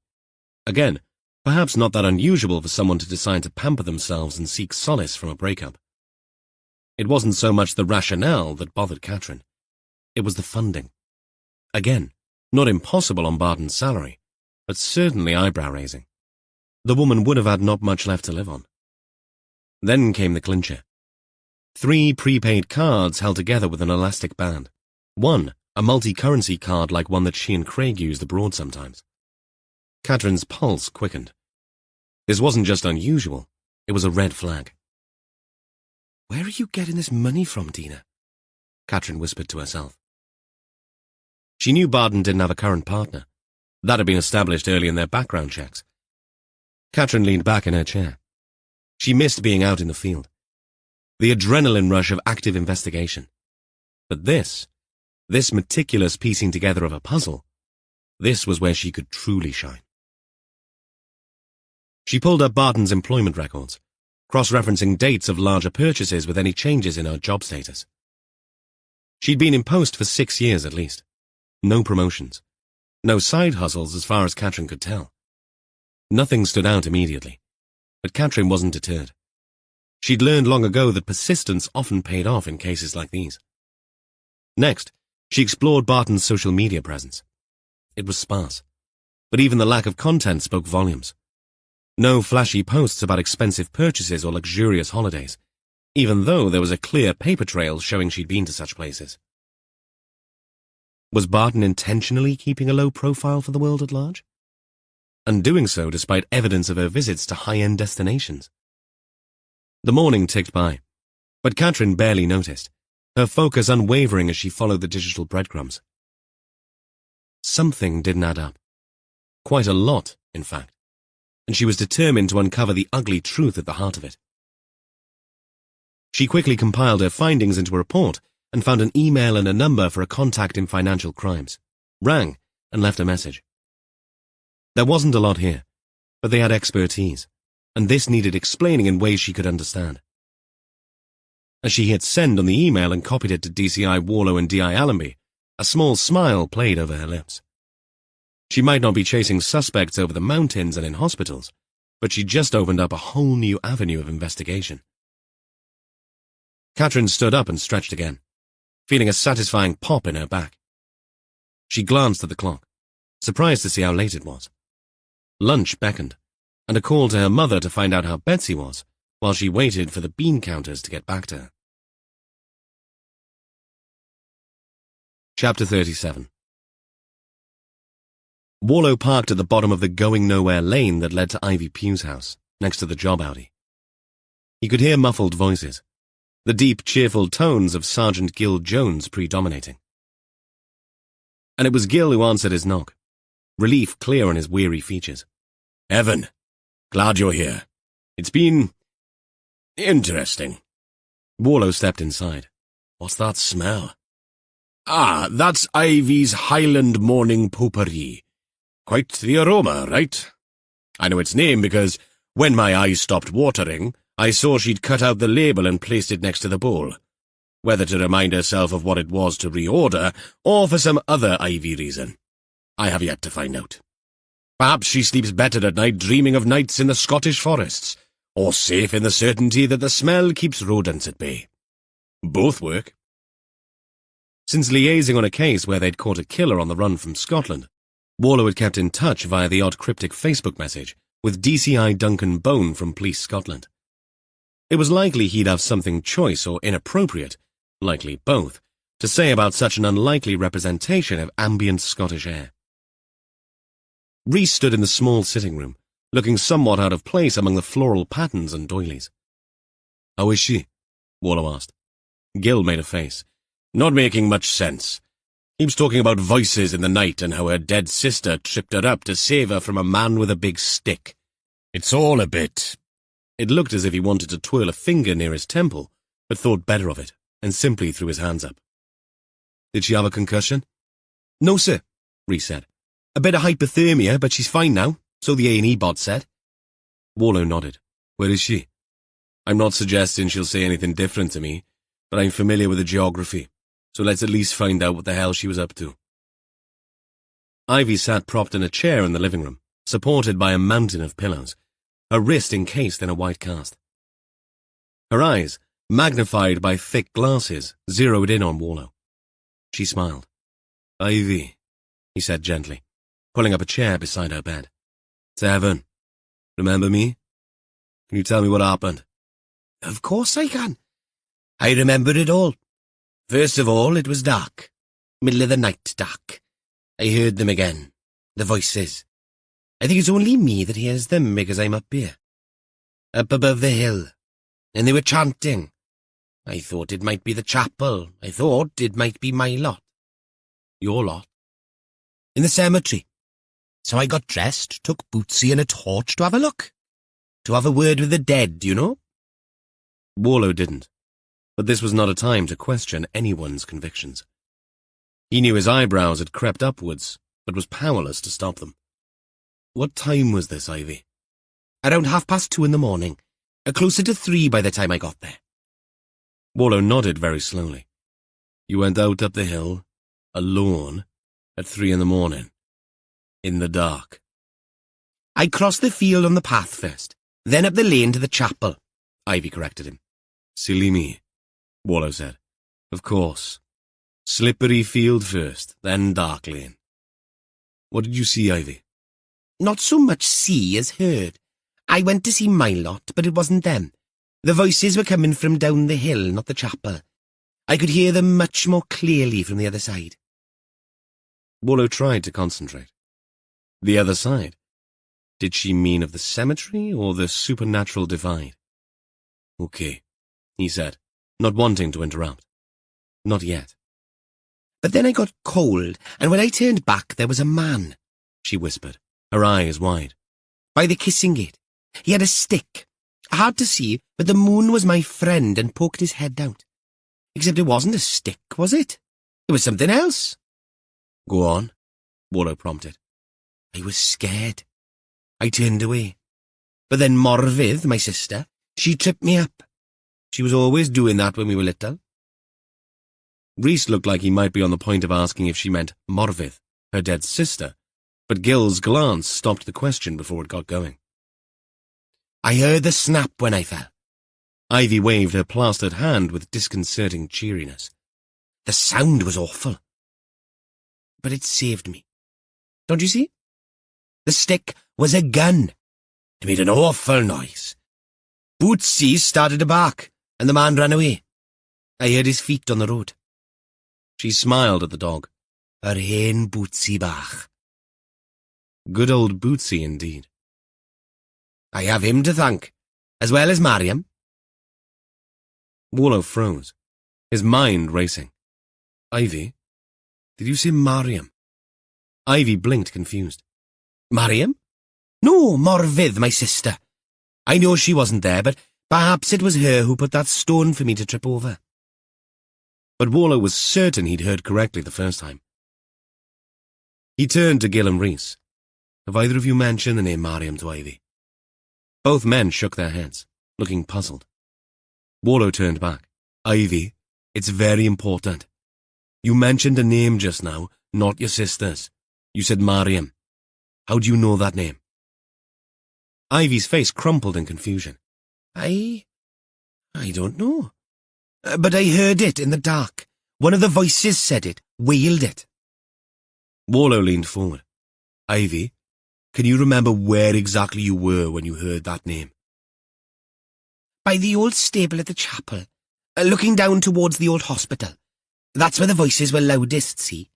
That wasn't where I fell, mind you." Warlow sat back. Outside you could hear the constant whir and clank of machines and the warning beeps from reversing vehicles. "Anyone know what they're doing out there?" "It's the farm. They're clearing land and building a new barn as far as I know," Rhys said. "Fades into the background after a while, though." "Does it? It's a constant noise, isn't it? It was like that the other day when I was up at the chapel." Stating the obvious was not something Warlow liked to do, but at the same time his mind was doing the algebra here, processing the equations thrown up by the implications of Ivy's words. The cemetery and the noises, and Mariam. He exchanged a significant look with Gil and Rhys, his brain fizzing, trying to fit all this together. He stood up and looked down at Ivy. "Not a great idea going out at night on your own like that, Ivy." I wasn't alone. I had Bootsy. Ivy stated this as if it excused everything. The fierce attack canine. Warlow glanced at the little dog flat out at the foot of the bed. But the milk had already been spilt, and he had no time for tears. Right, we'll be back shortly. Is there anyone we can contact for you? No, my carers have phoned and they'll be along soon. They'll make a fuss, I know they will, but there's no need. Warlow exchanged a knowing look with Gil, who simply shook his head. I'll be fine, Ivy said. Warlow motioned the other two outside. You both heard her say Mariam. Rhys and Gil nodded, but Rhys seemed less convinced. She might have muttered her name when she turned up here the other night. But Ivy's been asking after her, and she didn't know her name then, Warlow said. He held up a finger. What can you hear? Machinery, Gil answered. Exactly. But you would not hear that at night. Through a window, Warlow watched two women in matching dark trousers and navy anoraks walk up the hill. Proper help, Warlow said. Rhys, get over to that farm and ask them to stop everything for an hour. Politely insist. On it, Rhys said, and headed down the lane to the car, stopping only to talk briefly with the women who, once he passed, exchanged a giggle of delight between them. He had that effect. Gil took the carers inside and emerged a minute later. She'll be fine, he said. As my new friend Pauline just said, Ivy breaking her wrist might actually slow her down a bit. Okay, let's go, Warlow ordered. Where to? We are following in Ivy's footsteps. I have nothing approaching appropriate footwear. Gil lifted one comfortable brogue. Dare I ask what your thinking is here? You can, but I'd rather wait until we are with the dead. Oh, Gil said. We are going to a council meeting, are we? Very funny. Nice to be appreciated. A wooden gate directly opposite led through a field. Warlow ploughed ahead. Hang on. Are we sure there are no cattle in here? It's sheep, Warlow said, and looked down. And they've kindly manured the path for us. Gil sighed and began humming the funeral march while avoiding the worst of the green ewberries on tiptoe. You auditioning for the Bolshoi? Warlow asked. Go on, mock as much as you like. Thank you, I will. When they got to the far side of the field, the sound of engines and construction suddenly died. Thank you, Rhys, Warlow muttered, and turned to wait for Gil. Right, Nijinsky, you all set? Et tutu, brute, Gil replied, and stepped out onto the tarmac. Aren't you glad Rhys isn't with us? We'd be an hour explaining those last two sentences alone. Warlow set off uphill to the kissing gate, pushed through, and walked along the stoned lane towards Arhain Vethel Chapel and the ruined stable. Catherine was making good progress. Her chat with a sergeant in financial crimes had been illuminating, even if it had been a tad jargon-heavy. He was the sort of chap who enjoyed the fact that he knew a lot about things other people did not. Still, needs must. He'd explained to her that cash purchases these days were difficult. The Financial Conduct Authority already had checks in place for cash deposits. 20,000 per day was the current limit, and would soon be cut to less. A money laundering and terrorist financing report wanted a shift away from paying in slips. 10,000 remained a trigger for purchases or payments. Catherine had confirmed that Barton's car had been paid with cash, and was told that some businesses had status as cash dealers, but that was all changing. The financial crimes officer also confirmed that prepaid credit and gift cards had long been a favourite laundering or payment for services' approach for nefarious activity. Catherine thanked him, now even more convinced that something was amiss. She turned to the reports of the interviews conducted with Barton and, once done, went back out to the gallery in the job centre. Something bothered her, something which she could not yet grasp. She looked hard at the images of Barton, the community hospital, and what they discussed at their briefings relating to Milburn, who was tied to Barton and the hospital now more than ever. Was there something here they weren't seeing? Something left undone?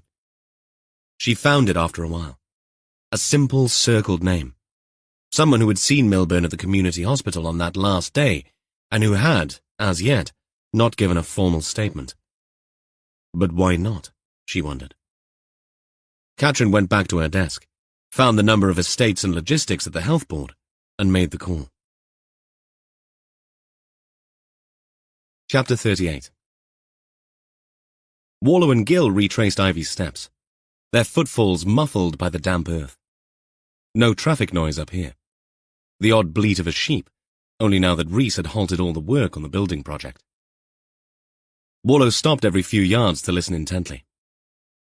Are we waiting for a message from the great beyond? Gill asked between gasps. The hill they just climbed had been steep. Warlow's response was terse. Who knows? Hard to tell since you're wheezing like a rusty bellows. Pot, kettle, black. And less of the rusty, please. Eventually, they reached the old ruined stable. Warlow stood still, gazing down towards the old maternity hospital in the sight of the fire. The quiet surrounded them, eased only by the wind's sharper gusts. Gill shifted his weight, restless. All I'm hearing is sheep. A sound cut through the air, faint but unmistakable, snuffing out Gill's commentary. A cry? A shout? Hard to discern, but the desperation in it was palpable, like a wounded animal gasping for its final breath. It came to him on the wind, muffled and distant, but laced with a raw edge of fear, the kind that crawled under your skin. Warlow strained to listen. Not just noise. It was a plea. A soul on the brink, teetering between holding on and slipping into the darkness forever. Voices from beyond? But beyond what? His eyes raked the landscape, and he cupped his hands around his mouth and bellowed, "Hello? Is anyone there?" Gill half-turned to look at the cemetery. I hope to God no one is filming this, and I hope even more that no one answers from the gallery. Seconds stretched into an eternity. Warlow kept his eyes fixed downhill, and he felt, rather than saw, Gill turn towards him. If you want, I can nip home. I think we have a Ouija board in the The response came, fragmented and distant, but undeniably human. Warlow quieted Gill with a raised hand. Hear that? Gill shifted his gaze to follow Warlow's, his skeptical amusement evaporating in an instant. Both men straining as the breeze wafted about them, shifting their heads to locate what they could hear.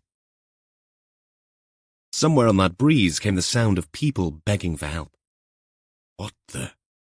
Gill muttered. Where's the source? Warlow growled. Gill had already moved towards a thin path south of the old stable ruin. They scrambled through a gap in a tumble-down stone wall, then right, following the border of a field. The cries grew louder, sharper, sporadic bursts of anguish that drew them on. They pushed forward, adrenaline driving them through the rough scrub, until they stumbled upon a patch of wild, untamed ground surrounded by trees. No fence, no barrier, just raw, open land, and the sound of suffering, closer now, pulling them into the unknown. Gill, panting openly, asked, Why isn't this part fenced off? Spoil, Warlow replied, looking down at the black earth under the grass, his breath also coming in short bursts. Old mining works. It might be unstable. You can't grow much on this stuff. They pushed through thin trees, heading west for 200 yards. The voices were clearer now, still muffled, but there were words, too, in an unfamiliar tongue. Suddenly, the ground dipped and rose in uneven grass-covered trenches, leading to a jagged wound in the earth. A dark oval-shaped opening, no more than 4 feet long and 3 feet high, gaped before them. It was sealed off by a rusted metal plate, held in place by a wooden bar braced across it. Large stones were stacked hastily around the edges, more for disguise than security, Warlow guessed. It was a crude attempt to hide the entrance, but the desperation behind it was clear, designed to keep something or someone out. Or was it in? The officers exchanged a horrified look as that same thought entered their heads simultaneously, before frantically attacking the barrier with bare hands.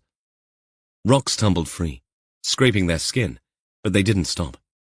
Desperation fueled them as they wrestled the heavy wooden bar loose and dragged the rusted metal plate aside. What hit them first was the smell. Urine, feces, and stale air, mingling into a thick, nauseating stench. It clung to the back of their throats, nearly unbearable in its foul richness. As the dim light from outside crept into the suffocating darkness, Warlow saw them. Blinking faces looking out, hollow and haunted. 8 gaunt figures, men and women, their eyes wide with fear. Their clothes, caked with mud and filth, clung to their frail bodies as they huddled together in the cramped space. Behind them loomed a wall of collapsed rock, a reminder of the fragile grip they had on life in this tomb. One man held up his arms in pleading. His words came out in broken English, thick with an accent Warlow couldn't place. You help. Please, you help. Warlow reached down, grasping the man's trembling hand, and pulled him up. It wasn't easy. The man was frail, and his legs seemed barely able to support his weight. Had a ladder been used to lower them into this hellish pit? Straining, Warlow heaved, and with Gil's help, they dragged the man up and out. All the while, the sergeant's voice kept steady, offering a stream of quiet reassurances as they worked. You're safe now. We've got you. All of you are safe. The man's eyes, dull with exhaustion, flickered with the faintest glimmer of hope. With the first one out, and all he could do was sit on the ground, weeping quietly, the 2 detectives helped the others. Gil whispered only once to Warlow. What the hell is this, Evan? But the DCI had no answer yet. Still, he zeroed in on one word in Gil's sentence. Hell. These weren't lost workers or misguided urban explorers. These were people who'd been hidden, trapped, locked away. Their very existence a secret until now. With 5 people still left, Gil waved a hand for Warlow to pause. He reached for his phone and made a call. They needed backup and medical help. Warlow knelt beside a young woman, her eyes vacant with shock and dehydration. He draped his coat over her shoulders, feeling her frail form shaking beneath the fabric. Gil barked instructions, ended the call, and squatted down to reach for another prisoner. His words to Warlow emerged low and urgent. This changes everything. Warlow nodded. The dead cyclist, the fire at the hospital, and now this. All pieces of a puzzle forming a picture far darker and more complex than he'd imagined. When they got everyone out, Gil led the way down. They were closer to the abandoned hospital here than the chapel, and downhill made sense given the state these people were in. Sirens wailed in the distance as Warlow followed the ragtag procession. The rescued individuals kept together, murmuring in their native tongue, casting furtive glances at their surroundings as if afraid this freedom might be snatched away at any moment. Gil took another call and stood away. When it ended, he turned back. Ambulances are 5 minutes out. I've called in everyone we can spare. We'll need translators, social services, and we need to keep this quiet for now. I don't want whoever's behind this finding out before we speak to these poor souls. A new thought shot through his head. He turned to the man they'd pulled out first. Mariam? The effect it had on the man was electrifying. He grabbed Warlow's arm. Mariam? Warlow had her photo on his phone. He scrolled to it and saw the man's face light up with unbridled joy. He turned to the others and pointed to the phone, uttering words to Warlow that had no meaning for him, but the animation within them did. As the first flashing lights appeared on the road, Warlow took a deep breath. A case that had begun with a dead cyclist had just exploded into something far more sinister. Human trafficking, potential slavery, and God knows what else, all happening right under their noses. He looked at the rescued individuals, their faces a mixture of relief and lingering terror.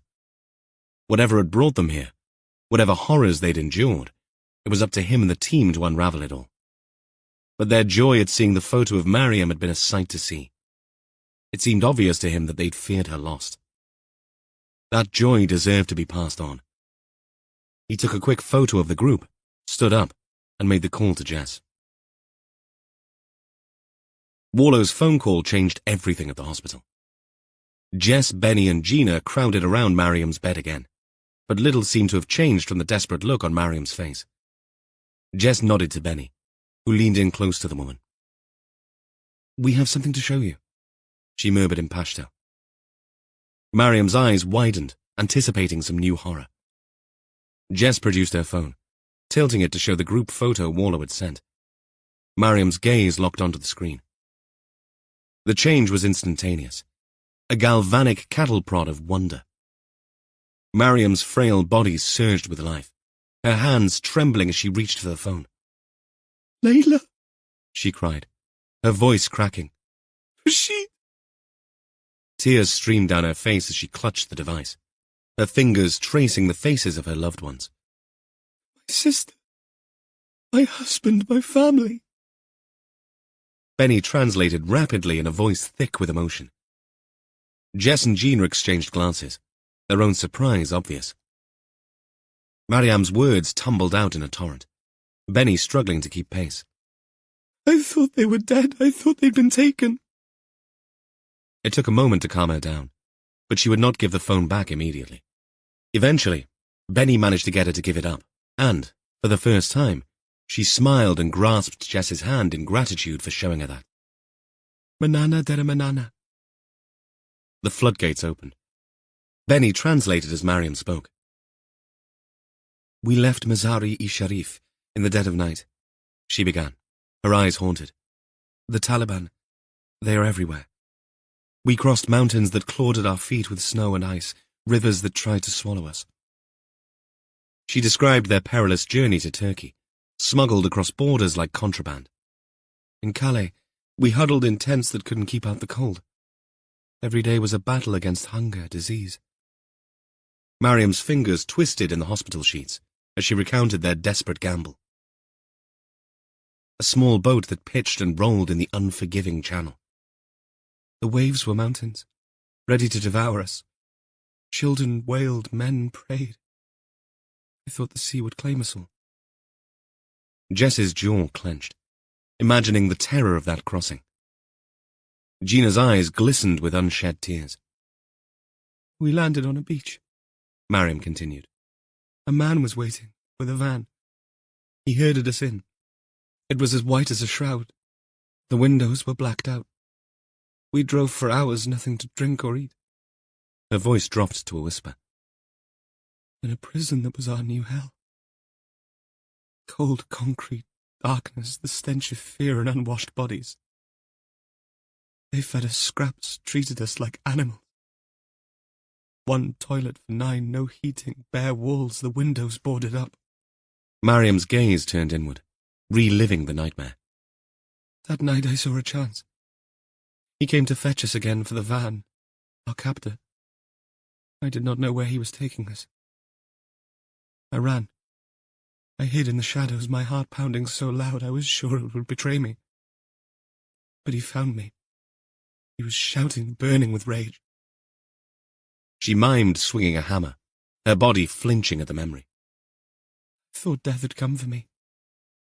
Then she came, the woman. She sometimes brought us food but did not speak. They fought like demons, she and the man, screaming words I couldn't understand. Mariam's hands flew to her mouth. He struck her again and again. I saw her fall, and the flames began to dance, hungry and wild.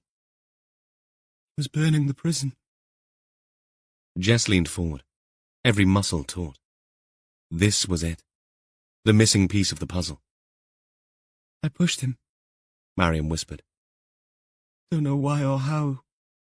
He stumbled and I ran through a door into the night. I ran until my lungs burned and my legs wanted to give way. He shot at me and I got stung. Her hand reached up to her neck and scalp. Then I saw the house and a light, on its own in the dark. I banged on the door. An old woman answered. Perhaps an angel, I don't know. Then it went dark, and I was here. Can I see them again? Jess showed her the image. I thought I had left them to die, She sobbed. but they live. They live. They're all safe, Gina said. This photo, the man who took it, he has them now and nothing can happen. Benny translated. The room fell silent save for Mariam's quiet weeping. Jess felt the pieces clicking into place. The fire, Dina Barton's injuries, Ivy's mysterious visitor. It was all connected. A web of human suffering and cruelty that made her stomach churn. Gina squeezed Mariam's hand gently. You're safe now, she murmured, though the words felt hollow in the face of such trauma. Jess straightened, her mind already racing ahead. Another thread to pull. Our captor. Benny, She said softly. please tell Mariam that her bravery has saved not just her life, but the lives of her family and who knows how many others. We'll need her help to make sure the people responsible for this are brought to justice. No one is going to send them anywhere. As Benny translated, Mariam's tears slowed. She nodded, a flicker of steel showing through her fragile exterior. Thank you. Jess and Gina talked in the corridor. It all fits. But what about the shooter? Evan's still in Ammanford. Let's get back to HQ. We can put our heads together there. Chapter 39. Catherine wore a slightly preoccupied expression as Gina and Jess walked into the incident room. All okay, Catherine? Jess asked. I think so. Catherine smiled, though it seemed a tad forced, and her eyes flicked back to her screen once or twice before giving her colleagues her full attention. Gina, still buoyed by the morning's revelations, looked pumped. We've had the most amazing morning, Sarge. Have you spoken to DCI Warlow yet? Catherine shook her head. Gina looked at Jess for permission. Go on then, fill your boots, Jess said. Gina launched into a blow-by-blow account of what had happened. Mariam's reluctance to speak, then Warlow's find of the trapped asylum seekers, and finally the heart-rending truth of what had brought Mariam to Ivy Pugh's door. That's an eventful day, Catherine said, but Jess could see she was keeping something back. What's happened while we were away? She asked. What aren't you telling us? I think, listening to that story, I may have found who shot at Mariam. Warlow, Reese and Gill were back at the community hospital. Someone had offered them a cup of tea, gratefully received, with the added wisdom of Gill's mantra. Never refuse a cuppa. You never know how long it'll be until the next one. Once again, the circus was in town. CSI vehicles, response vehicles, and somehow the bloody press had pitched up. Warlow was well aware of how they worked. They might have slipped someone in the functioning hospital nearby a couple of tenors to alert them if anything happened. Consequently, Warlow had hunkered down in the ward manager's office. It was barely big enough for 3 grown men, 2 and a bit if you took Reese into consideration, but it provided, for the moment, a bit of respite. Gill's phone chirped, Catherine on video call. Her face appeared. Are you sitting comfortably? She asked. As can be, Warlow said, moving into shot, with Reese above and behind him, looming. Go ahead. The gang's all here. That would make a lovely family photo. Catherine stifled a grin. D.I. Allenby asked me to call you, sir. I've been running down Dina Barton's finances. Hit the jackpot, did you? Gill asked. You be the judge. Catherine explained about the money and how her train of thought led to unexplained connections between Barton and the abandoned hospital annex, and an unticked box on the actions board. The van driver, sir. Gary, Catherine said, addressing Warlow. You wanted a statement from him because he was the last person to see Milburn alive in the car park, but he never rang you back. What? Warlow expelled the word at least half an octave higher than needed. Gary Prentice doesn't exist.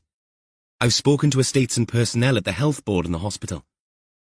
They do have vans running between Glangwili and the community hospital in Ammanford, transporting drugs, laundry, etc., but there is no Prentice on their books. Plus, the vans run at set times. I'm afraid Dina Barton led you, and probably the staff at the hospital, up the garden path. Dina Barton and Prentice working together? Reese sounded confused. What exactly were they working on? Trafficking is my guess, Catherine said. Dina Barton has been spending a lot of cash, and she's spending it all on holidays and cars. Always careful not to hand over too much to trigger suspicion. I think they were using the annex as a staging post for people to. Mariam, the woman at the hospital, tells a horrible story of getting here via Turkey and Calais in a boat. Trafficked to where, though? Gil asked. Does it matter? Warlow muttered. His voice sounded low and angry. He felt the heat rising in his face. Catherine had more of the harrowing story to tell. I think Barton fooled the community hospital into thinking Gary was kosher. An NHS delivery driver using the annex for storage. Maybe storing gas cylinders out of the way of thieves. Other equipment, who knows? She had an ID made up for him so that no one would question his presence. It would probably give him carte blanche to come and go. IDs need photographs, like the one Tannard found in Barton's files and on her laptop. That photograph has been positively identified by Mariam as the man who brought them from wherever their small boat landed to the hospital annex in his van. You've been a busy bee, Catherine, Gil said with a hint of admiration. I also ran his photo through the facial recognition software from PNC. His real name is Rory McDermott, Irish national. I'm waiting for details to come through from Dublin, where he has history. She took a breath. What else? Warlow muttered with a vulpine grin. I know there's more. I can see it in your eyes. He was secretly enjoying this. Catherine in this mode was a tour de force. As McDermott, he was arrested a couple of years ago in connection with a modern slavery investigation into quick fashion sweatshops in the Midlands. No charges brought. But it doesn't leave much to the imagination, does it? Shit, Gil said. He'll be in the wind by now, then. Not quite, Catherine said. He may be in the wind, but it's blowing against him. ANPR cameras picked up the van this morning at 10 a.m. on the A48 at the Tenby Road roundabout heading west. Damn, Warlow muttered. Gil, what time is the ferry from Fishguard to Rosslare? Normally 2 p.m, Catherine replied. You said that without moving your lips, Sarge, Reese said to Gil. Catherine pressed on. But that was cancelled because of staffing issues. Next one is at 1:30 a.m. Warlow was on his feet. Let's get some bloody bodies down to Fishguard. What on are we? Put Jess on. She told me to tell you to get in touch with her en route. She'll want to tell you what Mariam told her. Catherine swallowed loudly. I'd rather she did, sir. Where the hell is she? Warlow snapped. She and Gina are on their way to Fishguard, sir. Warlow couldn't hide the grin. Why does that not surprise me? Right, let's get going. Catherine, get the Coast Guard to monitor traffic leaving the coast for Ireland. Though, I doubt McDermott has a boat. He seems keen on his van. If he is, the only way across is by ferry, but you never know. Already done it, sir. Then what the hell are we waiting for? They found McDermott's van abandoned in a lay-by outside a farm gate 2 miles from the terminal. He was now on foot. He might have opted to lie low, but then again, the ferry was within walking distance. He'd want to leave the country if he could. Warlow had 2 options: flood the terminal with uniforms, or take a softly approach with plainclothes officers. He opted for the latter. By the time they found the van and got organised for surveillance, it was near 11 p.m, and the ferry had not yet begun boarding. The cacophony of disgruntled passengers and squalling infants ricocheted off the terminal's vaulted ceiling. Gil, his eyes stinging from hours of vigilant scrutiny, almost missed the flicker of movement. But there it was again. A furtive glance, a too casual adjustment of a baseball cap from a figure trying very hard to be unobtrusive on a seat near the dark window facing the train station in the waiting area. Gil sidestepped someone with a suitcase to keep his target in view. Possible sighting, he murmured into his radio, edging closer through the sea of bodies. It would have been less obvious if he'd had one of those tiny cuff mics the FBI always seem to have in films. But instead, he had a radio in his hand that screamed law enforcement from 30 yards. That might have been what gave the game away. The suspect's head snapped up, eyes locking with Gil's. Time slowed, stretched taut like an elastic band. then snapped. McDermott bolted, shoving aside a bewildered family, their coolbox clattering to the floor. Gill gave chase, dodging irate travellers and wayward luggage. "Suspect on the move," he bellowed into his radio. "Heading towards the passenger check-in." Outside, at the vehicle check-in, Jess's hand flew to her earpiece. "Gina, with me!" she barked, already in motion. Gina fell in step as they sprinted towards the commotion inside, in time to see McDermott barreling towards the passenger boarding gate and the covered walkway that led to the ship some 200 yards away. But this was now an international border, and steel shutters guarded the way. McDermott crashed into them shoulder first, but they didn't yield. Cursing, he ran outside through a door towards the cargo area, vaulting over a barrier to disappear into a labyrinth of lorries and containers. Jess skidded to a halt at the passenger checkpoint. "Which way?" she demanded. A wide-eyed security guard, alerted by the activity, gestured in the direction of the cargo zone. "Gina, take the left flank. I'll go right. Box him in. I'll let Evan know." They split up, Gina going on towards the ferry end of the parked-up vehicles, weaving between panelled vans and towering steel behemoths. Even though engines were off, some of the refrigerated lorries still idled, and the stench of diesel fumes caught in Jess's throat as she scanned for movement, her hand hovering near her baton. A flash of movement caught her eye, a shape scrambling up the side of an articulated lorry, silhouetted against the arc light on the loading bays, hauling himself onto the roof. "I've got eyes on the suspect," Jess whispered into her radio. "He's on top of a vehicle." McDermott moved, leaping from one lorry roof to the next with reckless abandon. Jess pursued on the ground, keeping pace as best she could while navigating the maze below. A sudden thump and clatter followed by a yelp of pain brought her to a halt next to a wagon. Had he fallen? Gina, alerted by the noise, appeared opposite Jess, and the women circled the truck. Both heard the metallic clang. Jess mimed a movement underneath the lorry. Gina nodded. It sounded as though McDermott had climbed up into the undercarriage of the trailer. Jess quickly scanned the area. Her eyes landed on a coiled hosepipe attached to a nearby standpipe. She dashed towards it and wrestled with the hose, red, thick-walled and heavy. She turned the water on, and the hose began to inflate, then signaled to Gina to speak. "Come on out, McDermott. You're only making this worse for yourself." A muffled curse was the only response. Jess returned, dragging the hose. "Right," she said. "Let's see if we can flush him out." She turned the valve, sending a powerful jet of water surging forward. Kneeling, both hands on the hose, Jess directed the stream underneath the trailer. The effect was immediate. A startled yelp echoed from within, followed by the sound of clattering metal. "Bit chilly in there, is it?" Gina called out. Suddenly, McDermott appeared, spluttering and dripping. Hands up to fend off the jet of water Jess was playing up and down his chest, face, and occasionally below the belt. A move that caused him to double up with surprise and pain, judging from the groan. Not exactly protocol, but she did it anyway. Gina appeared behind him, shorter than him, but armed with a baton. "On the ground," she ordered. "Hands behind your head." Jess shifted the jet away, but kept it on. "Hands behind your head," Gina yelled as McDermott fell face down. Jess dropped the hose and joined Gina in an instant, kicking at the knife McDermott held in one hand and helping to subdue the waterlogged suspect. "Move your hands down to behind your back," Gina ordered, producing her handcuffs to secure the coughing suspect. "Piss off!" McDermott grunted, and, in one movement, attempted to get up. He got onto one knee when Reese arrived and, with one long leg, stamped on his back to get him prone once more. McDermott let out a grunt of air. "Move again, and we will taser you," Reese said. Gina used her handcuffs.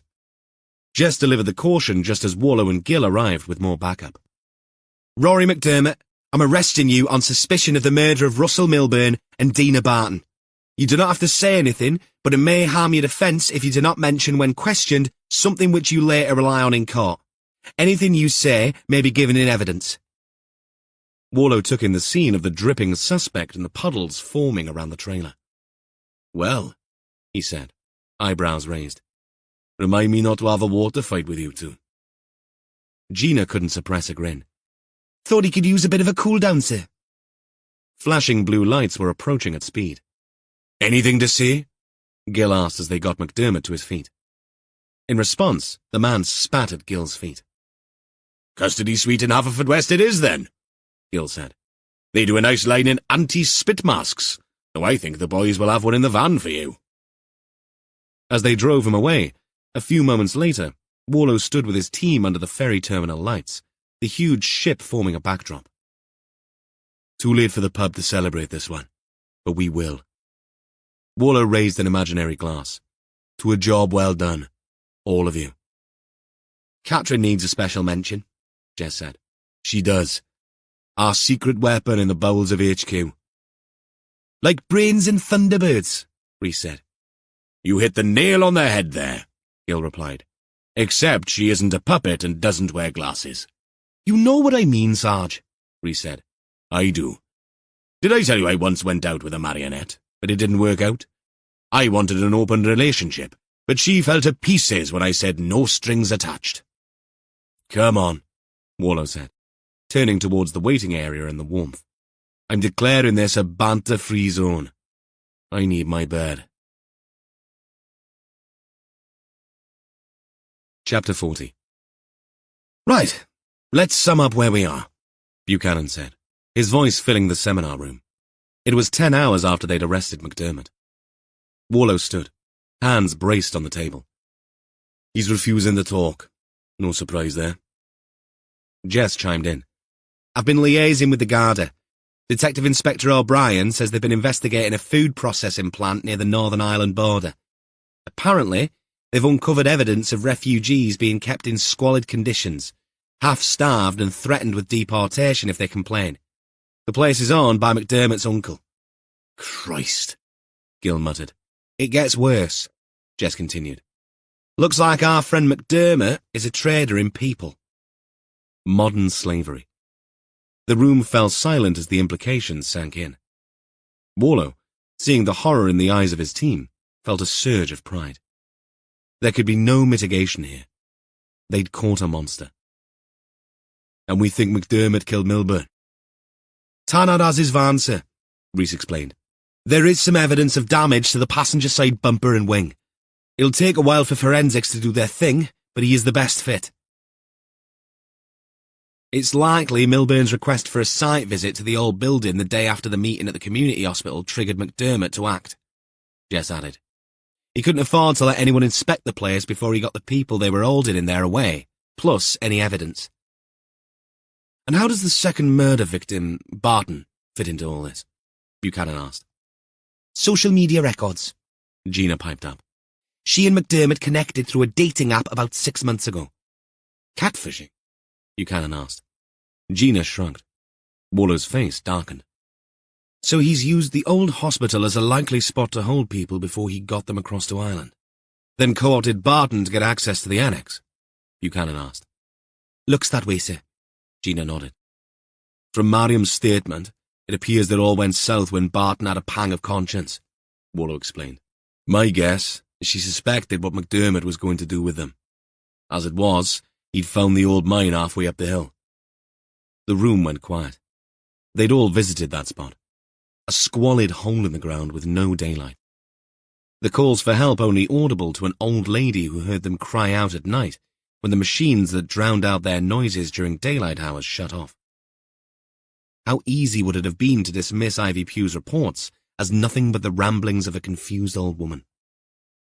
But as Gil had already said, they did not make them like Ivy anymore. Buchanan cleared his throat. The Irish want McDermott extradited. McDermott had made a run for it, callously abandoning his prisoners who may never have been found. No, Warlow said firmly. He's ours. We've got him on a murder charge. I agree, Buchanan nodded. The CPS will have to weigh in, but it's like a sick case of top trumps. My recommendation, and it will be the Chief Constable's too, is that the Irish can have him after we finish with him. He'll never get parole, Gil muttered. Then they'll be waiting a long time, won't they? Jess said with a dangerous smile. What about the Latians? We've released Ian, Warlow said. As for Hugh, it's up to the CPS whether there's enough for an extortion charge. No actual demands were made, so it's murky. But he's admitted to the acid attack. He'll be charged with that. And the asylum seekers? Gina asked. A question that brought a much-needed smile to Warlow's lips. Being processed, Buchanan replied. They're all Afghans. Genuine refugees. We've found some of their paperwork in McDermott's van. They've been found accommodation. Not exactly the promised land, is it? Gina said. Like my dad says, the country is in a mess. Buchanan flicked his eyebrows up and flattened his mouth before replying. That, Detective Constable, is all relative. Late morning at the hospital, 3 days after Ivy Pugh fractured her wrist and had it set, she went for a check-up x-ray. DC Gina Mellings willingly provided transport. Katrin met her there. With her x-ray done and with a green flag from the orthopedic surgeons and strict instructions on do's and don'ts, Gina and Katrin leant against a cream-coloured wall as Ivy approached Mariam's bed. The patient looked a lot better. Noises in the corridor outside faded to a background buzz. Mariam's eyes, dark and expressive, widened as she recognized Ivy. Her voice, weak but filled with wonder, broke the silence in her broken English. You helped me. Ivy nodded, her plastered arm in a sling, her eyes magnified behind thick glasses, bunched in a smile. I'm so glad you're all right, love, she said, grinning. Without warning, Mariam sat forward and pulled Ivy into a tight embrace.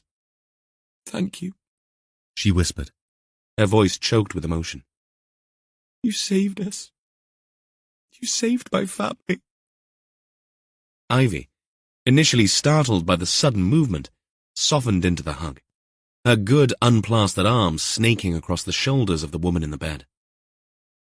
She patted Mariam's back gently as the woman's tears fell freely, leaving damp spots on her hospital gown. No need to cry, Ivy murmured. We just did what anyone would do. From their spot by the wall, Katrin and Gina exchanged a glance, both trying to think of anyone they knew who would have done what Ivy had done, and failing. And both fighting to hold back tears as they watched the deeply moving scene unfold before them. In that moment, the barriers of age, culture, and circumstance melted, leaving only the raw, powerful connection of two human beings bound by a random act of kindness. Ivy could have easily not answered that knock on the door. Even on answering it, no one would have blamed her for instantly slamming it shut. But she had done neither of those things. She had done the exact opposite and helped a total stranger without hesitation. Gina turned to Katrin and whispered, Got a spare tissue, Sarge? Beginnings of a cold, Gina? Something like that, Gina replied. Must be Katrin. Katrin blinked quickly and reached into her bag to fetch one for each of them. As the day wound down at HQ, Gil approached Reese's desk. The job Audi's keys jingled in his hand. Fancy a drive up to the Amman Valley? He asked. Reese looked up from his computer screen in surprise. What have we forgotten to do? Thought I'd check in on young Megan, our drone girl. Understanding dawned. Reese's eyes lit up. Ah, right. He nodded, pushing back his chair and reaching for his jacket. I'll come along. You'll have the Audi to yourself first, because we can go via Llandailo, and I'll drop my car off there. Then you can chauffeur me across to Cwmgors. Gil dropped the car off at his, and they travelled the last 11 miles together, as they had done what seemed like a lifetime ago when they'd interviewed the Llewellyns the very first time. I'm beginning to think you're a bit of a softy, Sarge. Reese grinned as Gil changed the radio channels. Watch it, he growled. I've got a reputation to maintain. Gil settled on a channel, a Welsh channel playing Welsh songs, but these were with some laid-back soft Latin beats. Carwyn Ellis, Gil said. Ar ôl y glaw. It's not raining, Sarge, Reese said. That's the song's name, After the Rain. Suitable metaphor for this bloody case. And it was music to ease the soul. As they headed east to keep a promise they'd made to a traumatized child, The tension of the day slowly evaporated, replaced by a sense of purpose and camaraderie. They spoke little, because it had all been said. Neither man objected to this small act, fulfilling a promise made to a traumatized child. Sometimes, the small things were as important as the big gestures. Later, Warlow sat in the dark, ensconced in the room at Fire Blythe that doubled as his office. The only illumination came from the laptop screen on the coffee table in front of him, and a few lights dotting the blanketing darkness along the estuary, mirroring the stars above. He nursed a glass of red wine, its berry aroma mingling with the scent of wood smoke from the lit burner. The laptop showed Tom's face, now mostly healed, but still bearing faint traces of his accident. His arm, visible in the sling, a painful reminder of how close they'd come to tragedy. "I'll be off for another few days, but then I can go in and help in outpatients at least." "You sure?" "Ask Jody. I'm driving her mad." "The woman is a saint." "Don't you start." "Right, I'm off. I got some reading to do for a seminar." "I thought you said another few days," Warlow protested. "It's a seminar, Dad. At least I can bulk up my CPD." "Fair enough," Warlow agreed. Tom narrowed his eyes. "You don't know what that is, do you?" "What do you reckon?" Tom snorted. "Continuing professional development." "Right. Off you go then. I'll speak to you soon." The screen changed to his screensaver, and Warlow sighed deeply, his mind wandering to the darker corners of his career. The horrors he'd witnessed, the burden of responsibility that came with every case, and that threatened to overwhelm him occasionally. Threatened, but never succeeded. He pondered the fine line between success and failure, how a single misstep could mean the difference between justice served and a killer walking free. And still, he hadn't told Tom. About the dizzy spells, the swoops. Nor Jess either. Just sat on it, as if that made it noble. As if silence was strength. It didn't do to dwell on these things. He knew. And yet being human meant inevitably replaying those moments of doubt and uncertainty occasionally. "Stop right there with the sighing," Jess interjected, entering the room with her own glass of red. He turned to look at her. "I can't help thinking that if I had not gone to London, perhaps I'd have chased up McDermott's missing statement." "Tom needed you. That's not a weakness, Evan." "But we could have missed McDermott completely," Warlow began, his voice trailing off as he stared into the depths of his wineglass. "Excuse me? We caught the sod thanks to the team you've built," Jess said, settling onto the arm of Warlow's chair. She placed a hand on his shoulder. "It's not a crime to care about your kids, nor to care about the murdered victims and the people that are left behind. That's what makes you good at your job, DCI Warlow. It's not a flaw, it's your strength." Warlow looked up at her. Caddy lifted her head up from her bed, wondering what the fuss was about. "Your team solved this case because you've instilled those values in them. They're not just following orders, they're following your example." Warlow set down his glass and arched his back. "I suppose you're right." "I know I'm right," Jess said. "You're a good cheerleader. You have the uniform to go with it." That earned him a very blank look. "But cases like this, they get under your skin," Warlow said. "Of course they do," Jess replied. "They're bound to. Remember what you said to Reese the day you came back for the Coastal Path case? And I quote, 'The day you stop feeling affected by these things is the day you should hand in your badge.'" A tiny smile played over Warlow's lips. "Using my own words against me. Below the belt." Compassion is in short supply these days, but it's what makes you good at your job, Evan. It's what makes you a good dad, too. Tom and Alan know that. I do, too. Even Molly. "Molly? Now that's an acid test if ever there was one." Warlow grinned. Caddy, once again drawn by some canine brand of emotional intelligence, appeared at Warlow's elbow and nudged his hand. For a moment, the warmth in the room seemed to come from more than just the fire. It radiated from the connection between these sentient beings. A dog and two people, bound by respect and shared values. and something else that neither of the two humans, at least, had thought they'd ever find again. Warlow reached out, one hand on the dog's head, the other covering Jess's hand. "But thank you," he said. "I think I needed to hear that." "The builders want me to call in to chat about flooring. Will you come with me tomorrow? We could grab a bite at the pub afterwards." An image rose in Warlow's mind. Jess's half-built cottage in the village of Rosebush. A walk in the old quarry with Caddy bounding ahead on a muddy trail, her tail wagging with unbridled joy. The promise of a good meal at a zinc-roofed pub at the end of the walk, and a cool pint to wash away the day's troubles. It was in these simple pleasures that Warlow found his anchor, his respite from the complexities of his work. Life didn't need to be a constant battle against the darkness. Sometimes, the best remedy was the most straightforward. Fresh air, good company, and the comfort of familiar surroundings. A small smile tugged at the corners of Warlow's mouth. "Now you're talking my kind of language," he replied, feeling the tension in his shoulders ease at the prospect of a new day and what it might hold. We hope that you have enjoyed this Wormwood Books production of A Word with the Dead, written by Rhys Dillon and read by Tobias Weatherby.